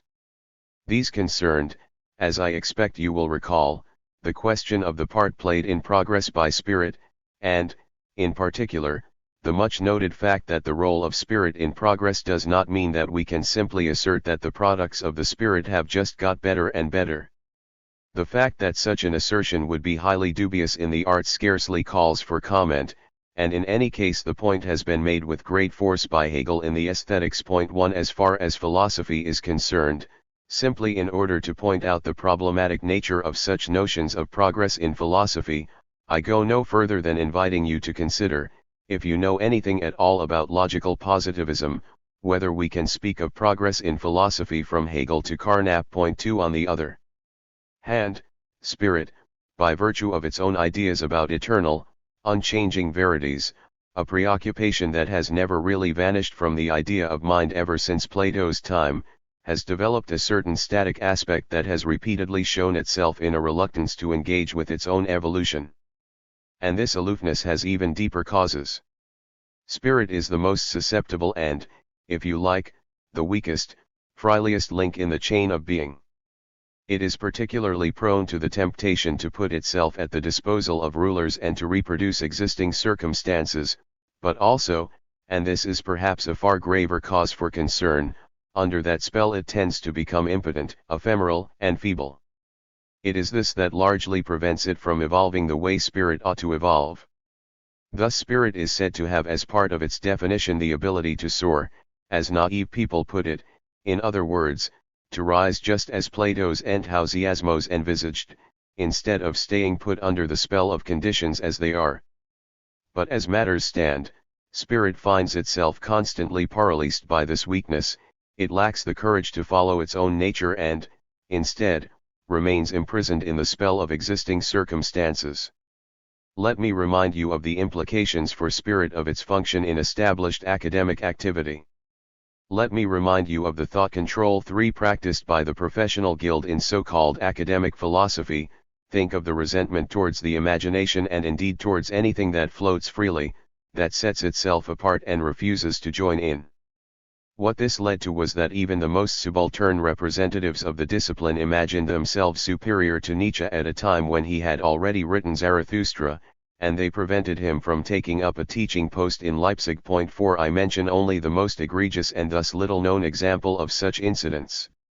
This will enable you to understand readily that, while spirit is the medium in which you would actually expect to see progress, the reality is that we see astonishingly little of it precisely because spirit is enmeshed in contemporary society and is forced to fulfill a function that conflicts with its own nature, namely to reinforce society in its current form. It renders itself suspect as soon as it raises any protest. Its suspect nature is not just the invention of hostile outsiders. The weakness that prevents it from being different and raising itself above the present penetrates to the core of its being. In countless scholars, for example, it takes the form of their endorsing the expectation, quite without being invited to do so, that their activities should continue a tradition, even when this tradition has proved to be sterile in the extreme, as is the case in many of the humanities. Another aspect of the thought control of the spirit is that it is constantly expected to prove its grasp of facticity. Spirit is supposed to be an authority on demonstrable facts, something that is quite alien to the whole concept of spirit since spirit is defined as something other than mere fact. A task of criticism that would be well worth the trouble of undertaking would be to show just how little spirit contributes to progress. This is not just in the sense that there are so few progressive minds or intellectuals, for the number of so-called progressive people in general is extremely small, and it is a mistake to identify intellectuals with progress. But above all, we need an explanation for the fact that the actual content of spirit, that is to say, what it produces, turns out to be so hidebound and in great measure so sterile as is in fact the case. If what we call cultural criticism is to have anything more than an elitist and reactionary meaning, this meaning must consist in exposing these aspects of spirit, in showing just how little of its own substance spirit contributes to that progress by way of resisting it, of fighting free of it. As the repository 5 of everything that progress might be over and above all progress, spirit stands at an angle to the progress that actually occurs, and this does it credit. Through its less than wholehearted complicity with progress, it proclaims what progress really amounts to. And, if I may correct and make more specific what I have already said to you, it goes without saying that spirit also participates in progress in so far as it is, as its preeminent organ, implicated in the process of dominating nature. Thus in art, too, we can assuredly speak of progress, in the measurable sense, moreover, that we can talk about the astonishing progress made in the mastery of the materials used in the different arts. However, there is no direct relationship between the progress involved in the mastery of the materials of art and the quality of particular works. In certain circumstances, the two may even be in conflict with each other. However, wherever we have reason to say that the conscious spirit progresses, it means that spirit is taking part in the domination of nature. And this happens because, instead of being chorus, separated off, as it imagines, it is in fact entwined in the life process from which it had parted company in accordance with the law of that process. All progress in cultural spheres is that of the mastery of material, of technique. The truth content of spirit is not indifferent to this. A quartet by Mozart, and we have to state this so that what I have been saying to you does not appear too crude and undifferentiated. These matters are highly complex and it is not my task to conceal these complexities from you, but rather to help you to understand them and, as far as possible, to articulate them so that they shed their bewildering aspect. A quartet by Mozart, then, is not merely better made than the works that preceded his stylistically, in other words, the symphonies of the Mannheim school, but, because it is better made and more consistent, it also ranks higher in terms of value. On the other hand, it is questionable whether the discovery of perspective means that the painting of the High Renaissance is intrinsically superior to the works of the so-called primitives. We may ask whether the greatest works of art may not be the product of a situation in which the mastery of the material is imperfect or as yet inadequate, in which something is produced for the very first time, something that makes its appearance abruptly and that fades away as soon as it turns into a readily available technique. Progress in the mastery of material in art is by no means identical with the progress of art itself. Point 6. However, if the gold background had been defended against the introduction of perspective in the early Renaissance, that would have been objectively untrue, as well as reactionary, because it would have been contrary to what its own logic called for. The complexity of progress reveals itself only in the course of history. That is to say, only with hindsight, only when you have followed the logic which you cannot escape, do you realize that this coercion is not identical with an improvement in absolute quality, and that you cannot just call a halt to it. All along, what in all likelihood will assert itself in the afterlife of works of the spirit is what I have called their truth content, in other words, their quality, as opposed to technical facility. This even takes priority over the stage reached in the mastery of the material that they have achieved for their own age. But even this ability to take priority, to prevail, is only possible in the course of a process of a consciousness that is progressing. The idea of the canonical status of Greek antiquity which still survived even in dialectical thinkers such as Hegel and Marx is not merely an unresolved vestige of the cultural tradition, but, for all the dubiousness surrounding the cult of Greek civilization, it is still the product of a dialectical insight. In order to express its contents, art, and, as I have already indicated, not only art, but also philosophy, must inevitably absorb the growing domination of nature. This means that it secretly works against the very thing it wishes to describe, namely a condition beyond that of the mere domination of nature, it distances itself from the very things that, using neither words nor concepts, it upholds in opposition to the growing domination of nature. This may explain why the apparent continuity of so-called intellectual developments frequently breaks off, often indeed with a misconceived slogan of a return to nature.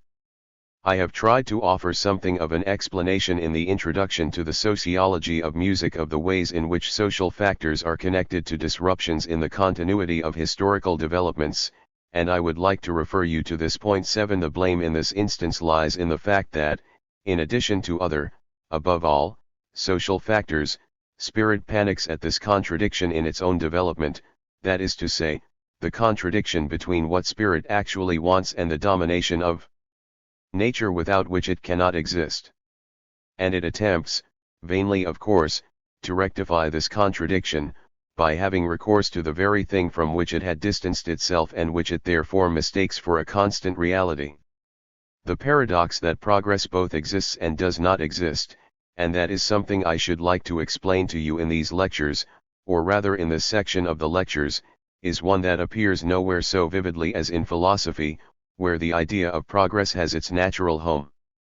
The transitions from one great philosophy to the next, as mediated by criticism, are or may appear to be compelling, at least during certain self-contained periods such as the 17th century or at the turn of the 18th to 19th centuries.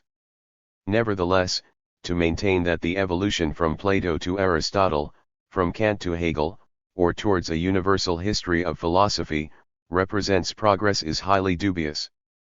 Those of you who take part in our philosophy seminars 8 will recollect that we kept coming back to the perennial, unresolved disagreements between Kant and Hegel, disagreements that are not to be overcome in any one-dimensional manner. The same idea could be extended to all great philosophies, where we see how a price has to be paid for every advance, and where, for every problem that is solved, another has to be allowed to fall by the wayside, something that is always made plain wherever we can talk of thinking in an authentic sense. The blame for this should not be sought, as one might easily suppose, in Schopenhauer's well-known dictum about the conversation of great minds across the millennia 9, in the allegedly unchanging nature of the subject of philosophy, of true being, a notion which has now vanished from the history of philosophy forever. Nor is it possible to defend a purely aesthetic view of philosophy that would place a greater value on imposing systems of thought or the ominous-sounding great thinkers than on the truth that is by no means identical with the intrinsic coherence and rigor of these philosophies. To assert that the advances made by philosophy simply lead it away from what the jargon of bad philosophy designates as its true concern would be completely pharisaical and misguided. We find a judgment of this kind in Heidegger's philosophy, where the entire history of philosophy is devalued, as if it were the expression, to use a newfangled phrase, of one long obliviousness of being 10 and as if philosophy had only recently succeeded in remembering it. This meant that the need for philosophy to concern itself with specific questions, such as the question of that ominous-sounding being, would become the guarantee of its truth content. In reality, however, in a discipline whose limits are set by its theme, that of limits, the unavoidable and questionable instances of progress are posited by the principle of reason without which philosophy cannot be thought, because without that principle no thought at all is possible. It is the Hegelian fury of destruction 11 which hurls one concept after the other into the abyss of the mythical, just as the Sphinx had been dashed to pieces by the word man. 12 Philosophy thrives in symbiosis with science. It cannot part company with science without lapsing into dogmatism and, ultimately, without regressing to mythology. Its substance should be the articulation of what has been omitted or cut off by science, the division of labor or the forms of thought governing the business of self-preservation. For this reason the progress of philosophy simultaneously recedes from the goals towards which it should be progressing. The power of the experiences that it registers is enfeebled, the more it is ground down by the machinery of science, or else these experiences are left floating like globules of fat in the watery soup of a scientistic philosophy. The movement of philosophy as a whole is that of the pure self-sameness of its principle. It is constantly achieved at the cost of what it is supposed to comprehend, and can comprehend, exclusively by virtue of the reflection upon itself which would force it to abandon the standpoint of pig-headed immediacy, or what Hegel termed the philosophy of reflection. Philosophical progress dupes us because the more tightly its arguments are interwoven, and the more compelling and unassailable its statements become, the more it turns into identity thinking. It spins a web around its objects that leaves fewer and fewer gaps for everything that is not itself. In this way philosophical progress presumptuously forces itself on our attention at the expense of its object of inquiry. In the last analysis, in tune with the genuinely retrograde tendencies of society, it seems that the progress of philosophy is forced to pay the price for having not been much of a progress at all. To assume that the journey from Hegel to the logical positivists, who dismiss him as obscure or meaningless, has been progress is simply laughable. Not even philosophy is immune to such regression, whether into pig-headed scientism or the denial of reason, which is certainly not a whit superior to the much derided faith in progress. Ladies and gentlemen, I may perhaps take this opportunity to say to you that what I have been telling you in the context of the philosophy of history, one which focuses on the so-called history of ideas, seems to me to lead quite clearly to what we might well think of as the program for a philosophy today. According to this program, philosophy might achieve through reflection on its own activity the consciousness that could lead it out of this web of delusion in a non-arbitrary manner. Instead, by using its own methods, philosophy would be enabled to understand the ways in which it is embroiled with forces that are in conflict with what it truly desires.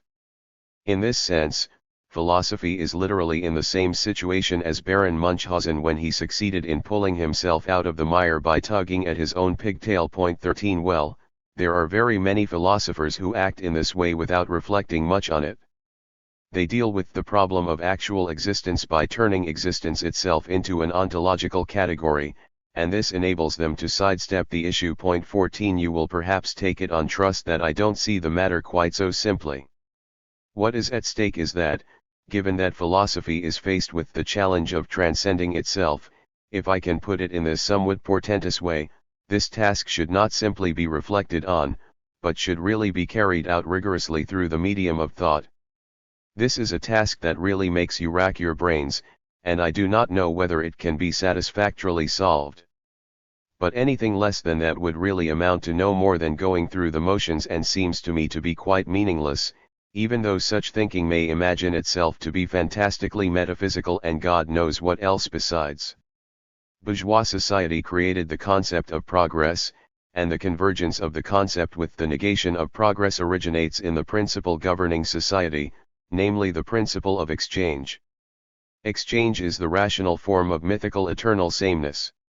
In the tit for tat of every exchange, each act revokes the other, it's a zero-sum game. If the exchange was fair, then nothing has happened, everything stays as it was, people are quits, things are just as they were before. At the same time, the assertion of progress, which conflicts with this principle, is true to the extent that the doctrine of tit for tat is a lie. It always was a lie, and not just since the so-called capitalist appropriation of surplus value in the course of which the commodity of labor power is exchanged for the costs of its reproduction. For one of the parties to the transaction, the more powerful party, always received more than the other. Thanks to this injustice, one that had been codified as early as Aesop's fable about the lion 15-something novel takes place in the course of the exchange, the process that proclaims its own stasis becomes dynamic. We might say, then, that progress originates in the fact that the justice that amounts to a repetition of sameness is unmasked as injustice and perpetual inequality. The truth of the expansion feeds on the lie of the equality. Social actions are supposed to cancel each other out in the overall system and yet they do not. Where bourgeois society satisfies the concept it cherishes of itself it knows no progress, where it knows progress it sins against its own law in which this offense is already present, and with this inequality it perpetuates the wrong that progress is supposed to transcend. This wrong, however, is also the condition of possible justice. The fulfillment of the contract of exchange, whose terms are constantly being broken, would converge with its abolition. Exchange would disappear if the objects exchanged were truly equivalent. Genuine progress is not simply quite different from exchange, it would be exchange worthy of the name. Marx and Nietzsche were agreed on this, despite being at opposite ends of the spectrum in other respects. Zarathustra proclaims that man will be freed from revenge, or, rather, he does not proclaim it, he preaches that man shall be freed from revenge. 16 For revenge is the mythical prototype of exchange. As long as domination persists through exchange, the myth will continue to prevail too. The intertwining of eternal sameness and the new in the exchange relation manifests itself in the imagos of progress in bourgeois industrialism. What seems paradoxical is that these imagos grow old and that anything new should ever make its appearance at all, given that technology ensures that the eternal sameness of the exchange principle is intensified to the point where repetition prevails throughout the sphere of production. The life process itself freezes into immobility in the expression of eternal sameness, hence the shock effect of photographs from the 19th and the early 20th centuries. They explode the absurdity that something happens when the phenomenon tells us that nothing more can happen. Their aging is shocking. In that shock the terror inspired by the system crystallizes into visible form. The more the system expands, the more it hardens into what it has always been. Plus see a change, plus c'est la même chose. What Benjamin called dialectics at a standstill is probably less of a platonizing residue than the attempt to raise such paradoxes to philosophical consciousness. Dialectical images are the historical and objective archetypes of that antagonistic unity of movement and immobility that defines the bourgeois concept of progress in its most general form. 17. Both Hegel and Marx have argued that the dialectical view of progress stands in need of correction. The dynamic that they promulgated is conceived not as a dynamic tout simple, but as one in union with its opposite, with something fixed, which alone makes it possible to read a dynamic in the first place. Marx of course dismissed as fetishistic all ideas of the natural growth of society. As against Lassalle's Gotha program, he also refused to make an absolute of the dynamic in the doctrine of work as the sole source of social wealth. Furthermore, he conceded the possibility of a relapse into barbarism. 18 It may be more than pure coincidence that Hegel, too, notwithstanding his famous definition of history 19 failed to elaborate a theory of progress, and that Marx himself, so far as I am aware, appears to have avoided the word, even in the constantly cited programmatic passages from the preface to the Contribution to a Critique of Political Economy. 20 The dialectical taboo on conceptual fetishes, the legacy of the Enlightenment's antipathy towards myth during its self-reflective phase, extends to the category that had previously softened up reification, namely progress, which turns out to be fraudulent as soon as it, a single aspect, usurps the whole. The fetishization of progress is identical with its particularity, with its restriction to technique, or, more generally, to techniques. If progress were in fact to become master of the whole, a concept which bears the marks of its own violence, it would cease to be totalitarian. It is no ultimate category. Its function is to thwart the triumph of radical evil, not to triumph itself. We can conceive of a situation in which progress might lose its meaning, but which would not be the same as the universal regression that is allied with progress today. In that event, progress would be transformed into a corrective to that precarious situation, the perennial risk of a relapse. Progress is this resistance to regression at every stage, not acquiescence in their steady ascent. With these words I bring to a conclusion my remarks on the concept of progress. Perhaps I may add, for those of you who are interested in these matters, that the arguments that I have just put to you and that stem from a lecture I gave 2 years ago at the so-called Philosophy Congress in Munster, admittedly, somewhat more briefly and without the additional comments that I was able to offer you today, can now be found in the Festschrift for Joseph Koenig that has recently appeared. 21 In the same context and with particular reference to the dialectic of the static and the dynamic, which I could only touch on here, I may perhaps also refer you to my article on statics and dynamics as sociological categories, in Volume 2 of the Sociologica. 22 I regret that I have to refer to my own texts. You must take my word for it that I greatly disapprove of the academic habit of telling students about one's own writings in this way. But with increasing age, when one has committed to print a significant portion of the things one has thought, one cannot entirely dispense with such references, since what one has to say in a lecture is really no more than a drop in the ocean, which one then attempts to transform into an argument suitable for the printing press. Ladies and gentlemen, if I may use this form of address, which was the way people used to talk in lectures 150 years ago. I am very well aware how old-fashioned it is and do not speak like this out of naivete. I should like now to move on to a discussion of the doctrine of freedom. But here too a declaration of intention 23 is not enough. The least I can do is to give you some indication, or to remind you, of the main points that have led us from the discussions we have had up to now to the problems raised by the concept of freedom. I should like to begin by reminding you that in these lectures, almost without my having been fully aware of this when I set out, the concept that has turned out to be crucial for the theory of history, and incidentally also for the theory of progress, has been that of the spell. The concluding sentence of the dialectic of enlightenment states that all living things are, or seem to be, under a spell 24, and both statements, i.e., that they are under a spell and that they appear to be under a spell, are probably equally valid. This idea is really an unspoken premise, and it could be said that my efforts here, and my own philosophical work more generally, are concerned with what we, that is to say, Horkheimer and I, called a spell, and with our attempts to explore this concept of the spell in all its implications.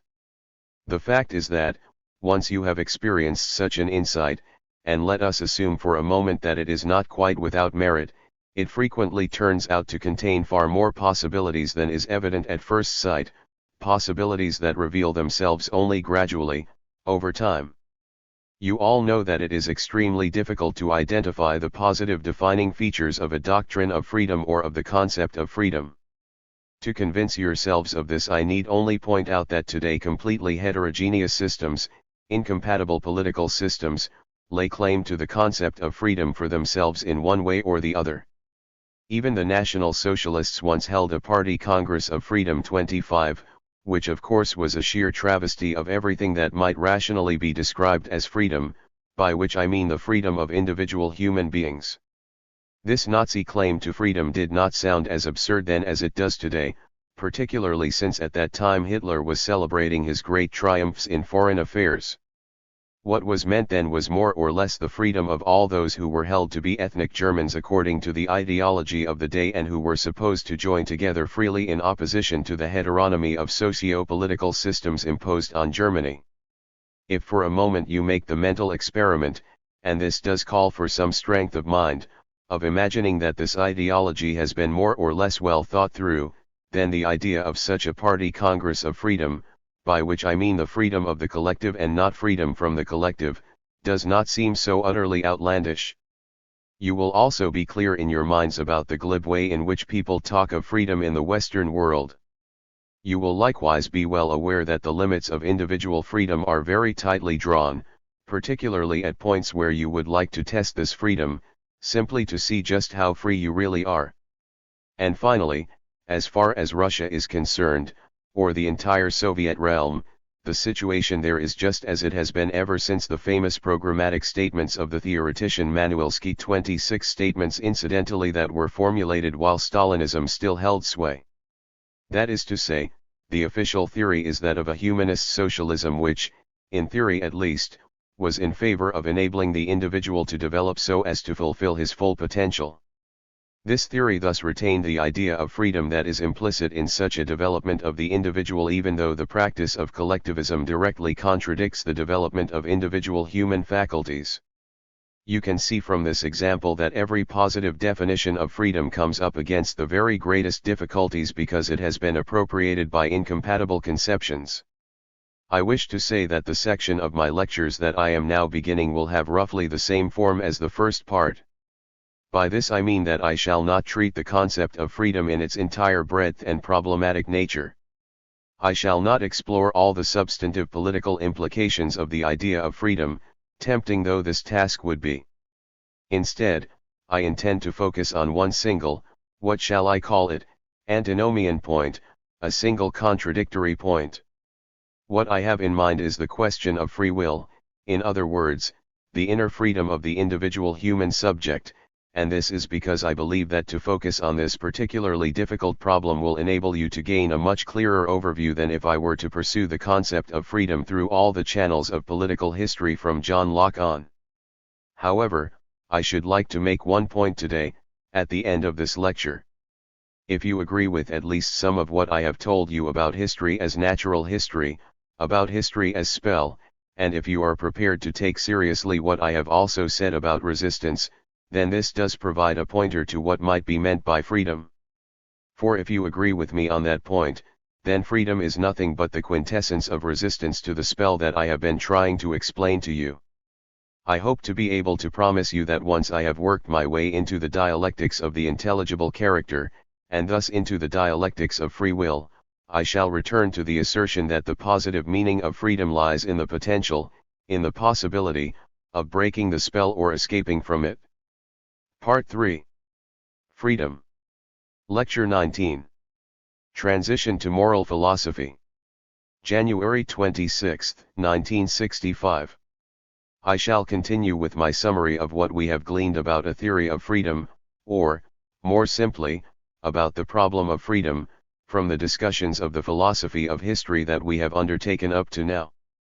I should like to begin by reminding you that we have defined freedom as escaping from the spell or working our way out of the spell. So, if you like, you can think of it more as a tendency than as a given of whatever kind. We might also say that there is no such thing as freedom as a positive determination, that there is no such thing as freedom in a succinct form. We can say only that freedom is something that has to be created or that creates itself. The difficulties raised by Kant's doctrine of freedom one are linked, as you know, to an antinomy from which it never really escapes. These difficulties arise from the fact that Kant perceived or suggested that, on the one hand, freedom is the only possible defining feature of humanity, but that, on the other hand, freedom cannot be treated as something present, as a fact. But if freedom remains merely in the realm of ideas, without any foreseeable or definable prospect of its being made real, it degenerates into something vague and insubstantial.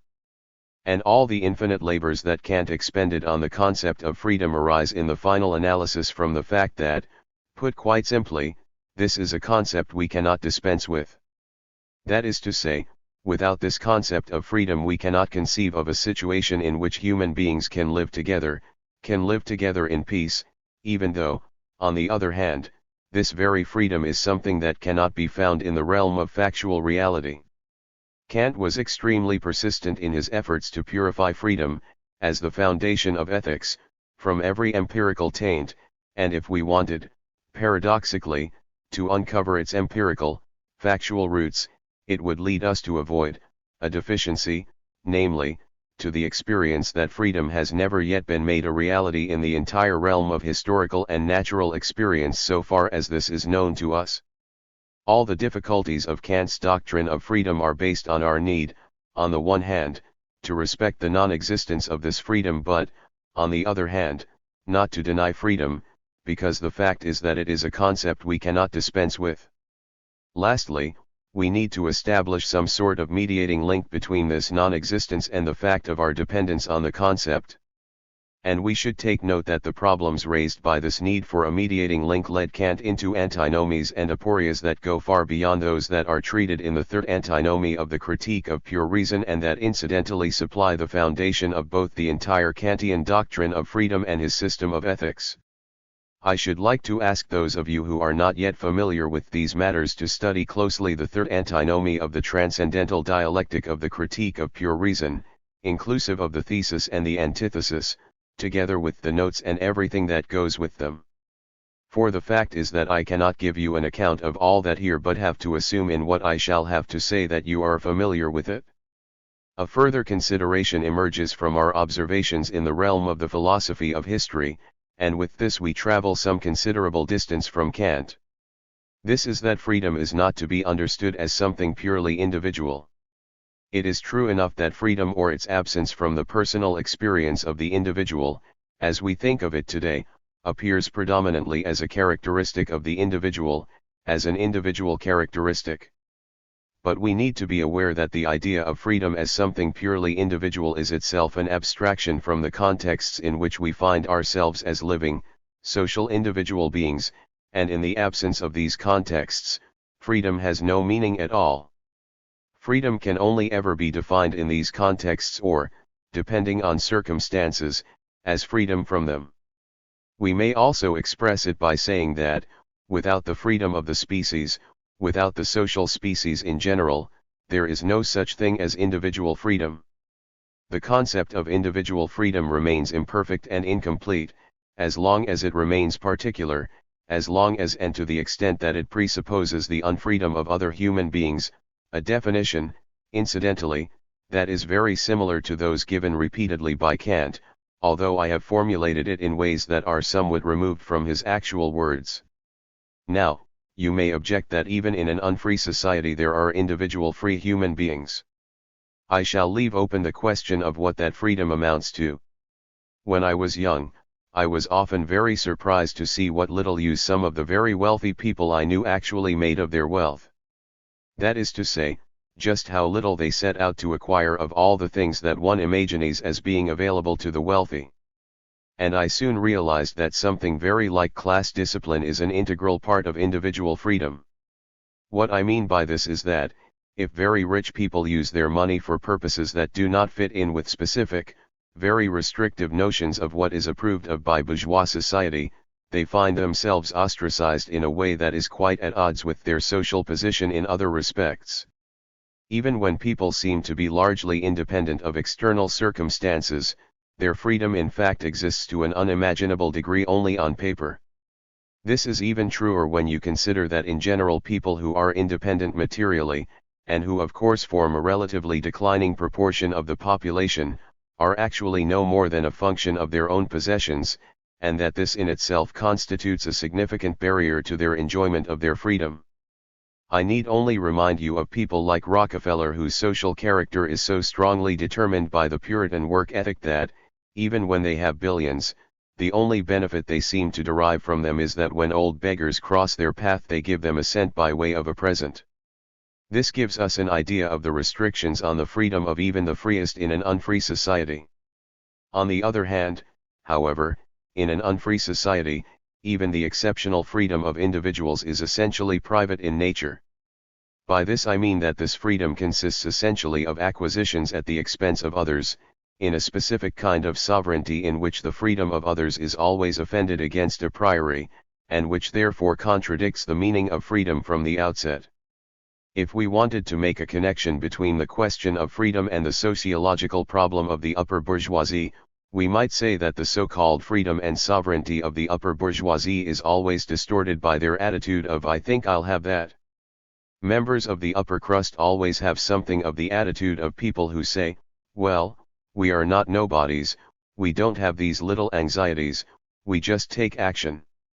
It is this very attitude that turns these people into the agents of the social process in which they find themselves, and thus into the antithesis of their own freedom. On the other hand, it would be quite wrong, and I believe that I should add this in view of the very strange distortions that all these concepts are being subjected to in the East. On the other hand, then, we must add that we cannot speak of a freedom of the species or a freedom of society unless it means the freedom of individuals in that society. The individual is to a certain extent the touchstone of freedom.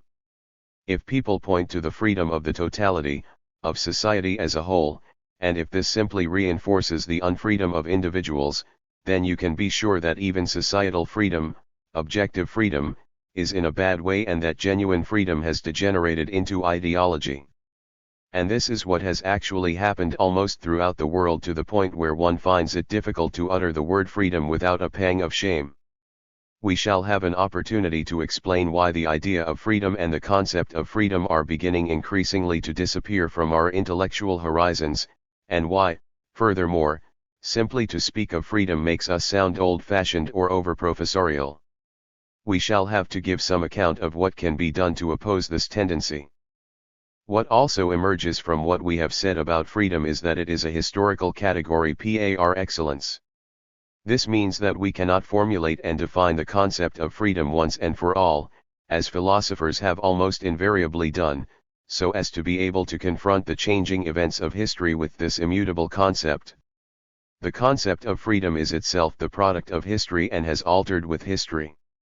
I have referred you to the simplest illustration of this, namely, that in totalitarian societies, I shall not even mention a society built on slavery, the concept of freedom has appeared as the privilege of a few people, but that this definition of freedom as a freedom from inner and outer coercion has had such force that it has never been possible to restrict it to a minority. What we might call the socialization of the concept of freedom has made people realize that they can significantly influence their own destinies by playing an active part in public affairs. This would give us a completely different view of the concept of freedom, that is, of political freedom, as it concerns us most immediately. We may describe the structure of such concepts by saying that they have a core meaning that remains constant, but that, at the same time, it constantly changes. It is a mistake, a misconception, to extract this identical core from the variety of changing meanings and to adjudge it to be universal and unalterable. But it would be equally misguided if, like the historicists, one were to attempt to dissolve this identical core into a process of endless change. This is the problem of a philosophy of history of freedom, and, for that matter, of all such profoundly historical concepts, and the challenge facing such a philosophy of history must be to preserve the identity, the permanent component, of such concepts throughout the changes that they undergo, and not to contrast these changes abstractly with something permanent. But by saying this, I really express nothing more than the principle that governs dialectical thinking in general. In the final analysis, we must say that we should not think of freedom as a merely abstract idea, which is what seems to be suggested by the statement that it does not yet exist. It is not a mere abstraction suspended somewhere above the heads of human beings who snatch at it without being able to jump high enough to reach it. Instead, we can only speak meaningfully of freedom because there are concrete possibilities of freedom, because freedom can be achieved in reality. And in contrast to the entire dialectical tradition of Hegel and Marx, I would almost go so far as to say that actually this has always been possible, that it has been possible at every moment. I have hinted to you on a number of occasions now that the possibilities of freedom within a state of unfreedom are growing, that they are on the rise, and I do not want to go back on this. But I should like at least to plant a few doubts in your minds about the truth of it, particularly when we learn, if we study Marx or Hegel, that the Spartacus uprising in ancient Rome or the peasant movement in Germany or Babeuf's conspiracy under the Directory in France, that none of that would have worked because the historical conditions were not ripe. Whether historical conditions are ever ripe enough to let something happen is always judged after the fact, with hindsight. And it is very hard to say whether, given the extremely complex and often irrational structure of history, things might not have turned out differently for once, and mankind might have been able to raise itself out of the mire. I myself believe that I did once experience such a moment in my youth, when a change really seemed close. That is why I am not entirely convinced by that dialectical doctrine that I have dutifully passed on to you. I should like at least to add a question mark to the tradition from which I have come and which I have been teaching you, even though, needless to say, nothing has come of it up to now, and it is always easier for the philosophy of history to take sides with the bigger battalions than to join the weaker ones. Of course, the question is highly speculative, and it is in all likelihood not really possible for us to decide what might or might not have been possible. I should only wish to issue a general warning against automatically putting yourselves on the side of the victors, and joining in when people say what people always say when liberation movements are defeated, namely, that it happened because the conditions were not right. Hegel did indeed excoriate appeals to abstract possibility, as did Marx. But there is also such a thing as an abstract impossibility after the fact, in which people try to persuade us on quite general grounds that a failure to achieve something proves that it would never have worked, and this inference simply won't do on its own. So the entire thing is really concerned more with the use of these categories than with our ability to make definite, positive judgments about whether something might or might not have been possible. Or at any rate, different. This means, then, that the concept of freedom cannot be salvaged as an imperishable internal quality of man in the manner attempted by the French existentialists, above all Jean-Paul Sartre. For that turns it not only into something quite vague, but even into an illusion, as seems to me to be the case in great measure in the case of Sartre himself. Point 2. The concrete possibilities of making freedom a reality are to be sought, and I think this is a very important point, in the way in which we define the locus of freedom, namely, in the forces of production. By this I mean the state of human energies and the state of technology, which represents an extension of human energies that have been multiplied through the growth of material production.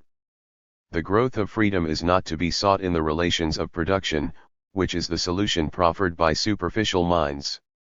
Thus when we say that freedom can be achieved today, here and now, or in 100 years, this does not mean that everyone should be sent to better schools, or that everyone should have enough money with which to buy a fridge and to go to the cinema, something that can only increase their unfreedom rather than their freedom. The potential for freedom lies elsewhere.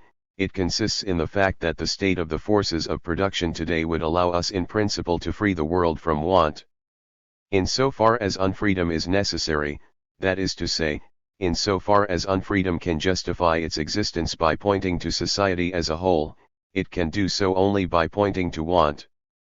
By this I mean that it is argued that without the pressure brought to bear on people they would not perform the work needed to produce the necessaries of life, or that without pressure they would not be willing and able to acquiesce in the want from which they are already suffering. In this context, all the talk about a consumer society in which a greater equality is achieved and similar epiphenomena concerning mechanisms of distribution seem trivial compared to the fundamental changes that have taken place.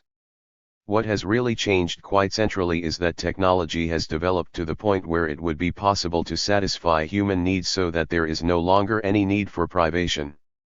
If want could be eradicated, repression and oppression would become superfluous. This would create a situation in which a degree of freedom might be established, of which we could say as philosophers that it might not be a state of perfect freedom, but that such an imperfect freedom would be a whole lot better than a perfect and radical unfreedom. If want could be banished, all the instruments of oppression would come to appear superfluous, to the point where the machinery of oppression would be unable to survive in the long run. Point 3. This process would ultimately extend to the unfreedom of human beings, in other words, to their so-called adaptation to their social situation, that is to say, in the absence of want they would no longer need to conform. On the other hand, however, the interests of those who profit from repression would be so threatened by such a development that the general effect must be to reduce the prospects of any real improvement in the concrete scope for freedom. And the proposition about the growth of unfreedom within freedom has as its underlying philosophical kernel the very insight that I have been trying to convey to you. This is that the closer the kingdom of freedom comes, and the greater the prospects of eliminating want and hence repression for good and all, the more radically those who are interested in the maintenance of repression will attempt to perpetuate it. This is doubtless directly connected with the factor that I have already mentioned to you, whereas the probable outcome would be that the eternal sameness of the historical process that I have attempted to explain with the aid of the concept of the spell would go into reverse at the point at which want was abolished, and I mean eradicated in all seriousness, not just on the surface, but for all mankind, universally and on a global scale. I believe that, after what I have said, you will be prepared to allow that I have not attempted to follow the philosophical custom of discussing freedom as the essence of individual human beings, but that I regard it as something social. In accordance with what I have said, unfreedom must be viewed increasingly as the function of a superfluous form of domination whose attempts to maintain itself are therefore irrational. This leads me to something of a rehabilitation of an idea that I have subjected to severe criticism elsewhere in these lectures, namely, the idealist equation of reason and freedom. Freedom is quite certainly not immediately identical with reason.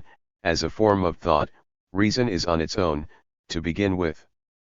For it to become freedom, reason requires something further, something that I have elsewhere termed the additional factor, and I shall have more to say about it shortly. Point 4. On the other hand, however, the persistence of unfreedom today contains, in its intrinsic unreason, a reference, an appeal to reason, that in a certain sense vindicates the idea, the same idea as the idea conceived by idealism, as a created rationality.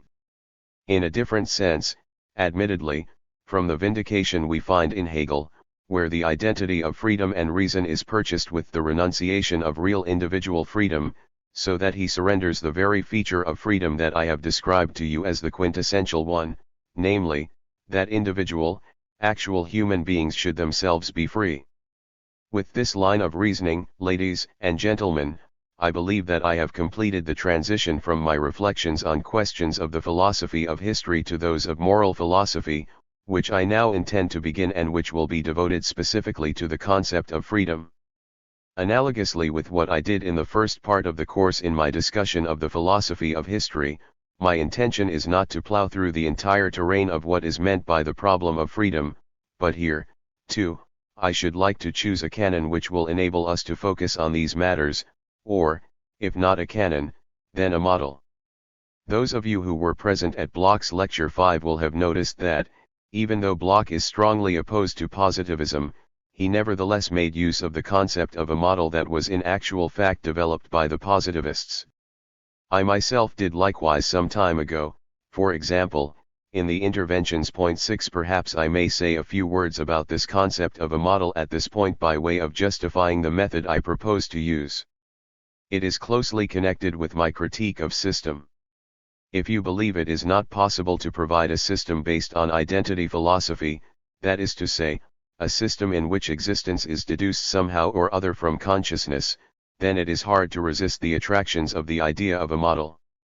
A model involves the analysis of a specific, selective and, if you like, restricted complex of problems, in such a way that light falls on all the aspects that cannot be treated fully if one is reluctant, as I am, to elaborate a total, comprehensive system. I must say, if you will forgive me for dwelling for a moment on the objective forms of what I am attempting to think, that this idea of the model has always been present to my mind in the sense that I try to think my way deeply into specific phenomena in order that light will fall from them onto the totality, not just on what I happen to be discussing at any particular moment, but on things that simply cannot be thematized by any philosophy that is so aware of its own fragmentary nature. On the one hand, if what is at stake is a type of thought that does not follow the procedures of identity philosophy and that defines the concepts it employs only by virtue of the constellation in which they obtain a specific value, then it follows necessarily that dialectical thinking will not just apply to the phenomenon it scrutinizes but will also point beyond it. Just as the constellation always consists of individual phenomena, so too light can fall on individual phenomena only from the constellation. Moreover, I should like to add that the illuminating force of such models and model concepts is all the greater, the more intensively you immerse yourselves in the details of individual phenomena. Those of you who attend the Sociology Seminar 7 that takes place immediately after these lectures will perhaps have already noticed, if you don't mind my commenting on it, that, of the individual seminar papers on specific social situations that we have studied, it is always those with the greatest amount of precise detail that have proved to be the most productive for our understanding of society. In other words, it is they that have gone furthest in transcending pure singularity. This suggests that there is a kind of reciprocal interaction between the constellations, on the one hand, and events on the micrological plane, on the other. If you look behind the scenes of what I am telling you here, it will perhaps be helpful to you to realize that it is this interaction between constellation and model that I am concerned with. Point 8. You will now be eager to hear what model I intend to use as a focal point for our discussions of freedom. The model is that of free will. By this I mean in the first instance the problem of free will in its straightforward, pre-scientific sense. That is to say, it asks whether human beings are free to make their own decisions and, more particularly, whether they are internally or externally free or whether they are determined. Initially, at least, we can ignore external determination because the traditional view 9 ever since Locke has been that the internal ability or freedom of decision is supposed to be independent of external pressure. One of the tasks that will fall to me in these lectures will be to provide a critique, an imminent critique, of whether the monadological construction of the free will, and every theory of free will or unfree will begins life as monadological theory, as a theory of subjectivity, whether such a theory is tenable or not. This separation of inner and outer, as you will already suspect, cannot be sustained, but I shall be obliged here too to present you with the concrete mediations so as to explain why such a separation is not possible. However, I should like to say right away that there is something schematic about the distinction, since empirical science has long since shown that external pressures are continued internally.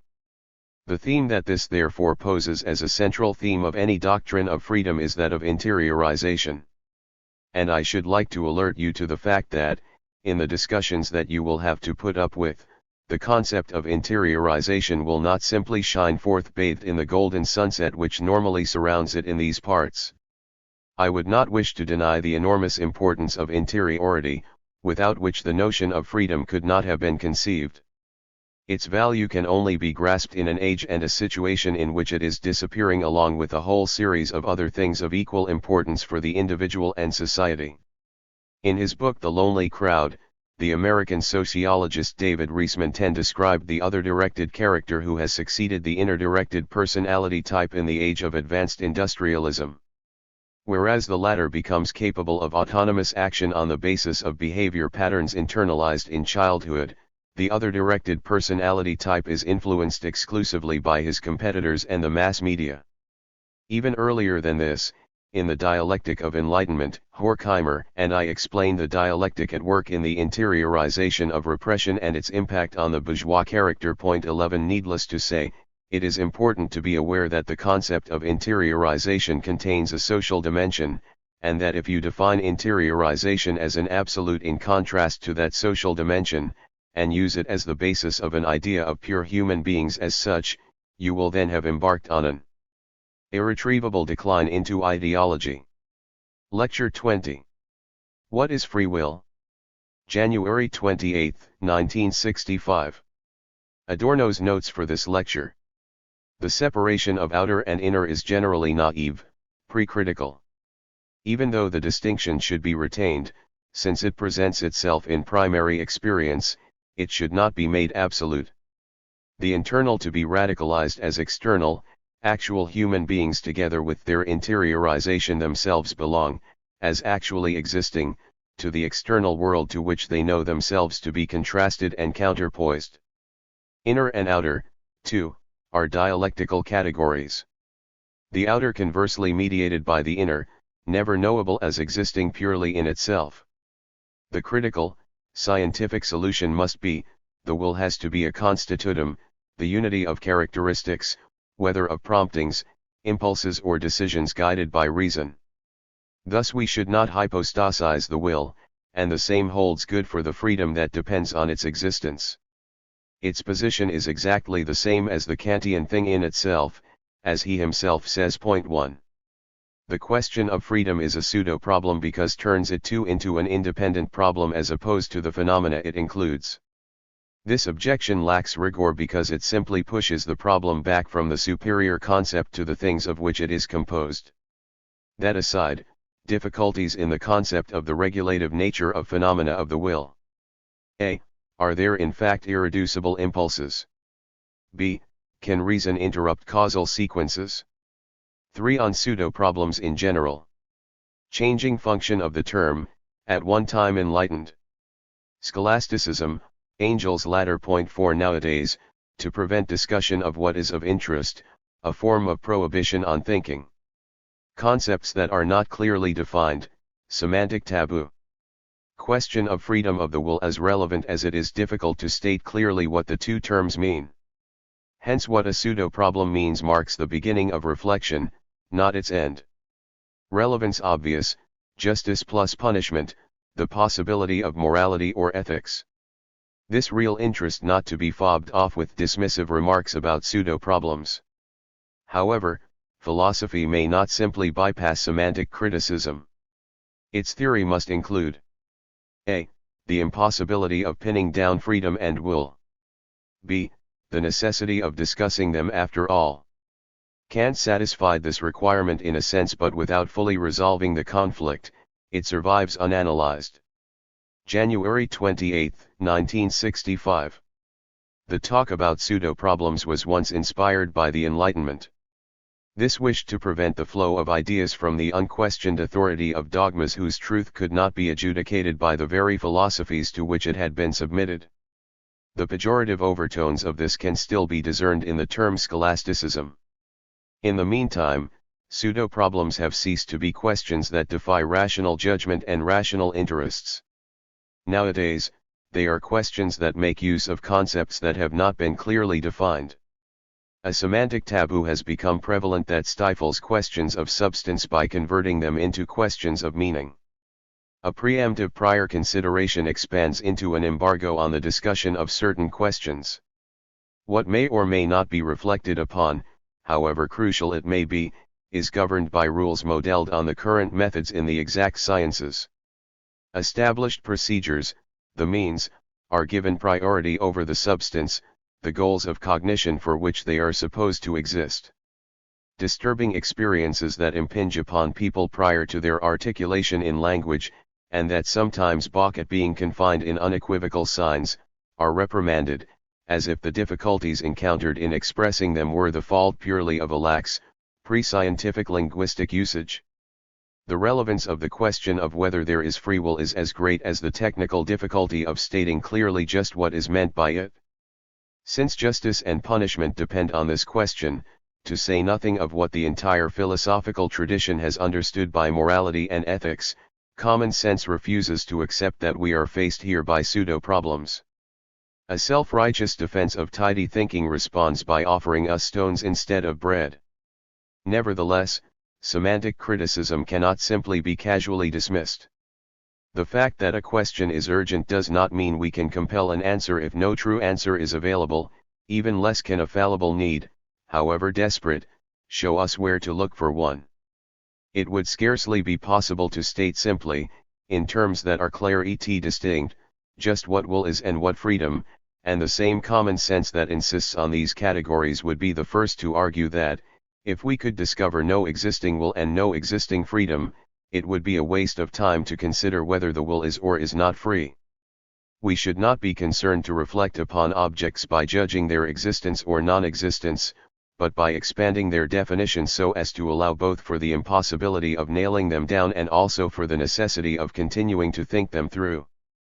This is what is attempted under the conditions of Kant's transcendental idealism in the Antinomy chapter of the Critique of Pure Reason and throughout extensive passages of the Critique of Practical Reason, although Kant does not entirely succeed in avoiding the dogmatic usage that he, like Hume, exposed in other traditional concepts. He settled the conflict between the world of phenomena, nature, and the intelligible world by having recourse to an all too Solomonesque dichotomy. But even if freedom or the will cannot be said to be entities, then, by analogy with simple pre-dialectical epistemology, this does not prevent specific impulses or experiences from being synthesized by concepts.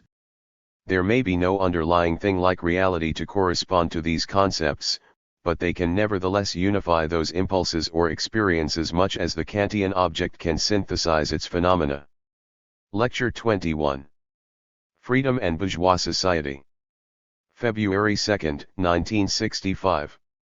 I should like to begin by repeating some of the conclusions we had reached last time, following my principle that definitions are not simply to be dismissed out of hand as false, but, where they are used, they should follow from philosophical reflection, rather than preceding it with a view to keeping it under control.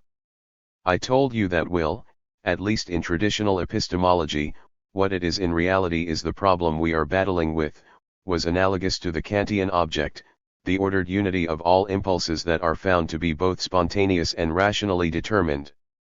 Please accept the definition for the moment, or for the present hour, with the same spontaneity as I have shown in employing it here. It contains, as I hope to show you in detail, problems that have a profound connection with the question of the will, but that is not something I wish to anticipate here. Freedom would be the word to describe the possibility of such impulses, the fact that such impulses are possible. I also explained to you that the solution of relying on clear and distinct ideas is unsatisfactory because it assumes that there is a valid distinction based on form, either there is a will or there is not, either the will is free or it is not free. The fact is that we are inclined to adopt such procedures because we have been impregnated with logic, because we have been trained to equate philosophical thinking with logical thinking. Whereas, to take up a claim of Nietzsche's one, nothing real ever submitted to the laws of logic, since these laws are thought patterns that have been conceived in line with the needs of reason to dominate nature. If philosophy has a task, it is one you may well think highly paradoxical, namely, to make use of the methods of reason, among which we must include logic, to define those elements in the object and to reflect on those elements that for their part do not abide by the laws of logic, or submit to logic. And if you do accept this for a single second, you must free yourselves.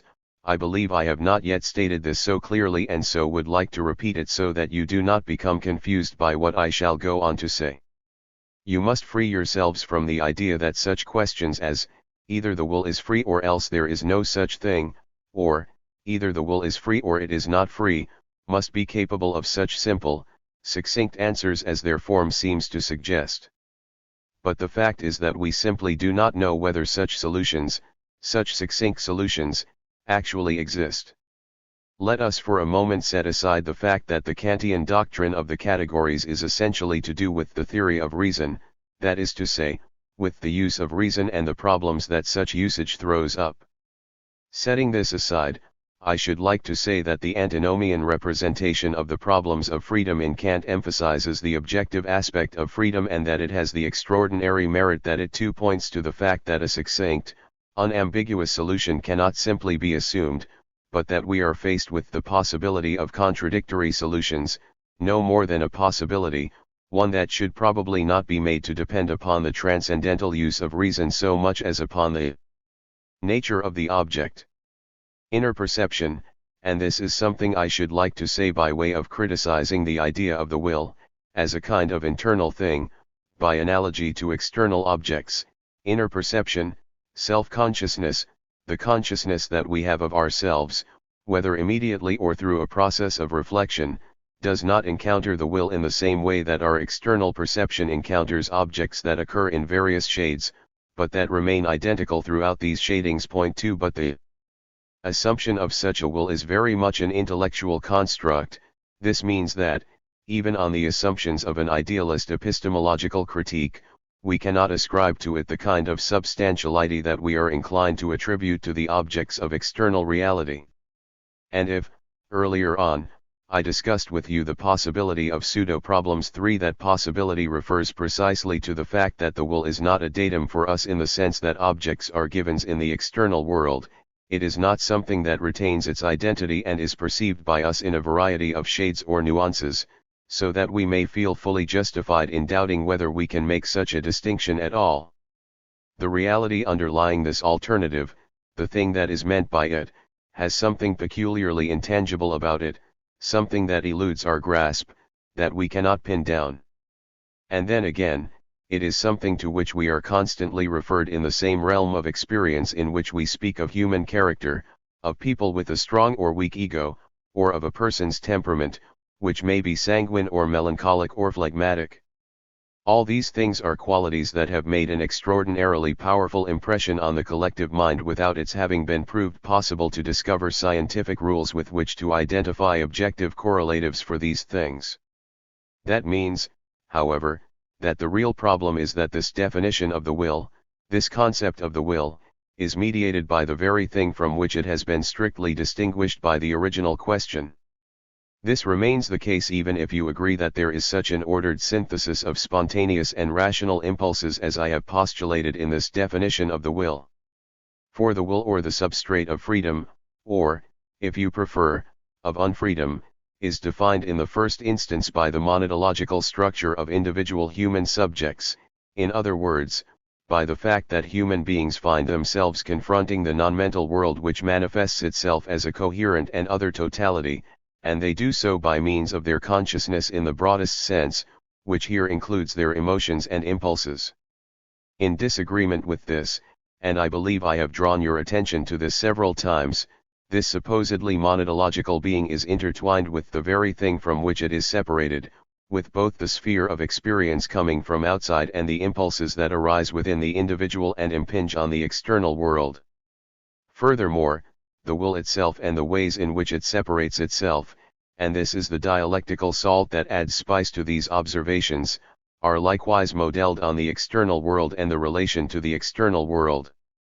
Consider what I understand by the will and equate it for a moment with a strong, single-minded ego, an ego that does not let itself be distracted by momentary impulses or drift to and fro, but firmly holds its course. We may undoubtedly agree with common usage in claiming that there is an immediately obvious connection between a strong will and a strong ego. If that is the case, we must conclude that this ego authority has itself developed genetically as a means, an instrument, through which the biological human being, the empirical, biological human being, tests himself against reality and learns how to assert himself in the face of the external world, the overpowering external world that assails us human beings, and to survive. And if we assume that this identity, this hardness, this opaqueness, and impenetrability of this ego authority is modeled on something external, we may reasonably conclude, without wasting too much time on idle speculations, that the hardness that characterizes the will viewed as a strong ego has been derived from the hardness and impenetrability of things over which we have no control. As a primitive initial approximation, we might say that this quality of impenetrability is the stratum at which we become conscious of an otherness that is not subject to us, that is something that we are not.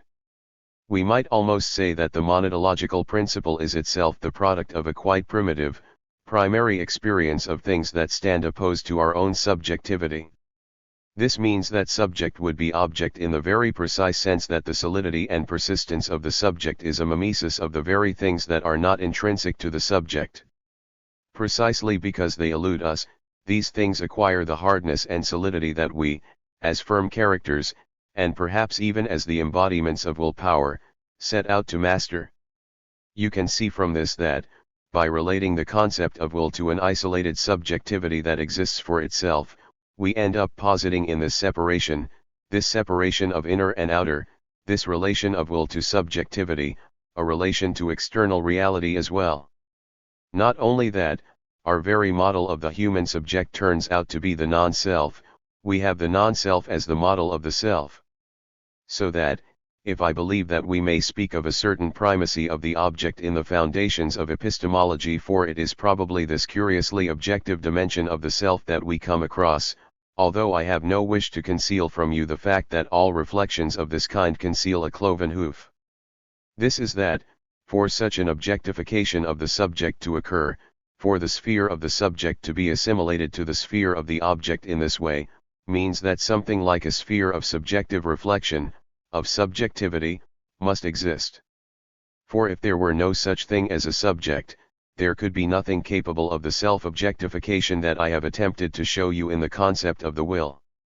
In addition, and this is something I should like to pursue a little, I would draw your attention to the fact that the concept of the will did not make its appearance until relatively late as a philosophical concept in a precise sense, that is to say, in the form of the choice between the freedom or non-freedom of the will.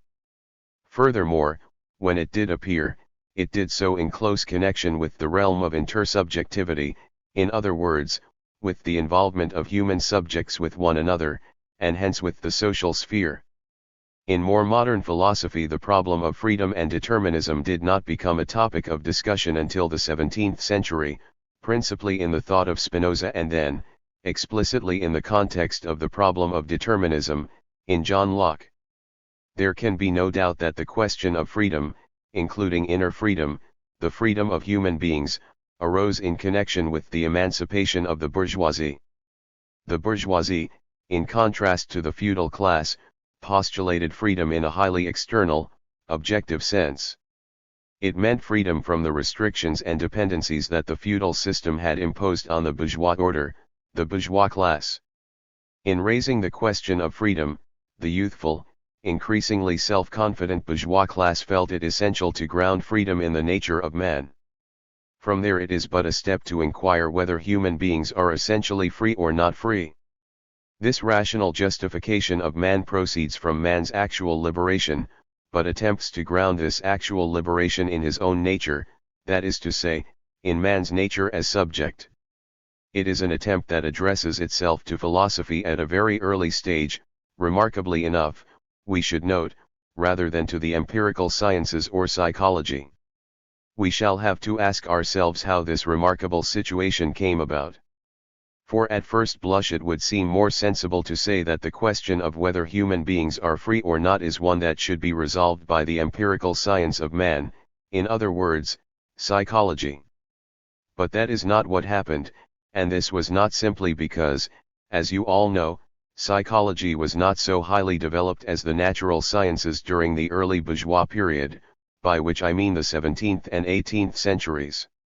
The fact is that, as early as Kant, the justification of freedom was not only seen as the province of philosophy, but it was explicitly set up in opposition to psychology. Take a look at the Kantian doctrine of the antinomies, and particularly the third antinomy, where, as I have pointed out ad nauseam, the question of freedom or determinism is of central importance, and think about it for a moment in the context of the contest of faculties, the question of the competence of the different sciences. If you do this, you will see that this third antinomy amounts to something like an antinomy between speculative philosophy on the left side of the page, on the side of freedom, and science as represented by psychology, which stands on the other side of the page. 5 And it is evident that Kant's own sympathies lean heavily towards the side of philosophy. In the Critique of Practical Reason, freedom is no mere theoretical concept, but one that is related to practice. Here, where freedom plays a decisive, positive role, Kant's writing is full of invective against psychology. We can even say that the entire anti-psychological tradition in speculative philosophy goes back to Kant himself. Hegel too may be said to have had his part in it, and it flared up again some 70 to 80 years ago in Husserl's campaign against so-called psychologism. The tradition experienced its nadir in the abuse hurled at psychology by Karl Jaspers. 6 We may say that this prejudice against psychology is not just a prejudice but an attitude that is connected with very serious questions. Only, in Kant's case, he begins by defining the sphere of freedom as one radically opposed to that of psychology, and reserves freedom entirely for the definition of reason. This means that he ends up abandoning psychology to the realm of the empirical and to determinism. Kant would have vigorously objected to the intervention of psychology in what he termed the speculative business of philosophy. But since he thought of psychology as an empirical discipline, he would have granted it a place in the cosmos of the sciences that recent obscurantists seek to deny it. This is connected with the transformation in the attitude of the bourgeoisie towards all enlightenment during the last 150 or 200 years. But I had drawn your attention to the striking and even anomalous question of how it came about that the doctrine of freedom had fallen victim from the very outset, and had even, and it makes me a little sad to have to say it, become the preserve of philosophy.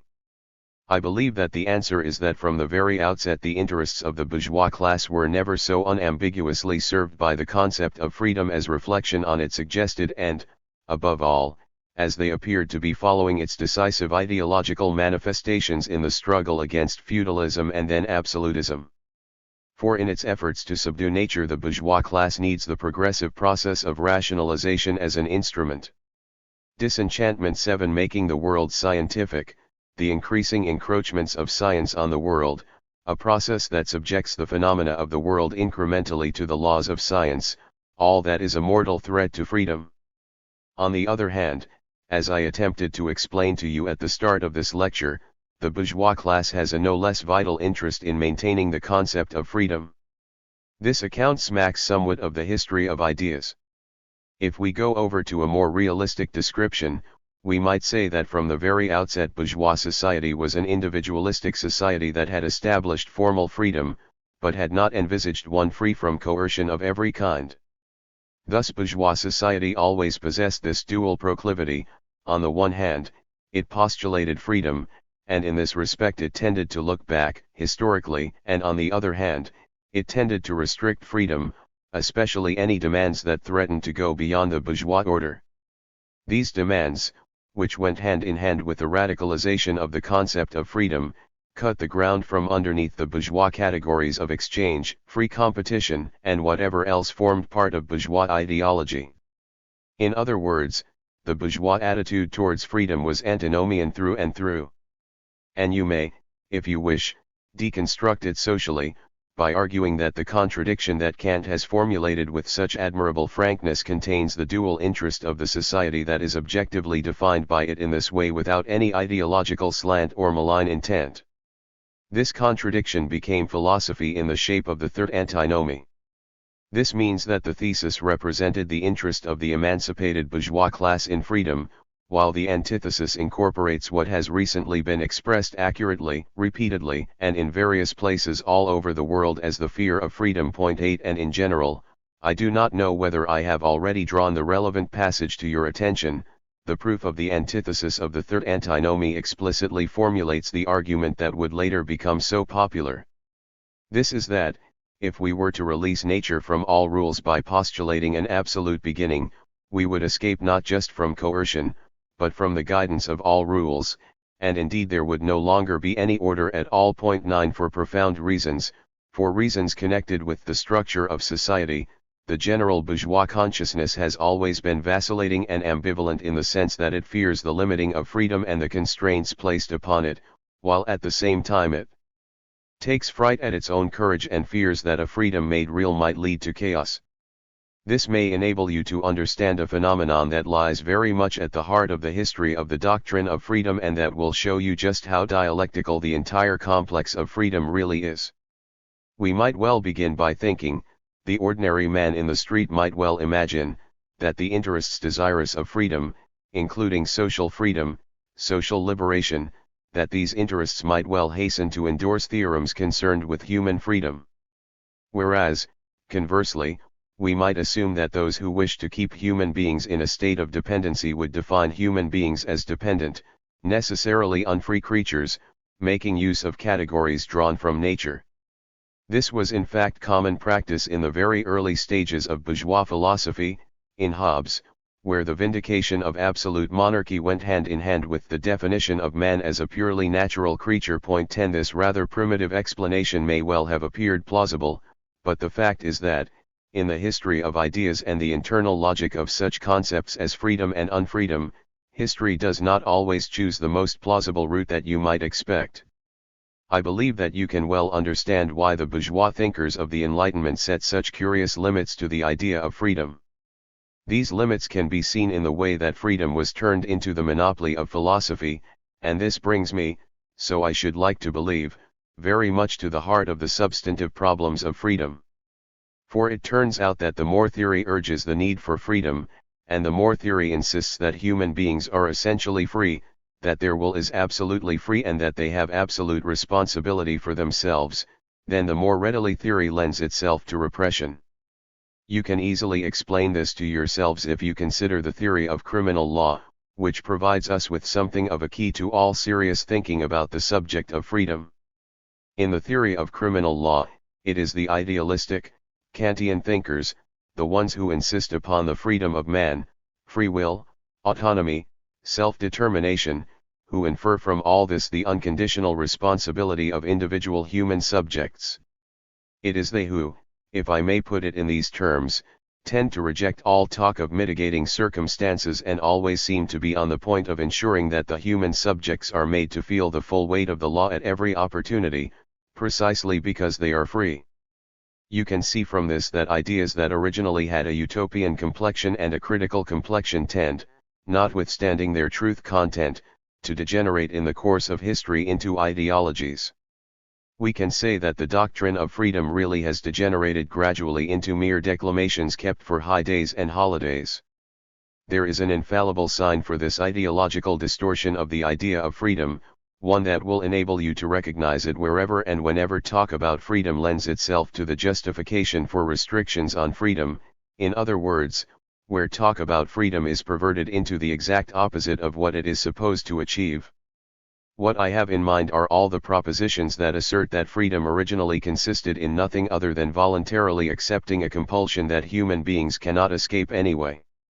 Wherever it is maintained that the substance of freedom is that you are free when you freely accept what you have to accept anyway, you can be certain that the concept of freedom is being abused and is being twisted into its opposite. So if we may take up another phrase of Kant's and speak of the interest of reason in this conflict 11, we may say that this interest is by no means simply man's insistence on his inner freedom as the foundation on which to build his outer freedom. In certain circumstances, man's interest may be the very opposite, namely, whatever preserves him from adopting the cause of unfreedom and making it his very own, all in the name of freedom. This is the situation we have again arrived at in our own day. I have only recently read a product of the ideology of the Eastern Zone 12 in which it is said almost literally with the same words, of course, in the name of dialectical materialism, but with the same end effect, that the freedom that is allegedly to be introduced there consists in people doing of their own free will what they have to do anyway as part of the great movement of history. Of course, this is an old story. I mean, the fact is that the theoretical ideology of the Eastern Bloc closely resembles the traditional values of the petty bourgeoisie. These values are duly conserved and then put in an appearance from time to time, just as in the realm of art, as you are all well aware. Freedom, then, the concept of freedom, has changed its function. The protestation of freedom now enters into the service of repression, of actual unfreedom. This means that extreme vigilance is called for, particularly if you are of the opinion that talk of freedom and unfreedom is not a purely contemplative matter, but real, or, to invoke Kant once more, in accordance with the idea, that is to say, in accordance with the idea that freedom should exist.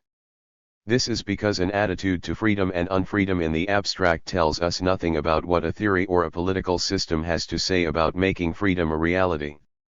In general, the fact that human beings are inwardly free reinforces the sanctions of the state. On the other hand, we can also say that the determinism of the individual sciences has shown itself to be unequal to the problem of freedom.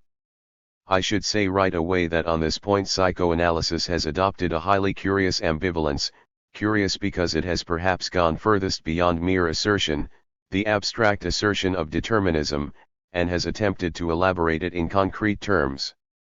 For, on the one hand, it criticized the authority of moral autonomy, the superego, or, to put it in ordinary language, the conscience, as, in origin, a mental equivalent of unfreedom, and in its heroic phase psychoanalysis even called for the dissolution of the superego, in a noteworthy essay by Ferenczi. 13. But at the same time, psychoanalysis was terribly afraid of what might happen if people no longer had a superego. So psychoanalysis went on to say that we must draw a distinction between a conscious superego and an unconscious one. However, in the light of Freud's analysis of the superego, this is a manifest absurdity, since the superego only has any power because it is unconscious. An alternative that I once came across in America was to distinguish between a healthy superego and an unhealthy one, which is much like efforts to distinguish between healthy patriotic feeling and a morbid nationalism. We all know what distinctions of this sort amount to. The consequence of all these things, and this may help you to understand why I am making such heavy weather of this question of freedom of the will, is that this problem has been betrayed ideologically by philosophy, while the sciences, the individual disciplines, even the most progressive ones, have failed to do it justice. It may also help to explain why this problem, why this entire approach has ended up in a completely wishy-washy worldview. If, for example, you take a look at current debates on criminal law, debates about the foundations of criminal law, you will find either appeals to a philosophy that is not equal to the task, or else, the participants in the debate arrive at their conclusions on the basis of their own worldview or, to use the term that people favor nowadays, according to the commitments or lack of commitments they happen to have at the moment.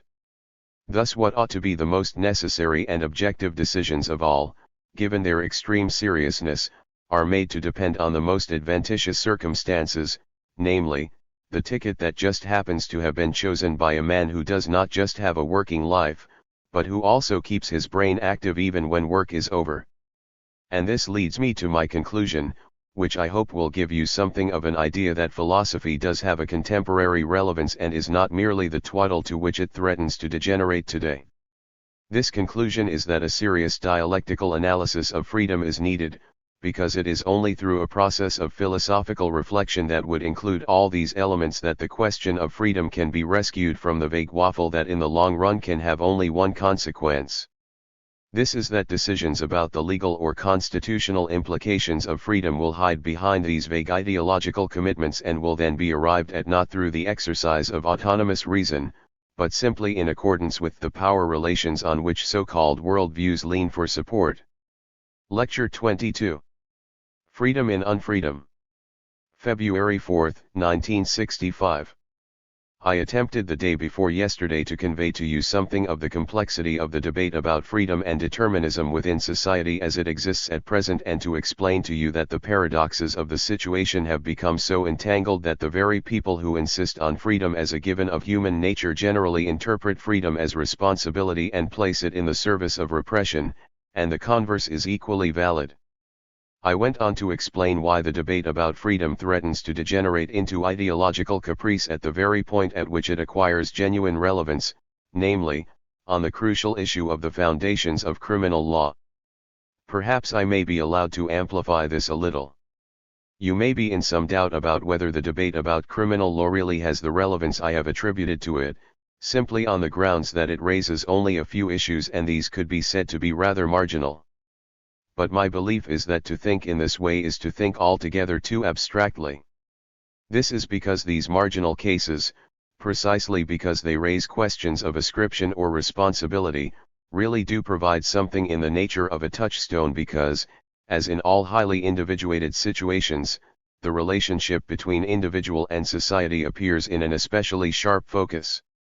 For that relationship can best be seen where matters become critical, where it hurts, rather than in less aggravated circumstances or in the countless situations where things still seem more or less to function.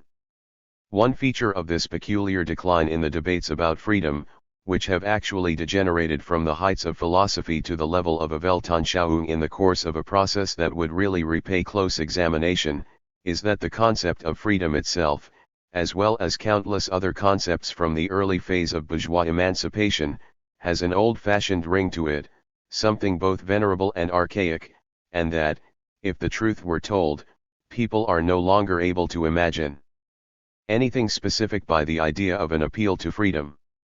I can remember very precisely at around the time when the fascist threat was becoming acute that a social democratic organization chose freedom as a slogan. At first they said free salvation, but decided that was just too silly and opted for freedom. But even freedom was laughed out of court by the Nazis. And the slogan attracted this ridicule not just for the obvious political reasons, but because the term freedom no longer possesses the power it used to have, for a whole host of reasons. Chief among them was the fact of the great slump and the universal unemployment, which made a call for freedom, which implies self-determination, including economic self-determination, seem like an unintended irony, much in the vein of the famous statement of the local Frankfurt poet Friedrich Stolze, "Come to eat if you can and if the door isn't locked." In other words, freedom was exposed as the freedom to starve. People had direct experience of their dependence on society, a dependence that made a mockery of a freedom that was defined in purely formal terms. Nowadays, such experiences are no longer typical, but they survive in people's minds as possibilities and could be said to have seeped into such concepts as that of freedom. I believe, then, that if we are to update the concept, the biggest mistake we could possibly make would be to issue appeals to freedom, to popularize the idea of freedom as a slogan or to appeal to people's autonomy. The better approach would be to take the question of what has become of freedom and what threatens to become of it in the future and to treat such questions as the precondition of any serious reflection on freedom, whereas every other attitude, such as taking freedom as a given, is to reduce it to the level of a cliché. This is not the least of the reasons why I believe that the limitations on freedom and the problem of freedom should be taken so extremely seriously as I have done in these lectures up to now. And I hope that you will all understand my intentions in this regard. People who desire freedom may not appeal to it or presume it in advance, but must above all give an account of the problem of freedom, whereas appeals to freedom, simply because they are appeals that involve an emotive dimension, contain the very aspect of heteronomy and dependency that contradicts the meaning of the word. The entire problem of freedom as it confronts us today contains a possible paralogism. A paralogism is essentially a fallacy, though the fallacy I should like to talk about now has no direct connection with the so-called psychological paralogisms you find in Kant. Point 2, dealing with the situation that most of us associate with the concept of freedom, and every such concept forms part of a constellation, always means dealing with a series of other categories with which it is intertwined. It is this that is implied in talk about concreteness. The context that has become indelibly linked with freedom is the threat of the absolute negation of freedom, which is what is evoked by the memory of the concentration camps.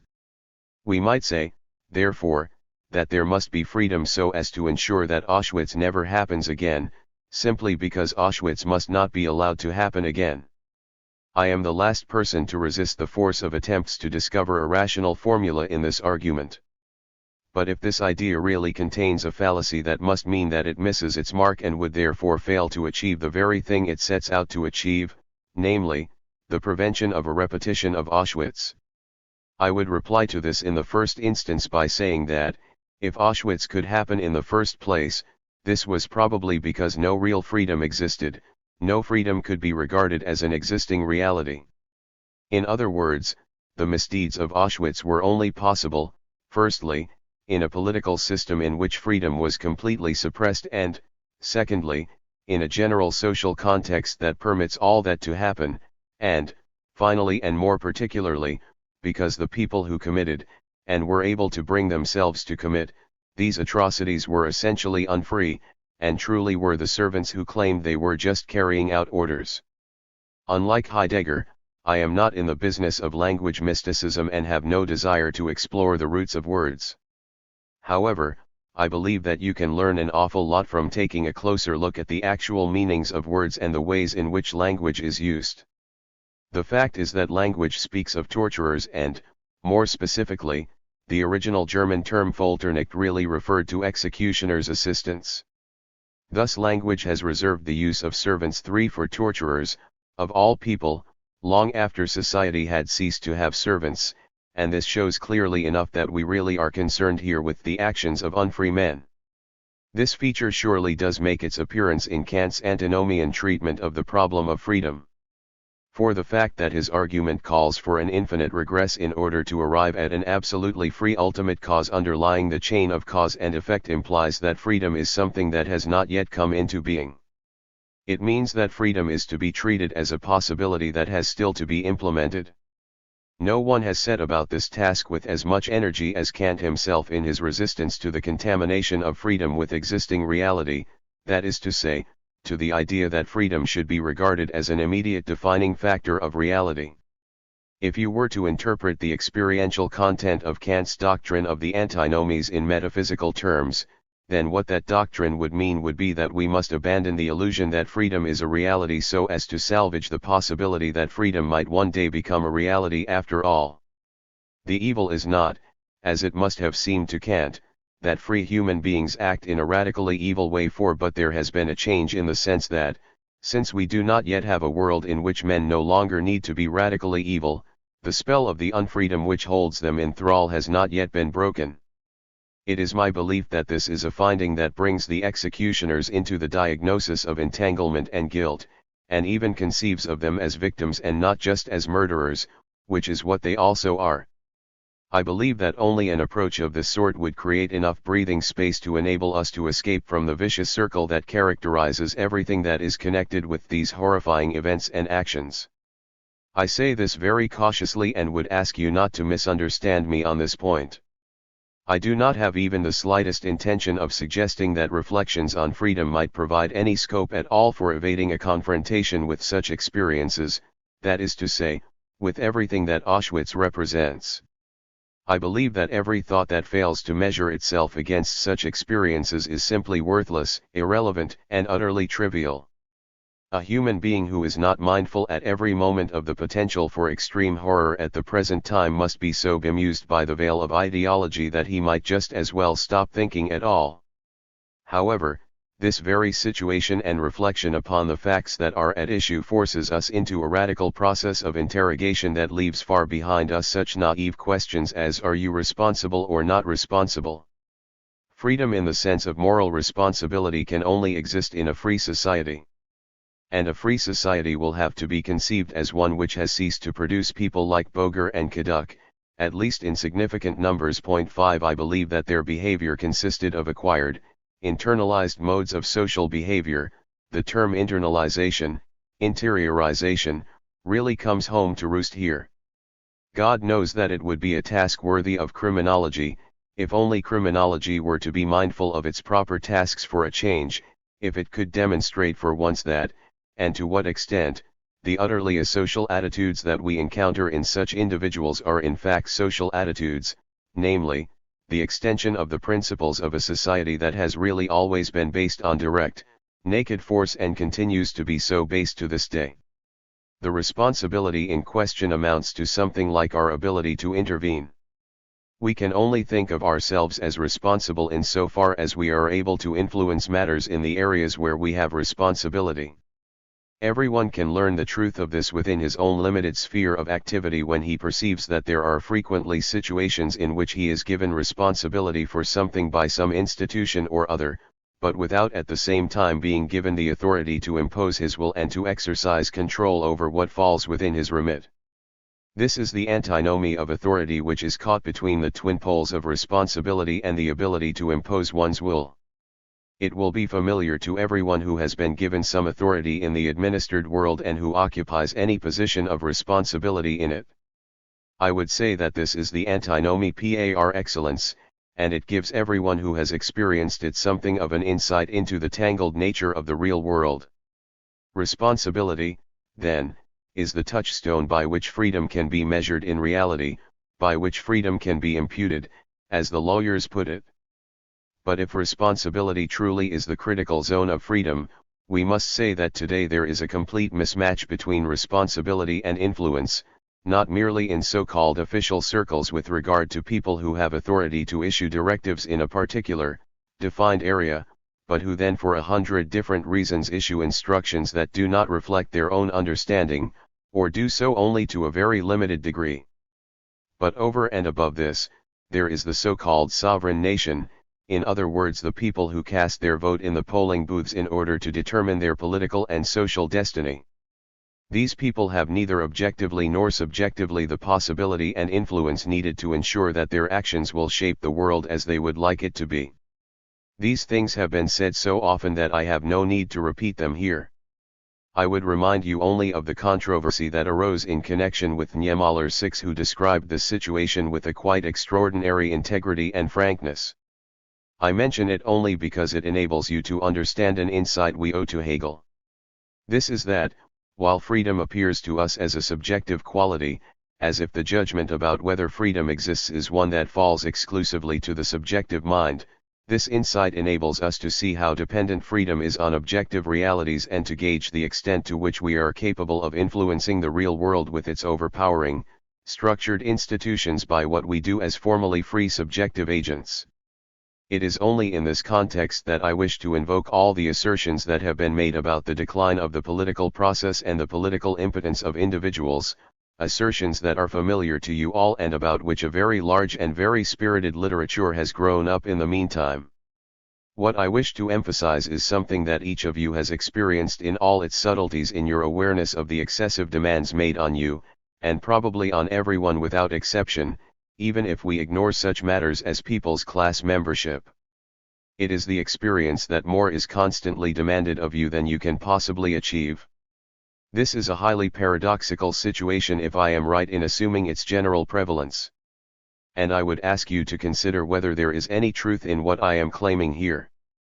It is a very curious fact that we constantly feel that excessive demands are being made on us, even though advances in technology have rendered such vast amounts of work superfluous, that we ought all to find things a whole lot easier, and the difference between what social norms expect of us and what we are capable of achieving ought to be shrinking all the time, or even leaving us in credit on the subjective side.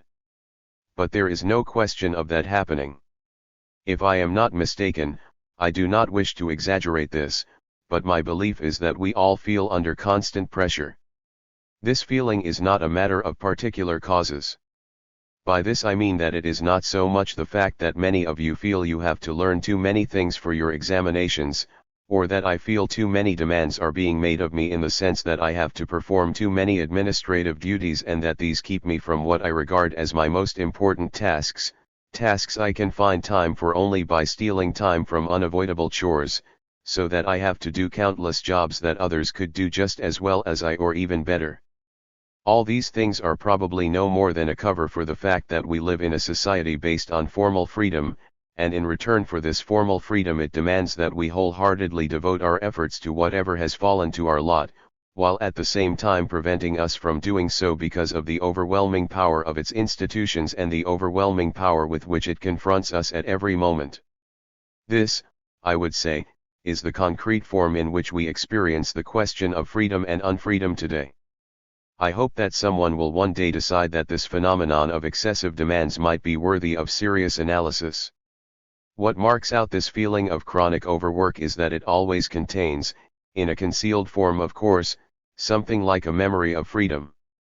That is to say, unless we felt that we ought by rights to be free, that we ought as free persons to be able to cope with all the demands that have been made, we would not have this chronic feeling of being overstretched, a feeling that is undoubtedly far keener than the feeling of care and similar ideas that the existentialists tell us about. 7 The term excessive demands, incidentally, is one that has only come into general use in our own day. It may have occurred in the period before Hitler, but only in specific situations where you could say that this person or that was having too many demands made on him, but the general socialization of the term excessive demands that one encounters today is undoubtedly to be laid at the door of the present situation. We should make one further point, namely, that it quickly results in a vicious circle. The fact that every individual feels excessive demands are being made on him, the fact that every individual discovers that his so-called, i.e., formal, freedom and responsibility constantly impose demands upon him that he is unable to meet, and that we feel the whole time that we are bound to fail because of objective circumstances, all this leads to a kind of resignation and indifference which, if anything, only encourages our acquiescence in what is imposed on us from outside and the shoulder-shrugging indifference to everything associated with the concept of freedom. If what I have attempted to explain to you has any truth in it, this means, and I should like to emphasize this, that evil, unfreedom, is not to be found where old metaphysicians of the satanic looked for it, namely, in the idea that some people use their freedom of choice to choose evil. We should include the philosophy of history here, since we are talking about the theory of history and freedom, but in all probability, and especially where the social trend, that is to say, the total process of societalization, is furthest advanced, we should say that one of the relevant factors here is that wicked people of the kind you meet in literature no longer exist, Iago, say, or Richard III, to name only the most famous literary prototypes. Such radically evil people are no longer to be found, for the radical evil of the kind postulated by Kant presupposes a strength of character, energy, and a substantiality of the self that is made impossible by a world that calls for more or less dissociated achievements that are separated from the self. It is a world in which I almost wish to say that not even a wicked man can survive. It may seem a consolation that utterly evil people are perhaps no longer to be found, any more than I would suppose that there are any misers left. But any such consoling thought will be cancelled out by the corollary that it has also become impossible to imagine really good people. In the bourgeois age, an independent merchant would show some generosity to every beggar who crossed his path, but in these busy, tangled times good men have become just as unimaginable as truly evil ones. This brings us to a point which I had believed would be at the center of the clutch of problems that I have been presenting to you in these lectures. I believe that I have not just shown you that the content of the moral principle, the categorical imperative, constantly changes as history changes. This is a bit of a truism that I would be a little embarrassed to have told you about, but also we have approached a threshold at which we must ask whether the entire moral sphere, whether the entire sphere in which it is meaningful to speak of good and evil, has not approached a threshold at which it is no longer meaningful to apply these terms. If that were the case, it would undoubtedly help to explain some of the antinomies and aporias that we constantly encounter in discussions of Auschwitz. One such is that here we necessarily apply yardsticks of good and evil to behavior that, as if in fulfillment of a dreadful prophecy, already belongs to a state of mankind in which, negatively, the entire sphere of morality has been abolished, instead of being elevated, positively, into a higher sphere that is equally free of both repression and morality. Let me add, or remind you, that freedom and unfreedom are not primary phenomena, but derivatives of a totality that at any given time exercises dominion over individuals. If I may take up this dialectical idea to which I have ventured forward, and pursue it a little further back in the opposite direction, what I have told you about the obsolescence of our categories of morality, and the terrible threat of the aging of good and evil that is a kind of infernal reflection of the utopia of which Nietzsche had dreamt, all that has its prehistory, it is not something that has just appeared out of the blue. It is a product of history in the sense that the categories of freedom and unfreedom are themselves the products of history, and in the sense that the entire sphere of morality only came into being historically together with the human subject. If we consider the amorality of the world of myth, we can see that what matters is not the idea that people used to have different ideas about morality, that is the kind of claim made by trivial popular psychology and the like, but that at that time, thanks to the global situation of the human species and the stage of development reached by human society, the entire sphere of a stable, self-contained, and responsible subjectivity had not yet emerged. Therefore there was nothing to which moral categories might have been applied. On the other hand, we cannot simply deny the existence of a separation, a historically caused separation of individual and society, which ultimately led to the problem of individual freedom. The fact that a gulf has opened up between individual and society is not only, and this is something that must be emphasized, particularly nowadays, is not only the negative phenomenon it has been misrepresented as, above all by the Romantic movement, as well as a host of stale ideologies and recycled versions of Romanticism. It is not merely the negative side of that loss of unity, meaning, and the feeling of safety that Bolna likes to talk about, and all those supposedly lovely things. But Hegel rightly perceived, and it is perhaps one of the most brilliant achievements of the phenomenology of spirit, particularly the middle sections, in which he deals with all the topics we are speaking about here, that the rift between individual and society is a necessary element of the emancipation of the individual. Without this rift, the idea of freedom, which points the way beyond both this rupture and the undifferentiated state of affairs, would be inconceivable. At this point we come very close to, what shall we call it? The Gnostic, antinomian implications of dialectical thought. Point 10. Without evil, that is to say, without that modern term of abuse alienation, which has acquired such an alarming degree of popularity nowadays, there would be no good, without this rift to provide mankind with its substantive security within a given society, the idea of freedom, and with it the idea of a condition worthy of human beings, would not exist.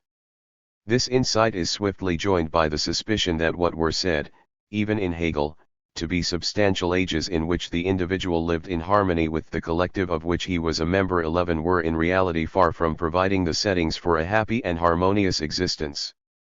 More likely, they were ages characterized by a repressiveness that was so powerful that what has come down to us from them is merely the end result, namely, the triumph of the universal, without our being able to give an account of the excesses of suffering and injustice without which these so-called meaningful times, as Lukács once called them rather romantically in his youth, would not have existed. Point 12. We may be quite safe in stating that the self naively immersed in the so-called substantial society would have found the distinction between freedom and unfreedom entirely alien.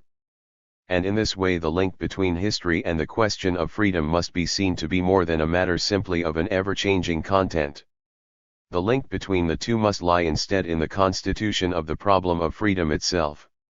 If that is true, and if the alternative between freedom and unfreedom is alien to that individual, not just at the level of reflection, but also in his entire mode of behavior as he naively and directly obeys the rules of the universal, then we must conclude that this allegedly happy time before the divorce between freedom and unfreedom had taken place can only have been an unfree condition for the individuals who were born into it. Lecture 23. Antinomies of Freedom.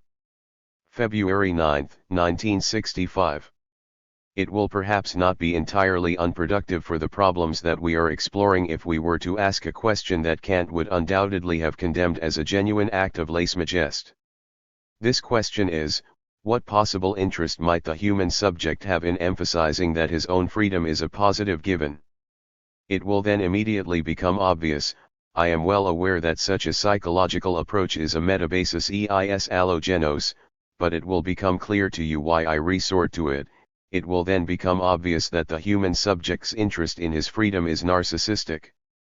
By this I mean that the suggestion that human beings are merely creatures of nature, and hence, in the last analysis, automata, as Descartes' animalia are supposed to be one is felt to be a major slight.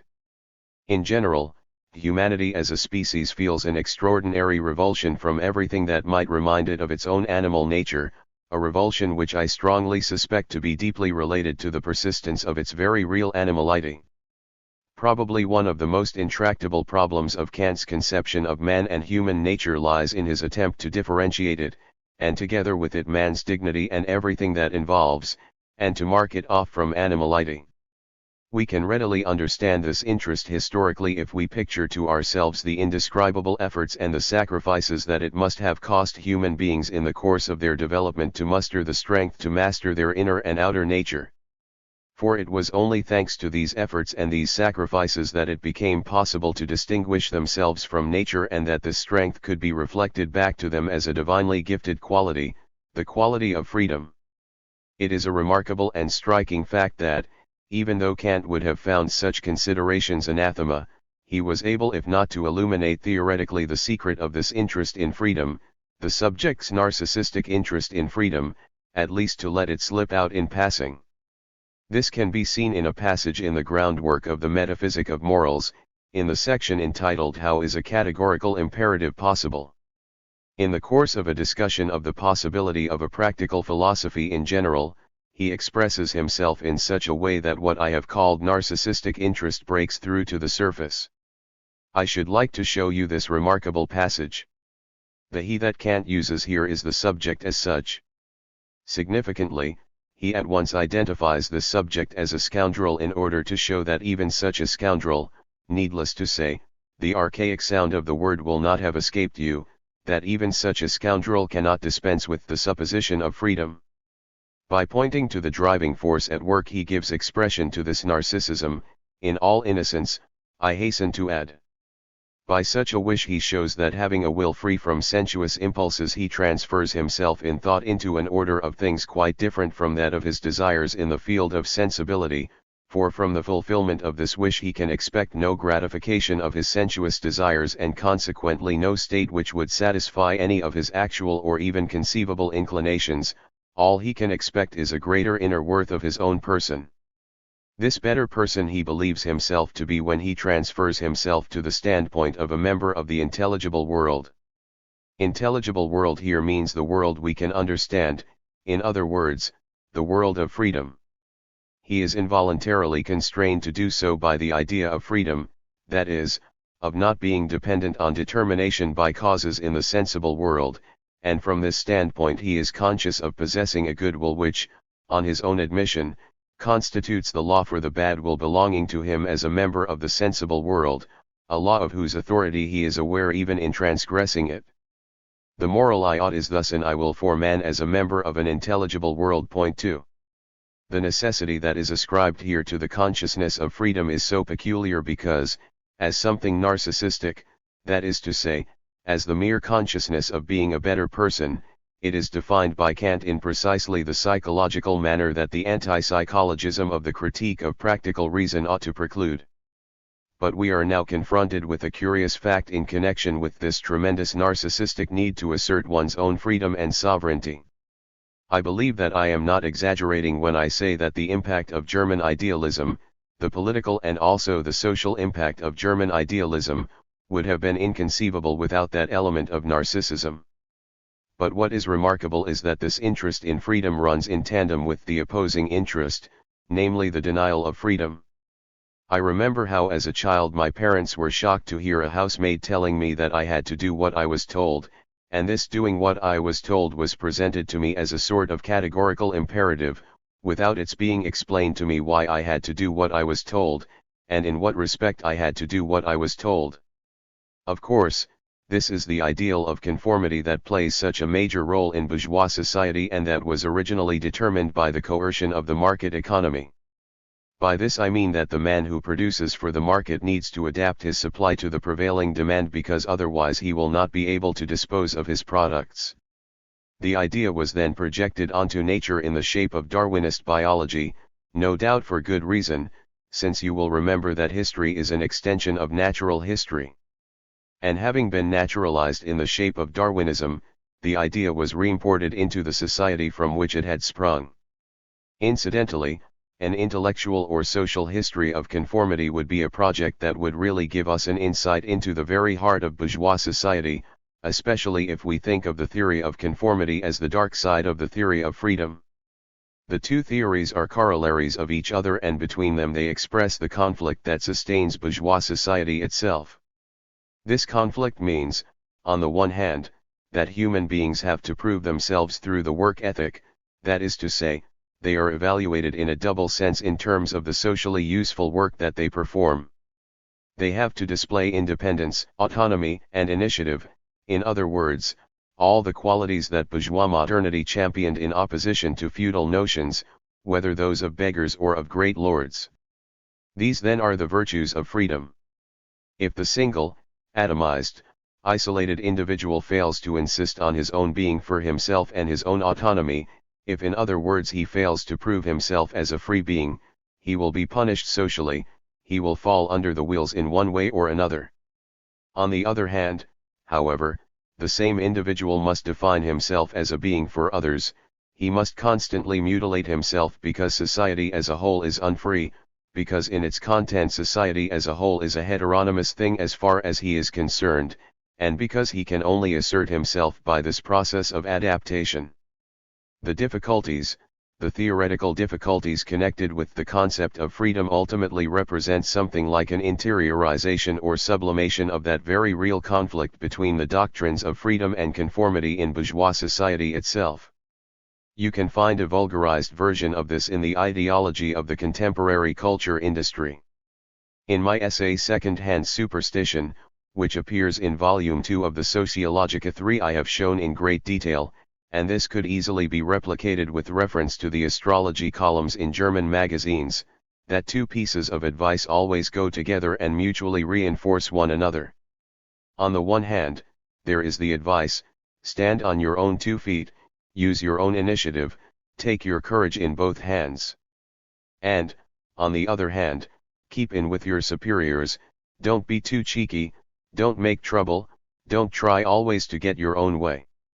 The pieces of advice that are to be gleaned from the stars, which basically just reiterate what life imposes on human beings anyway, merely attempt to strike a balance between the conflicting demands made on people, between the morning and the afternoon, or between the day and the evening, in accordance with a two-phase temporal scheme. You can perhaps see this most clearly in the dominant American ideology, in what is known as the American way of living. Point 4. In this ideology we find cheek by jowl the demand for a rugged individualism. 5. That is to say, the energetic, unruly individual who is not afraid to use his elbows, and on the other hand, the insistence on adjustment. 6. In other words, on the conforming individual. At the same time, there is a peculiar dialectic at work in which, because force is at bottom the principle governing society, the man with the most powerful elbows is generally the man who is also the best adjusted to society. We may say, and this is doubtless one of the reasons for the growing disenchantment with politics, that the general trend today, leans heavily towards the side of adjustment. Connected with this is the fact that, insofar as people truly are free and autonomous, 7. Freedom overtaxes them, just as the insistence upon their freedom simultaneously flatters them, or has flattered them in the past. Today, in contrast, we may well ask whether people are as flattered to be told, "You are free," Be proud that you are free, as they have been for the past 150 or 200 years. I should like to bring to your attention a fact with which we shall have to concern ourselves. If the process of societalization continues to advance, and if therefore the elements of freedom that I have told you about are progressively swallowed up by the elements of adjustment, then freedom, and what we might call the impulses of freedom, spontaneous actions, will come to appear increasingly old-fashioned, or even archaic.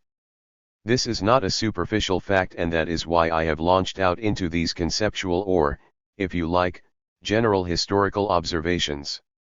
For it seems to be the case that a certain archaic element is required for there to be such things as free impulses, or spontaneous modes of behavior that are not triggered by reasons.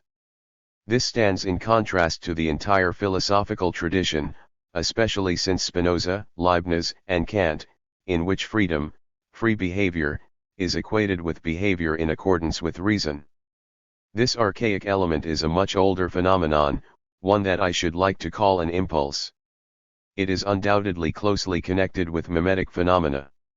Mimetic behavior is not causally determined by objective factors, or factors that are seen to be objective, but involves instead an involuntary adjustment to something extramental. Because of its involuntary nature, there is something irrational about this adjustment that theories of freedom generally refuse to acknowledge, but which is part of the definition of freedom. This is something that I regard as crucial to what I want to say to you about freedom. The more the ego obtains control over itself and over nature, then the more it learns to master itself and the more questionable it finds its own freedom. This is because its archaic, uncontrolled reactions appear chaotic. We might almost go so far as to say that, while something like freedom becomes possible only through the development of consciousness, at the same time this very same development of consciousness effectively ensures that freedom is pushed back into the realm of archaic, mimetic impulse that is so essential to it. We might say, then, that the situation with freedom is like that of so many other things in the world, in the sense that, the more it is translated into the imagination, the more it distances itself from its own immediate reality. I say this only to show you that what is at first sight a historical or psychological conflict between freedom and conformity is in fact metapsychological. That is to say, it reaches down into what we may designate as appropriate to the prehistory of individuation as such. Point 8. The concept of freedom could not be formulated in the absence of recourse to something prior to the ego, to an impulse that is in a sense a bodily impulse that has not yet been subjected to the centralizing authority of consciousness, while on the other hand, its trajectory terminates in the strength of the ego itself. In other words, it contains a conflict within itself. When I speak of a dialectic of freedom, I hope that I have been able to show you that we are talking of dialectic in a very strict sense, that is to say, of a contradictoriness that is integral to the concept we are investigating. You know that Kant, and then post-Kantian philosophy, makes use of a concept that really holds the key to the concept of freedom, and that at the same time provides a starting point for post-Kantian idealism. This is the concept of spontaneity. When you read the Critique of Pure Reason, you make the acquaintance of spontaneity as the consciousness's faculty for the activity of thought, in other words, everything that forms part of reason and the understanding, in contrast to receptivity, the ability to be affected, to the passive qualities of sensibility. I would ask you now to consider a question that goes beyond the so-called branches of philosophy such as epistemology, metaphysics, and ethics, and that can justifiably be described as speculative. This is to inquire what Kant actually meant by spontaneity. If you do so, you will probably encounter a very similar duality in what he regarded as the most profound category of his philosophy to the one to be found in the concept of freedom, as I have just tried to demonstrate in the course of my attempt to give you a history of the individual. Thus, on the one hand, spontaneity is active, thinking behavior, and as such active, thinking behavior, something that Kant argues at length in the deduction of the pure concepts of understanding, it is this behavior by means of which something like a unity of consciousness comes into being, and with it the unity of the world. Thus this spontaneity is evidently connected to the ego. It is the true determining factor of the fixed ego, identical with itself. It becomes a unity as the unity of the activity that it is able to muster.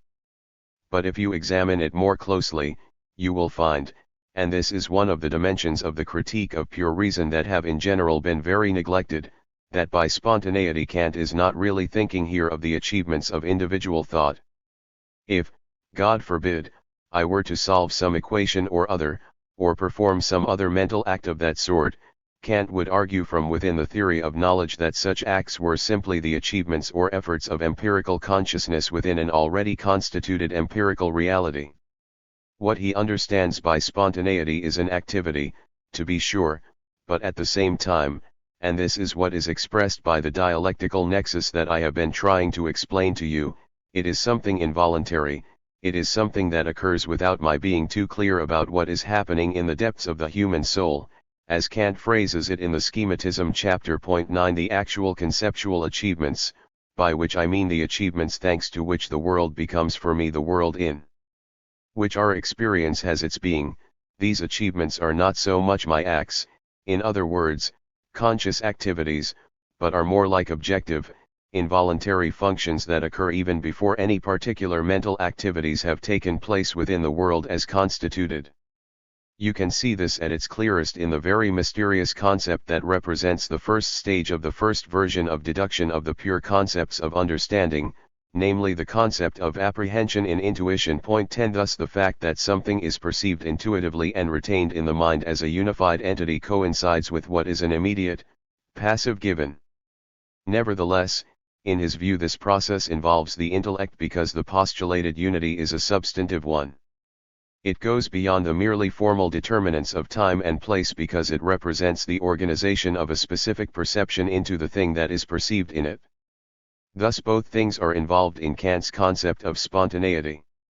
It means both the simple, straightforward concept of an activity and also the concept of an unconscious or, as we might put it, involuntary activity.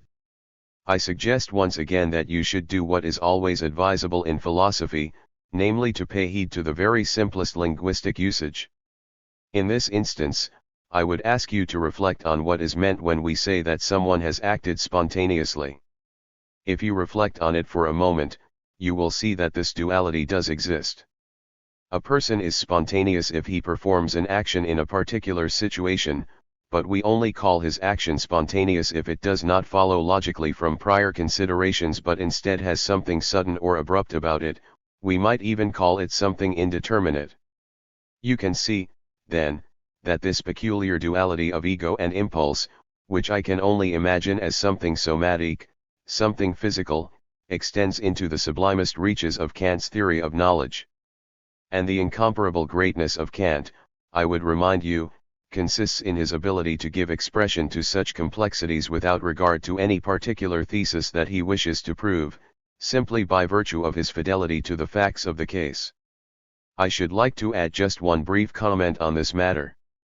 You will undoubtedly find it surprising that post-Kantian philosophy, post-Kantian speculative philosophy, in particular in the development starting with Fichte, should have given Kant's own philosophy such a strange turn. Kant believed that he had succeeded in defining our acts as our acts, simply by analyzing the mental activities of human beings as they are, entirely in the spirit of English empiricism. Yet in the hands of post-Kantian philosophy these acts became the acts of an absolute subject, and ultimately of the absolute as such. This absolute then turned more or less explicitly into the air of the God who had been overthrown by nominalism. I believe that you will be able to see how things reached this pass if you reflect upon what I have attempted to explain to you today, unless you prefer to regard this development simply as a mere hypostasis, a hypostasizing abstraction from the activity of individual human subjects. What I have tried to clarify, then, is this element of feeling in our thought that our most profound acts, our so-called constitutive acts, are not those in which I am present as a thinking subject, but that in it is thinking in me and that in it is at work mentally even before we may say that the ego has been constituted, and this feeling represents an age-old, at bottom, archaic experience. It is a feeling that makes possible the transition through which to constitute whatever it is that thinks in the individual mind as it constitutes our world, prior to all individual thought, and to constitute it as something not individual but transcendental. By transcendental I mean not something that formally comprises individuals, but something that actually establishes individuation and makes it possible. In the same way, the concept of the transcendental contains a memory of the transcendent, in other words, of a consciousness that should be more than merely individual consciousness. I believe that if you are willing to entertain these ideas, they will give you an entry into the mysteries of the concept of freedom, in which the extreme exaltation of the ego goes hand in hand in a very strange way with the abyss of the self. But over and above that, it will enable you to understand something of the motives underlying German idealism, and in particular what is meant by the depths of the human soul. It is here that you have to look to discover the sources of the concept of inwardness in its specific meaning, a term that played a great role as early as Hegel. It is interesting to note that this concept of spontaneity is of central importance not just in Kant, but also in the Marxian theory of socialism. Moreover, both in Marx and more generally in socialist theory, it has the same dialectical quality, the same dual character, that I have drawn your attention to in Kant. For the spontaneous action that Marx ascribes to the proletariat is supposed, on the one hand, to be an autonomous, free, rational form of action, action on the basis of a known and comprehensible theory. At the same time, however, it contains an irreducible element, the element of immediate action that does not entirely fit into the factors that theoretically determine it, and, above all, it does not fit smoothly into the determining factors of history. On the contrary, even though it is determined by these, it seems to be a way leading out of them, in extreme contrast to all mechanistic interpretations of the course of history. You can see from this how this curious duality of spontaneity has continued to thrive, until it finally underwent the strange fate, on the one hand, of simply vanishing, that is to say, it too succumbed to the blind conformity to dominant power relations. On the other hand, in the minds of all those who have opposed this development, spontaneity has made itself independent in a strange way, and has split itself off from reason, as a protest against a mechanical determinism through cause and effect, and this protest applied to the presence of that determinism in socialist thought too. In this way it came close to anarchism, even though anarchism had been subjected to a stringent criticism in socialist theory. The greatest example of this protest is Rosa Luxemburg. But you will also discover traces of it in the thought of Jean-Paul Sartre, even though he has long since discarded any immediate application to politics. Thus, to sum up this part of the argument, the concept of spontaneity, which might be described as the organ or medium of freedom, refuses to obey the logic of non-contradiction, and is instead a unity of mutually contradictory elements. It points, therefore, to a strict conception of dialectic.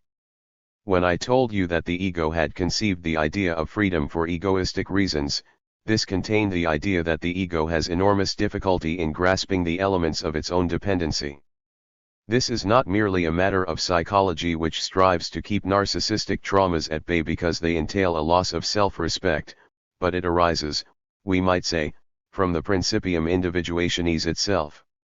As the human subject separates itself off and becomes a single being, and defines itself as a single being, it must of course, if it is to defend its individuality against others that crowd in on it, insulate itself against the consciousness of its own entanglement in general.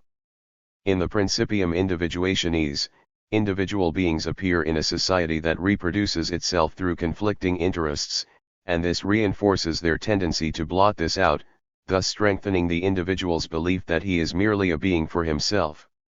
You can picture to yourselves this remarkable connection between the semblance of freedom and what might be called the monadological veil. You can gain a clear idea of what is meant, and I try to the best of my ability to make these speculative concepts a little more concrete, not by means of examples, but by focusing on critical points, on contentious issues. You can best concretize the matter for yourselves, if you dwell on a pathological phenomenon for a few moments, one in which the ego becomes aware of its own nature as something determined, in a perverse manner I should add. I am thinking here of obsessional neuroses. These are psychological illnesses, in earlier days we would have spoken of nervous disorders, rather than proper mental illnesses or psychoses. People afflicted by them find themselves compelled to perform certain ritual-like actions without knowing why. If they fail to perform these actions, they are overcome by the most terrible anxieties and even physical pain. I am thinking here of the sleep rituals practiced by many neurotic people, in which they feel compelled to arrange their pillows in all sorts of complicated ways in order to get to sleep, and there are all sorts of other comparable obsessions. Incidentally, everyone has obsessions of this kind. I believe that if you think about it, you will all become aware that every individual has some obsession or other. But they are not called obsessional neuroses unless they make it impossible for the individual to function properly in ordinary life or lead to really serious unhappiness, but that is a relatively arbitrary distinction. If you do suffer from such an obsessional neurosis, the way it works is that you give in to the obsession and then defend it with a huge expenditure of libidinal energy. You even look for reasons, often very absurd ones, to explain why you cannot manage without performing the obsessive actions concerned. But what these explanations have in common is that the obsessions are always seen as ego-alien. That is to say, you experience the obsession as caused by a dependence on something in oneself, but something that ought not to be there. The significance of these obsessional neuroses is that they have at least torn a rent in what I have called the monadological veil. In other words, they teach people that they are not simply what they are in their own intrinsic nature, that alien elements enter into them, that freedom is denied them in what Hegel calls their native land 11, namely the realm of consciousness of self. The feeling one has is that's not really me, and this feeling that is experienced when you are in the grip of an obsessional neurosis has both something illusory and something true about it. It is an illusion because the ego that we regard as something substantial and given turns out not to have an existence of its own but to be highly precarious, and its vulnerability is deeply exposed by these neurotic experiences. On the other hand, however, the feeling is true because the ego knows that the possibility of its own existence is its true being, and it is against this that the obsession offends. I could put it this way: the human subject knows that the inner causes underlying his impulses are not part of himself. And where the human subject comes across these inner causes underlying his impulses, this realization collides with his own consciousness of himself, and this too is the expression of the real contradictoriness of freedom of which we are speaking. I should like to bring together everything that I have been telling you today by saying that the contradictions and antinomies of freedom that in Kant's view could be explained as the product of a wrong-headed use of reason are in fact antinomies that are inherent in the question itself. By this I mean that, in a very real sense, we are simultaneously both free and unfree. Lecture 24. Rationality and the Additional Factor. February 11, 1965. The day before yesterday I discussed with you the aspect of the consciousness of freedom that has its roots in the fact that the human subject has no knowledge of the internal causes of its own impulses, of what we might call its inner causation. In the process I placed great emphasis on one element connected with the ego principle itself. This was the element of narcissism, since of course, and I might add, from a psychological point of view, the mechanisms of repression discovered by depth psychology play a vital role, and in a psychogenetic sense an even more essential one. This is because the conditioning factors, the blind conditions, at which the subject balks are in fact the powers of the ID, the repressed instinctual impulses. Repressed in this context means keeping something at a distance from the subject. This disguising of the unfree elements of subjectivity from subjectivity itself is caused, as you know from your reading in psychology, by the ego. A further factor is that the ego, which, as you know, has come into being as the authority of the personality as a whole, and which is responsible for overseeing reality, that is to say, it has the task of testing external reality to make sure that nothing bad happens to a person. A further factor, then, is that because of this task this ego authority assumes something of a propensity to externalize. This is so closely identified with its ego impulses, in other words the impulse to self-preservation, that it is only relatively late and only after a very high degree of differentiation has taken place that the ego arrives at a self-reflexivity that can be taken for granted every bit as much as the schoolmaster's statement in the Latin lesson that the general conquers the city. It is my belief that we ought not to take this primacy of the ego for granted, even though it has become something of an article of faith among philosophers. We might say that the fact that the ego operates coercively on the external world, that it operates in an extroverted fashion, prevents it from becoming aware of its own compulsive nature and the unfreedom of the principle governing its own freedom.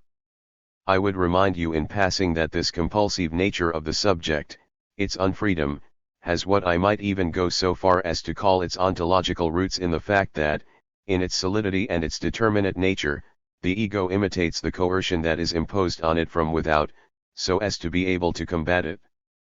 I believe that this is something I have already told you about in some detail. Point 1. In short, then, the subject's consciousness of freedom, his naive consciousness of freedom, is something like a web of delusion. The subject is trapped within itself. The name of the resulting delusion is that of its freedom as something that exists in the here and now, a quality that it ascribes to itself like other qualities. We could say that the human subject is bewitched by the idea of its own freedom as if by a magic spell. And this condition of being spellbound by one's own freedom, this inability on the part of the self-preserving subject to perceive the way it is conditioned as a consequence of this mechanism of self-preservation, this is something we might well describe as the metapsychological or, if you like, metaphysical truth of the Freudian doctrine of repression. I would remind you that the ideas of freedom and unfreedom within the subject, as subjective qualities, are both based on extramental models. Freedom arose or was crystallized not merely by naively postulating an authority that dominates nature, which is what the ego turned into. It was constructed also as the positive counterweight to the experience of social coercion. In the light of the social coercion to which the ego succumbs, the self forms the idea that it would be better to be different, that it would be better to be free. In this web of delusion it adopts a kind of compensatory role in the sense that, having once surrendered to external compulsion, it imagines that it can still define itself as a free being, inwardly at least. This is an ancient, even archaic tactic, and you can still find it in all the ideologies, particularly those of a petty bourgeois kind. These are still very widespread and can perhaps best be summed up in the idea of an inner kingdom of the kind cherished by the silent majority. This inner kingdom consists in the idea of an internal life that is supposed to be a haven of peace and quiet, largely independent of the factors that determine the external world. In reality, however, at the very point where such inner kingdoms are to be found, we also tend to discover that they are really a kind of rubbish bin full of all sorts of elements of external life that take flight into the imagination only because they are pipe dreams that have no prospect of being put into practice in the real world. But in the same way, unfreedom, too, that is to say, determination, has its extramental roots. They are situated in the dependent circumstances in which the subject finds himself, those of nature in archaic times that overwhelmed mankind, and then and above all the dependence upon social conditions, dominant groups, and cliques. These are hypostasized as internal determinants and thus become a matter of human inwardness. To give you an example, you will find this mechanism by means of which unfreedom, inner unfreedom, becomes a sort of reproduction of external unfreedom in Protestantism. For Protestantism uses the determinism of the will to justify the subordination of the human subject to alien authorities, in other words the ruler's will. You can see very clearly from this that the theory of the Servum Arbitrium II that Luther defended against Melanchthon is itself a reflex, an ideology or a vindication of external coercion, and that this kind of theology was indeed concerned to produce a vindication of that coercion.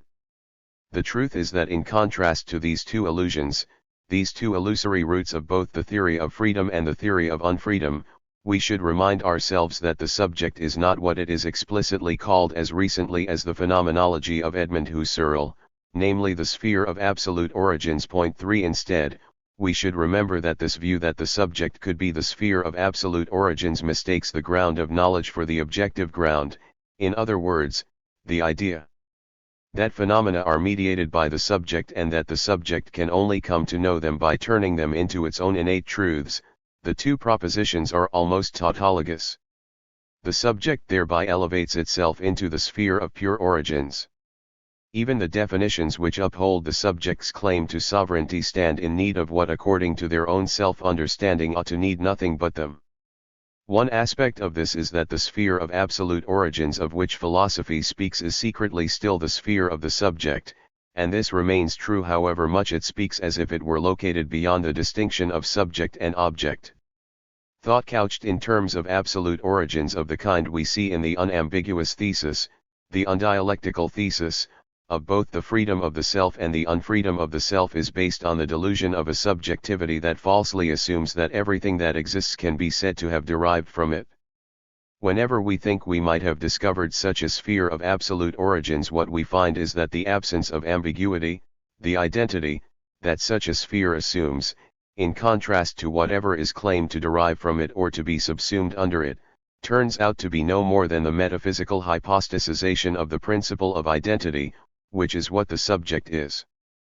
But whether the subject is autonomous in reality, whether it is able to decide one way or the other, as is imagined in the mechanism of the web of delusion, depends on the opposite of this subjectivity that has inflated itself into an absolute in this fashion. That is to say, it depends on objective reality. For it is this, the organization of the world, the nature of the world, that actually determines the extent to which the subject achieves autonomy, and the extent to which it is vouchsafed or denied. Detached from this, the subject is a fiction, or else such a thin and abstract principle that it can be of no assistance in telling us about the actual behavior of human beings.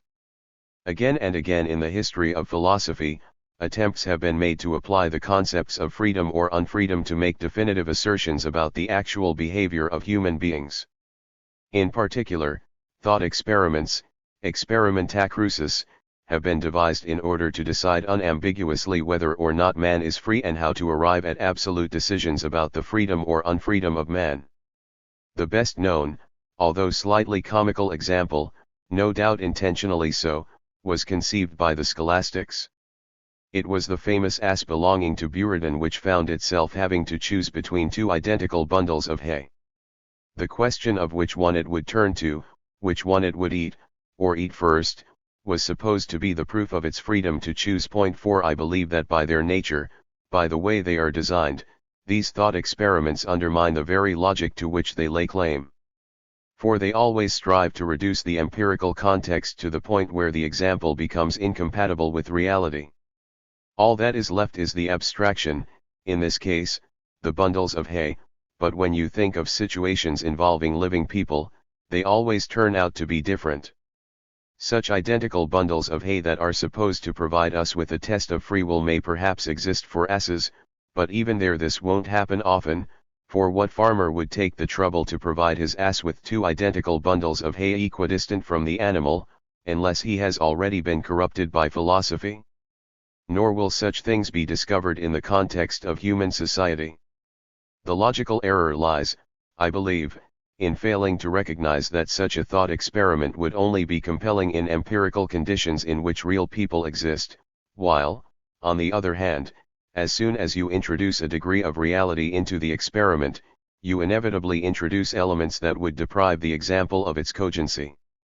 In other words, all the elements that come from empirical reality and that form the basis for rational decisions become arguments, motives, for the human subject that has to make these decisions.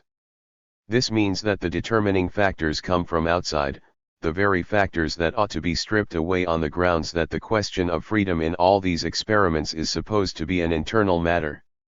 This condemns these experiments to absurdity, to a pointlessness that will not have escaped you but that we shall encounter again in Kant. I should also like to take the opportunity to point out that the epistemological problem I have sketched here recurs with experiments throughout the social sciences. The situation there is that you might create chemically pure conditions to enable you to explore some problem or other, let us say, the problem of human aggression. I have in mind here a particular experiment that our institute here in Frankfurt was involved in a few years ago. 5 By the time you have done that, You have made certain decisions and thus reduced the available facts to the variables that can be strictly controlled, with the result that the experiment will be so far removed from every possible empirical reality as to lose all validity. Now, it is truly remarkable that Kant, in his eagerness to justify freedom and the validity of the moral law together with everything that goes with it, simply rides roughshod over all these objections even though he must have been fully aware of them. Instead, he allows himself to undertake a whole series of such mental experiments. I shall read one of them out to you from the Critique of Practical Reason. It can be found in Chapter 1 of Part I, the chapter on the principles of pure practical reason, and shall then comment on it briefly. Before doing so, I can perhaps point out that the examples Kant uses, and I think that such matters are anything but trivial, are all characterized by a peculiar irritation, not to say fury. This fury is aimed as much at the presumed subjects of the experiment as at anyone who begs to differ or who declines to be impressed by such experiments. We are speaking here of a certain philosophical tone that is to be found first in Kant. It continues in Fichte, where it takes on what can only be called paranoid overtones. And, regrettably, it is even to be found far more frequently in Hegel than Hegel's admirers would like to believe. The first example is as follows. Suppose someone asserts of his lustful inclination that, when the desired object and the opportunity are present, it is quite irresistible to him. Ask him whether, if a gallows were erected in front of the house where he finds this opportunity and he would be hanged on it immediately after gratifying his lust, he would not then control his inclination. One need not conjecture very long what he would reply. But ask him whether, if his prince demanded, on pain of the same immediate execution, that he give false testimony against an honorable man whom the prince would like to destroy under a plausible pretext, he would consider it possible to overcome his love of life, however great it may be. He would perhaps not venture to assert whether he would do it or not, but he must admit without hesitation that it would be possible for him. He judges, therefore, that he can do something because he is aware that he ought to do it, and cognizes freedom within him, which, without the moral law, would have remained unknown to him. 6. If Kant can construct such a piece of casuistry, empirical casuistry, he must also put up with having it analyzed according to the rules he himself accepts. If we do that, we see that quite obviously his example won't stand up.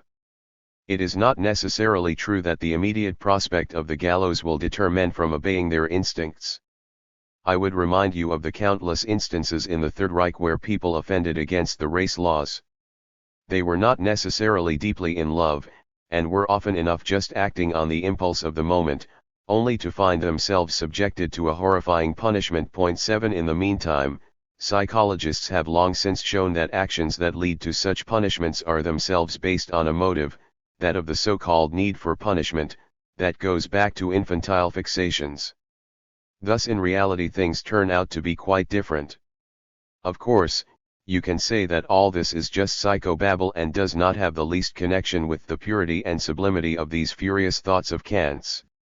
But having proffered the example, and having called upon us to accept it, as evidence for the existence of the moral law as an effective empirical reality, he has no right suddenly to appeal to pure a priori propositions.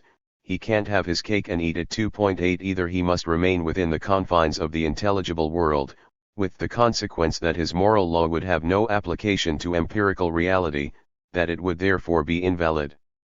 Or, if he wished to include the relation of the mundus intelligibilis to empirical reality in the scope of his argument, he would have to submit to the criteria that apply to that reality. In this instance, the supposed cogency of the decision is either no more than a function of the superego, in other words, something that is itself determined by other factors, or, more likely, something heteronymous in the Kantian sense, namely, something that simply follows its own self-interest and has little connection, therefore, with the moral law. A further example is to be found a few pages later. Here, too, we see the same bizarre aggression, a psychologist would probably say that the punitive urge in Kant is so powerful that it always leads him to make use of abominable deeds as examples, so that by comparison with such crimes his morality will show him in a better light and enable him to enjoy a clear-cut triumph. It was for reasons of this sort that Nietzsche criticized Kant. 9. It would have been good for us to have been able to go into this question in depth, particularly since what is at issue is the true content of the formal imperative, and it would be valuable if we could really get to grips with the true meaning of this idea of the absolute validity of the imperative. However that may be, here is the passage in question. He who has lost at play can indeed be chagrined with himself and his imprudence, but if he is conscious of having cheated at play, he must despise himself as soon as he compares himself with the moral law. This must, therefore, be something other than the principle of one's own happiness. For, to have to say to himself I am a worthless man although I have filled my purse, he must have a different criterion of judgment from that by which he commends himself and says I am a prudent man, for I have enriched my cash box. 10. I understand nothing of gambling as it was customarily practiced in the 18th century, when it had a very important social function. Just read Casanova and Manon Lescaut. You find people engaged in gambling the entire time. But I believe that we can say that it is highly unlikely that a genuine card sharp would bring himself to say I am a worthless man. On the contrary, he will generally be content to believe that he is a clever man, or else that at least he is living in accordance with his own professional code, in other words, in accordance with what swindlers generally agree is legitimate or illegitimate. In all probability he will think it wrong to cheat another swindler. All in all, he will manage things in such a way that he will never have to utter the words I am a worthless man, a statement to be expected only in plays by Sudermann, but unlikely to be found anywhere else. 11. The true attitude of such a swindler is probably better captured by the anecdote of the burglar sitting in a pub deeply immersed in a newspaper. When a colleague asks him what he is reading, he replies with a straight face, I am just reading the review of my latest break-in. Here, too, we see that, if you let your imagination roam a little and apply just a little psychological insight to these illustrations that Kant presents with such aplomb, everything turns out to be quite different. As a final point, by way of criticizing these experimenta crucis, I should like to say that it is always assumed that the moral law has psychological force. Its validity is always presupposed, even though this a priori, ineluctable validity is supposedly to be demonstrated by these examples. It is because of this circularity that these Kantian examples seem so curiously inconsistent and unconvincing. I have already remarked that Buridan-like situations are not often witnessed, just as card sharps are not in the habit of following up their actions with great moral reflections.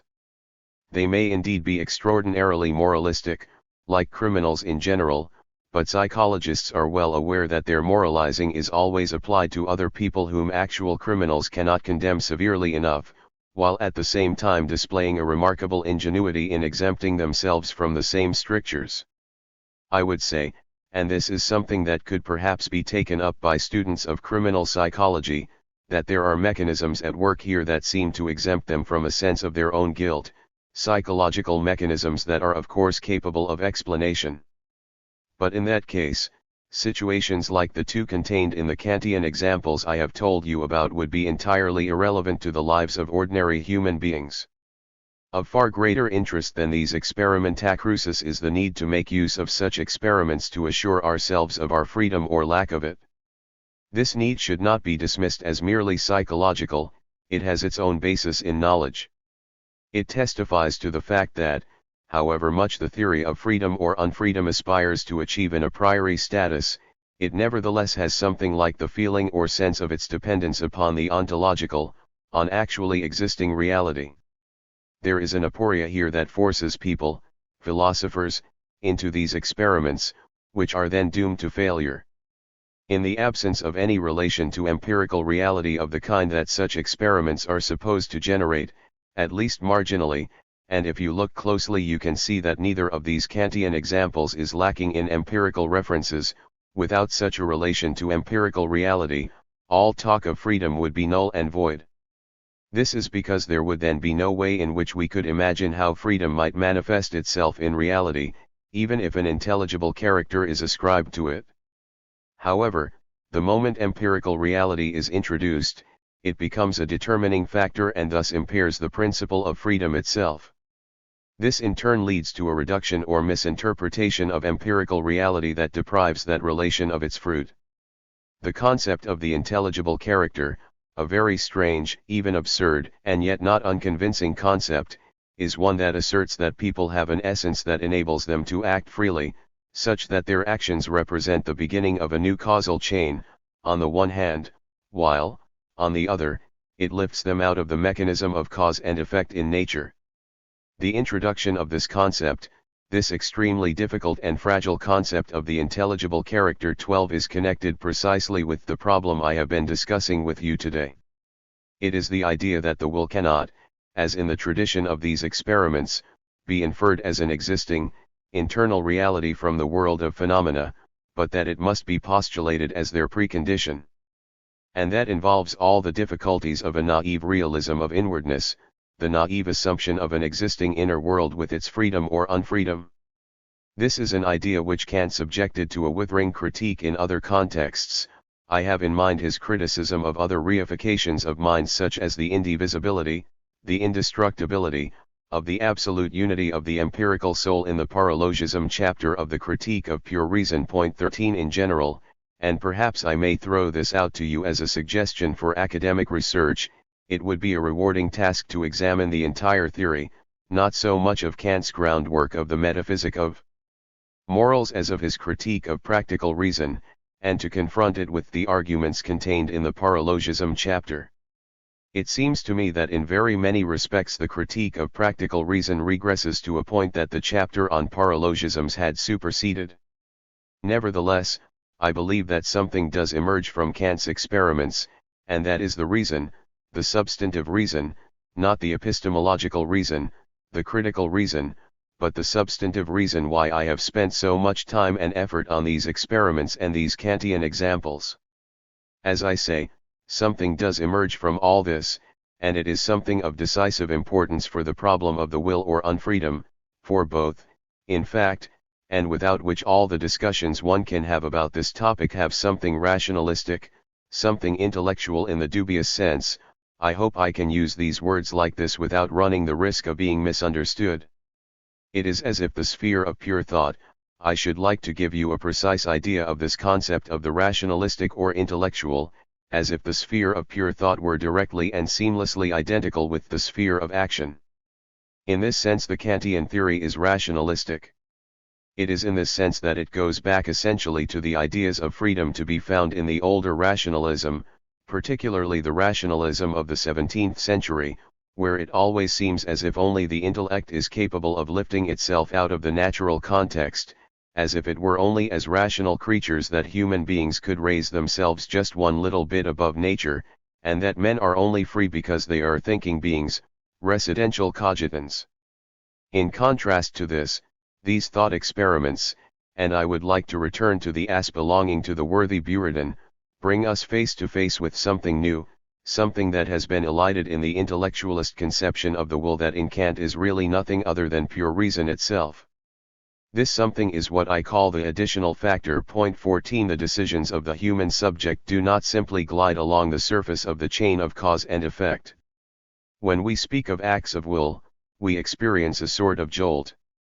The most basic example of this, the story of Buridan's ass, does in fact give us an inkling of this when we consider that even the ass, stupid though it may be, still has to exert itself, to make a gesture of some sort, to do something or other that goes beyond the thought processes or non-thought processes of its pathetic brain. That is to say, it experiences some kind of impulse, I would almost say a physical impulse, a somatic impulse that goes beyond the pure intellectualization of what is supposed, in the theories we have been discussing, alone to constitute the will. And the memory of this additional factor that we shall have to discuss in some detail is preserved in these Experimenta Crucis. Lecture 25. Consciousness and Impulse. February 16, 1965. Ladies and gentlemen, You will perhaps recollect that last time I spoke in some detail about the experimenta crucis, the thought experiments we encountered in connection with the question of freedom, and that this had led to two negative results. First, the inadequacy and lack of cogency in the conclusions reached by these experiments as such, particularly in the experiments conducted by Kant. And second, the problematic nature of this approach in general. Despite this, I believe that these experiments and, perhaps even more strongly, the need to conduct such experiments does lead somewhere, and, in particular, it has led to what I referred to last time or in the preceding lecture as the additional factor, a term somewhat arbitrarily chosen, but one I feel comfortable with for that very reason. Sterile though these experiments may be, they do reveal one insight. This is that the decisions of the human subject do not simply glide along the surface of the chain of causality, but are pulled up short with a sort of jolt. I had already said as much to you, and even Buridan's ass, assuming that he finds himself faced with that rather luxurious choice, needs a bit of a jolt if he is not to starve to death. In the classical theory of freedom of the will, that is to say, from Leibniz and Spinoza on, this additional factor is interpreted as the intervention of consciousness. Consciousness alone is supposed to make it possible to alter the direction of a causal sequence by adding extra motives. Kant's cart sharp, for example, is motivated by his natural greed. Let us assume that despite everything he happens to reflect on the moral law or, even more simply, that he happens to recollect what he has been taught, in other words, always be faithful and true until you are in your cold grave. One perhaps our mythical cart sharp will be swayed by this to resist the causality of greed and to restrain the hands stretching out to seize the money. This may be true, although there is always a not entirely unfounded fear that any such change of mind may have been the product of reason, but in a quite different manner. Our cart sharp may well have said to himself that the risk of being caught was too great in this particular situation. Even so, there may be a grain of truth in this equation of the will with consciousness, and it would be a mistake simply to deny it in the interests of a purely voluntaristic theory of spontaneity. The way in which these two aspects are linked is something I hope to be able to explain to you in this lecture. Without consciousness, there can be no will, that is evident. And no action that we could describe as an act of will could be an action without consciousness. In this connection I would draw your attention to the way in which, and this is an argument against the realm in which all these arguments take place, we are constantly forced to engage in the analysis of concepts, instead of being able to concentrate directly on matters of substance. Hence I had to tell you that when we speak of the will we necessarily speak of consciousness, and that in doing so we are concerned with phenomenology, with the analysis of meanings. Of course, these various meanings tell us nothing that is compelling about these complex matters of substance. At most they tell us that, if we wish to use the concept of the will, we cannot dispense with the concept of consciousness. I simply mention this in passing. The actual relationship between the analysis of meaning and the analysis of substance is not something we can pursue here, it belongs in a course of lectures on the theory of knowledge. Of course, such meanings always convey something of the underlying substance, so they are not to be despised, any more than they are to be made a fetish of. But I cannot go into this now. Unconscious action, an action in which consciousness does not intervene, of the sort we find on the part of the dying, or very sick people or the mentally disabled, is purely a matter of reflexes. It cannot be distinguished from other natural processes. Our entire experience of freedom is tied up with consciousness. Whenever we know ourselves to be free agents, however misguided or problematic our actions may be, we confront our actions with the consciousness with which we act, in contrast to the series of motives that I referred to a few lectures ago as ego-alien to a term taken from psychology, but which I would like to think of as metapsychological here. The human subject can know that he is free only when his actions seem to him to be identical with him as subject. That is the case only where his actions are mediated by his consciousness, are indeed essentially induced by his consciousness. This, then, is the legal justification of what might be called the rationalist theory of the will in the broadest sense, one that also includes Kant. But consciousness is not simply identical with free action. Consciousness is not simply to be equated with the will, as is the case in Kant, where ultimately the will is nothing but the capacity, or the quintessence of the capacity, to act as reason dictates. I believe that I can explain the distinction most easily, or, if you prefer, most vividly, with the aid of an illustration that is familiar to all of you and that was formulated at the birth of the modern age. What I have in mind is what literary scholars tend to call the problem of Hamlet. Point 3. You all know about how Hamlet, Prince Hamlet, is completely sane, but that he acts the madman in order to be able to avenge the murder of his father and to put the state of Denmark, in which something is rotten, again to rights. You all know too that this problem by no means exhausts the problem of Hamlet. The distinction between sanity and madness expresses itself in a further distinction that goes much deeper. The huge influence of this Shakespearean play and the fact that its relevance has endured over the centuries could not be adequately explained by the intrigue based on this act of dissembling. The real problem is that this man is incapable of performing an action that he believes to be right. This problem becomes entangled with the question of insanity because he finds himself cut off from reality in a way that really does possess structural similarities with madness. For it involves the same kind of withdrawal of libidinal energy from external reality that is one of the most typical symptoms of schizophrenia. You all remember this situation, this chasm that opens up between inner and outer. You all recall his words about the pale cast of thought, thanks to which enterprises of great pitch and moment are sicklied o'er. Point 4. That is the substance of Hamlet's famous monologue. Its content, however, is philosophical in nature. And its modernity is probably connected with the fact that Hamlet's inner conflict stands at the beginning of the age of the bourgeoisie and of rationalism, the age of reflection. Hamlet is an outstanding example of a reflective person, and, as has been shown, knew his Montaigne inside out. Thus the chasm that has opened up between consciousness and action has to do with the philosophy of history, and it is connected with the gulf between inner and outer that must have come as a great shock at around this period, a shock that we can scarcely imagine and that has been reflected in philosophy in the writings of Descartes, Shakespeare's near contemporary. Descartes drew a sharp distinction between the two substances, the inner, thinking substance and the outer reality to which action belongs, and only by means of an artificial and superstitious contrivance was he able to explain the way in which one of these might impinge upon the other. This was the so-called influxus physicus, as he terms it. Point 5. At the time when the medieval world refused fundamentally to recognize this gap between inner and outer, it was itself a self-contained totality. The individual did not see himself as an autonomous thinking being whose reason stood opposed to an external order. On the contrary, he regarded himself as an integral part of that order. It was in this sense that he felt at home in the world.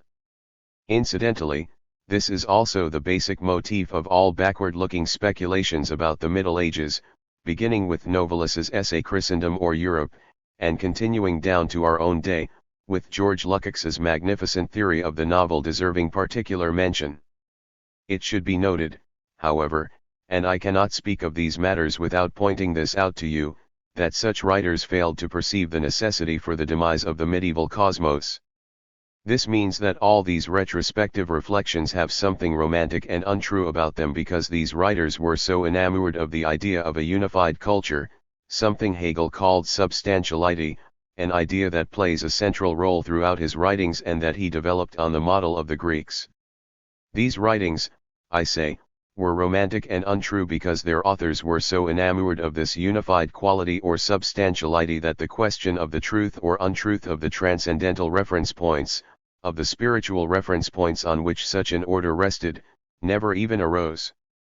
Such writers then go on to declare that what is genuinely or supposedly beneficial for mankind, namely what Mr. Bolnaugh would call the sheltered nature 6 of such a constitution, is to be made the index vary, regardless of whether the state of our knowledge has undermined the assumptions of such a medieval cosmos. We might almost go so far as to criticize Romanticism by pointing out that it is profoundly pragmaticist in its assumptions, in other words, the very opposite of what it believes itself to be. By this I mean that romantic thinkers infer the legitimacy of a spiritual order from the effect that it has, without paying attention to its truth or untruth. Incidentally, this development, which was magnificently codified for the first time in Hamlet and Descartes, has a long prehistory in medieval nominalism. The only difference is that, just as Hegel represents it as resembling the petals that still lie concealed beneath their protective sepals 7, so too do these rational reflections begin by remaining within this medieval ordo, only to burst forth suddenly, at the time of the Reformation, and transform reality at a stroke. This change brought about by processes within the philosophy of history meant that, as a knowing, rational being, the conscious human subject withdraws his actions from the realm of the irrational, corrupt, bad reality confronting him, but it also means that the entire relation of the individual to this reality becomes problematic.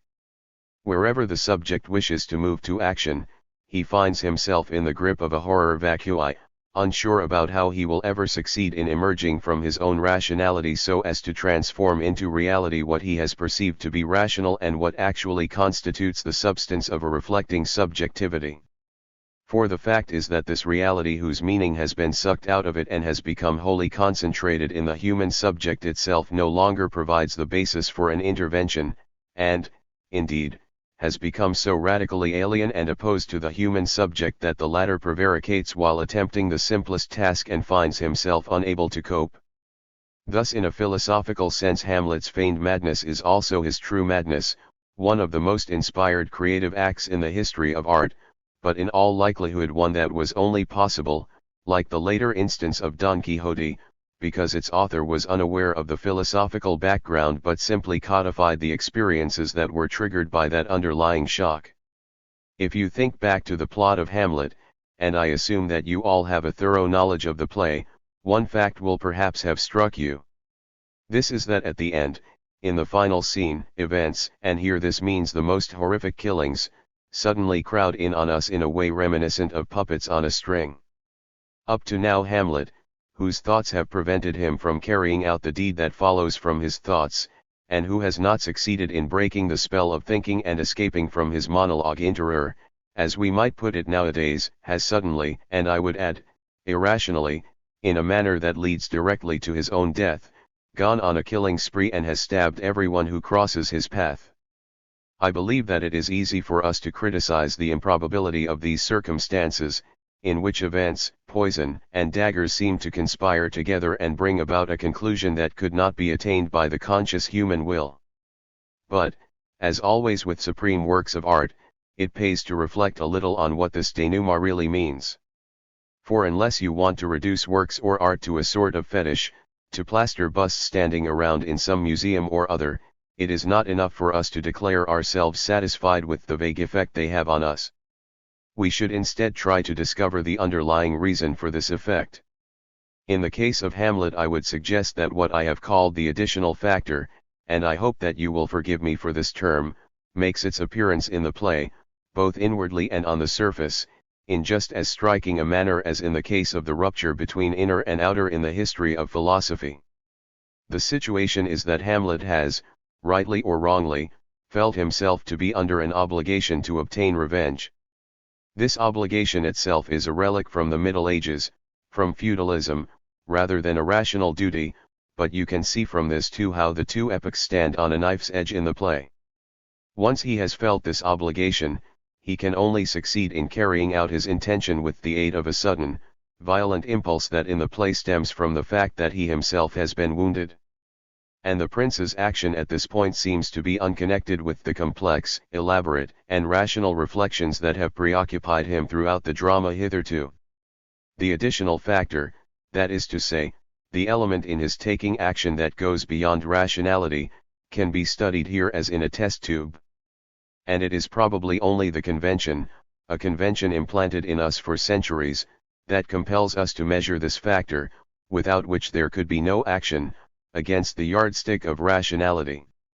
This explains why we tend to think that these final events are somehow puppet-like or ridiculous, since we fail to notice that what is happening is that this additional spontaneous factor, or what we might even call this irrational element, forces its way to the surface. I do not believe that I am likely to stand accused of lending support to any irrationalist theory of the will, in the spirit, say, of Carl Schmitt or even of Max Weber, but I do believe that, if you think seriously about these matters, you should not let yourselves be put off by the traces of such an idea, and that you should try to the best of your ability to see these things just as they are, in all their complexity.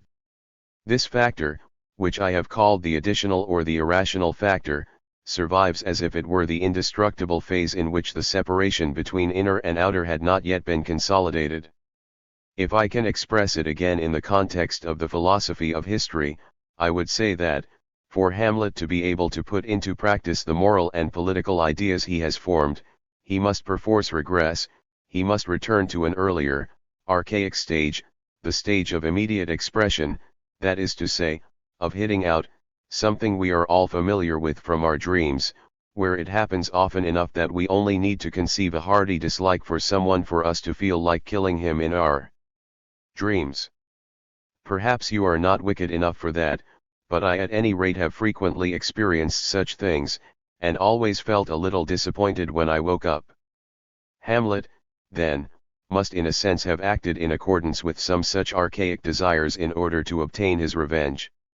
Revenge, for its part, is likewise an archaic phenomenon that is not really compatible with the rational, bourgeois order of things. What is happening here, the factor that I should like to show you as being integral to the constitution of what we call will and freedom, is the factor that we refer to in pre-scientific discourse as spontaneous action, or, psychologically perhaps, as impulse, even though psychologists use the phrase impulsive characters to describe people whose entire behavior is conditioned exclusively by this aspect of their psyche. This impulse is both somatic and mental at the same time, and in all probability these two aspects cannot be separated out entirely.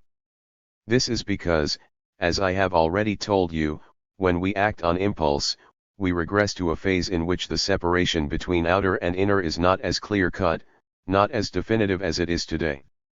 We might say that, setting aside its rational, modern, bourgeois, unified qualities, the will contains archaic features, to the point where we may legitimately ask whether something like the will is still possible today in a society that has become rationalized through and through. In the Dialectic of Enlightenment, Horkheimer and I wrote at one point, in connection with the problems of the culture industry, that, in the framework of total planning characteristic of the culture industry, human beings regress to the reactions of amphibians. 9 We might say that, once this archaic aspect of the will has been entirely ousted by planning and rationality, it paradoxically provokes a regressive reaction on the part of human beings. It means that they are no longer capable of will, impulse or spontaneity, but that they increasingly behave like guinea pigs about to be subjected to vivisection. It is my belief that in our society there are countless symptoms of the most terrible kind that amount to the sort of regression I have in mind, from the concentration camps that deprive people of their willpower down to certain methods of treating mental illnesses, so-called shock treatment. In a radically administered world, that is to say, in a world which, as I hope I have described it to you in the first part of these lectures, really had fallen under the thumb of the universal, undialectically and exclusively, the will would lose all its power. It would be supplanted by human reflex actions, in other words, by that dreadful realm that was first established by Pavlov's experiments. I have told you that the impulse of which I have been speaking is the same as the will and that its existence is the strongest and most immediate proof that there is such a thing as freedom. It is neither blind nature nor suppressed nature. It is quite possible that this impulse was originally a kind of reflex, too. In that case, it was only through the participation of consciousness in actions that were originally blind and reflexive in nature that this additional factor that I regard as a constitutive element of the will came into being. I can imagine that many of you who have not been trained or are disinclined to think dialectically will want to object at this point. You will want to tell me that I am appealing to an element that is supposed to be absolutely crucial for the constitution of freedom, and at the same time, if I trace the genesis, the origins, of this element back to its ultimate roots, I find myself back at something that has been determined by blind nature. It is my belief that this objection, which I have raised on your behalf, brings us to a point that is of crucial importance for philosophical thought as such. It seems to me that what one has to learn in order to gain access to dialectics, I am not speaking here of the educational background and the technical knowledge required, is this: you need to free yourselves completely and utterly from the idea that everything that has ever existed is able to preserve itself in a form identical with what it once was. It is possible, and may even be the decisive factor that enabled human beings to emerge, it is possible, I say, for something age-old to survive and nevertheless to become radically different from what it originally was. In order to illustrate this, I usually refer to an example from The World of Aesthetics. The same music that has achieved such heights in Viennese classicism arose from the society of the absolutist courts and their need for entertainment. If the members of the aristocracy had had no need to amuse themselves, to kill time, such music would not have come into being. The innermost essence of this music is to compress temporal extension to a single point so that a lengthy elaboration sounds as if it had lasted no more than a moment. What I say is that, but for society's heteronymous need, a need quite external to art, a need that took the form of asserting, just make sure that we don't get bored, we should probably never have progressed to the style of the quartets of Haydn and Mozart and, ultimately, Beethoven's last quartets. Incidentally, these quartets will be the subject of a lecture tomorrow in the music department given by my young friend Rudolf Stefan. 11 If you look at works of this kind, you will see that despite their origins, and despite the fact that something of the experience of time characteristic of the divertissement is preserved in them, they no longer have anything in common with the heteronymous phenomena that you will find in lesser products, such as the Gebrauchsmusik of Viennese classicism.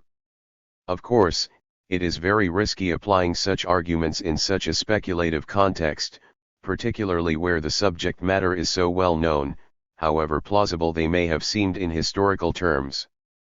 But I should like to say that something that begins as a reflex often tends to make itself autonomous, and this is probably connected with the withdrawal of the subject from the world and the corresponding strengthening of the ego.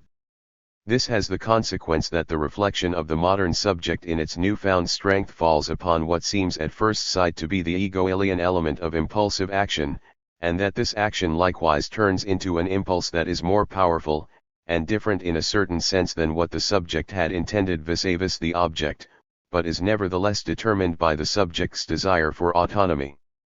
We might even say, to put it crudely, that the reflex reaction ends up in the service of the ego principle.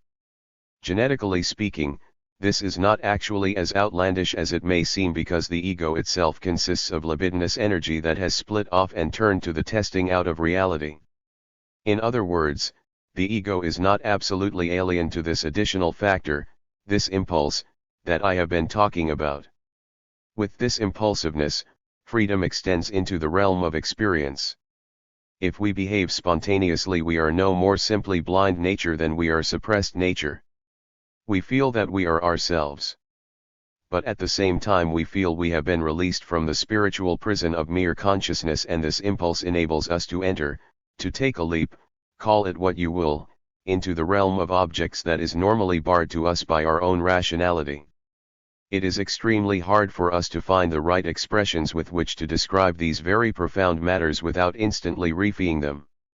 The irresistibility of impulses that we observe in ourselves, or at any rate that I observe in myself, and that I am sure you will perhaps also notice once you have trained yourselves to observe yourselves, is perhaps connected with the fact that in yielding to impulse we find that what I have called the Hamlet syndrome has for a moment been overcome.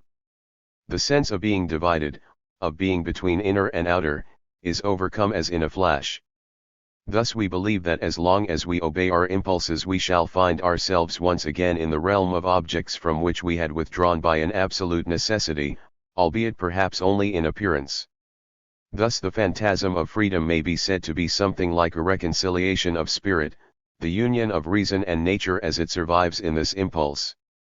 If I have represented the will or the acts of the will in a peculiarly dualistic way that will appear to many of you as over-mechanical and schematic, and I am well aware of the misunderstandings that can arise from an overly mechanical way of speaking, the fault lies with the way in which the utterances of freedom are tied to a reality full of contradictions.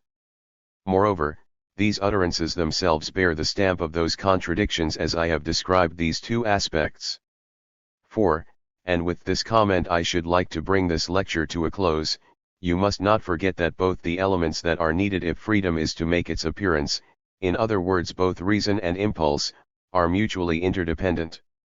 Thus practice, including political practice, calls for theoretical consciousness at its most advanced, and, on the other hand, it needs the corporeal element, the very thing that cannot be fully identified with reason. Lecture 26. Kant's Theory of Free Will. February 18, 1965.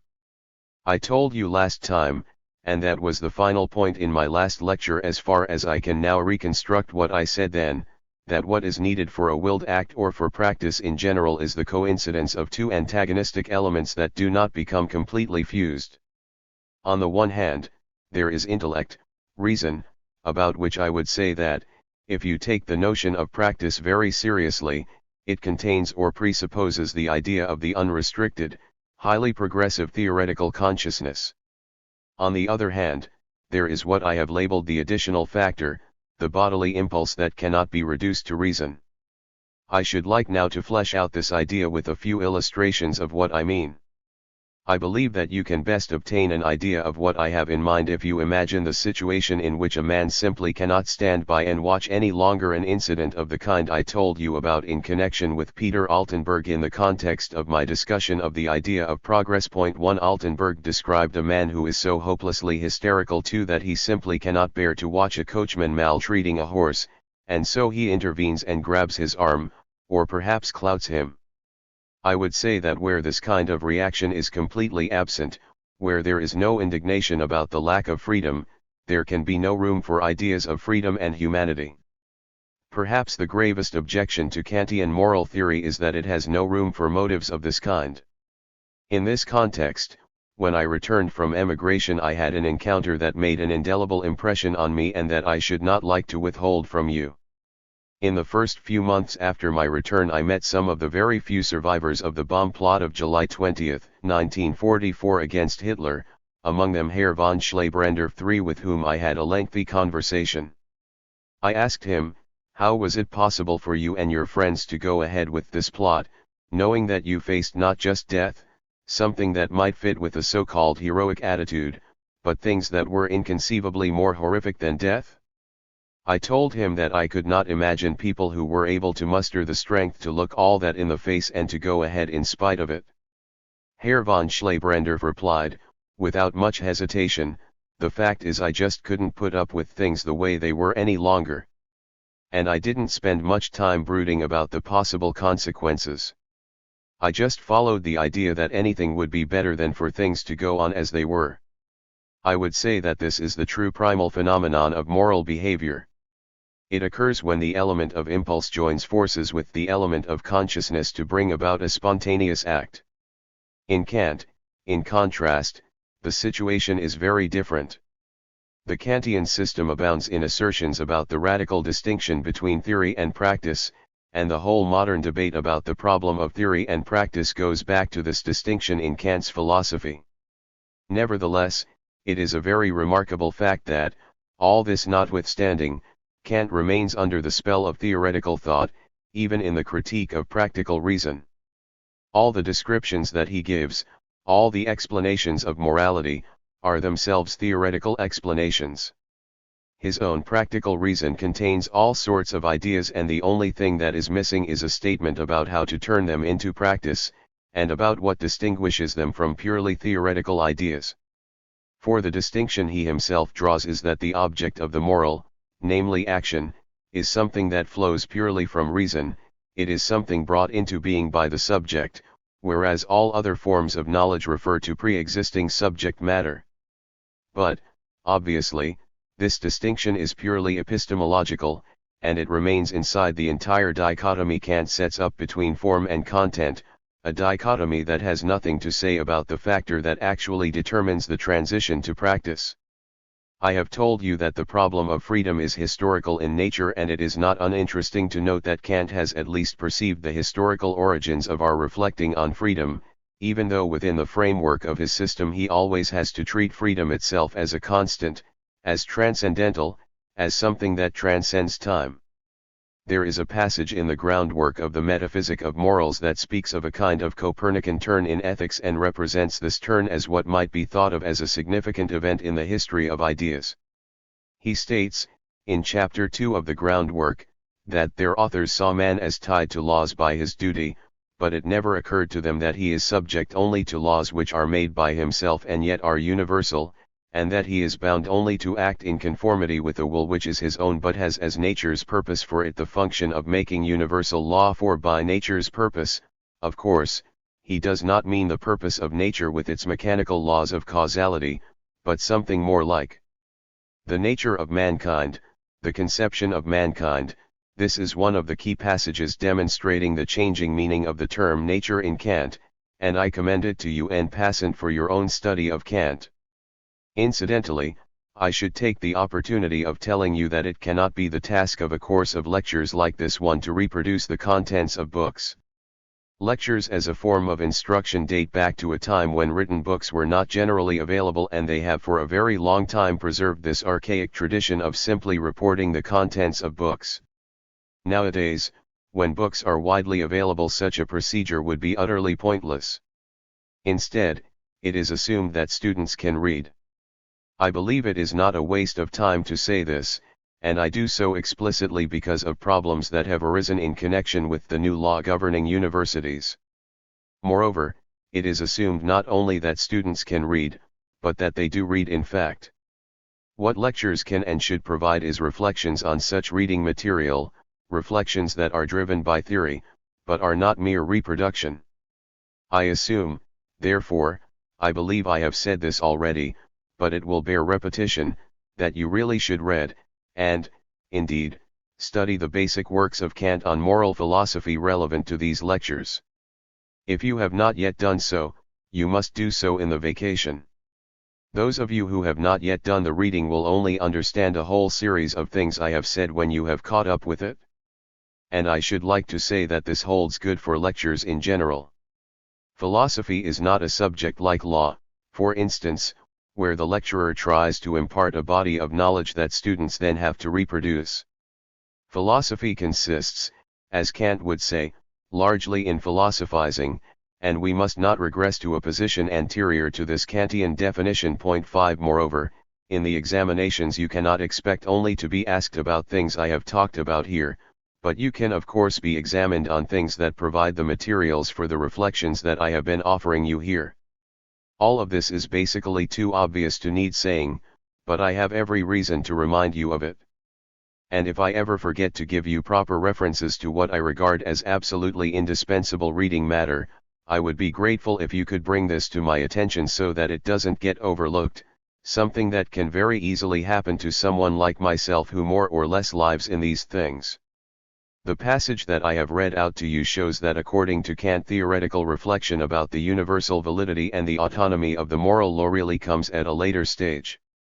However, and here is a very remarkable fact for you to ponder, the fact that theory emerges only at a late stage, and, as is well known, he equates it with his own discovery, does not lead him to conclude that if in all seriousness the categorical imperative is to be regarded as the yardstick of all right action, and that without it we cannot act morally, then it follows that all action that does not flow from this consciousness is in fact heteronymous, a form of action that is not moral at all, strictly speaking. Kant does indeed deny explicitly that this is the case, but only by appealing to natural law, to the more or less vague assurance that, even if people are not fully conscious of the moral law, it is somehow inherent in mankind as a kind of natural code and mankind needs only to discover it. Of course, this leads to a split in the concept of reason such that the objective reason of the moral law that is supposed to exist in every human being is said to be distinct from subjective thinking about the moral law. This split leads inevitably to a duplication of the concept of reason that is simply incompatible with the decisive theme of Kant's theory of reason, namely the unity of reason. Thus Kant's notion here is that it was not until quite a late stage that people became aware of morality as a purely autonomous state that was both universal and also specifically tied to the individual, and these are its two salient characteristics: it must be my own consciousness, but insofar as it is my consciousness it must necessarily be the universal consciousness. But if we agree with Kant on this point, it follows that if reflection about freedom is historical in nature, then freedom itself must be a historical category too. This truth is in fact implicit in the Kantian system, and it was by no means overlooked or neglected. Nevertheless, although Kant arrives at this conclusion with regard to the species, he entirely fails to mention it as far as it affects the individual. The fact is that there are whole epochs in which concepts such as freedom, and hence the will, are completely absent. Kant is forced into all sorts of contortions to demonstrate the presence of moral consciousness everywhere, even in radical evil, just as he had argued for its presence in the minds of evildoers and scoundrels in the passages I told you about earlier. Point 6. Had he not done so, he would have been compelled to admit that these periods and stages of human development that lacked a so-called sense of morality did not deserve to be called human. For an adherent of Rousseau, which, as you know, is what Kant was, this would have been intolerable. Nevertheless, at this point where he needs to demonstrate that the consciousness of freedom and autonomy actually exist, he comes into an insoluble conflict with the facts, because this claim cannot be made good in this way. I need only to remind you of the prevalence of blood vengeance in primitive societies for you to see the folly of believing in the empirical reality of the moral law as the expression of a universal law. For us to maintain that even headhunters have acted in accordance with the moral law, because that law is purely formal and without content, would surely be self-contradictory, since a universal principle according to which one man should cut off another's head to the best of his ability can hardly be deemed rational. It is an anachronism to talk of freedom before the individual has come into existence through a process of self-reflection, and when we speak of individuals here, we do not mean individual beings in a purely biological sense. What we mean are individual human beings who are capable of reflection and are constituted as individuals in a spiritual sense. The inference to be drawn from this relates paradoxically to the inner composition of the concept of freedom. For if in fact freedom and the concept of freedom fall within the scope of historical consciousness, and if they are constituted by history and are, as I have suggested, historically ephemeral, then both the idea of freedom and freedom itself must be dependent upon the world, on the state of affairs in the world, even though by definition they are supposed to be independent of them and to have separated themselves off. It might be said that in a very real sense freedom now slips into the realm of determination, in other words, that the idea of freedom and the realization of freedom really are connected with the basic categories of bourgeois society, in which so-called natural forms of dependence have disappeared in favor of the rational principle of equality and the equivalence of units of work in the course of exchange. Freedom can only be understood through the further development of this contradiction, namely, as the determinate negation of any given concrete expression of unfreedom, not, however, as a constant of the sort envisaged by Kant in his definition of freedom. We encounter the covert interlocking of freedom and unfreedom in Kant in a passage in the groundwork of the Metaphysic of Morals that I would like to read to you in this connection. Now I assert, he says, and he says it with great emphasis, almost as if he were banging the table with his fist, now I assert that every being who cannot act except under the idea of freedom is by this alone, from a practical point of view, really free, that is to say, for him, for every being like him, all. The laws inseparably bound up with freedom are valid just as much as if his will could be pronounced free in itself on grounds valid for theoretical philosophy. 7. You can see, then, from this quotation that this element of the dependent nature of freedom, this element of unfreedom, casts the shadow of relativity over the concept of freedom and by the same token over Kant's absolutist ethic. This is one of the few passages where I would say that Kant in fact behaves in tune with what his later psychologizing interpreters such as Hans Weyinger 8 say about him. The idea of freedom and freedom itself are transformed into a fiction, and as such, as if, they necessarily lose the absolute validity they ought to have. It then becomes something of a necessity that, because I cannot escape from the notion of freedom, I cannot act otherwise than under the idea of freedom, regardless of whether or not freedom is a reality.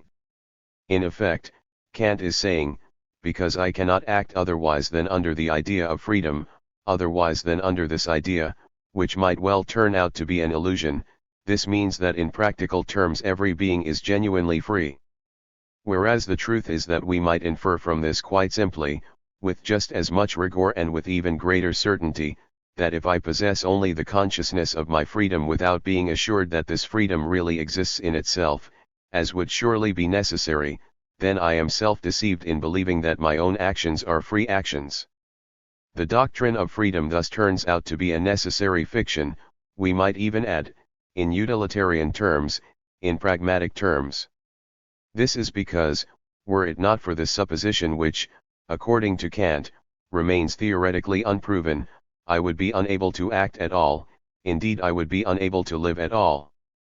At the very point where it would have been essential to demonstrate the objective nature of the concept of freedom, and to make good its largest possible claims, to salvage them, as Kant puts it, at the point where an extreme objectivism would have been called for, we find him relapsing into a primitive subjectivism. Elsewhere Kant's philosophy set its face against such subjectivism by maintaining that objectivity was itself constituted by the subject. You can see how deeply the antinomies that we are struggling with reach down into the Kantian theory, and how they are recorded there.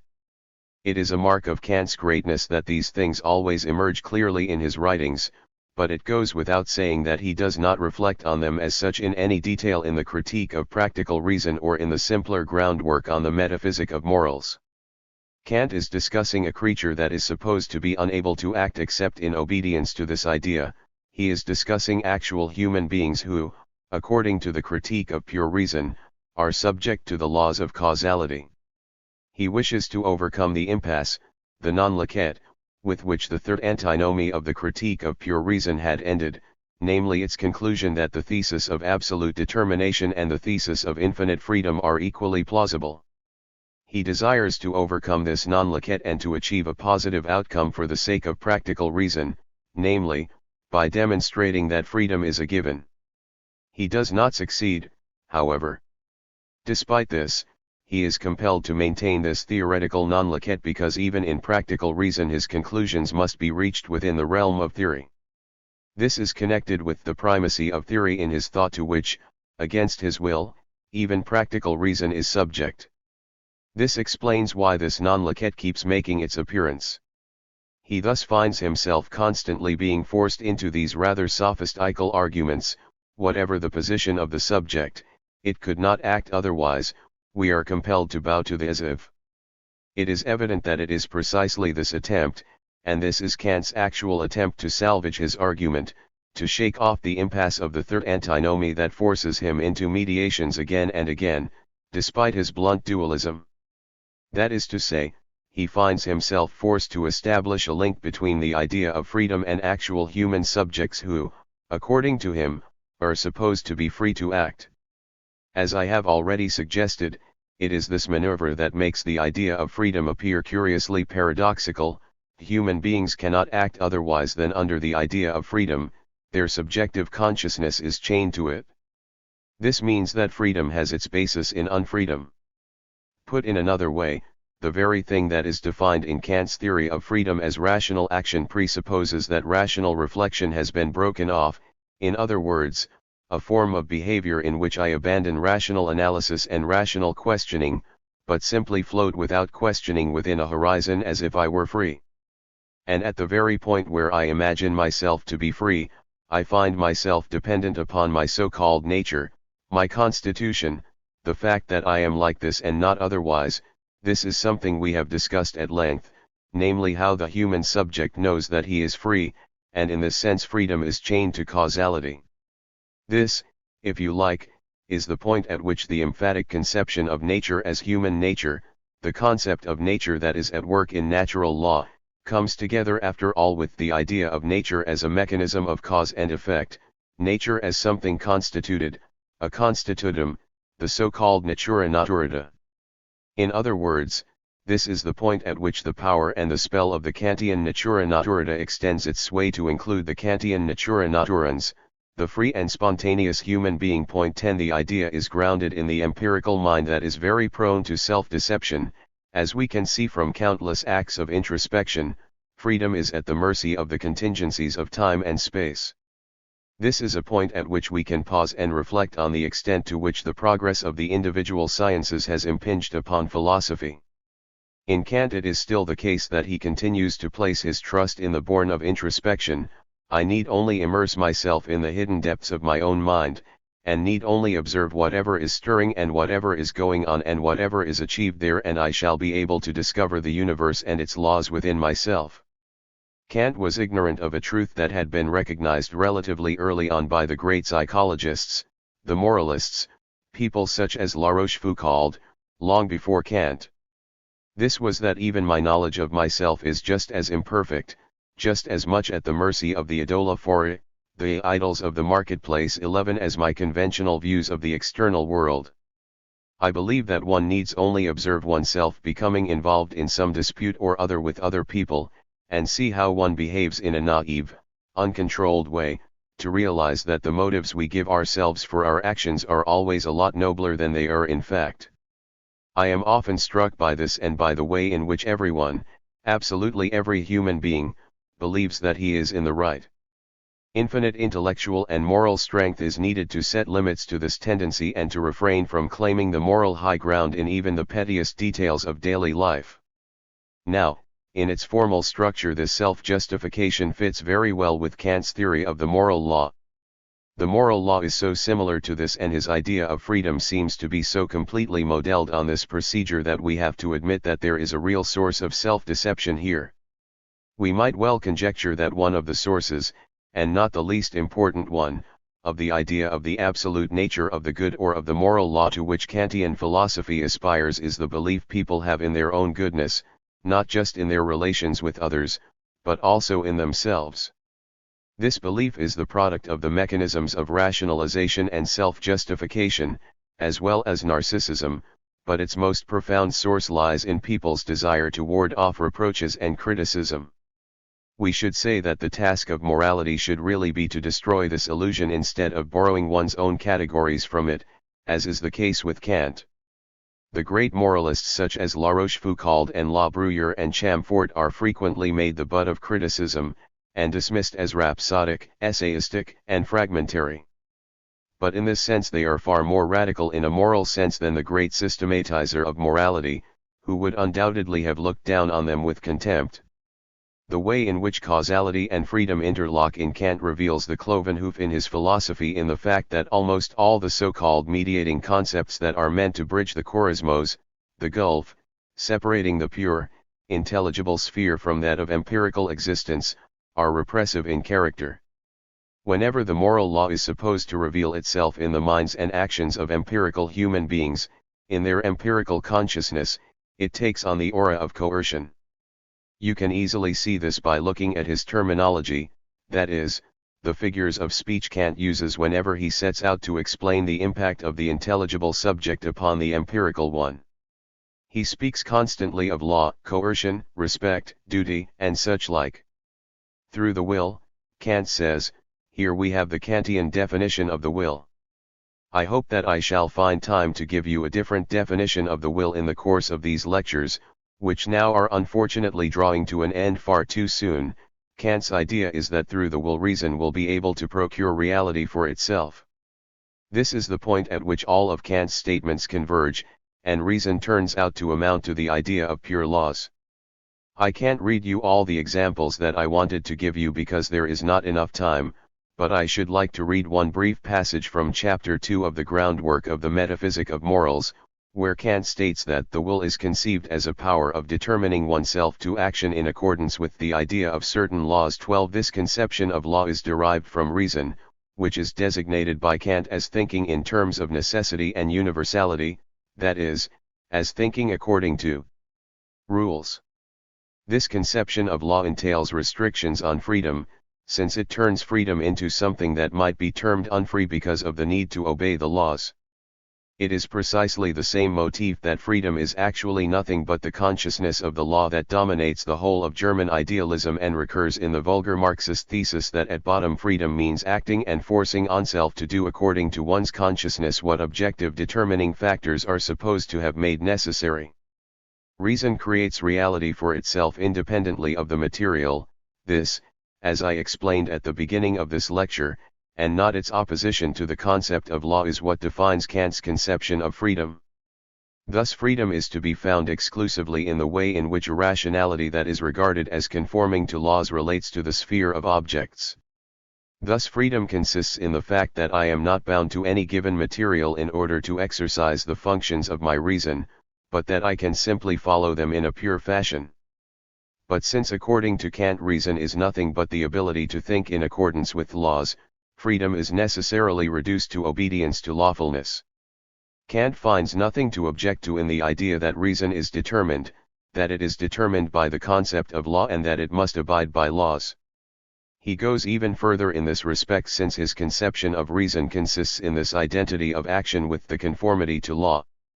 The paradox that freedom is nothing but a conscious lawfulness lies at the heart of Kant's grounding of his ethics. It follows that, if abstract subjectivity falls away, that is, if this purely legislative rationality ceases to be imagined as the absolute constituents or regulative, both are essential for Kant, this can only detract from the theory of freedom. And given what I have told you about the relation of Kant's theory of freedom to his conception of law, it is no accident that at one point in the groundwork he opts for the paradoxical statement that freedom is a kind of causality.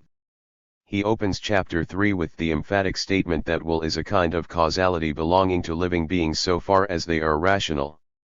Freedom would then be the property this causality has of being able to work independently of determination by alien causes. 13 Thus freedom does not mean that I do not act in accordance with laws, that I am not subject to laws, it means that these laws are to be identical with the laws governing my own rationality. However, since in Kant all the laws that actually exist are the laws of my own reason, it follows that, in the light of the definition of freedom I have just read out to you, the theory of freedom is profoundly restricted and even revoked by Kant himself. This is because, astonishingly, the laws of consciousness in Kant are thought not to impair freedom, but actually to create the conditions for its emergence. The oxymoron of causality born of freedom is based on the equation of will and reason regarded as conformity with law. It is the supreme expression of rationalism, of what might be called the rationalist wing in the army of Frederick the Great, which Kantian philosophy draws up on parade. Lecture 27. Will and Reason. February 23, 1965. Ladies and gentlemen, since I face a hopeless task in dealing with all the material I had intended to present to you, I believe that my best course will be simply to proceed as if nothing were amiss and to break off next Thursday at the point I happen to have reached. Any other solution, any attempt to round off these lectures, would be artificial and of no benefit to you. I hope, therefore, that their fragmentary nature, something that seems almost inherent in their form, will not come as too much of a disappointment to you. I shall perhaps repeat what I brought to your attention last time. This was that, despite the opposition between theoretical and practical reason of which Kant makes so much, reason qua reason remains the same, separate from objectivity of every kind. That is to say, this Kantian concept of reason remains purely instrumental, and even the concept of practical reason lacks all trace of what I have called the additional factor. If we think of the will as a unity in tension between reason and this other factor, then we might speak of it as the voluntaristic element in a narrower sense. Now in Kant, and I believe this will give you an idea why reason has the same meaning in both theory and practice in Kant, and why the concept of reason should play this peculiar, even ambivalent, role in his thought. In Kant reason is the refuge of ontology. By this I mean the following. Formerly an order was supposed to exist in being itself, and was looked for there. This was an objective order, however you might wish to interpret the word objective. This objective order was then dissolved by nominalism, but elements of it were transposed into the very organ which nominalism has used to effect that dissolution, namely, reason itself, which nominalism came to regard as being in itself. On the other hand, however, in its Kantian formulation, reason is nothing but the quintessence of the subjective capacity for thought or subjective thought as such. This is the source of the curious ambivalence in the concept of reason as it is employed by Kant. On the one hand, reason is pure subjectivity. That is to say, it is purified of everything non-mental, everything that is not itself subjective. On the other hand, it is the prototype of every conceivable objectivity, that is, it is being in itself, the thing in which the possibility of an order of contingent being is concentrated. This is summed up in Kant's famous definition: one objectivity is simply what can be known according to the rules of reason. Thus the entire Kantian project of salvaging the idea of objective truth that had been undermined by nominalism too was founded on this ambiguity. Note that this project was based not on a leap outside subjectivity, but was enacted in subjectivity, or at least passed through it. The ambiguity in Kant's concept of reason, which I have touched on without being able to explain its implications fully, is extended to his concept of the will. This will come as no surprise to you now that I have made it clear that his notion of will is basically nothing but reason, in the sense that reason is supposed to be capable of creating its own objects, namely, actions. As spontaneity, the will is supposed to be the innermost principle of subjectivity, the thing that cannot be objectified, as we see in his conception of theoretical reason, whose central idea is the idea of spontaneity, or, as he calls it, the original apperception. However, since it is both stable and identical with itself, it becomes objectified and is converted into what goes by the name of character in the developed form of Kant's moral philosophy, where it plays a crucial role. In other words, it becomes a hypothetical being within the empirical world, or, at any rate, a being that is credited with the possibility of impinging on the empirical, something that would be inconceivable in the absence of an affinity to that world. And this makes it commensurable with the empirical world. Because the will gives itself a shape in existence, this ontological objectivity we find in Kant, an objectivity of pure efficacy, itself achieves a sort of existence, if you like a second-degree existence, a derivative existence. This purely ontological aspect of the will as something that exists in itself, independently of all conditions, then reverts in Kant, without his drawing attention to it explicitly, into something ontic, a piece of existence in itself, something that is expressed in his use of the term character. It is only because of this ontic dimension that we can say that the will creates its own objects in the object world, namely, actions. Were this not the case, were the will really nothing more than pure possibility and not also something existing in the world, this would imply the existence of such a Platonic abyss between the will as an idea and the world to which it stands opposed that we would be unable to conceive of real actions proceeding from the will into the world. Such an idea would be exposed to the same criticism as Aristotle's criticism of Plato's doctrine of ideas 3, and it is worth noting that this aspect of Kant's philosophy is in fact very close to Plato.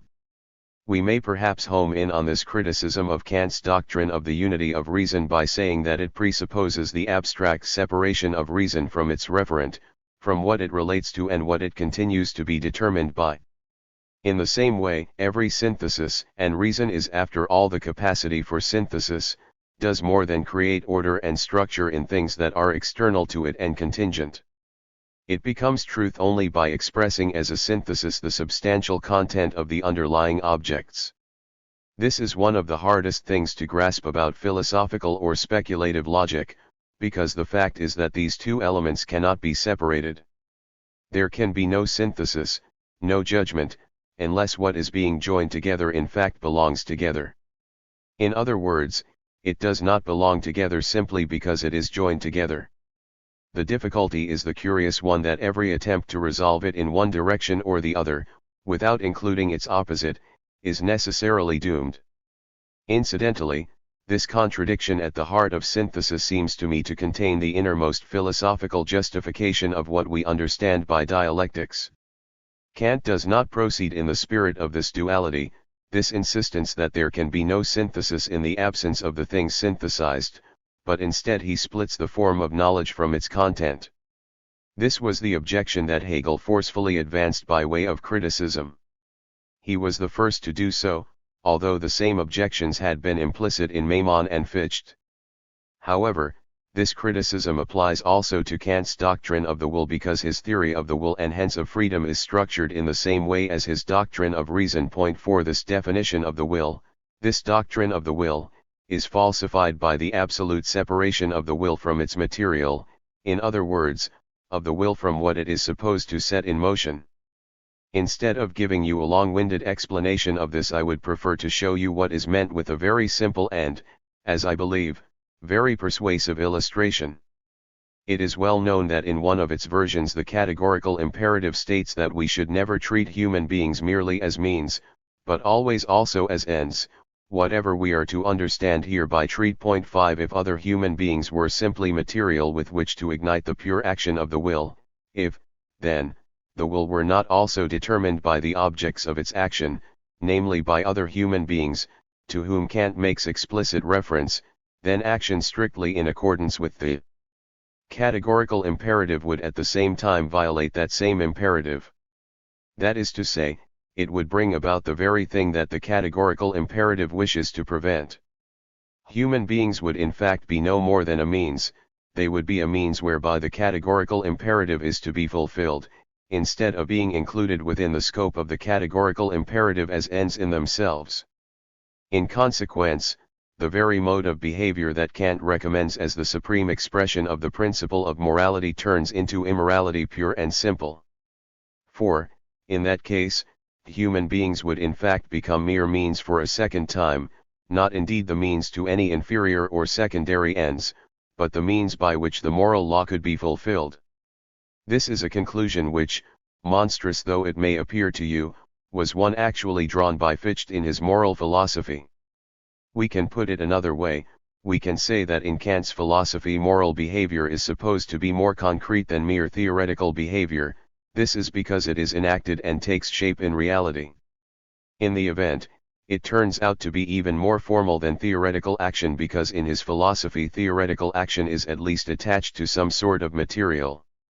This material may be thought of as free of all qualities, as chaotic or amorphous, but it still makes its presence felt in every possible way in the formulations of theoretical reason, even if only as a marginal concept.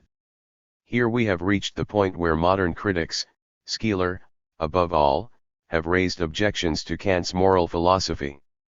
What they disliked was its formalism.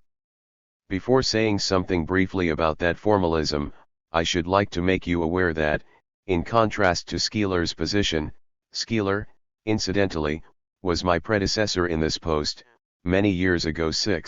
Things have changed in important and even crucial respects. Kant is always castigated for his formalism, by which is meant that substantive and concrete elements of the good or of good actions are not only absent but are in fact taboo. However, the point is that this fact in itself contains an element of content or substance.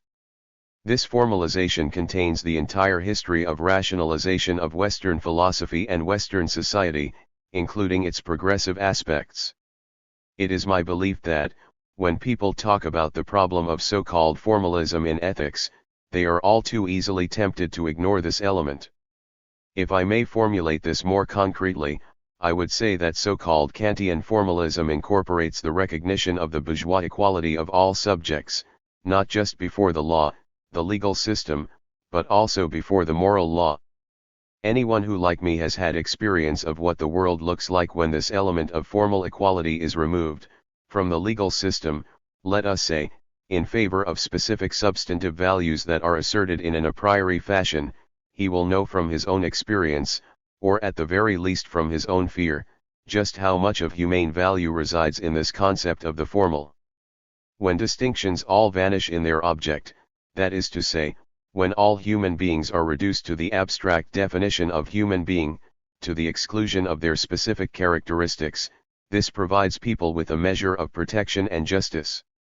If I call this principle the bourgeois principle or a progressive bourgeois principle, what I mean to say is simply that it spells the abolition of feudal privileges at the hands of bourgeois society, privileges that extended even into logic, or at least into the logical foundations of moral philosophy. Thus the idea of equality before the law, on the one side, and, on the other, the fascist distinction according to specific, allegedly a priori differences that are supposed to exist between people once and for all, this distinction is truly crucial.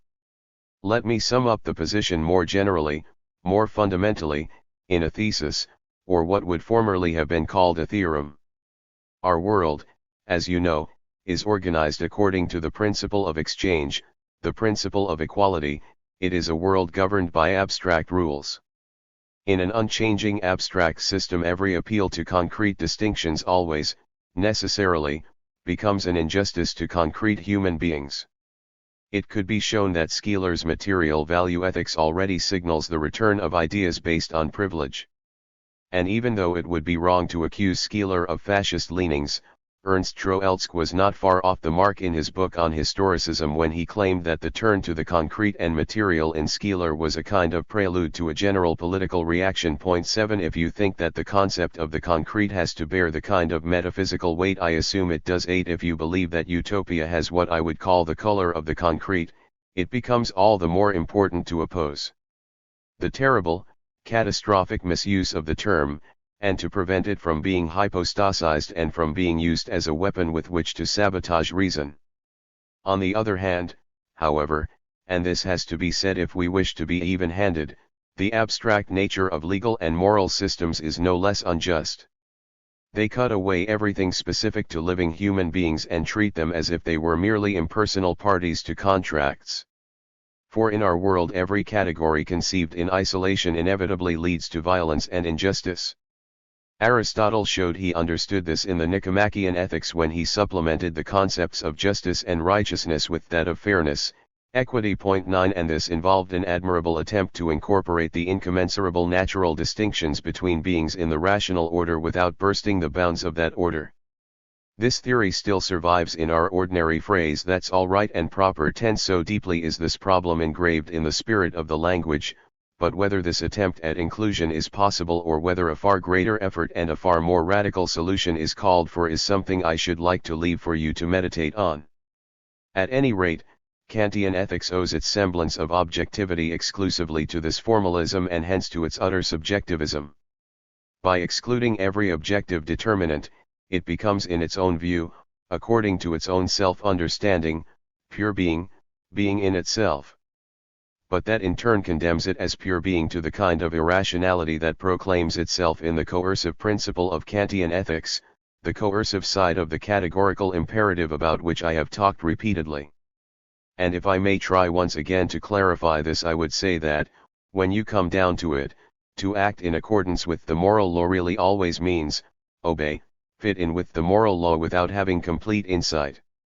The attempt to obtain complete insight is associated by Kant himself with doubting its absolute validity and is accordingly defamed by his use of the term pseudo-rationality 11 or sophistry or sophistical scepticism.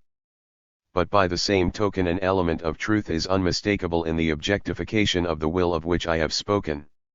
This consists in the way in which the self achieves autonomy, in which the various stirrings, the divergent and frequently diffuse stirrings of the self, nevertheless retain a certain identity, and come to form what the language of our experience is accustomed to call our character. Character is an intermediate term between nature and the mundus intelligibilis.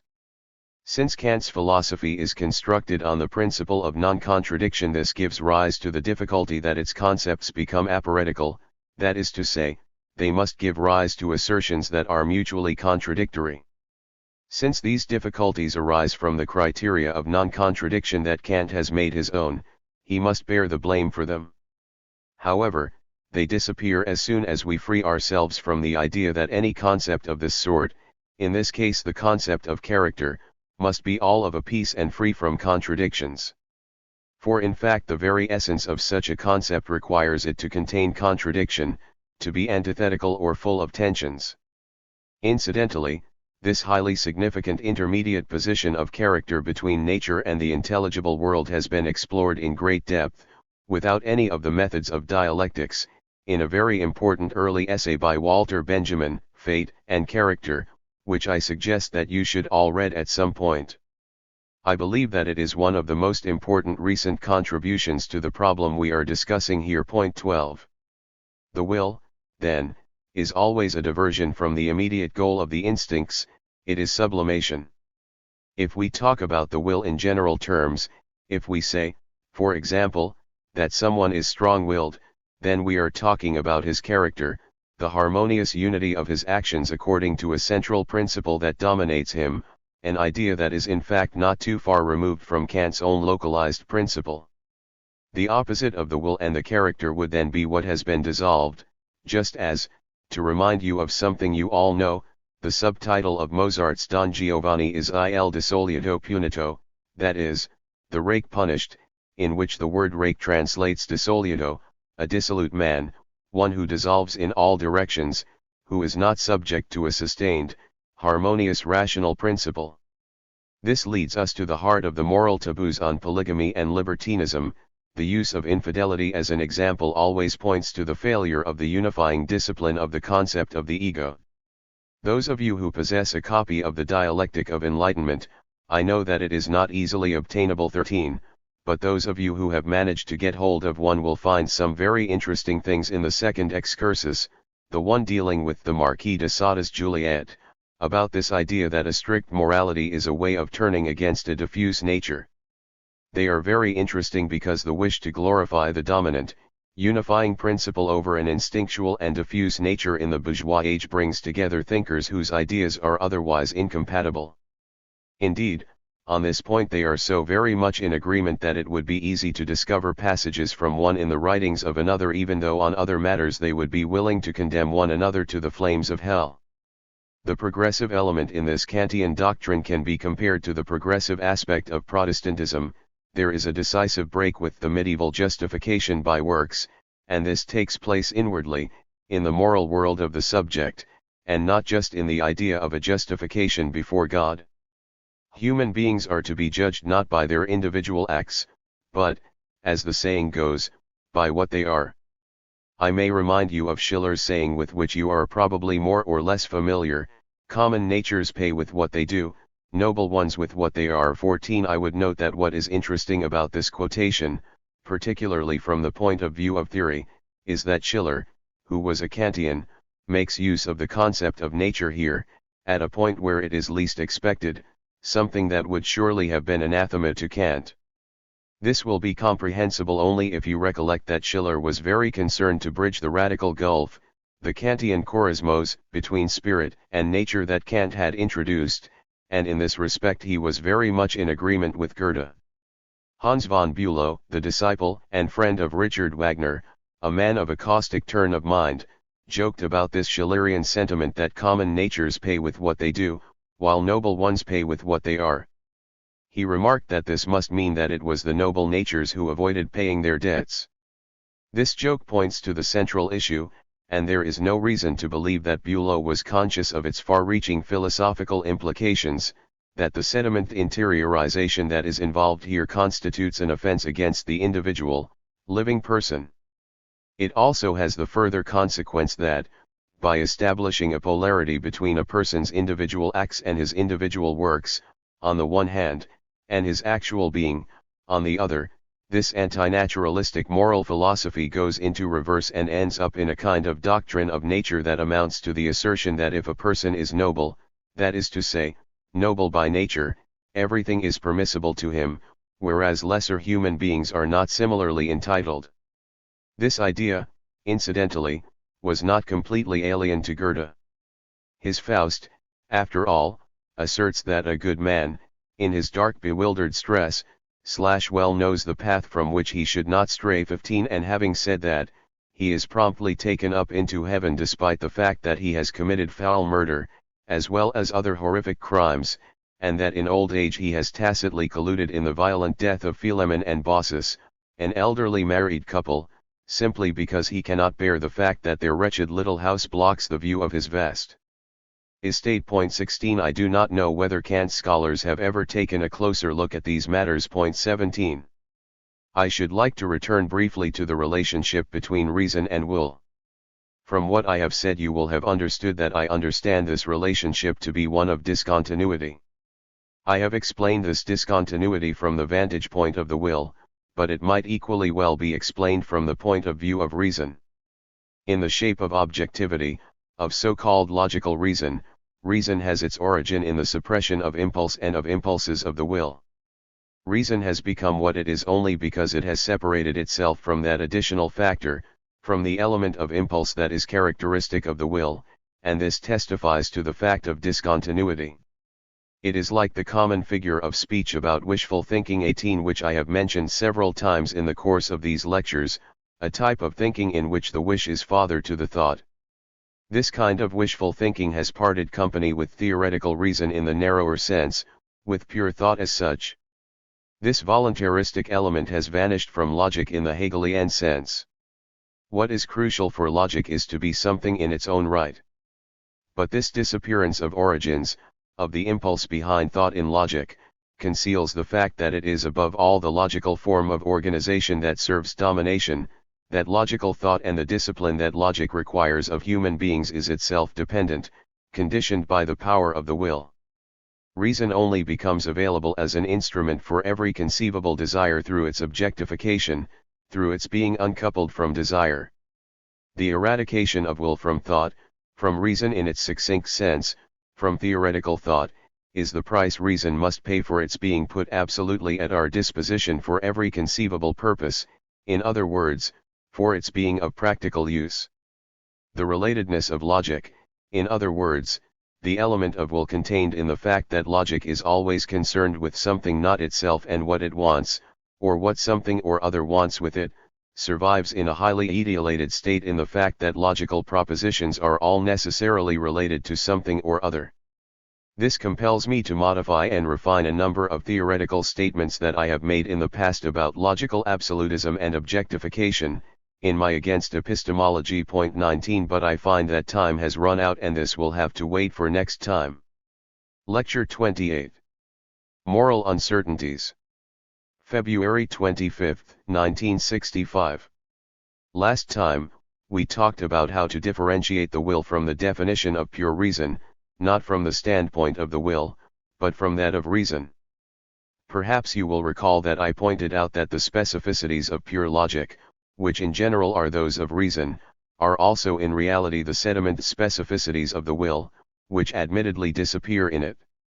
I mentioned then, and I would like to remind those of you who wish to go more deeply into this question, that I have found it necessary to make a major correction to what I wrote in the chapter on the critique of logical absolutism in Against Epistemology, since what I wrote there was too one-sided and could even be misunderstood as a relapse into a psychologistic approach to logic. Those of you who are familiar with the tenor of the book will know that this was not my intention, nor could it ever be. Nevertheless, I think it worth mentioning at this point. In Against Epistemology, I had placed great emphasis upon the genetic aspect in so-called formal logic, and hence ultimately upon its relation to existing reality, and brought out this aspect very strongly through what I hope were convincing analyses. But in the course of my argument I neglected the Hegelian element that constantly recurs in Hegel under the heading of disappearance. In this instance, this refers to the idea that, despite its dependence on the genetic elements I have referred to, logic possesses an objective validity, and this is something Hegel really did understand very clearly. What this means is that these genetic elements, in other words, the elements related to particular aspects of being, disappear in the context of the validity of logic. Thus logic is both absolute and something that has developed, that has arisen, precisely by virtue of that objective process of reification that I had described in my book, a process that was not merely something negative, a forgetting, but one that also formed the constitution of an objective region. We might go so far here as to speculate whether the absolute separation of genesis and validity that I retained even while criticizing it is not itself a false distinction, a pseudos. 1. Perhaps we have accustomed ourselves under the influence above all of Husserl and Skeeler to thinking of validity and genesis as absolutely distinct, as a chorus, and in the process have fallen victim to a false consciousness, and perhaps, once we admit that these two elements are not mutually exclusive and irreconcilable, we shall be able to see how a mediation may be brought about between objective validity, objective ontological validity and an ontic state of having developed, a genesis. You may say, if I may continue for a moment with this speculative line of thought, that even though the system of logic is a realm free of contradiction, it nevertheless contains a profound contradiction by which it is in a sense enchanted and which cannot be resolved by recourse to logic itself.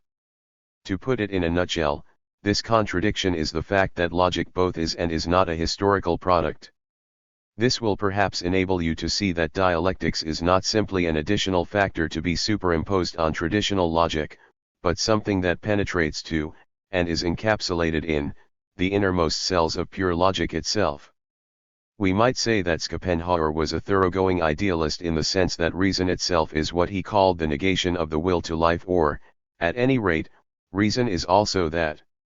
In other words, reason is a reification, albeit one in the service of the so-called will to life. There is a real conflict here. Its theme is the age-old, constantly recurring problem of killing yourself in order to survive, the problem of imitation, of making oneself resemble something, of mimesis, a problem that has taken on a peculiar force in our own phase of history. But the situation that I am describing is inverted for the idealist, it is turned upside down. Because without will there is no consciousness, the idealist view is that will is much the same thing as consciousness. Nevertheless, if I may repeat the decisive point, the will is to be found in thinking, it is its active component. If I am to reflect, I have to wish to do so, in order to reflect, I have to want to reflect. Otherwise, in the absence of this element of will, even the simplest act of thought is inconceivable. The purely contemplative, thinking, judging act, the intentional act of consciousness in the broadest sense, always contains this element of will, something that is only denied or conjured away by intellectualizing theories of knowledge after the fact. But, as an activity, consciousness is never pure, as the philosophers fondly believe, but is always actual behavior, it is an ontic reality, or, to put it provocatively, it is always a material reality. Hence, just as I maintained earlier on in connection with the concept of logical reason, albeit very briefly, the concept of the will can only be grasped dialectically, namely, as the power of consciousness through which consciousness breaks out of its own bounds and out of what existed already, mere being. But we should likewise be wary of hypostasizing this more narrowly voluntaristic notion of will. After what I have said, it should no more be hypostasized than should the intellectual dimension. If the will were nothing but what I have called the additional factor, if it were no more than an impulse as the so-called decisionist theories teach, then the will would be at the disposition of every conceivable purpose, just as much as instrumental reason is according to the analysis with which you are familiar. Point 2. As long as the two aspects remain entirely separate from one another, they tend to converge by virtue of the fact that they become available in a quite arbitrary way, and precisely this random availability is incompatible with the idea of the will. The memory of the irrational aspect of the will, incidentally, has always been the companion of idealism, for example in the statement by Fichte that I have referred to several times to the effect that morality is self-evident. 3. And that therefore thinking is not really necessary as guide to moral behavior. Of course, if morality is self-evident, and if therefore the human subject is exempted from the need to make judgments about what he has to do, this obviously already implies that the will is irrational. This remains true regardless of the extent to which Kantian and Fichtean ethics may have thought of themselves as rational. However, the idea that the will or, more generally, morality is self-evident is one we cannot avoid criticizing. The self-evident nature of morality, the dispensation of morality from rational, critical reflection, belongs to the unenlightened residue of all the things that are self-evident because we simply accept them without reflecting on them critically. It is the refuge of repression. This truth extends into the heart of moral philosophy. The one, the identical, the immutable is supposed to be the good, according to Plato and especially all more recent moral philosophers. Whatever refuses to dissolve into this unity, this identity, this immutable condition is declared to be the legacy of nature and hence of evil. It can be said that just as the old nature gods were turned into the embodiments of evil by Christianity, and the popular outlook associated with it into demons and devils, a comparable process took place in the sublime sphere of metaphysics. By this I mean that, where nature was not completely tamed by the single, unifying principle, it was denigrated, the aspects of nature that were not mastered or shaped were equated without more ado with evil and the demonic.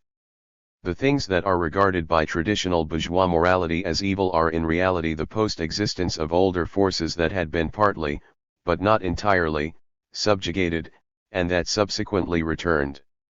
If we reflect on this for a moment, we will have to confess that this process of denigration is not entirely without justification because, when nature is repressed and then returns in that repressed shape, it assumes the destructive features that at least provide us with a powerful pretext for identifying them with the evil principle. If you read Freud's essay Civilization and its discontents, for with this in mind, you will see Freud as a late representative of enlightenment who in this respect finds himself in complete agreement with the modern philosophical tradition of the West, but who nevertheless demonizes nature, that which returns, condemning it as destructive. At the same time, you will find a highly rational explanation of why nature actually is evil and demonic. An idea of the good that is meant to inform the will, but into which the concrete specificities and mediations of reason do not fully enter because they are supposed to be taken for granted, ends up simply submitting to the reified consciousness, ossified conditions, and whatever is socially approved. Hegel actually took this step when he equated a self-evident morality with the substance of society or the nation, that is, with whatever was found to be already established in a community.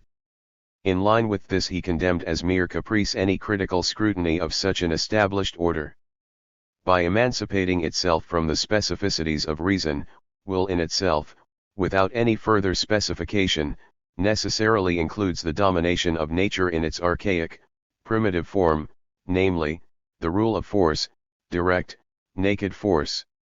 It can be said that pure will is not merely the readiness to do good, it is also the readiness to do evil, an extreme reversal of the celebrated dictum on the opening page of Kant's groundwork of the Metaphysic of Morals 5. It is not by accident that the National Socialists called one of their frenzied party congresses the triumph of the will 6, without its being indicated in this case what this will was for or what it was supposed to achieve. And in general, it could be shown in great detail that fascist irrationalism almost always involves breaking off the process of reflection. So the message conveyed is something like, "Live dangerously," as Nietzsche put it. This watchword may indeed contain a core of truth, for example, if what is wanted is that we should accept risks in order to bring about conditions that are more worthy of human beings. But as soon as danger or sacrifice become ends in themselves, the injunction becomes a thing of evil. This fetishization, this exaltation into absolute norms or values, of ideas that only become meaningful if they result from a process of reflection, ideas such as sacrifice or make yourselves free, or the ideas of the triumph of the will or live dangerously that I have just referred to, this fetishization is the key, the signature of the modern form of irrationalism. What distinguishes it is the fact that it is in a sense infected by reason while denying its influence. However, if in fact and in contrast to the irrationalist undercurrent that casts its shadow over the entire history of Western rationalism, a substantial, indubitable certainty with regard to moral behavior does not exist, then it follows that there is no such thing as moral certainty or a self-evident morality, or direct moral self-certainty. We might almost say that to suggest that we could ever know beyond doubt and unproblematically what is good, would be the beginning of all evil. You are all familiar with the statements in the New Testament attacking the Pharisees. 7 These criticisms all make clear that the positive and unproblematic assumption of the good, independently of that risk, independently of the extremely serious and concrete possibility that even where you do Kant's bidding and act in accordance with the pure will, these criticisms mean that you will have reached the point where you are likely to do bad and even catastrophic things. And those passages in the New Testament provide us with the most succinct expression of this. This fallibility is an essential characteristic of all moral action, all acts that intend the good in an emphatic sense. The entire moral sphere has its serious aspect, the dimension that raises it above the level of Sunday sermons and cheap words of comfort, in the fact that, at the very point where we feel certain that we are doing the right thing and are acting in good faith, we often end up behaving quite wrongly. This leads to the consequence that the most extreme mental efforts are called for if we are ever to enter the sphere in which it may be proper to speak of the good. However, the more society develops into an overpowering, objectively conflict-ridden totality, the less will any individual moral decision have claims to be judged authentic and right. We could put this a different way, and I am not deterred from doing so by the possible accusation that I am depriving you of something or that I am undermining your sense of moral certainty. The fact is that I believe that the sense of certainty should be undermined and that moral consciousness only begins at the point where that certainty is not thought to be self-evident. Thus we are all ensnared by the false totality. Whatever we do, we are all afflicted by the false, catastrophic totality.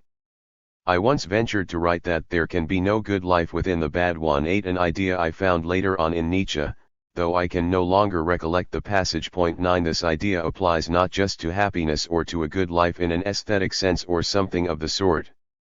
It must be applied strictly to the idea of the good itself.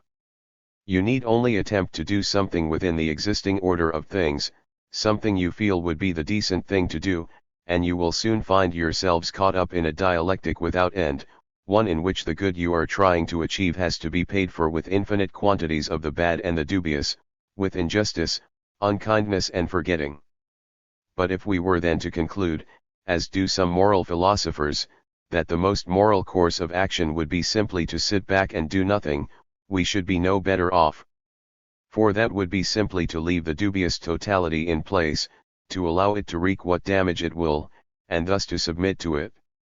Kant's disapproval of psychology is grounded in his desire to salvage an ontological authority which I have referred to several times. 10 This disapproval also contains the authentic insight that the so-called moral categories of the individual are more than strictly individual.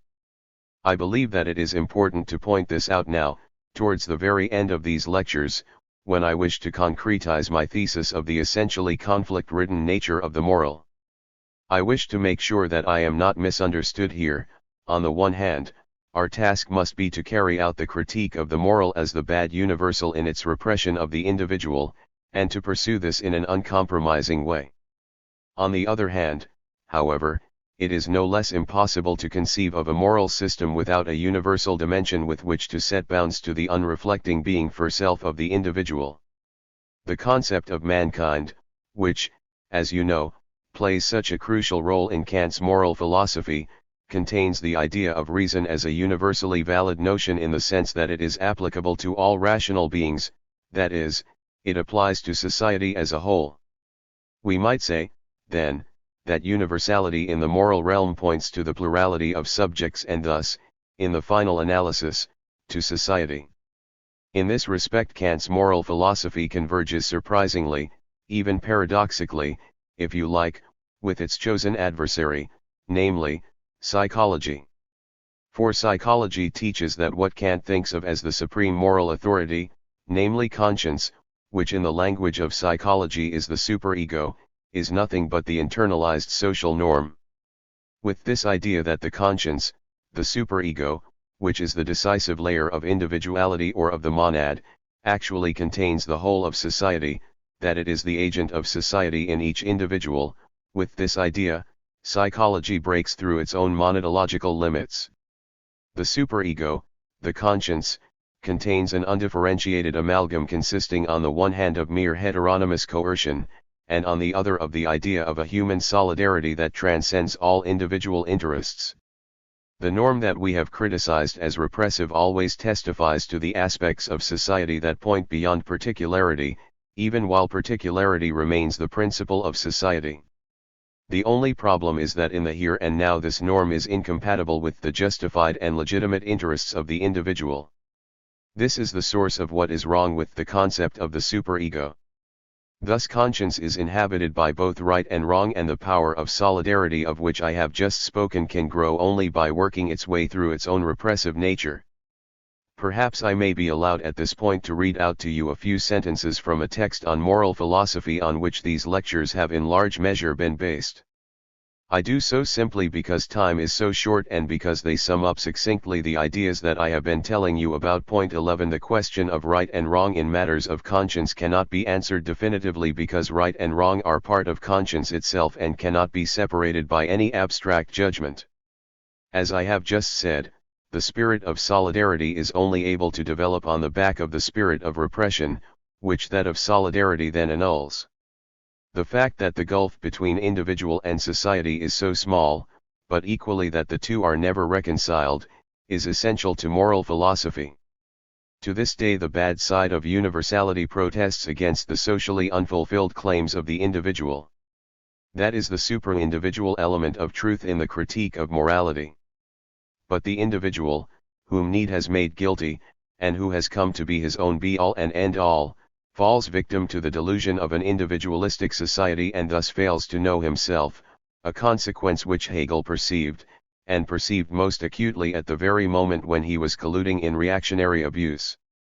Society is in the wrong vis-a-vis the individual in its universal claims, but it is also in the right since the individual hypostasizes the social principle of pure, unreflecting self-preservation, the very principle embodying the bad universal. The late statement by Kant 12 that the freedom of each human being need be curtailed only in so far as it restricts someone else's freedom encodes a reconciled condition that rises above not just the bad universal, the coercive machinery of society, but also the obdurate individual who is a copy in miniature of that machinery. The question of freedom does not call for a simple yes or no, but a theory that rises above society as well as above the individuals existing in it. Instead of applying sanctions to the internalized and entrenched authority of the superego, the task of theory should be to make transparent the dialectic of individual and species, a task to which I have devoted these observations on the philosophy of history. The unyielding harshness of the superego is no more than a reaction to the fact that such transparency is impossible as long as conditions full of conflict persist. The human subject could be liberated only where it had achieved reconciliation. This would place it above freedom which, as privilege, the inheritance of the feudal lord, primarily involved taking for oneself, and hence nobility. Point 13. As such, it is in league with its opposite, repression. The presence of aggression in freedom becomes visible whenever, in the midst of unfreedom, human beings practice the gestures of freedom. In a state of freedom, the individual would not be too concerned with preserving his old particularity. Individuality is both the product of pressure and the focal point of resistance to it, but neither would that freedom be able to acquiesce in the current conception of collectivity.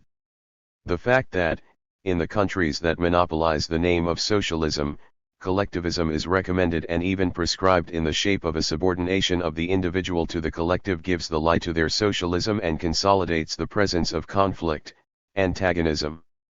Infected by an irrational cult of community, the term alienation has recently become fashionable in both East and West, thanks to the veneration of the young Marx at the expense of the old one, and thanks to the regression of objective dialectics to anthropology. This term alienation takes an ambivalent view of a repressive society. It is as ambivalent as genuine suffering under the rule of alienation itself. The self is weakened by a socialized society that tirelessly drives people together and renders them both literally and figuratively incapable of solitude. This weakening of the self manifests itself in complaints about isolation and also in the truly unbearable coldness spread over all things human by the expanding exchange relation. The idea that a union of free human beings should find it necessary constantly to flock together belongs to the mental world of parades, marches, flag-waving and the ceremonial speeches of political leaders of whatever hue. Such methods are needed only as long as society seeks irrationally to cement relations between its members who have no choice but to belong. Collectivism and individualism join forces to bring about a false state of affairs. Tout cela sera ballet 14. As André Gide has remarked, unless the cyclical return of the bad triumphs after all. Well, ladies and gentlemen, despite all that, there is a genuine possibility of freedom even in a totality steeped in guilt. Again and again, human subjects feel intermittently that they are potentially free, even though unfree in reality. And in tune with our discussions up to now, you see that I am trying to keep my promise not to begin with definitions, but to end with them. 15. We may say that an action is free if it is related transparently to the freedom of society as a whole. By way of conclusion, and in a desperate attempt to save time, I should like to read out to you one or two more sentences from something I have written. Point 16. Human subjects are free, on the Kantian model, insofar as they are conscious of and identical with themselves, but then again, they are unfree in this identity insofar as it acts as a form of coercion to which they submit. Again, they are unfree as non-identical beings, as diffuse nature, and yet as such they are free, after all, because the impulses that overpower them, and that is what non-identity amounts to, rid them of the coercive character of identity. Personality is the caricature of freedom. The basis for the aporia is that truth beyond coercive identity would not be its absolute other, but would always pass through that coercive identity and be mediated by it. Ladies and gentlemen, we have come to an end. Point 17. I am fully conscious, as I have already mentioned, of the fragmentary nature of what I have been saying, although I have at least made the attempt to pull the different threads together. The ideas I have tried to convey have not always been easy to grasp, but if you have followed me attentively, I hope that you will have been able to understand some of the very difficult material that I have been attempting to communicate to you. It has surprised me and also given me great pleasure to see that you have persevered with this course and that so many of you have kept coming right to the end. I am very well aware that the questions that I have been exploring here are not capable of being readily converted into examination questions, and consequently that you have shown your interest with that disinterestedness that Kant praised so highly. I should like to express my sincere gratitude to you all for this. I wish you all a good vacation and hope that many of you will return next term, when I intend in a sense to offer a sort of continuation of this course by lecturing on a different aspect of my little work in progress. Point 18. I am thinking here of my discussion of the concept of metaphysics. I shall try both to tell you about the concept of metaphysics and the problems arising from it, and also to link this up with the metaphysical theses that I have been pondering for some time now. Point 19. Thank you all for having been such attentive listeners.